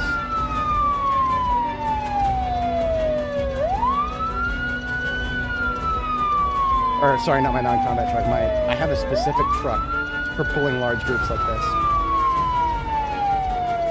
Because I care less if that truck gets damaged. This ambulance, I really don't want to be taking side hits or trunk hits.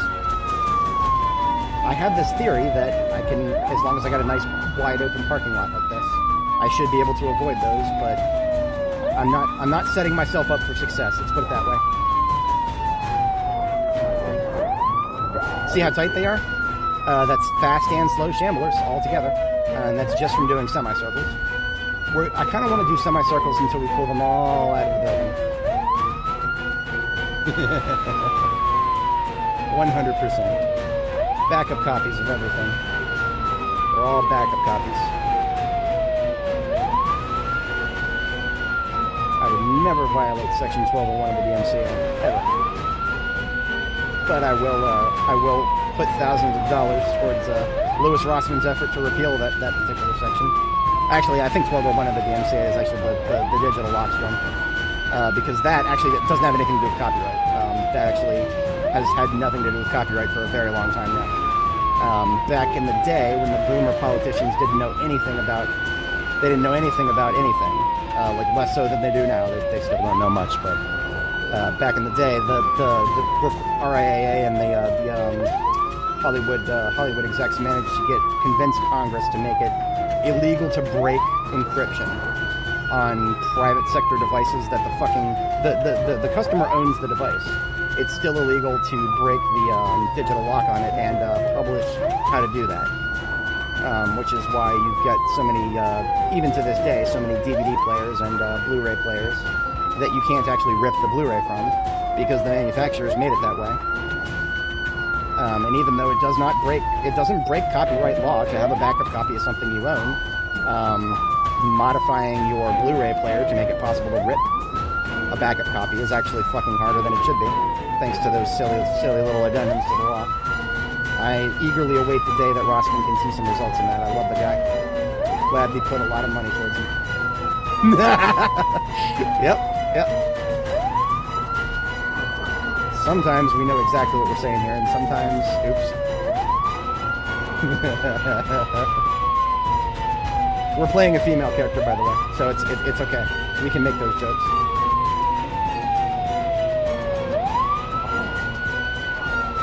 Necrophilia is a lot harder for the ladies. I'm not saying it's not possible, I'm just saying it's a lot harder.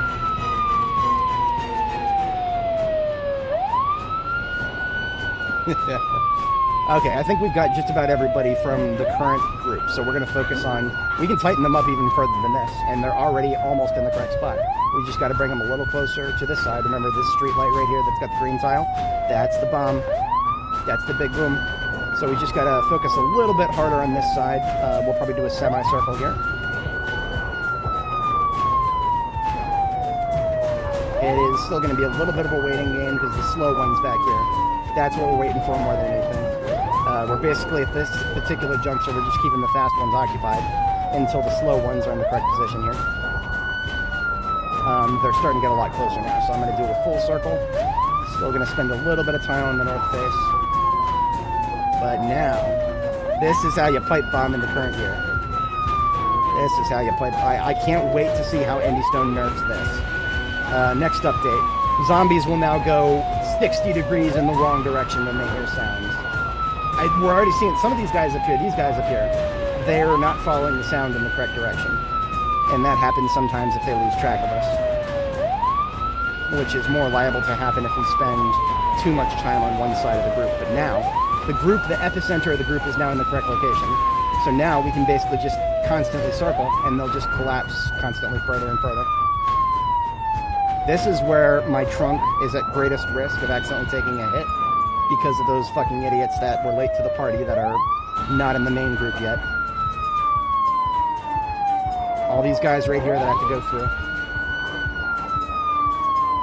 We're almost there. One more pass. I'm going to get my UI ready. I need to have... There we go. I can't turn right now. I can't... Too many fucking losers late to the party. At least it wasn't a side hit. Okay. We're going to have to do a couple more passes now. Damn it. I couldn't circle right there. Okay, now we're better off. I could have blown it right there. But we're going to see if we can... Almost there. Oh yeah, boys, we got him. Oh, we just took a side hit. That was the vast majority. We're gonna get out and fight the rest with hand weapons. We didn't lose any trunk space. We're good. We did take a side hit just now, but we didn't. The number gods favored us. All right, we're gonna kill the rest of these guys by hand. Still got a big fight on our hands, but we'll be alright.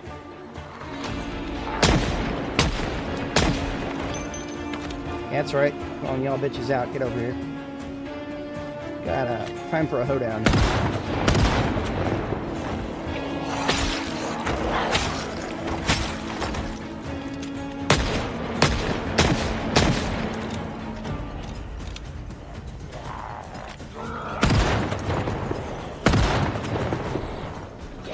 Multi-hits. Sometimes there's somebody right in front of you to take a full buck shot for the rest of them. Damn, Mr. President.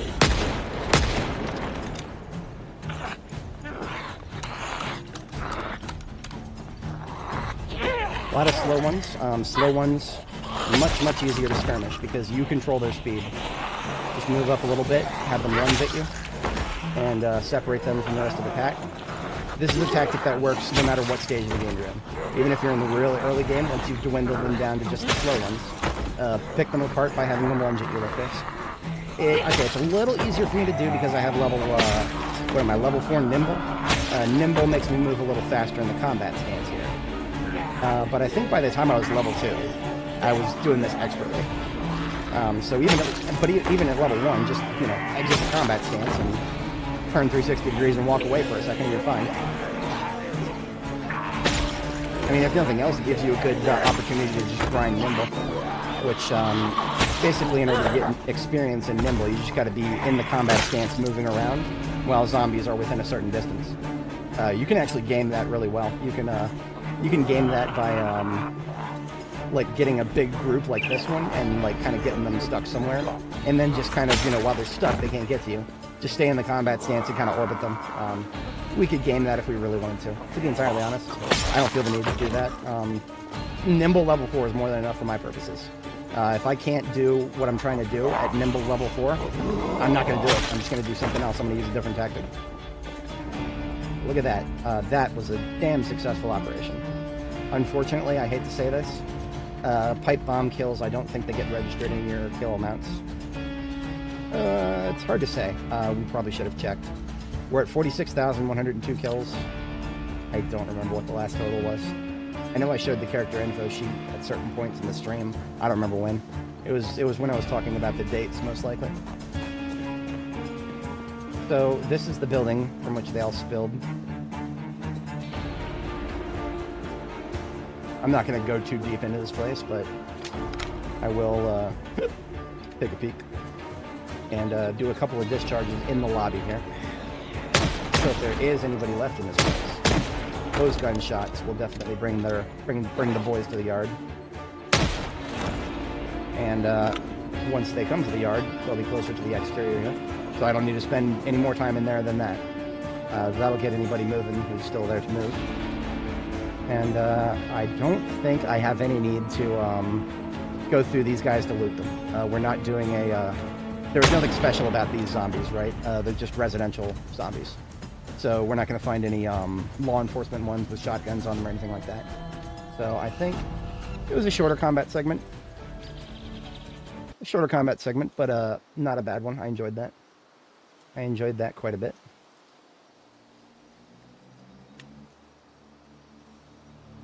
That's how you handle these big buildings in Louisville, in my humble opinion. It's not that I couldn't have killed them by hand. It would have taken a lot of ammunition.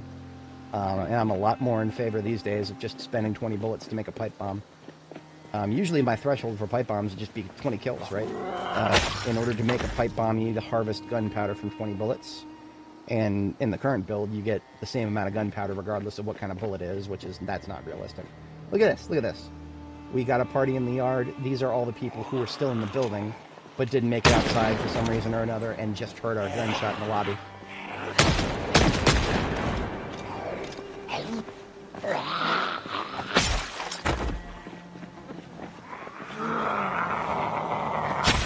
I'm 100% sure that sometimes we haven't gotten credit for it, but I don't know 100%.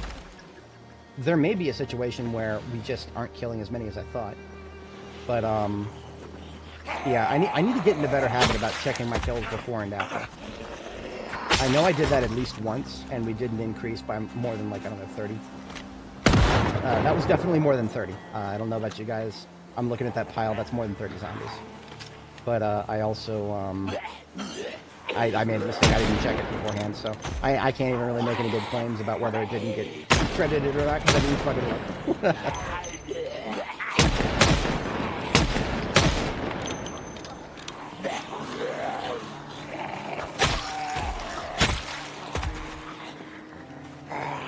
I'm switching between swords and guns a lot here because the guns, I mean, they're useful. I could do all these guys with swords if I had to.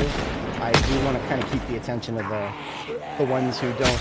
They would lose track of me if I didn't keep shooting. So I got to keep making noise out here to keep pulling them out of the lobby. See, especially these guys. These are all slow ones. The fact that they're slow ones, it's better to just melee slow ones. On my, ooh, yeah, woo! Saved by the surround sound. I always stream in surround sound if anybody is, if you ever watch my streams in stereo, but if you have like a home theater that you can put YouTube TV on, try it sometime. Because I stream in surround sound, and I am of the strong opinion that this game and many other games are completely different games when you can actually get really strong echolocation. It's not just simulated. Headphone simulation of echolocation is actually not bad, but in my humble experience, after I built this Exodesk and moved back in like 2018, something like that. I think it was 2019. I don't remember the exact year. I used headphones for a while, and then I switched to surround sound. It was night and day, guys. It was night and day. I know I still have my headphones somewhere. They used to be hanging up right over here to my left, but that's where my camera is now. I haven't needed to actually use headphones in a long time. My neighbors downstairs make more noise than I do, so I'm not the guy who has to worry about his own noise discipline IRL. My neighbors downstairs, I'm assuming it's just one guy. I hope it's just one guy. He thinks he's a bass player. I hear him getting an electric bass every couple of days, usually in the afternoons, and just strumming the thing. And he either doesn't know or doesn't fucking care. I know the guy, I'm not going to go down there and talk to him, but he either doesn't know or doesn't care that his fucking electric bass and the amp that he has it connected to go right through the fucking floor and ceiling. I feel sorry for the people who live below him, because he's on the second floor. The people who live below him, they're going to be closer to the bass than I am. The amp rather, the amp. Anybody who's ever lived in an apartment complex, y'all know that, yeah, bass. That's yeah. And I have no problem with people learning an instrument. I just, the electric bass is actually unique insofar as it, you need an amp, and you have control over the volume of the amp. So you actually don't have to be that guy who plays his music at full volume to practice it. And again, like I said, he's trying to learn it. I can tell you that he's trying to learn it, that he doesn't actually fucking know how to play the damn thing. Because I'm hearing him, he's constantly trying to do very simple riffs, and he's fucking failing it and then trying again. So I know he's trying to learn it, and like I said, normally learn an instrument. I want to learn an instrument, so I want to learn the piano. I want to learn the piano, I want to learn violin. I've put a moratorium on those things until I actually learn music theory. I have like a whole plan on learning things about music. A lot of that's on a kibosh until I have a little bit more of a budget to work with, but I would not be that guy who plays at full volume on his fucking amp in an apartment complex where other people are living, like 2 feet away from my fucking amp. No, I wouldn't be doing that. Don't be that guy. My current, my way of dealing with it is not the most healthy, but when I get tired of hearing its fucking strumming, when I get tired of that shit, I actually have a separate surround sound system with it done in the subwoofer. I blast white noise to the subwoofer, and it sounds, to me, what it does is it completely drowns out his strumming. So it's constant noise that drowns out his strumming. It's a little bit like like playing a fan at night to drown out any noises that would disrupt your sleep. But it has the double effect of if he hears that white... I have no idea if he hears that white noise, but if he does, his only remit is to turn up his own volume. And if he does that, then that will piss off the other neighbors. It's almost a self-solving problem. If you can tolerate the sound of white noise busting through a subwoofer, then you can solve the problem of noisy neighbors almost completely. Because if they increase their own volume to compensate for the fact that you're blowing them out with white noise, well, that's their problem. They're going to have to talk to the people who get pissed off when they do that. They can fucking deal with it.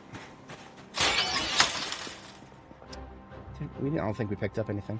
Nope, we're good. In fact, we forgot to bring food, but that's okay.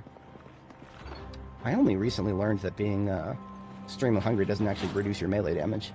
I was under the impression for the longest time that hunger had an effect, even if it was a subtle effect.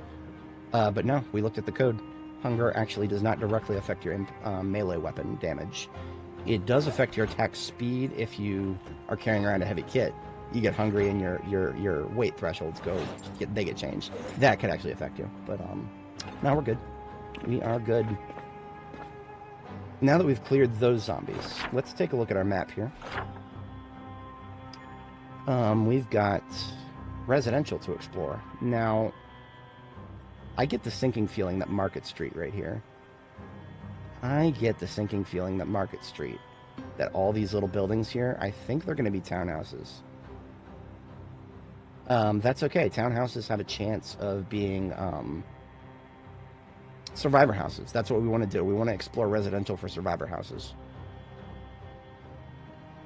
Because the only book that we're missing from our book collection is actually the single most relevant book that we could have read right now, Longblade 5. We have actually gotten through level 9 of Longblade purely by grinding it without the skill book.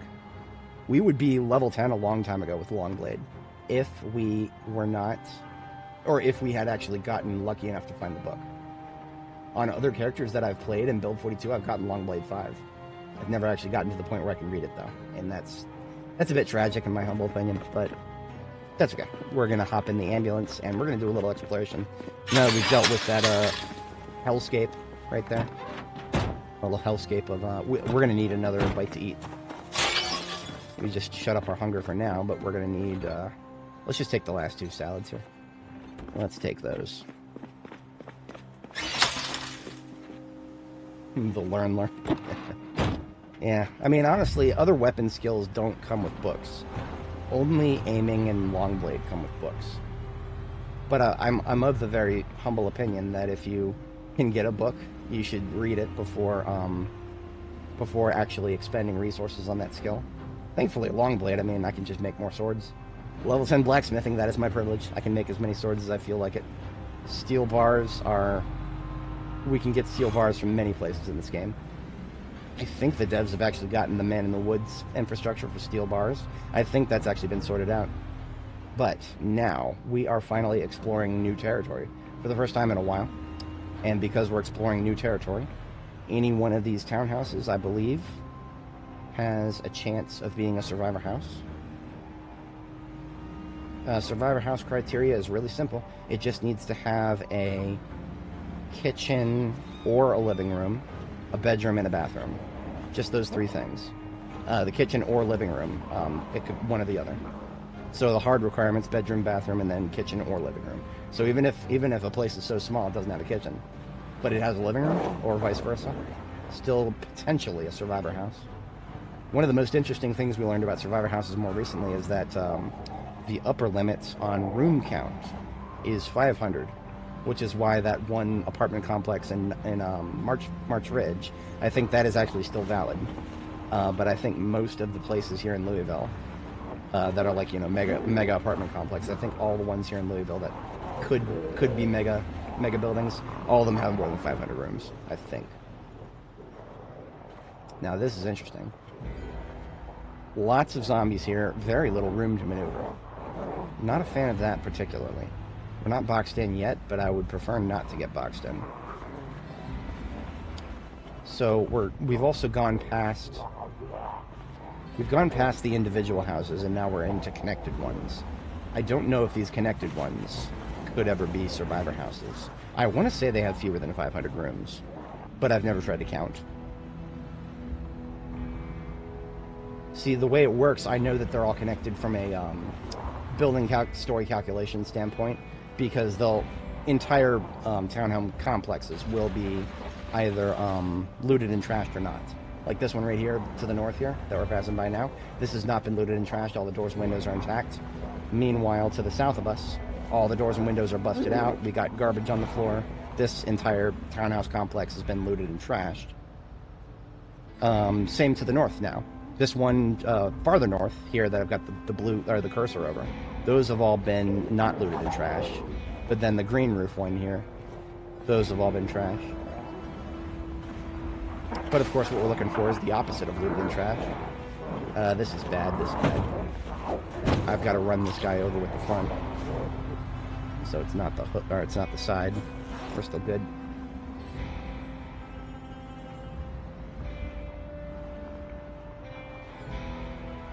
Yeah, there's a lot more of these connected townhouses than I was hoping for. I suppose you could say on the map they're obvious, but sometimes it's a little deceptive. You've seen one of these townhouse complexes, you've seen them all. If they're not going to be a survivor home, then they're nothing. They ain't no thing.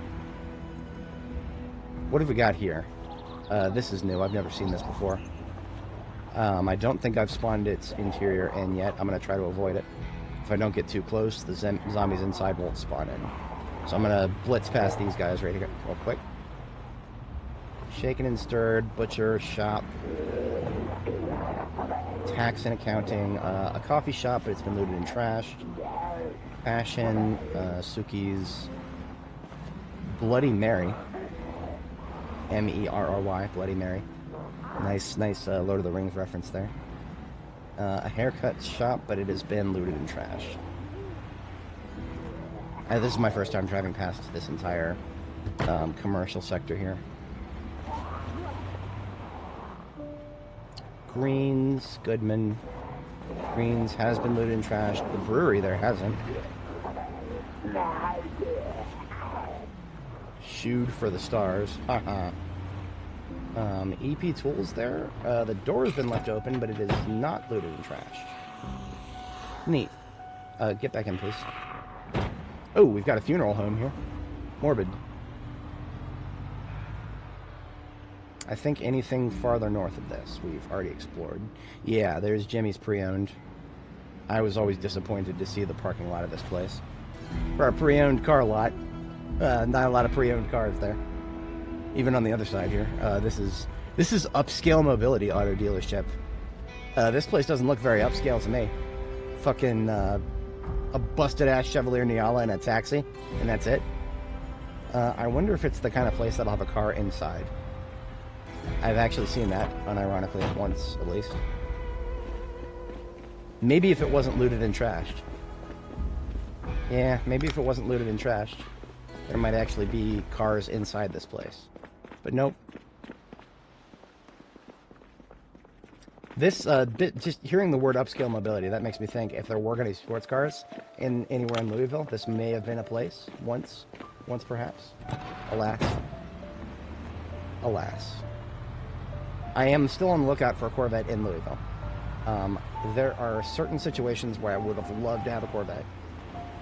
I've not been able to find one to actually make use of those situations. But we are now back into somewhat secure territory. Let me check my map. I think we're going to do another circle here.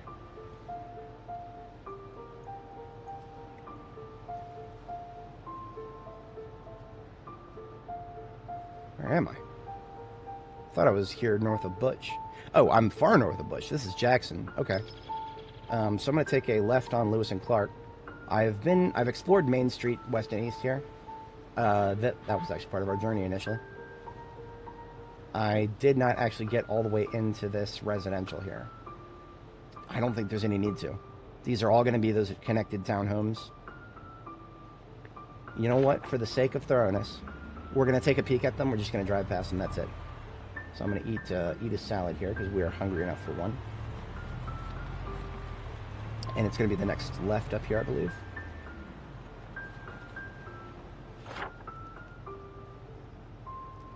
No, sorry, the next left after this one. So this is Jackson right there, and we want to... Next left is Fresno. Fresno is a smaller street, but it is... That's not Fresno, that's Knox Distillery, that's a parking lot. I have already been down Fresno once, now that I recognize this place. This is it's got a bar, it's got a,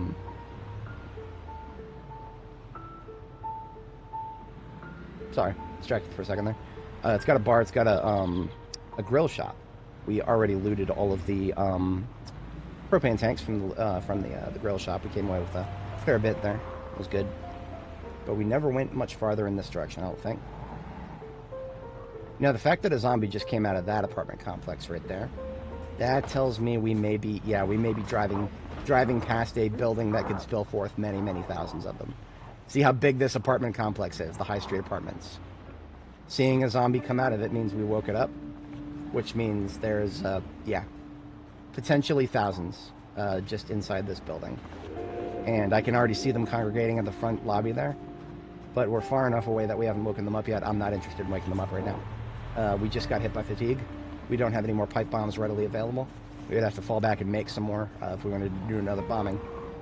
Oh, I don't think I've woken up the Bateman office building yet either. The Bateman office building right here. Very appropriate name. Do you like Huey Lewis in the news? I do appreciate the subtle references in this game. A lot more subtle than fucking 7 Days to Die. Alright, but anyway, this is the townhouses we wanted to look at. As I predicted, most of this is looted and trashed.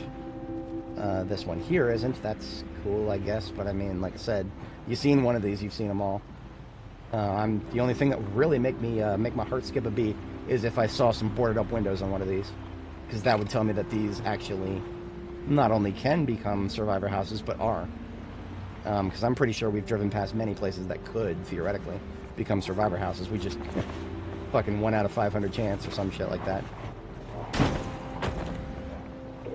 was deliberate. That was deliberate. It was a front hit or a side hit. I'll pick front every time. We've already checked this parking lot. I actually remember checking this parking lot.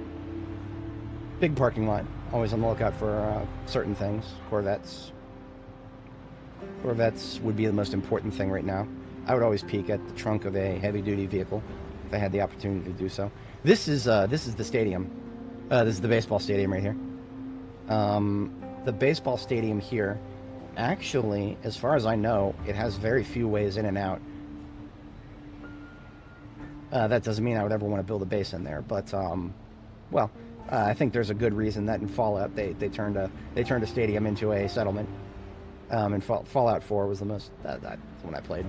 But yeah, there was a nice big settlement there. Diamond City, was it? I think they would do that in real life too. But not in this game. It's not going to be a survivor house. Speaking of houses, residential, actual individual house residential. Down to the south there. Here we go, Fossil Field. Ooh. Okay. Stand by just a moment. I need to make a note on my map. This is so important. I'm actually going to pause the game with the map open.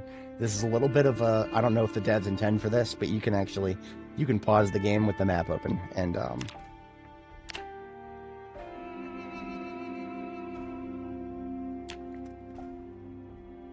violet carpets are so rare. That it's actually kind of a flex that I have a whole bunch at my base in Riverside. I have only sourced a couple of places on the map that have a lot of violet carpets. And we just drove past one that has them. Like, for example, Grandpa's house here with the S on it. Or, sorry, this one's right here is Grandpa's house to the left in Riverside where we start. There are, like, I don't know, 12 violet carpets. And that's it for Riverside. That's all the violet carpeting in Riverside. The second most violet carpeted place is a church in Ekron. This one right here with the little green marker that I put on here with the add-on I used to have. The church right there has probably got like 60 some odd tiles of violet carpeting, but that shit's rare. That's the rare shit. So whenever I see a building that has violet carpets, I'm a fucking market. That one right there. But yeah, that's why we paused for that. That was actually so important that I would... very rarely do I pause the game, actually. Like, even when I go AFK, I'll leave it. That's a little bit of a flex, but no. In that particular instance, violet carpet is just so fucking rare. Yeah, I'm gonna mark it. Alright, now we are moving in front of Fossil Field. Look how many shutters there are. Uncrossable shutters. Okay, so, when it comes to books, books are most reliably found on bookshelves. Sounds like a reasonable statement right there. There's a hidden asterisk in that statement. Bookshelves only spawn certain categories of books. The standard bookshelf in the current build of the game will spawn everything but 4 categories of books. Aiming, reloading, long blade, and napping. Aiming, reloading, long blade, napping. Yeah, those are the 4 categories of books that regular bookshelves will never spawn. If you want to get any of those categories, you have to go somewhere else. Now, aiming and reloading, gun stores. That's relatively obvious. And we've hit enough gun stores that we have gotten all copies of aiming and reloading a while ago, so that was great. Long blade and napping. We only recently got very lucky and got the last couple napping books that we were missing. But for example, we hit Louisville State University, and we got copies of almost every book in the game, times 4 or 5, except aiming, reloading, long blade, and napping. So because we found a few with napping, we managed to get everything in napping. We still do not have long blade 5. So it doesn't, regular bookshelves do nothing for us right now. What we're looking for specifically are almost any container in a survivor house.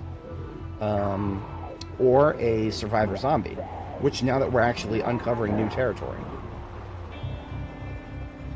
I'm actually looking at this group right in front of me right now. I'm studying each zombie very carefully. So much so that I am okay with taking a side hit right there. I don't see anybody with a bag. So that was just a group. Holy shit. Okay, that was just a group clustered tightly together. Not really meaningful. This is Louisville after all. Every once in a while, if you see a group like that clustered tightly together for no apparent reason, that may indicate that there's a survivor zombie like in the middle of that group with a backpack. That backpack has books in it. Those books have a chance of being books that you won't find on normal bookshelves, including all the categories I just mentioned, specifically Longblade. In the past, I have found Longblade books from survivor zombies up to and including Longblade 5. So I'm actually looking at this group right here too. Just scanning them really quick for anybody who may have a bag, of which I do not see. You can look for both bags and armor. I don't think I've ever seen a... Okay, here we go. We've got one with a bag here, but it's just a dude wearing a varsity jacket. So it's just a college kid. So, non-target. Another group here. This group was smaller than the others, so I don't expect anything from this. Wait, I see a dude. I see a dude with a backpack, but he doesn't have anything else on him. Almost always, there'll be a little bit more than a backpack. Right, like this chick right here. She got a backpack, but she has nothing else. Like, not even, like, gloves, you know. Gloves, armor is always the best telltale. If you see somebody with armor, check the other Zeds, look for backpacks. But she has no armor, she has no, not even wearing a mask. Sometimes in the early game, they'll be wearing, like, a mask and a backpack. That's a target. Hit them. Ram them with your vehicle if you have to, and then lure the rest of the zombies away. That's an early game tactic I love to do. But now, this late in the game, if I saw somebody with a backpack I wanted, I don't know how I'd handle this. Because if we got out and started fighting, we'd have them from all sides. That would not be a good idea. So we're not going to do that. We're just going to explore a little bit further here. Shit. I didn't want to do this. But in order to avoid that group, I've had to get very close to this apartment complex, which probably spawned them in. Damn it. This road is so covered. I'm going to avoid this road entirely. Looks like we got a Zippy Mart. We got a Zippy Mart to the north, perfectly intact. That's a pretty building right there. Look at all those pretty windows that have never been broken. We got Karen coming up to break it now. Is she going to break it? Is she going to break it? Probably, I don't know. Whenever I see a building in Louisville of that size with all the windows intact, I just like to look at it. I just like to admire it. It's so pretty. Good luck finding something like that in Louisville in most cases. Alright. Let's... we got a law enforcement zombie there. He's not worth getting out for. He's got a shotgun with a few shells in it. Maybe, if we're lucky, a handgun. Big groups here, but this is within the lot of a... Oh, this is the hospital! Okay, we're not getting much closer to this place. The hospital is guaranteed to have a couple thousand. And we don't need medical supplies. We don't injure ourselves. Even if we were the kind of person to injure ourselves a lot, there's only so many injuries you can take in this game before you just fucking die of them. So first aid, I mean, really. We've actually gotten a level in first aid just by healing ourselves from a couple of silly mistakes. But we're already at the point where even with books, we just don't injure ourselves enough. Fucking, what am I going to go injure myself intentionally just to level a skill that I don't ever want to have to use? Nah, that's fine. That's fine. First aid skill, all it really does is make you heal certain things a little faster. Much better to just never get injured in the first place, right? Am I right, boys? Am I right? No, I do think that's an ideal we should all strive for. If we can't execute it, well, that's a skill to build, right? I think first aid skills, or first aid supplies, rather, are probably going to be like when NPCs get added to the game. Those might even be a currency. Like, I could see, well, maybe not a currency, but a valued commodity. I don't know what kind of currency they might add to this game if NPCs have a trading system, but I could see whatever currency there is that gets added to the game. First aid supplies would probably be pretty valuable in them. So yeah. I'm not even going to be out here asking for a buff to first aid. I would just be asking for when NPCs become a thing. Make sure the first aid supplies are as valued as they would be. Because in an actual apocalypse scenario, you're not going to get so many people with first aid skills to make the most out of all the first aid supplies that we have, or the ability to make more. So the first aid supplies will probably always be valuable. So we got a lot of exploration done, saw a lot of new things, didn't spot a single survivor house. A little sad about that, to be entirely honest. Now, that being said, there's no need to turn back now. I mean, honestly, well, shit. We've actually reached a point where if I wanted to, it would be faster to go to Jericho to sleep than it would be to drive all the way back to Butcher. Butcher is our gas station base that we've been operating out of for most of the stream. Jericho, we visited there earlier, so if anybody was around earlier, Jericho is our big major power center in Louisville. But now that we're starting to see single-family homes and seeing a little more of them, I'm wanting to stay in this area a little bit more. So instead of going all the way back to the gas station base, I think we will stop by Jericho. I'm doing a cursory check in the trunk of this vehicle. Nothing jumps out at me here.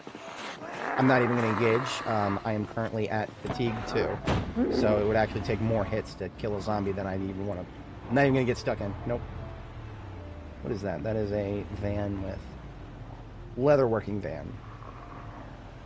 Okay. You know what? I almost never do this. I'm just trying to get this zombie out of the way. Yeah. Normally I would never do this, but I'm really tired and I don't want to waste a coffee right now. Look at that. Large leather, small leather. This shit's really hard to get now.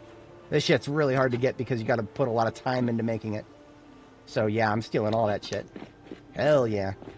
Large leather is, that right now you can only get it from a cow. I feel like in the future, when they add horses to the game, a couple of other larger mammals. But right now, the only large mammal is a cow. Butchering a cow is a serious decision. I have butchered one so far in Louisville.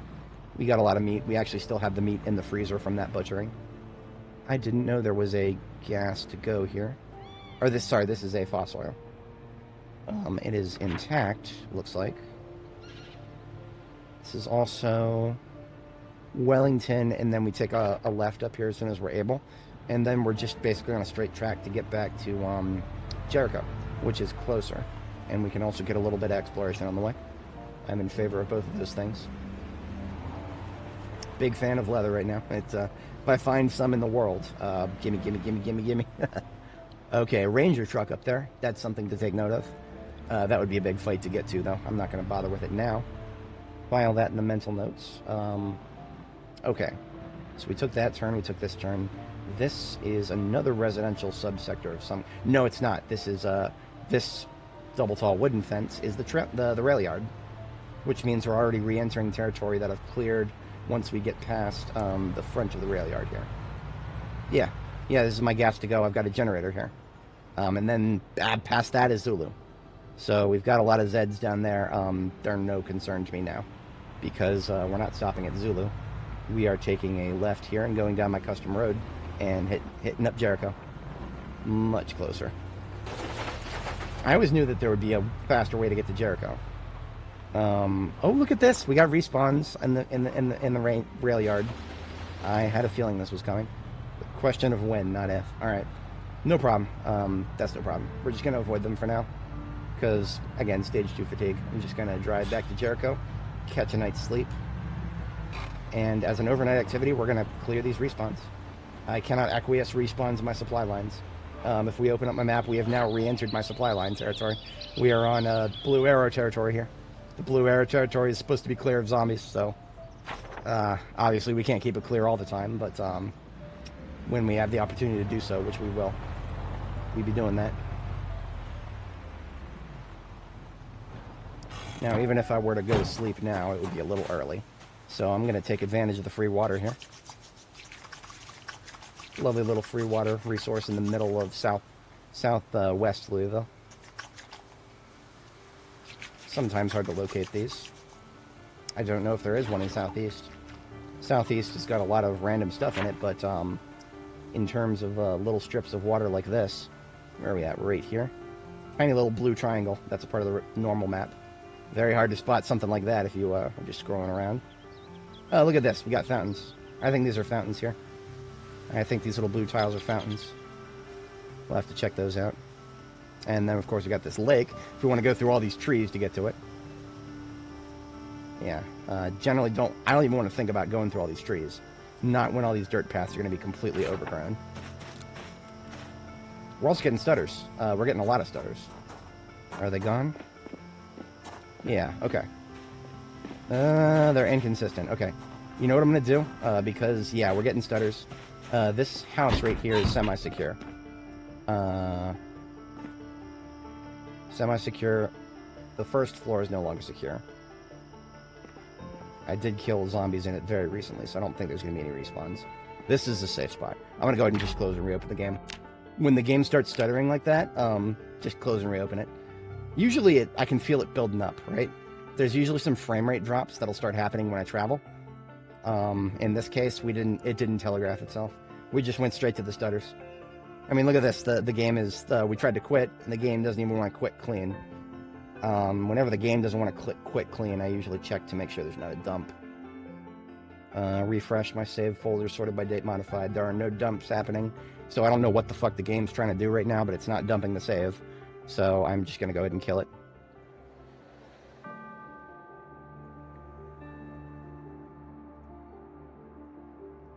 Yeah, better safe than sorry. See, I've had frame rate drops like that happen to me in the past when I'm in the middle of fighting zombies.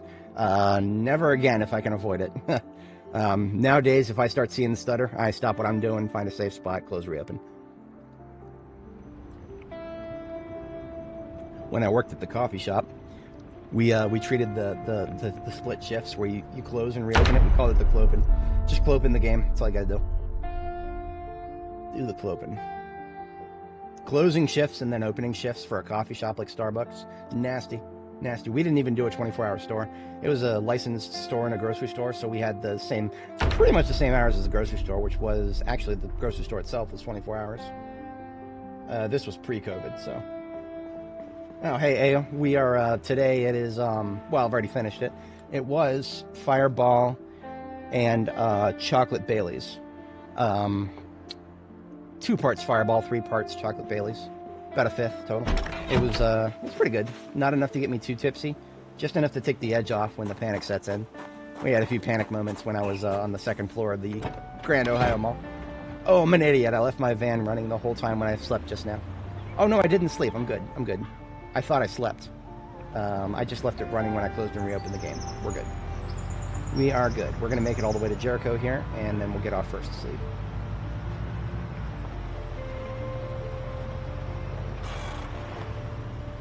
Boom, Jericho base. We did some clearing in this area recently, so there should not be any respawns to bother us here.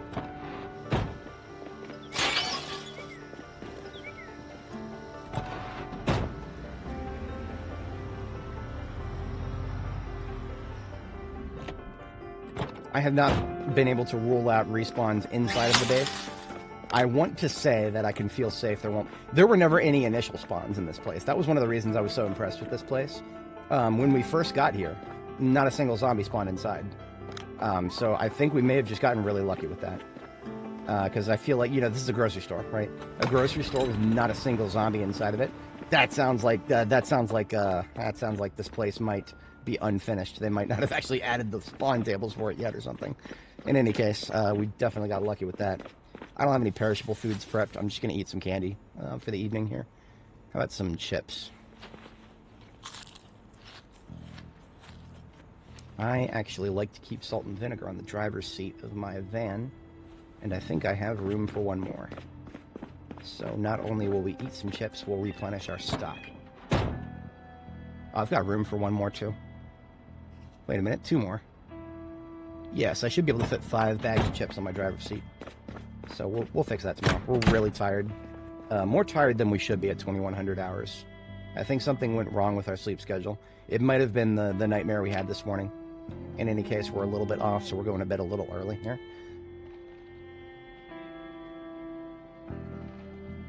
But yeah, Fireball and Bailey's is one of my standbys. Lately, I've been doing different flavors of Bailey's. The local, in Virginia, where I live, the state owns alcohol distribution. So I got to go to this place called the ABC, ABC, and they sell all the harder boozes. You can get beers at your local grocery store, but anything harder than a beer, you have to go to the special place for it. But on the bright side, that just means if you want to see what's new, what the best new boozes are, you don't got to wait for your local grocery store to stock it. The ABC will generally stock the new stuff. So this is one example of the government monopoly not being the worst thing in the world.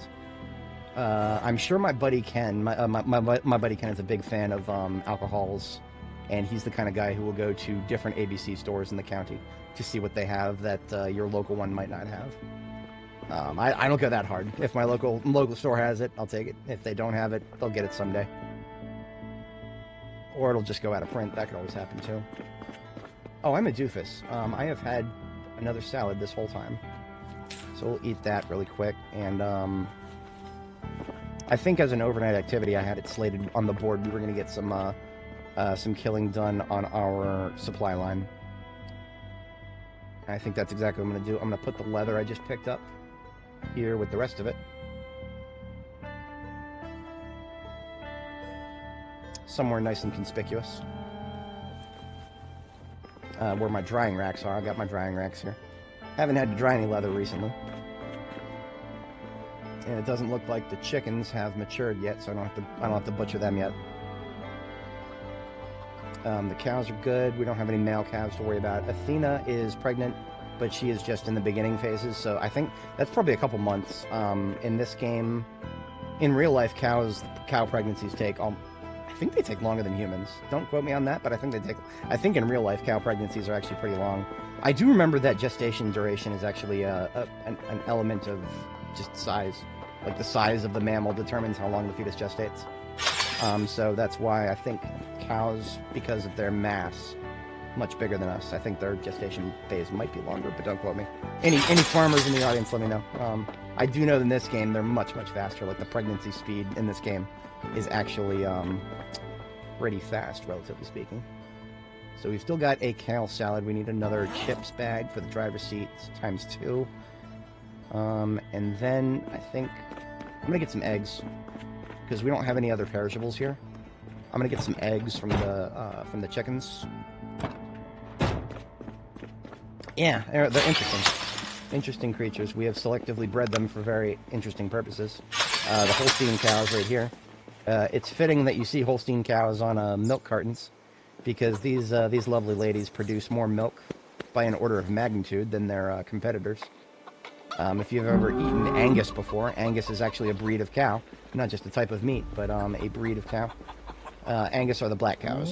So the black and white spotted cows here are the ones that produce milk, which is why that's the ones I have here. If I needed meat and just meat, I would have brought some Angus cows. I'm not that dead set on meat. There are places you can find meat in this game if you are into meat. I mean, I love my meat, don't get me wrong, but in this game, there's not a lot of things you can do with meat that you really should be able to. Like, why can't I make ground beef? I can get beef from cows, but then all I can do is just turn around and add that beef to a stew or something. Like, it's actually kind of boring what you can do with meat in this game. So, I don't go out of my way to get it post power shut off, because post power shut off, everything is spoiled.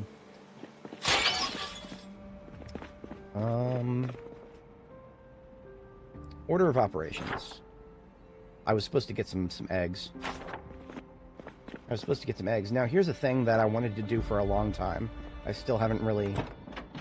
Now is better time than any. Why not? I've been wanting to make a direct door to my animal pen for the longest time. And I would have to sledgehammer for that. So that's exactly what we're going to do right now. Now I just got to move the hay bale. We'll put these in a different corner. How about that?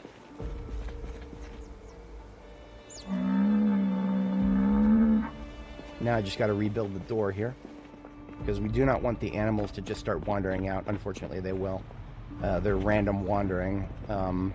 It's not supposed to take them out of their assigned pens, but it does, especially with chickens.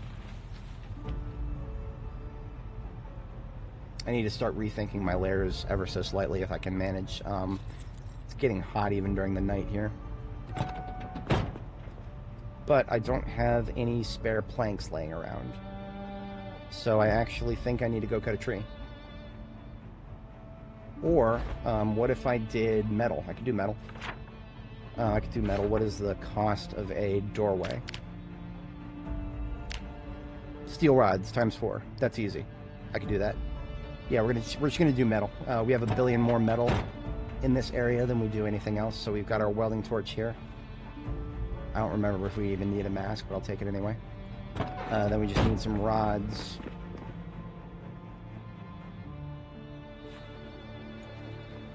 And we're going to need 3, not welding rods, but welding steel rods. Do I have some on the floor over here? Near the forge. I can always make steel rods if I have to. And I might actually have to, because I've been using up steel rods every time I find them. I've been kind of using them up rather constantly here. If I had any spare rods, they probably would be over here, but I don't see any. What about nothing in any of these containers or that one? Okay, no steel rods over here. The rest of the stuff that I would have gotten from destroying cars would be over here. But I'm pretty sure I've already removed the steel rods from this pile. Okay, this is actually not a bad educational opportunity. PSA, if anybody is not familiar with the finer points of metalworking in this game. Oh, look at this! I picked up a whole bunch of steel rods. So I was going to say that you can make steel rods if you have steel bars. It's just a forge recipe, mid-level metalworking. You take a steel bar and you hammer a little bit of metal out of it, and it becomes a steel rod. But we don't need too much more than what we have in this vehicle. We just need 3. Now I think we can do the doorway. No?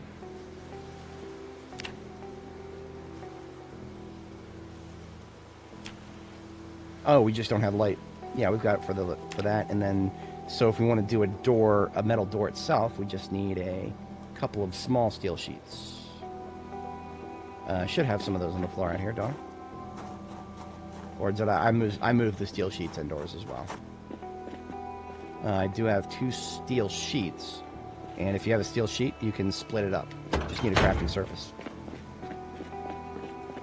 So we take one of those steel sheets we just brought out, cut it into 4 small sheets, and that will leave us with enough material to make both a door and a door frame and a door. What else was I looking for? Oh, knobs. Door knob. I saw one right here. Now I just need 2 hinges. I'm currently unhinged. I have no door hinges. There's still a couple in this pile. Okay, there we go. That's everything we need.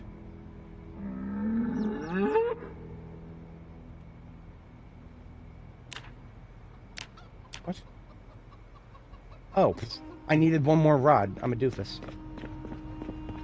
I am a doofus. I brought 3 steel rods. I needed 4. There's another recipe that only needs 3 steel rods. I must have gotten my brain meat confused with that one. Okay, now we got 4. It didn't help that I checked the recipe while I was still standing in front of my steel rod supply. That didn't help. Metal door frame. The amount of time we spent on securing those welding materials probably would have been easier to just go cut wood. That's okay. This actually looks pretty this way. Not a perfect match, but not bad. And I don't think the chickens have laid any eggs for us. So after all that effort,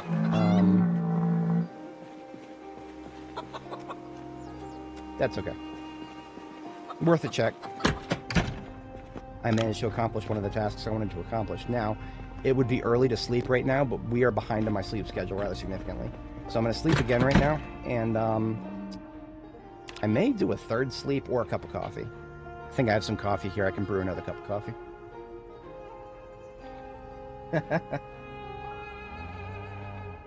It's almost true, except it's not true if you get a full stack of wooden crates right now. That's your meta for fitting the most amount of stuff on a tile. Because right now there's a tile limit of 50. I saw an egg on the floor over here. One egg. Thank you. Thank you, hen. Thanks for that. One egg. I'll take it.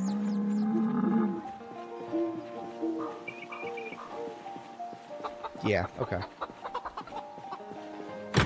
Much easier to check now. I'm glad that I have that opportunity to check now. I need to refill this torch because it belongs in my ambulance.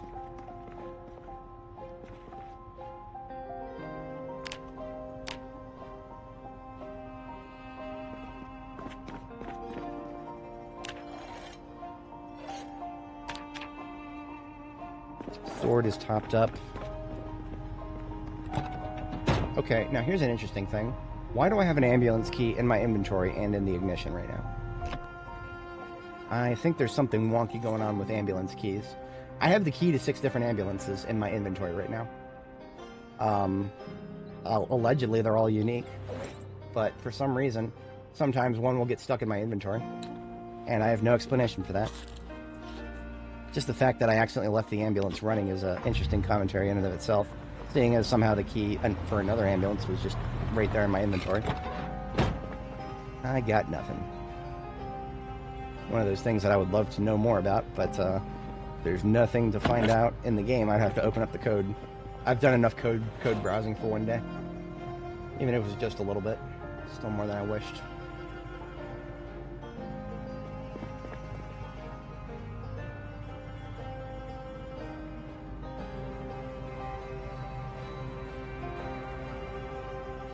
Some welding stuff. I need to put away the torch and the mask. Nobody cared who I was till I put away the mask. And then some welding stuff. Empty bowl. I'm gonna make a soup or something here. Make a soup or something so that I'm still using perishables. Even if it is just gonna have one egg in it. I could go outside and forage. You know what? I'm gonna have some milk. That's what I'm gonna do. I'm not gonna be able to get much out of one egg, but I can always take this carton of milk here, because milk is one of those other things that I can sustain myself on and get more of from the cows. All right, so we're gonna do a supply line clearing, and then we're going to continue our exploration of the residential sectors here. I think I'm going to leave the... I was thinking about leaving the power on at Jericho, because it may be convenient to come back to Jericho if I'm going to continue exploring in this direction, right? As we continue our exploration efforts, it's going to go back and forth as to whether Jericho or Butch are the most convenient option. Like, if I just loop back, right, I'll eventually end up at Butch again. But then Jericho is here. This is why I like having these 2 bases particularly, because I knew there was still going to be a lot to explore in this area, so I feel very vindicated in my decision there. Mod collection in the workshop, not for this game. Actually, let me take that back. If you're interested in mod collections, I believe I have one for Build 41, and that it's still relevant because a lot of the mods for Build 41 will still be in there in Build 42. So let me check my subs and then go to my...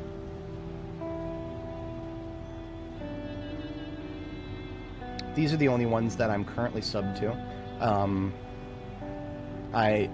We started this save with this map, Draw on the Map mod.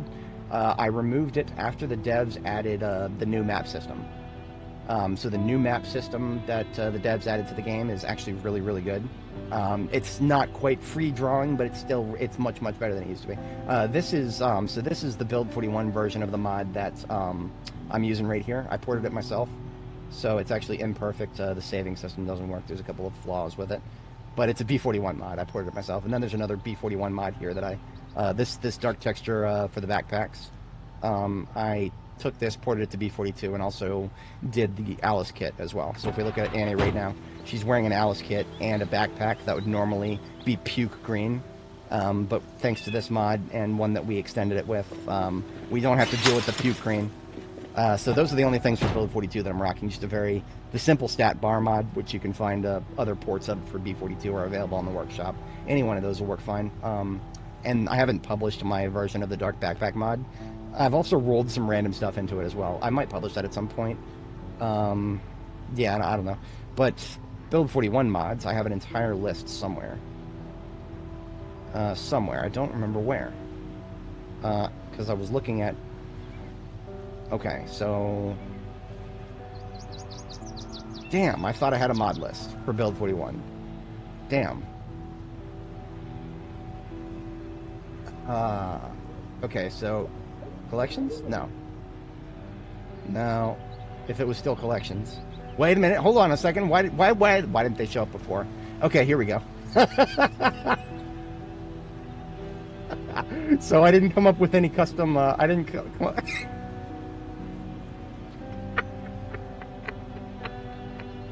If you know, you know. It's an Attack on Titan reference. But yeah, this I think is my most, I think this is my most recent mod list for Build 41. Last used Jan 31st, 2024. So old, but yeah, almost all of these are still Build 41. Like one of them is like reorder the hotbar. This is B42 and B41 now. Version control is a thing, so I think most anything in this list will still work for will still work for Build 41. Like I said, I'm pretty sure this is more.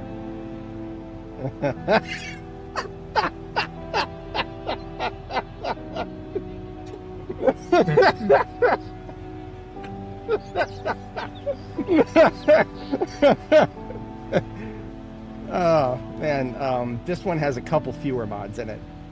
I think I took one of them out because they were unstable. Yeah, that's why this one is the original name, and this one is light.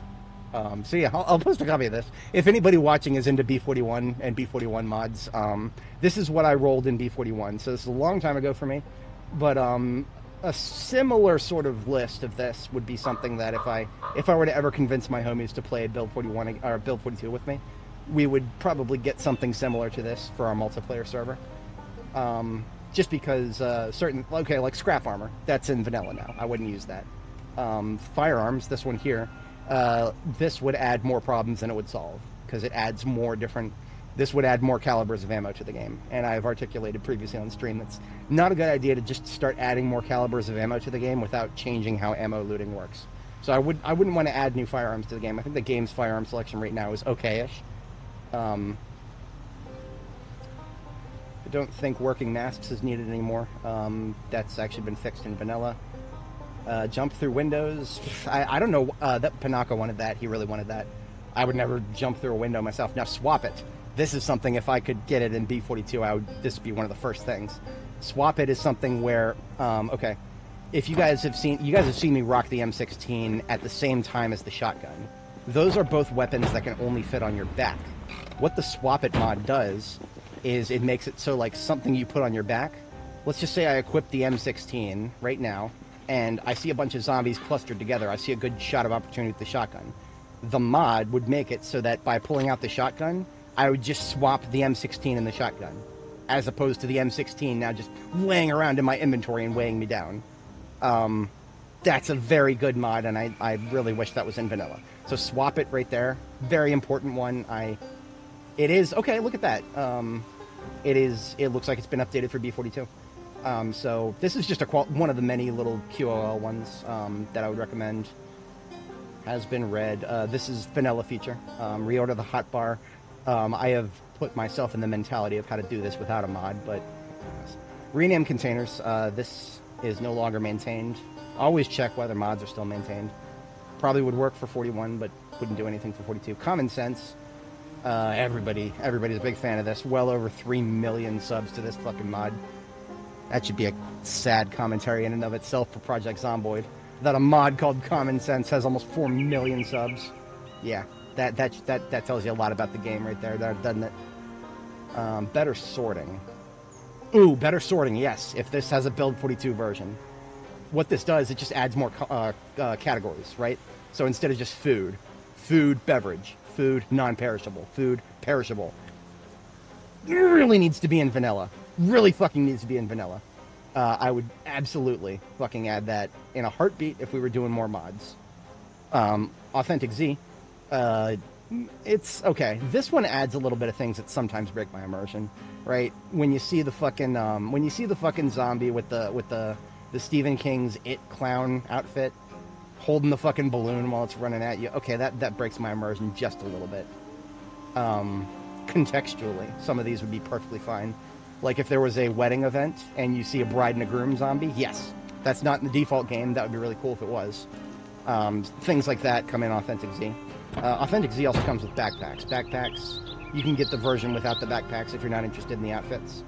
Highly recommended. It backpacks with back slots on them. I would do anything for a back. I would probably do things that I can't talk about on a PG-13 stream right now. I would do things for another back slot in this game. Back shots for back slots. No, not really, but I mean seriously, that rifle slings. These are really neat. These just make it so that you. Wait a minute. Do these?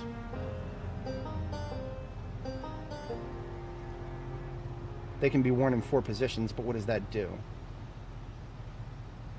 Keeps position when wearing a backpack. I forget exactly what they do. Like, does the sling make it so that it has its own slot? I don't think. You wear it. So I think it does mean it adds a slot.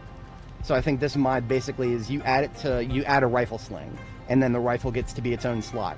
So the problem I was just articulating with the M16, if I didn't have the ability to switch it with the shotgun on my back, for example, that mod would make it so that I would just drop it, like I would just let go of it, and it would be slung onto my chest, for example. I think the military actually does that a lot with their primary rifles. I think it's clipped to your chest, so if you just drop it, it doesn't fall on the floor. It's still on your chest.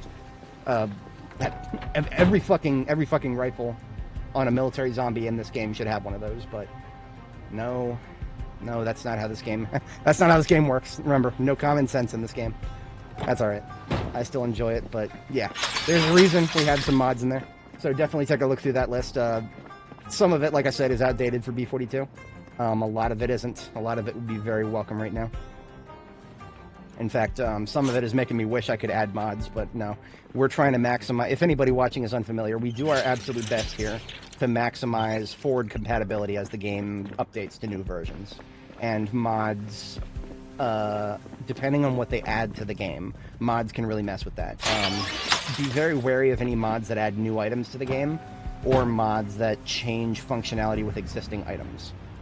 So something like Authentic Z with the new backpacks that it adds and the changes it makes to existing backpacks, to me that sets off alarm bells in my brain for the stability of the save going forward with updates. So while B42 is unstable, a lot of what I just showed you I'm not gonna do on my streams or in my games. But I mean, there's a theory, and I have no idea.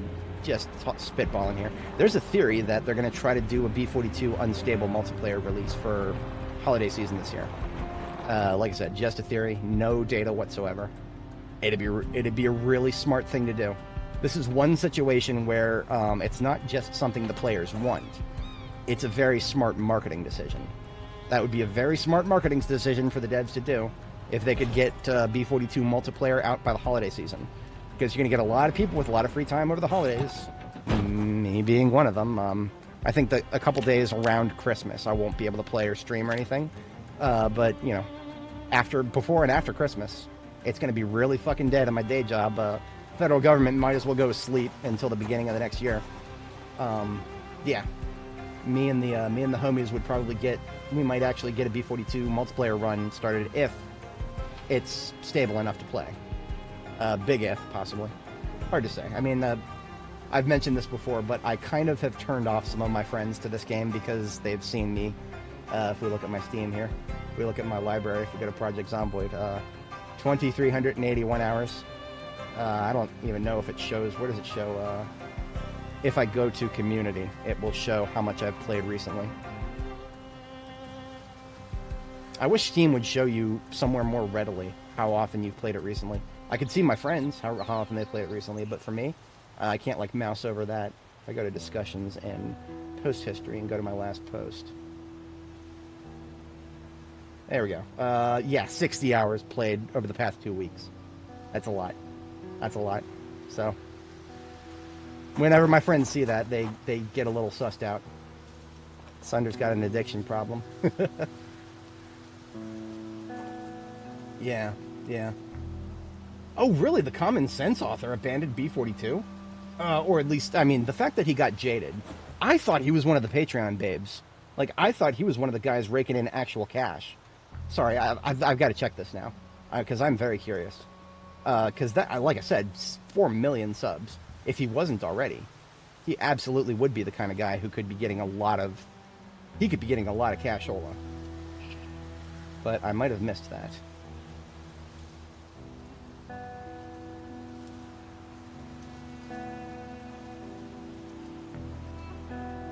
I think this is the guy. Yeah, this is the guy. He's got that little cringe avatar that he brands everything with. Support me on Ko-Fi. Ko-Fi is a one-time donation thing, so he doesn't have a Patreon. I'm gonna be real with you guys. If this guy had a Patreon, he could be raking in 1,000 plus a month. This mod is just that fucking pot. Look at these numbers. You put a Patreon link, you will get a lot of fucking money from people who are just like, yeah, I like this, I'm gonna sub. I'm not the kind of guy who will go out and just start subscribing to people for the mods they do. I'm a little bit more stingy. The most recent time I did that is I saw some guy do a, for games that are less popular, absolutely, in a heartbeat. There's a game called Skies of Arcadia. It's an RPG, originally on the Dreamcast. I got into it because of the re-release on the GameCube. Very old game. It's actually still got a small development community for people who make mods for the ROMs, if you want to emulate it on Dolphin. And there's a guy who made a specific tool for it on GitHub. And that guy had a fucking he had a PayPal. I threw $100 at him. I was like, this is, I mean, because you know, unpopular games, trying to find people who are actively modding unpopular games. That's a bit of a challenge. So I was, you know, there's a lot of people I've met who have never even heard of Skies of Arcadia. Granted, it does a lot of the same things that Final Fantasy did back in the day. So you're not going to get a lot out of it if you were a Final Fantasy enjoyer. I think that guy was a little too close. A lot of these guys are slow, so what I'm doing is backing up a little bit so I can get some shots off at them from a distance. Being as we have an 8x scope, we want to get them out of our drivable space, blink them, and then we can move on. You know what, this has the knock-on effect of people who are in the train yard will now come up towards the fence and present themselves as nice and easy targets from a distance at the fence. But yeah, I'm, oh, I see. I'm gonna be real. I mean, even if the guy was making a couple $1,000 a month, in this economy, a couple $1,000 a month wouldn't be enough for me. Now that being said, I'm living in the richest county on the planet. I shouldn't be. I really shouldn't be. I live in Loudoun County, Virginia. Loudoun County, Virginia is the single richest county on the fucking planet. Not just the United States, the fucking planet. And yeah, the average salary around here is like, what, 169,000? I'm not going to sit here and start talking about what I make every year. I think that's a little bit crass, but I ain't making that much. And that means I'm below the average salary in this region. But again, 169,000 USD gross before taxes. I would have to make some very interesting career decisions to get anywhere close to that. Such career decisions would not leave me with any time left in the day to stream. Let me put it that way. But yeah, yeah. I'm sure there's other places in the world. Even here in the States, there's plenty of places where you could subsist on a couple $1,000 a month. But in this economy, getting harder for everybody. Everybody's feeling it. Even those in the upper echelon are going to have to spend a little bit less on fuel for their fucking yachts. I'm going to end that statement there. I don't think very many people have a very high opinion of the billionaires. I definitely am not someone who... I mean, mostly because it's not necessarily always their fault, right? What they are, billionaires, are people who are at the top of a very wealthy valuation scheme for whatever it is they hold all their stocks in, right? If you're a billionaire, if you have a lot of money, it's not because you have a lot of cash on hand. It's because you are wealthy through stocks, through valuation. Maybe you're a real estate mogul like Trump used to be. He's not, definitely ain't that no more, but he's got money elsewhere. The big money these days, it all just comes from stock markets. Theoretical money. Money that gets subject to capital gains tax as soon as you try to pull it out. I am hardly a day trader myself, but the little bit of trading I've done, I haven't pulled a single cent out of my investment account. I've only put money into it. That also, you know, buy and hold, buy and hold. Do not sell diamond fucking hands. Diamond hands. That is, done nothing but reward me. Power to the players. We're actually out of water and I forgot to refill. We're getting really sweaty too, all this running around. The fact that we're out of water, we can put that off for a minute by having a bit of milk, because that shuts up both the hunger and the thirst. But that, we don't want to keep going back to that. I'm actually going to take a couple layers off. It's a really hot day today. Absolutely. And the funny thing is, oil executives, their time is basically past. You can tell that because the biggest oil executives on the planet are the Saudis, the Saudi royal family, and their entire fucking economy. And if you look at what they're doing, they're reinvesting every cent they can out of oil. Well, okay, not every single cent out of oil, but they are acting as though oil's not going to be their thing forever. They're going out there, they're spending billions and billions and billions and billions. They're buying fucking EA, they're buying fucking, they're buying property, they're buying whatever they can buy, as if something is going to go wrong with their money in the future, almost as if, right? So that tells me that the time to get oil executives for their crimes is probably past, sadly. As much as I would love to see some accountability. If it ever happens, it'll probably be for people who... The oil executives will have long since passed by the time anything happens. I hate to say that I'm from the nothing ever happens camp. I'm from the camp that I like to consider things happening as a mental exercise. Wouldn't it be cool if this happened, right? So I always engage in the thought experiments. Wouldn't it be cool if we had some sort of accountability? If we had somebody in power who is not part of the revolving door of big money? Not gonna happen. Even, like, you know, a lot of people are excited on the left. A lot of people are excited about Zoran Mamdani. And I'm not the kind of person who's, like, excited for him or terrified of him.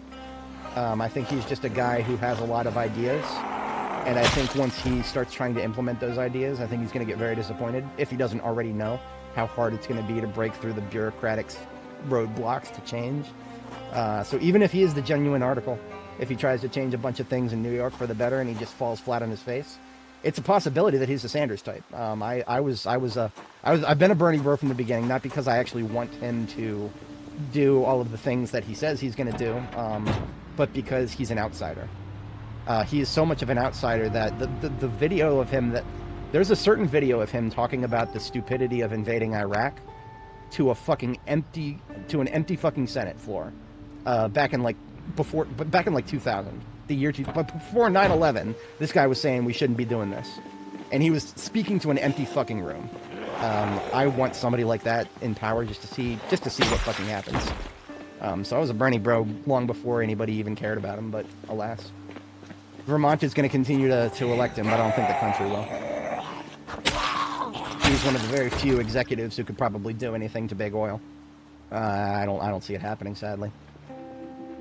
Like, even if he got in power, he would probably be busy trying to do other things rather than actually politically offensive strategies, right? He seems like the kind of guy who would probably just try to make things better for the working class.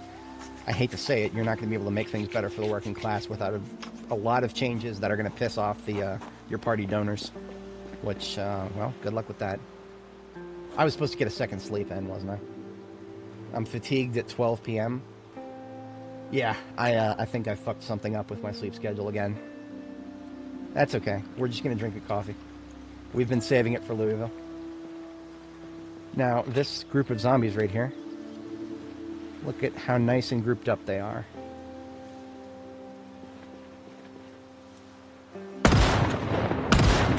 Damn. Oh well. That was an opportunity for a multi-kill. sometimes I like to watch those opportunities just go whizzing by my head.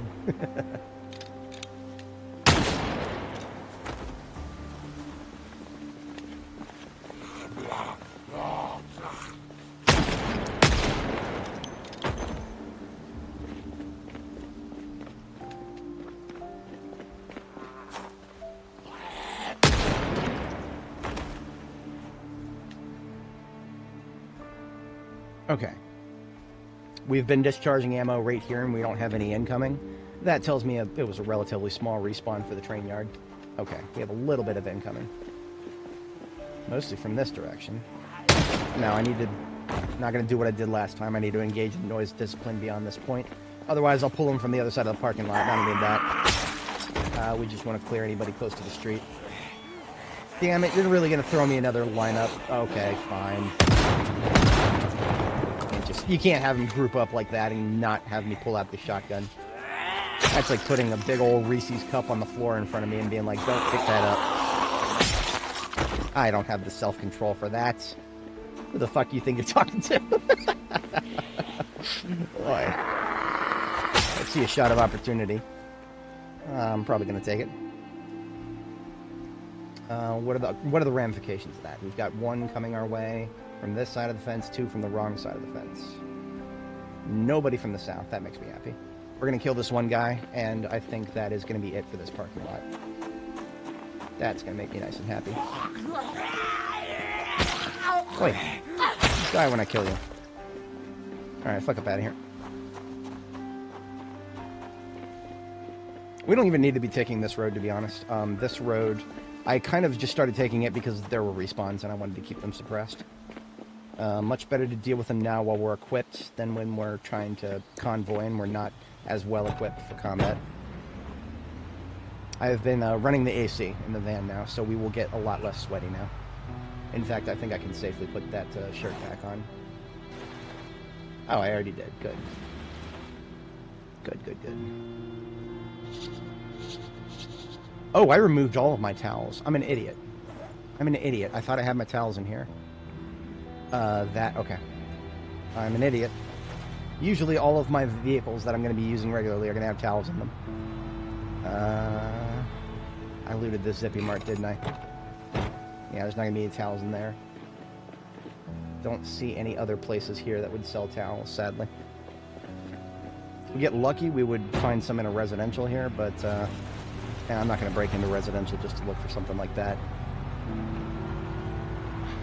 But this is the direction we arrived from yesterday. So we're just going to pick right up where we left off. We're going to kill these guys because they're close to my gas station.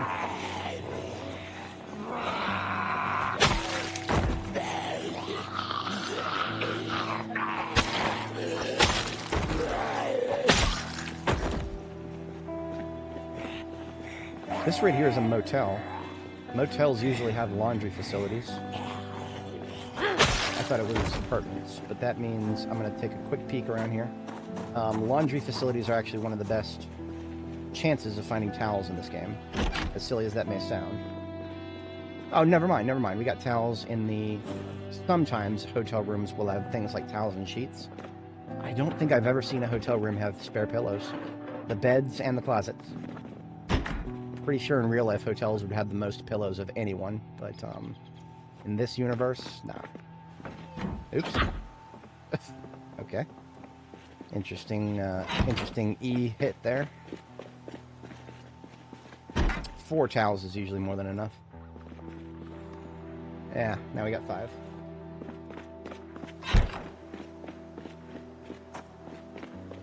Knowing where to find things is sometimes more important than actually having things. Hotels right now in the current build of the game, fantastic for towels. We have been sweating so much that I could dry myself with all 5 of these towels, and I've still got the moist bubble, or the moist debuff. That's a lot of sweat right there. No wonder we're getting thirsty. Oh, look at that, the trunk's full again. Fuck. What a shock. I actually thought that I had pulled some stuff out of the trunk, but no, that's because of the... That's because of the rifle. This is why I removed the, the towels. Um, is there anything in here I can live without? Not really. Towels actually get a little heavy once they've been laden with drying yourself off.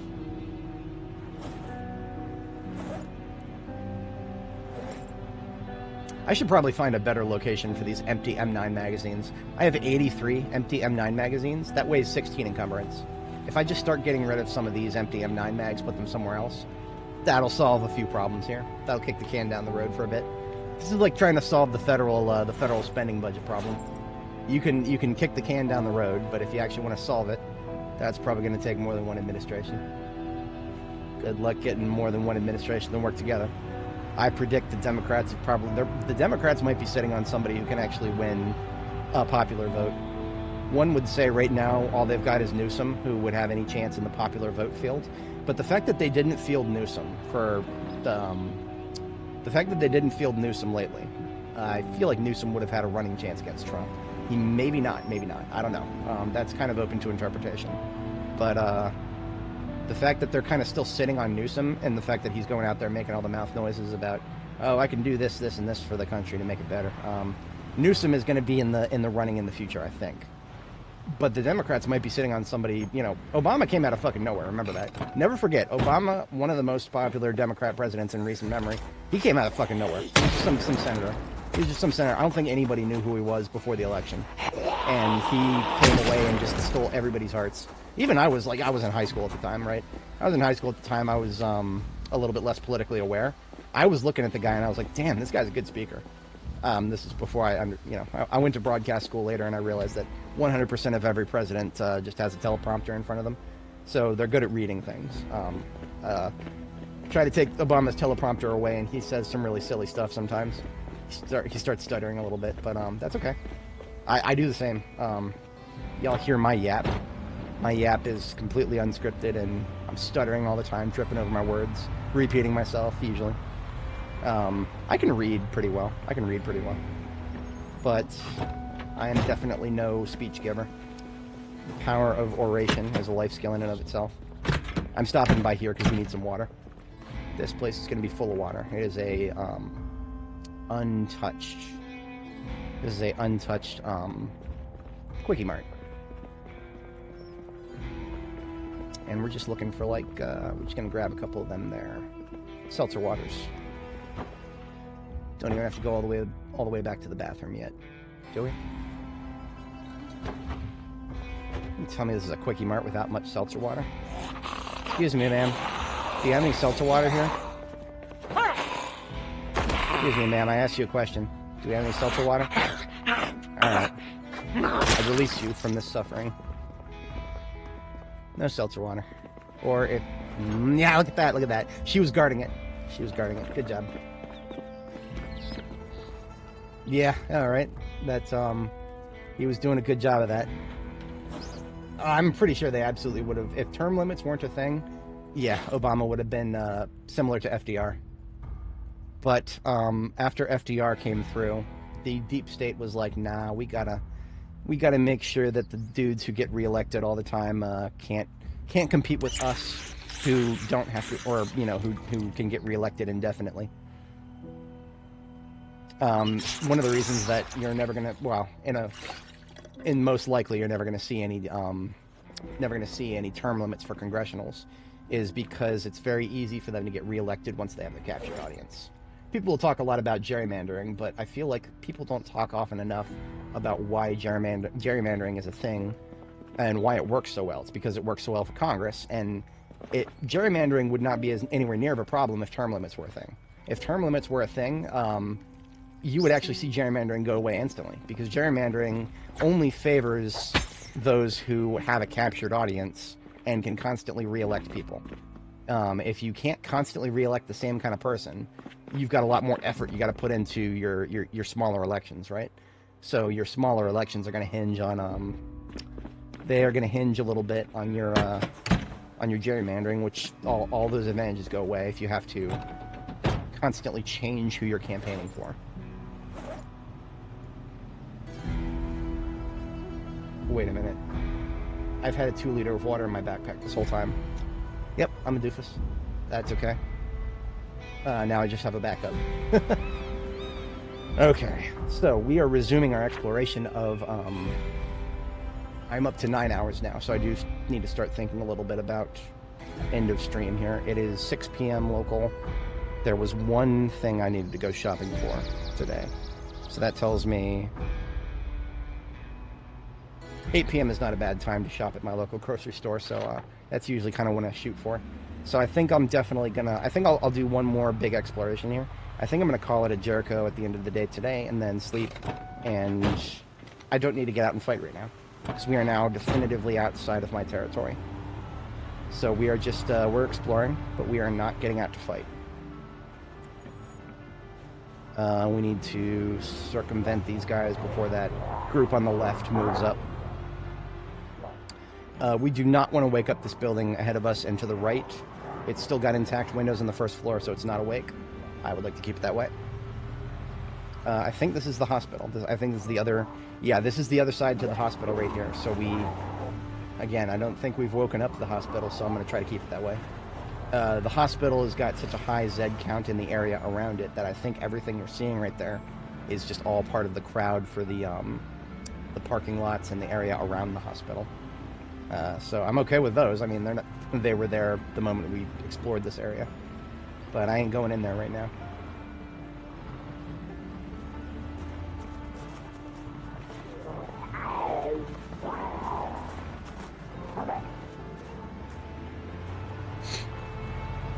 And I do believe I've already explored this particular residential. But now I'm getting a view of it from the other side. That's neat. I am not going down that back alley. That back alley right there looks like a death trap. I mean, this one honestly looks like a death trap, but I feel like this one is less dangerous because there's a road out in front there that I would have passed through already.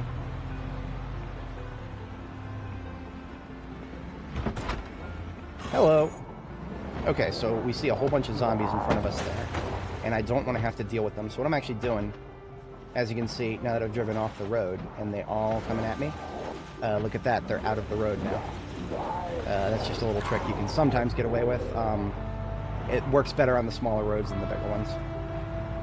Sometimes the Zeds don't start going in the correct direction quickly enough before the fast ones get to you. This parking lot... Ooh. I don't think I've explored this parking lot yet. New parking lots are always interesting to me.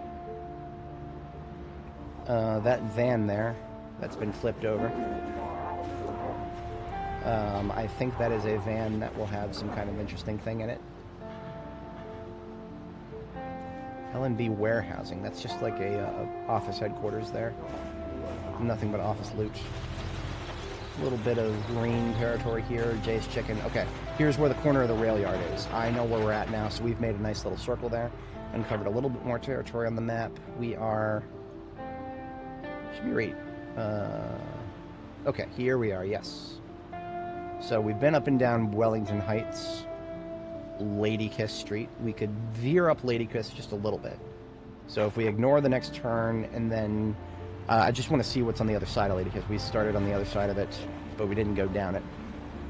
This appears to be a gated... That's not the hospital. No, that's a church of some kind, isn't it? Hang on. What is directly next to me here? Yellow. I don't exactly know what yellow is. That, I think, is going to be a church. Just looking at the architecture, yeah, thinking church. Churches don't have no loot in them. The only loot that it would be relevant to me in the church right now would be as if it was a, if it happened to be one of those churches that has purple carpet. Oh, that's a golf club. That's a golf club. Okay. That's a golf club. Good to know. Did they break one of my windows in this gas station? Nope. So that gas to go right there has still got a pristine set of windows in it. Okay, so this road right here, actually. I think this was the turn. Yes, I just want to back down Lady Kiss here and check the rest of the centerfold of these individual townhomes. Nothing on this side. Nothing on this side. Now here is an interesting phenomenon.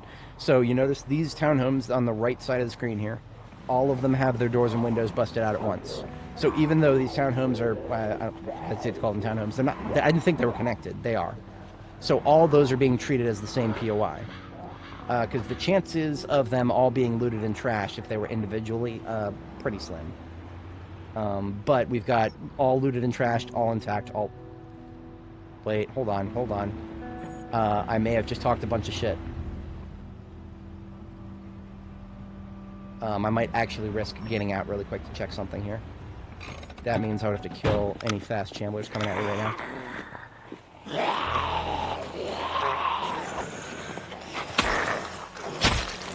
Okay.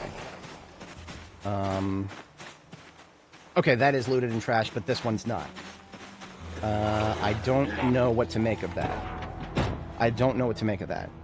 Because that could mean that every single one of these houses are individually different. And what that really means, if every single one of these brick houses right here that seem to be separate from each other, even if only by a tile, if they're all actually separate houses that could roll different stories, that means every single one of them is a different chance, a different roll of the dice to potentially getting a survivor house, right? That's our goal. We're exploring residential for a survivor house. So if every single one of those, every single one of those maybe a D1000 to roll to get a survivor house. And anybody who knows statistics, you're much more favored by Murphy's Law. More opportunities. A rather high quantity of opportunities is, low stakes, high opportunities. That's our best chance, really. I think the same principle is probably going to apply to these ones here, too. I can make through here. Yes. Just tight squeeze, but we're good. Yeah, some of these are connected, some of them aren't. I don't know what to make of that. But I do know I've explored this area already, so... Now, another thing to keep in mind is if you do get a survivor house with the boarded up windows and whatnot, the second floor windows are not going to be boarded up.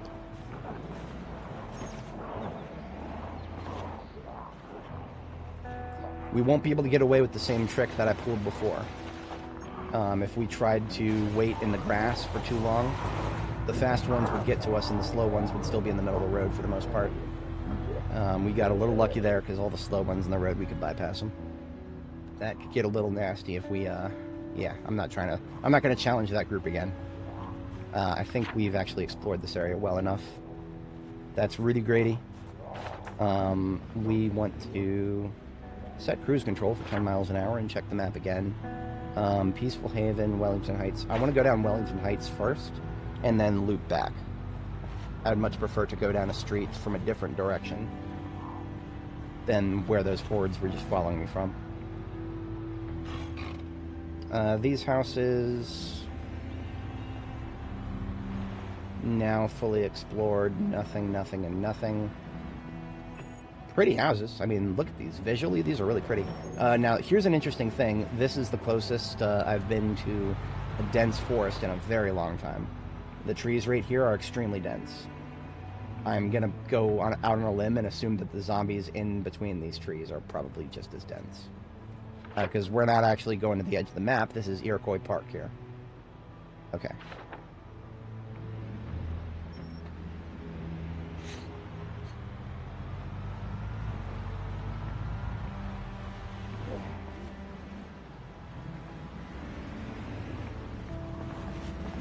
Not bad numbers for today. So we're sitting at about, we've still got most of our core audience who likes to put me on for background noise here, but a lot of the drive-by viewers are done for the day. That means YouTube is, well, I mean, we're getting to the end of the day. YouTube's not going to recommend me as much as they would, because right now at this time of day, 6 p.m. on a Saturday, I'm definitely competing with a lot of, YouTubers who make actual videos and publish them. So in terms of the recommendations, which is where I get a lot of my new viewers from, the good old recommendations, definitely falling off in that regard. That could also be because I started the stream a little later in the day today, but, here we go. First survivor house I've seen in Louisville. I can't remember if I've seen one any sooner than this, but this has convinced me to drink the rest of this milk, and I want to see if I can secure an angle of approach here. Because look at this, we're right at the edge of Iroquois Park. And I have no idea how many zombies might come out of Iroquois Park. You guys may have noticed that for the first time in almost forever, my frame rate on my cameras actually cuts out rather significantly right here. I appreciate that. Glad to know that folks are enjoying the stuff here. But yeah, it's a little random sometimes.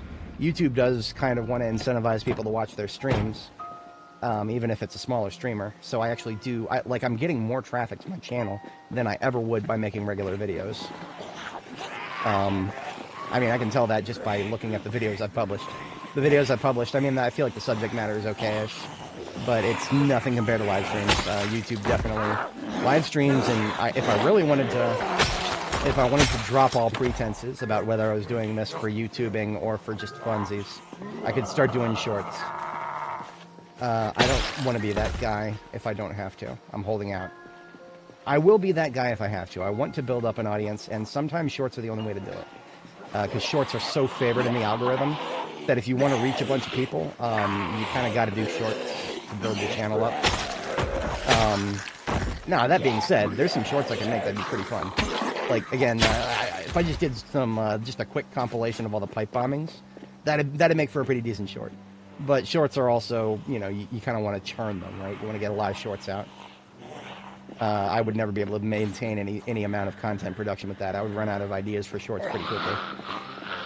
But the whatchamacallits, I do have a couple of plans for when I start ramping up edited video production. Mostly a schedule. I know YouTube rewards people who have a schedule, like a solid upload schedule. If you just upload a video same time day every day.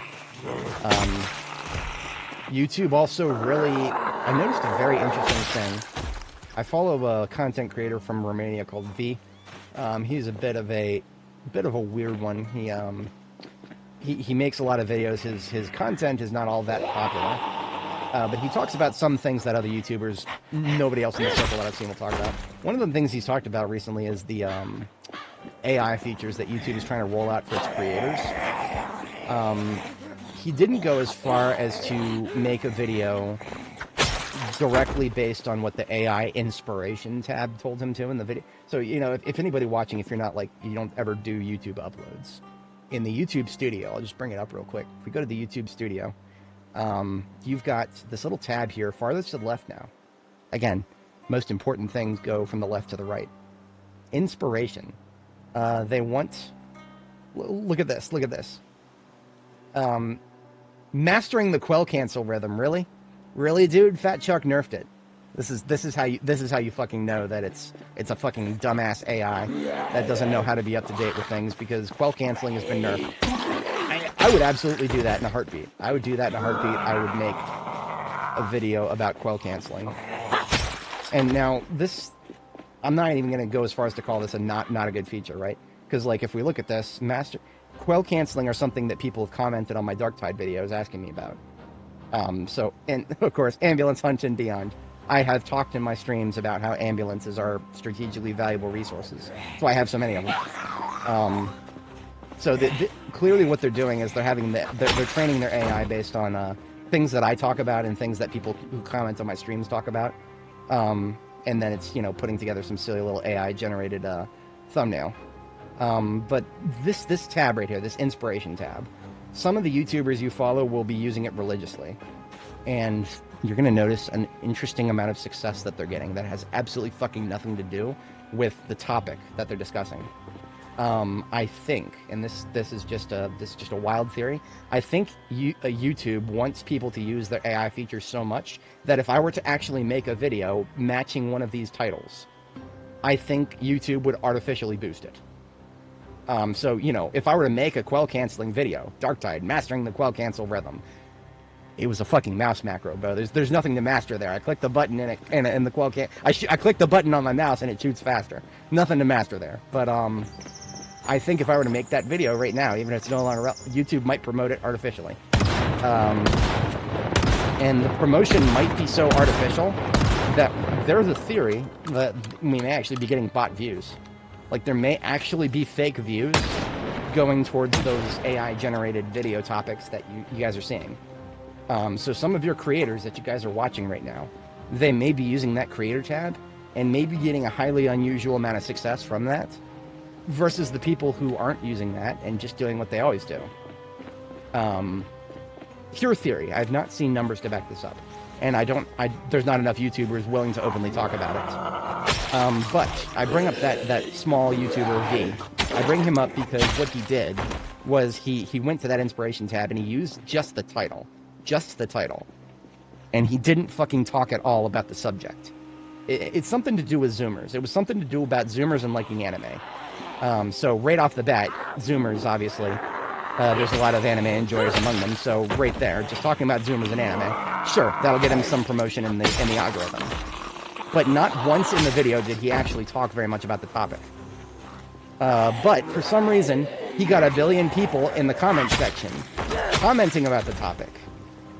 Now, of course, he got a lot of people to, no, 100%. That wouldn't surprise me in the slightest if that's what they were doing, because there's precedent for it, right? There's big precedent for it. We know that shorts are only popular because YouTube wants to be the next TikTok. YouTube wants to compete with TikTok. So they're nuke boosting the hell out of shorts right now. That's the only reason I would ever consider doing shorts. I think shorts are actually bad for fucking society, generally speaking. I think we've got attention span problems, and I think attention span problems are actually bad on an individual level. So the one thing that I can do to fight back against that is with what little influence I have, which is nothing right now. Even if I were to become a big YouTuber someday, just one YouTuber being unwilling to do it doesn't mean nothing. I could be Markiplier. If I was Markiplier and I refused to do shorts, I still wouldn't change anything. But I feel like, change has to start with us, right?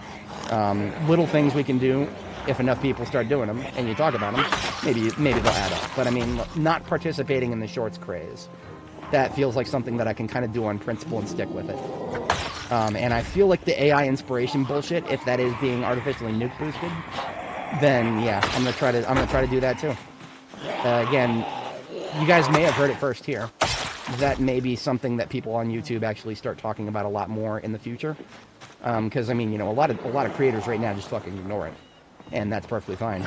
Because as I said, it ain't perfect. I mean, do I play a scavenger hunt in this game? Not really. I mean, I know how to find things that I like, and I go out of my way to find them, but I mean, I could hardly make a single video to detail all of my strategies. And it may not even be relevant in the future, right? Because there's certain strategies that would work right now that might not be relevant in the future, because B42 is subject to change. Surviving Zomboid's apocalypse, the psychological toll. Okay, I could see that. If we're doing long-form content and we're just talking about the lore, absolutely, I could see that being interesting with the right amount of presentation. So that right there, that would not be a bad idea for my main channel, right? This channel that you guys are watching right now, this is my low-effort channel. Generally speaking, anything you see on this channel, I'm not going to put too much effort into it. You'll see the occasional high-effort video, like my current channel trailer, a Darktide meme.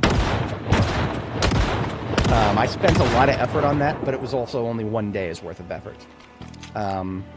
A video like that, where we talk about, we would have to get into the Zomboid lore, right, if we want to start talking about mastering the, okay, we're falling back.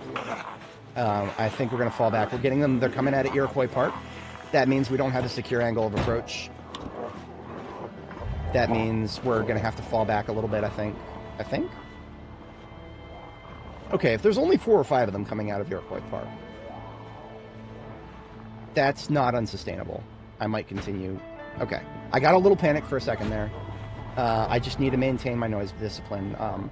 There's probably going to be still a few of them in Iroquois Park there, but it's probably limited enough that I can tolerate it. I'm going to maintain very carefully my ambulance here. Last thing I ever want is for my ambulance to become inaccessible. So we'll keep our head on a swivel. We'll make sure the ambulance is safe. And we'll leave, most importantly, we'll leave the ambulance running. I got a little cocky there by not leaving it running. Yeah. Well, so shorts, there are a lot of people who don't even I think there's a lot of people out there who don't even really pay attention to the difference between shorts and regular videos. Like one of my buddies, CA, for example.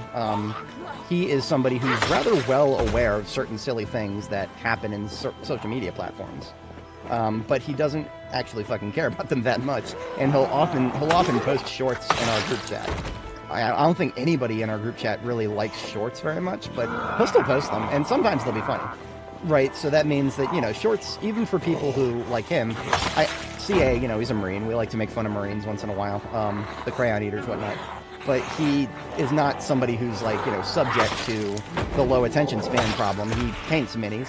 He does home improvement. He does a lot of other things that, like, would necessitate you to not have a short attention span. And he gets away with it. So I feel like the fact that he can still differentiate and still maintain a healthy balance, you don't want the people who watch nothing but shorts. I definitely don't want to subscribe. I don't want too many people in my audience who just expect a lot of shorts all the time. I know there's an audience for that. And I don't want YouTube to be that, but, you know. I also know that there's a lot of just normal folks who don't really keep track of the difference, who just see a video and click on it, and that's fine. I mean, you know, it's not the responsibility of the normal person to be aware of such silly little minutia on a social media platform. So I try not to be that guy who wants to make everybody aware of everything. Sometimes in the activism life, that seems like an important thing. But you gotta really understand that normal people have a very limited attention span, and that's not a bad thing. It's just something to be aware of and try to work with. Look at this. We got a survivor zombie right here. How to identify this as a survivor zombie? It is the fanny pack, the mask, and the backpack. Duffel bags by themselves are not notable, but this guy is definitely going to have a duffel bag with interesting stuff in it, so I need to make sure I don't lose track of him. As soon as I get this area clear, we're going to pick up his duffel bag, and I'm just going to... I talked all that shit, and it's empty. I got excited. There were multiple reasons to assume this guy could have been a survivor zombie, but he's not. He has a key to a nearby vehicle and a CD player, so he was just a doofus. I got really excited. The mask was interesting. I don't usually see zombies wearing a mask and a backpack. So I think I was right to target him. I struck out. Every once in a while, you'll roll a nat 1. That was a nat 1 right there.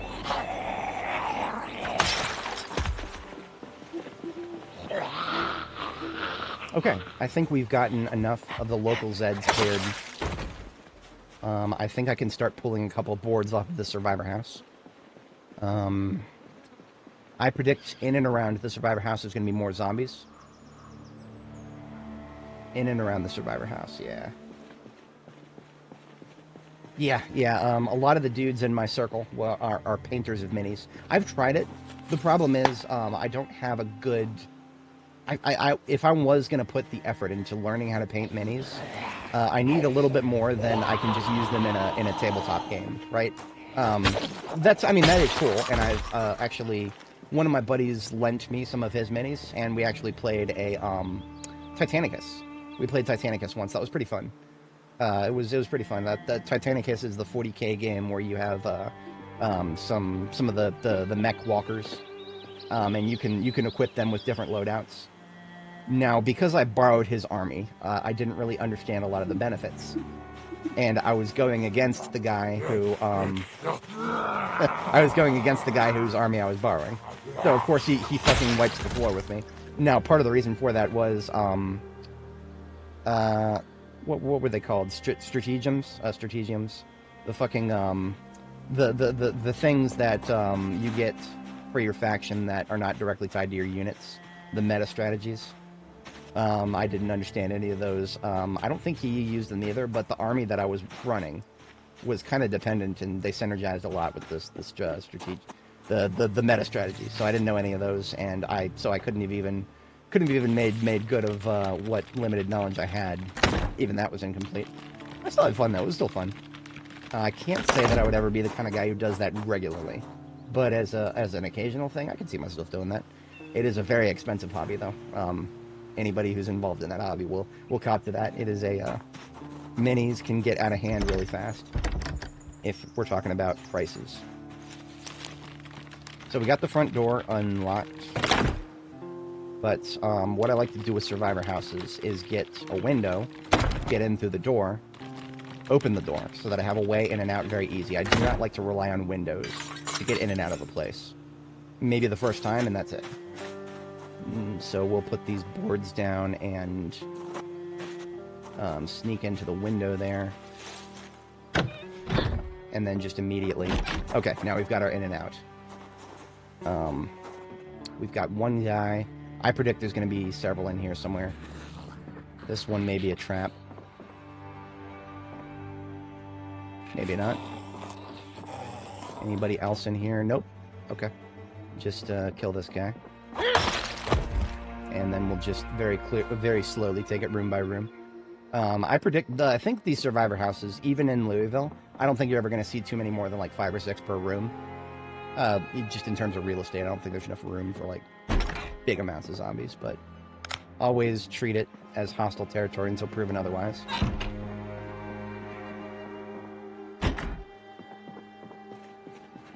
Pop the garage door. Now we can use the garage door to get in and out.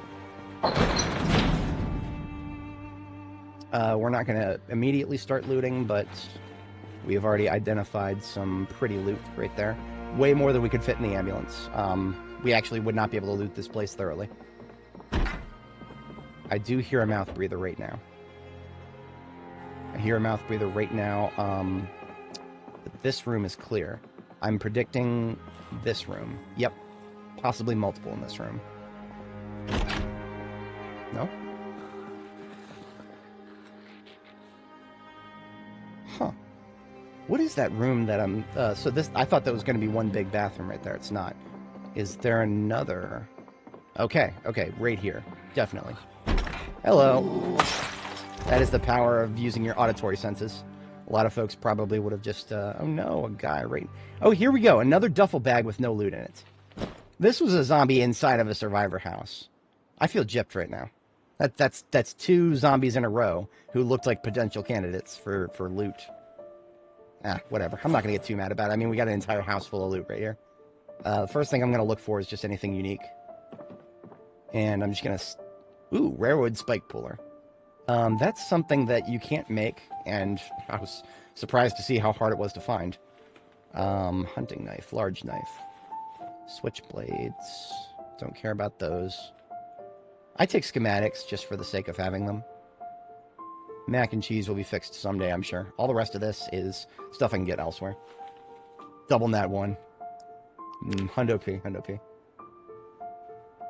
AOS, Age of Sigmar? That sounds, I think, yeah, that sounds correct. I have not tried it yet. Warhammer Fantasy. I have only been exposed to a very small amount so far. That being, of course, I tried Vermintide after trying Darktide. I mentioned this before on stream, but I cannot get... I couldn't go back to a Tide game without Sprint. So, I am a filthy Darktide child. I don't know if I can play a Tide game without Sprint. I was like, that was the first thing I thought of when I started playing Vermintide. I was like, wait, where's the Sprint button? Where's the Sprint? You're going to tell me I don't have a Sprint button in a video game like this? And I do believe that's a valid criticism in and of itself, just because, you know, Tide games are all about their mobility. And Vermintide, no shortage of enemies that have better mobility than you. So without a sprint button, there's just one fewer mobility tool in your tool bag.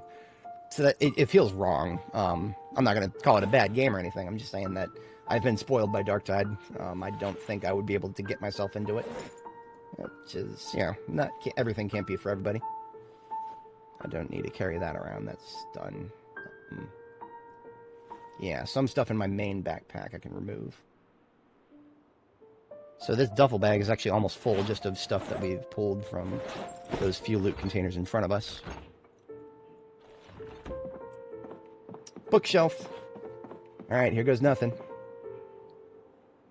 Longblade 4. We found Longblade 4, boys. We're 1 volume away. Does this mean that we've blown our chances for Longblade? I don't know. I'm lolling right now because we found a volume of Longblade. It's just not the one that we wanted. Oh, wait a minute. Those need to go in the duffel here.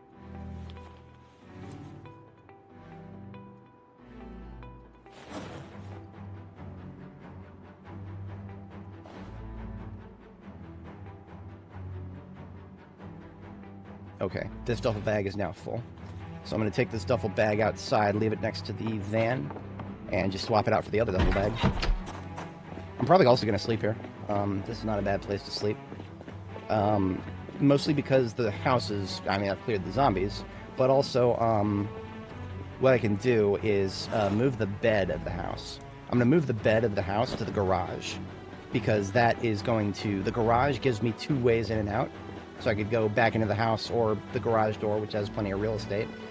That's 2 ways in and out, and everything else in the garage is secure. I don't have to worry about windows or anything. So I definitely will probably do that. Now that being said, have I secured this place?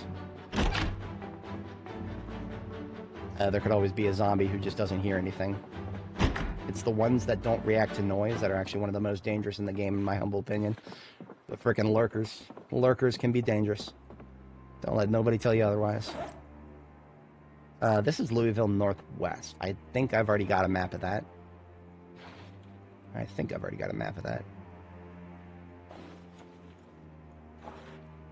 Alright, bookshelves are emptied. Even the nightstands here can sometimes have... Hey, you know what? Speaking of all the talk of tabletop games, look at this. Got a whole pouch full of dice. 4 D20s, 3 D6s, 5 D8s. There's no D9s in this game, sadly. There is such thing as a D9, and I want that because I would like to have a pouch with 6 D9s in them, so that I can say I have 69 in my pouch. So I have both 4D20. I have 4D20 and I have 69 in my pouch. We have fun here. I'm a doofus. I can't help myself sometimes. But yeah, I'm gonna have to custom order some D9 just so that I can say I have D9. 69, baby, 69. All right. Double barrel shotgun. Do I really need that right now? I'm gonna take these boxes of ammo. Performance for standard. Again, I would take that if I had a lot of room. I don't. I have very little room right now, so I need to be discerning. I will leave some stuff in the garage here if it seems like it may be useful someday. Performance suspension for standard. That would actually go in a trailer of mine, so I will take those. Trailers are considered standard vehicles. These regular suspensions for sports vehicles. I don't have any sports vehicles in Louisville, so no, I'll leave those here for now. If anything, I know where to find some if I actually want some.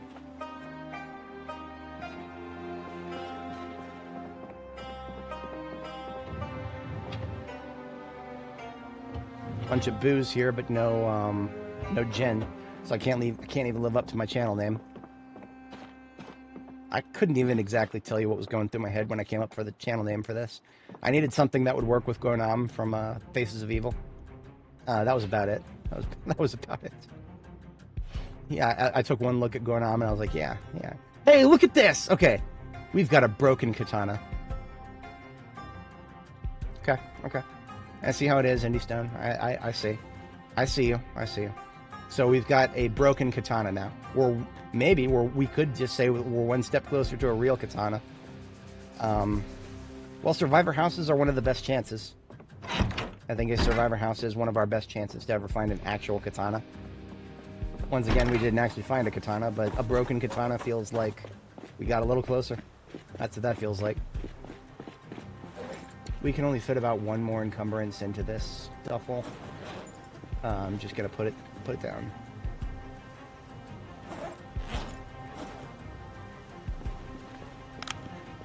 Normally, I like to carry around pillows in my vehicles. It's been a long time since I've needed one, so I don't have one right now. Skill issue. Yeah, Northwest. I've already got a copy of this one. I literally do not need another copy of that. I'll drop that here.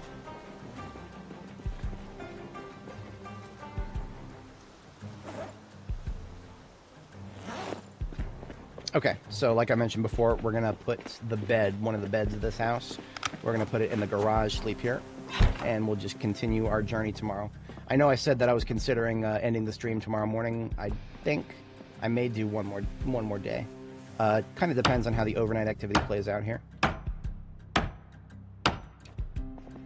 So we are just picking up this simple bed here, and we'll go drop it in the garage, and then we'll check the other room to see if we get a pillow. couldn't find one in that room.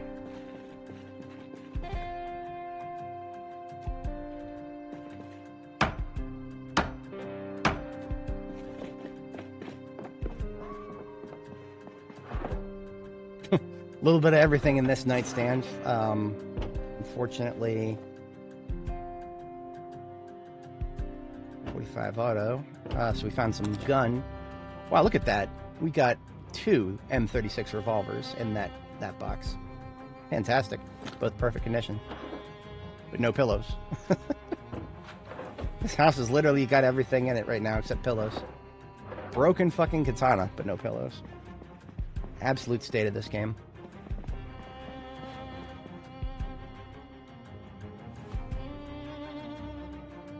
Bulletproof vest thigh armor. Okay, now this is an interesting thing.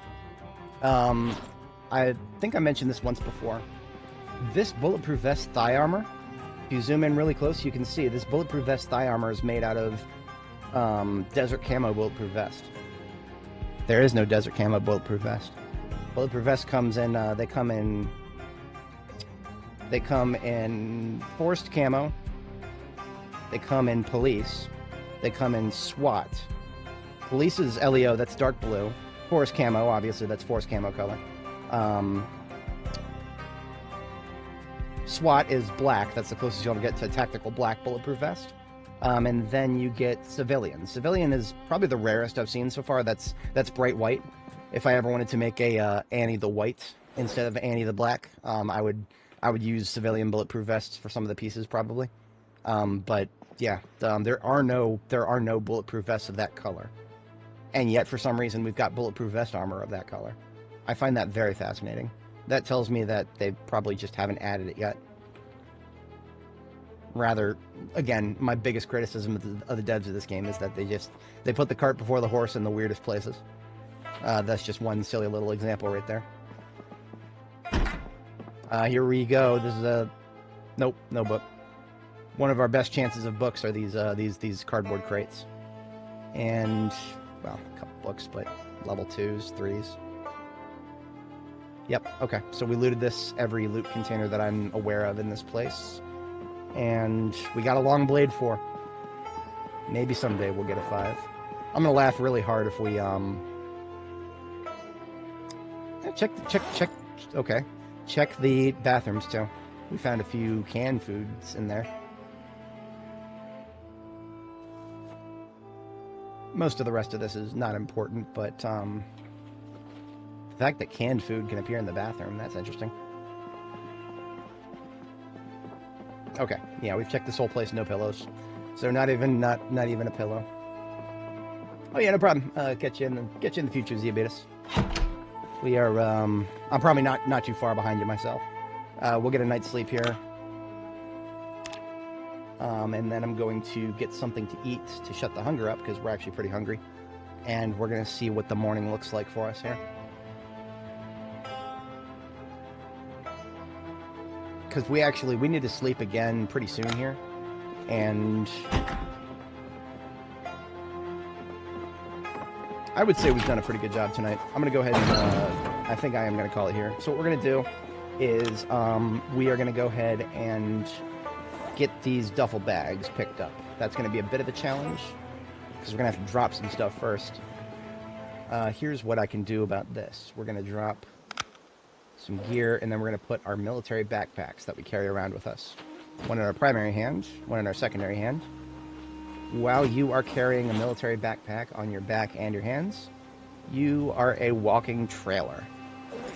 Quite literally, you can carry more than a trailer if you got the organized trait. Proportionality, even without the organized trait, you can actually still carry, because without the organized trait, trailers have less capacity. So we can put both of these duffel bags in both of these backpacks, even though we would normally not actually be able to pick them up. We still can't quite pick them up unless we drop a few things here. There we go. This sword is actually on its last leg, so I need to remember that. I mean, seeing as we're going back to Jericho, that's perfectly fine.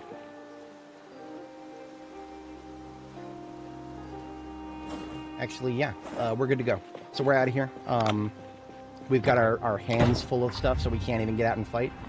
So we are very much out of here. We're going straight back to Jericho, and we'll get our second sleep, and we'll go ahead and call it here. So I've not yet explored Ulster Street. It doesn't feel like a good idea to go exploring immediately. I feel like Ulster Street won't be that big of a problem for me. As long as I don't have too much heat when I turn on Luther. Luther Street right there, that is part of my territory that I've cleared around Jericho. So as long as I don't have too much heat when I turn on to Luther, I should be able to take that shortcut and not have too many problems for myself. Because basically what we're doing right now is we're just going around, we're just kind of hugging Iroquois Park. Right?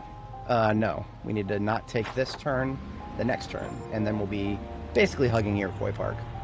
There will be plenty up here, but that's not a problem. We just go around these guys. They're not close enough that they won't... None of these guys here will be on us when we get to our destination. Too far away. If it was World War Z, we would not want to be doing any of this. If it was World War Z, well, I'm going to be real with you guys. None of the tactics that I use in this game right now, none of the tactics that I'm using in this game would be if we lived in the world of the book version of World War Z. The book version of World War Z, zombies of that world, are some of the most terrifying I've ever seen that are not sprinters. World War Z zombies in the book, the non-sprinter type, the fact that they make calls when they see a human, they make a very loud noise. And when another one hears that noise, they also make that noise, and then follow the initial one. And that just keeps happening. So you pull a single zombie in the World War Z universe, you're not going to have one slow shambler to deal with. You are going to have a horde anytime there is enough to pull. So that universe, I don't want to live in that universe. It wouldn't make for a very fun game, because it would get out of hand very fast. It would get out of hand very fast, just like it did in the book. The Great Panic didn't happen because the zombies were easy to deal with. We do, if we're going to be going through here, we do want to keep an eye out for things. We've got a couple of LEO zombies right there. Literally just two. Hardly worth writing home about. And the cruiser there, the busted up cruiser, that's not going anywhere. It'll have a little bit of ammo in the trunk.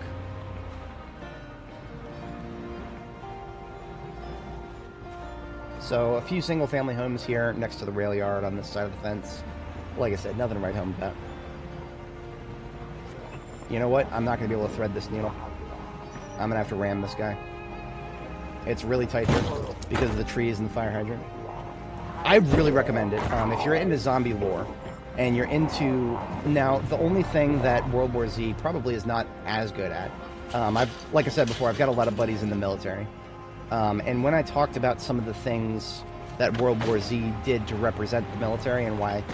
Whenever you've got a zombie virus lore story, you've got to have a very good reason why the military wouldn't just fucking wipe it out right away.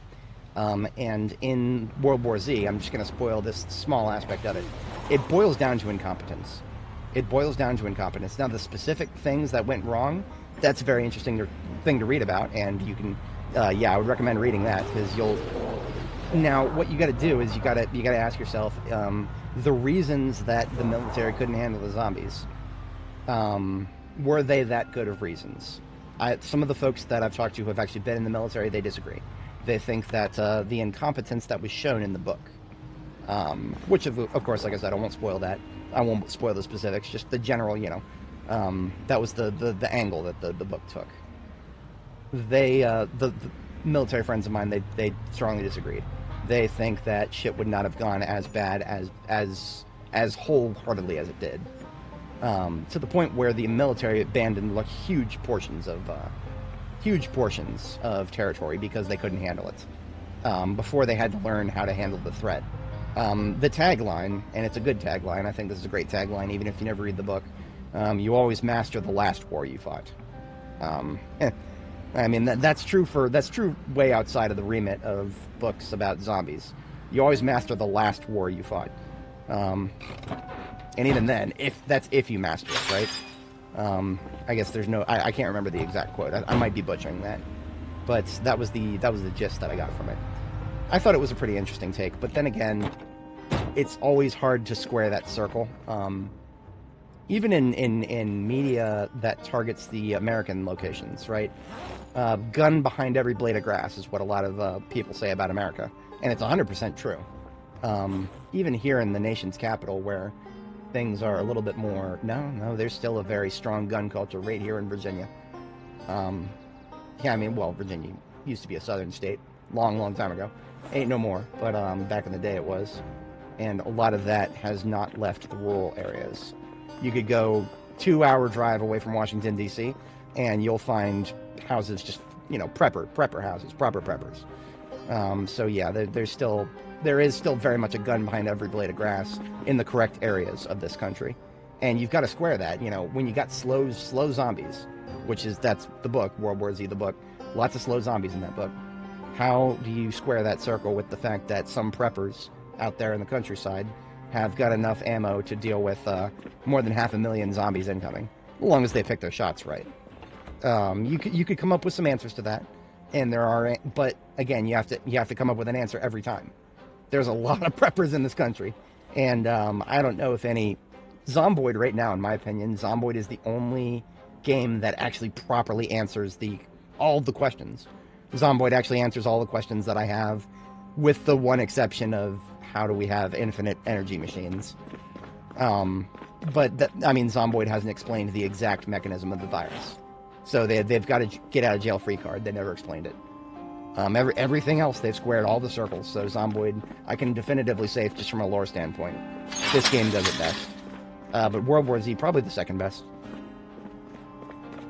Yeah. Well, yeah, so the movie, Brad Pitt, if I remember right, of course, he starred Jerry Lane. Jerry Lane is not in the books. The closest thing to Jerry Lane in the books, and you'll find this out, you read the first paragraph. Basically, the books are a series of oral stories of people who survived the zombie apocalypse, being told in a retrospect. So the first story you hear is actually one of the first people who encountered a zombie. Some doctor out in Jining, it's a Chinese doctor. A Chinese doctor is the one who is kind of... there's no evidence that he actually found patient zero, but he was one of the very earliest to encounter the zombies. And then what you do is, as you read the more of the stories, it took me a couple of readings to figure this out. So I'm not spoiling anything bad by saying this. You're gonna have to take a little bit of effort to realize how the stories are connected to each other. A lot of the stories that you read are actually connected to each other, but it won't seem like it at first. So you gotta have a little bit of patience with that. Have a little bit of patience, and the story pays off tremendously once you understand how all the stories are actually a little bit connected with each other. Because it'll go straight from like a guy in China to like who was the second guy? Completely different country, and it would seemingly have nothing to do with the guy in China that we were just interviewing. But the ordering to the interviews are actually the name of the guy doing the interviews too. He was never named. So that's the closest thing you'll ever get to a protagonist in the story, right? The story doesn't have as many protagonists. It's just a collection of stories that kind of link together later on. Patience is required. That's the sum total of that. Yeah, I like it. It was inspired by a World War II book that actually did the same thing, but for World War II in real life, where they just collected a whole bunch of oral stories from people who were, I don't remember the name of the book. I haven't read it yet, but I do know that Max Brooks, who wrote World War Z, he used inspiration from an actual book for the storytelling presentation, and I find that to be that is a very good way of storytelling. I like that. But now that we are back in Riverside, we're really late for our second sleep. But look at this fog. We got a bunch of fog rolling in, so it's okay that we're getting a second sleep a little bit late. It's actually perfectly okay, because yeah, we're not running through any useful daylight. In fact, we're sleeping through no shooty gas. Sleeping through no shooty gas is perfectly fine by me.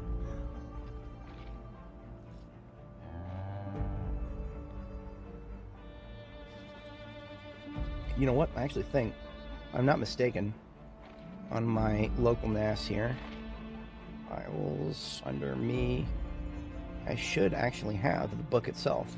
I was trying really hard to get one of my friends to read it, and because of that, I actually have a copy of the book right here on my NAS, so that one of my homies could read the book just straight off the NAS. I don't see it anymore. Maybe I didn't. Okay, never mind. But yeah, I have a digital copy of it somewhere, and I also have a physical copy of it because it was that good. It was one of those books that I went ahead and made sure that I had copies of both, rather. We still have fog. We got to sleep in. We're just gonna have a bite to eat. We're gonna call it here. I think we've had a pretty good stream. I do have a couple of other things to do. I mentioned this before. There's some shopping I needed to do, and best time to do it is around 8 p.m. Because then you avoid the weekend crowds, and and of course the store is still open. A lot of stores start closing pretty quick after that. So, all right, but yeah, oh yeah, excellent. Yeah, I recommend it, very strongly recommend it. I couldn't give you a list of names to remember off the top of my head, but usually if you see somebody interviewed more than once, that's a name to kind of remember, because then you'll see that name a couple times in other people's stories. But yeah, you get a global perspective, right? You get a global perspective of how different countries dealt with the virus, and of course it jumps back and forth between different people in the United States, which of course you would think the United States would be able to handle it, but no, for our own reasons we couldn't handle it. You're going to start hearing something about a guy called Paul Redeker. That's Redeker.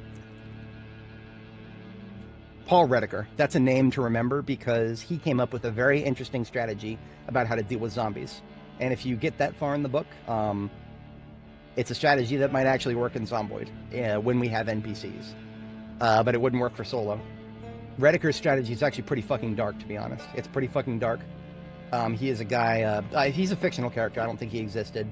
But his fictional character something was as somebody who was a part of the apartheid government in South Africa. So right off the bat, something is a little bit, that was not the nicest of governments. They did a few things that a lot of people didn't like, for better or for worse. But no, he had some pretty dark ideas about how to deal with the zombie apocalypse. And let's just say that those ideas were deployed. And I'll let you figure out whether they were actually successful. But yeah, I shall catch you guys in the next one. So the last thing we always do in our streams here is we screenshot so we know what our date time is, but we also back up our save. This is just a fun thing I always want to show everybody about. I have a shortcut to my save folder here, the Zomboid user data folder, Zomboid saves apocalypse. And here's our save here at the top, Control C. We copy the whole save folder and we just put it somewhere else. I have, just go up a few levels, I have my backups folder here. This is part 73 of Annie Mae's journey through build 42. So we make a new folder called 73 and just paste the whole save folder in there. So if I needed to, restore from one of these backups, I have a full copy of the save. If I wanted to restore back to part 73, I could do that. But this takes forever. I'm not going to make you guys sit through this. I shall catch you guys in the next one. Appreciate the subs, and catch you later. Enjoy the book. Great book. Great book.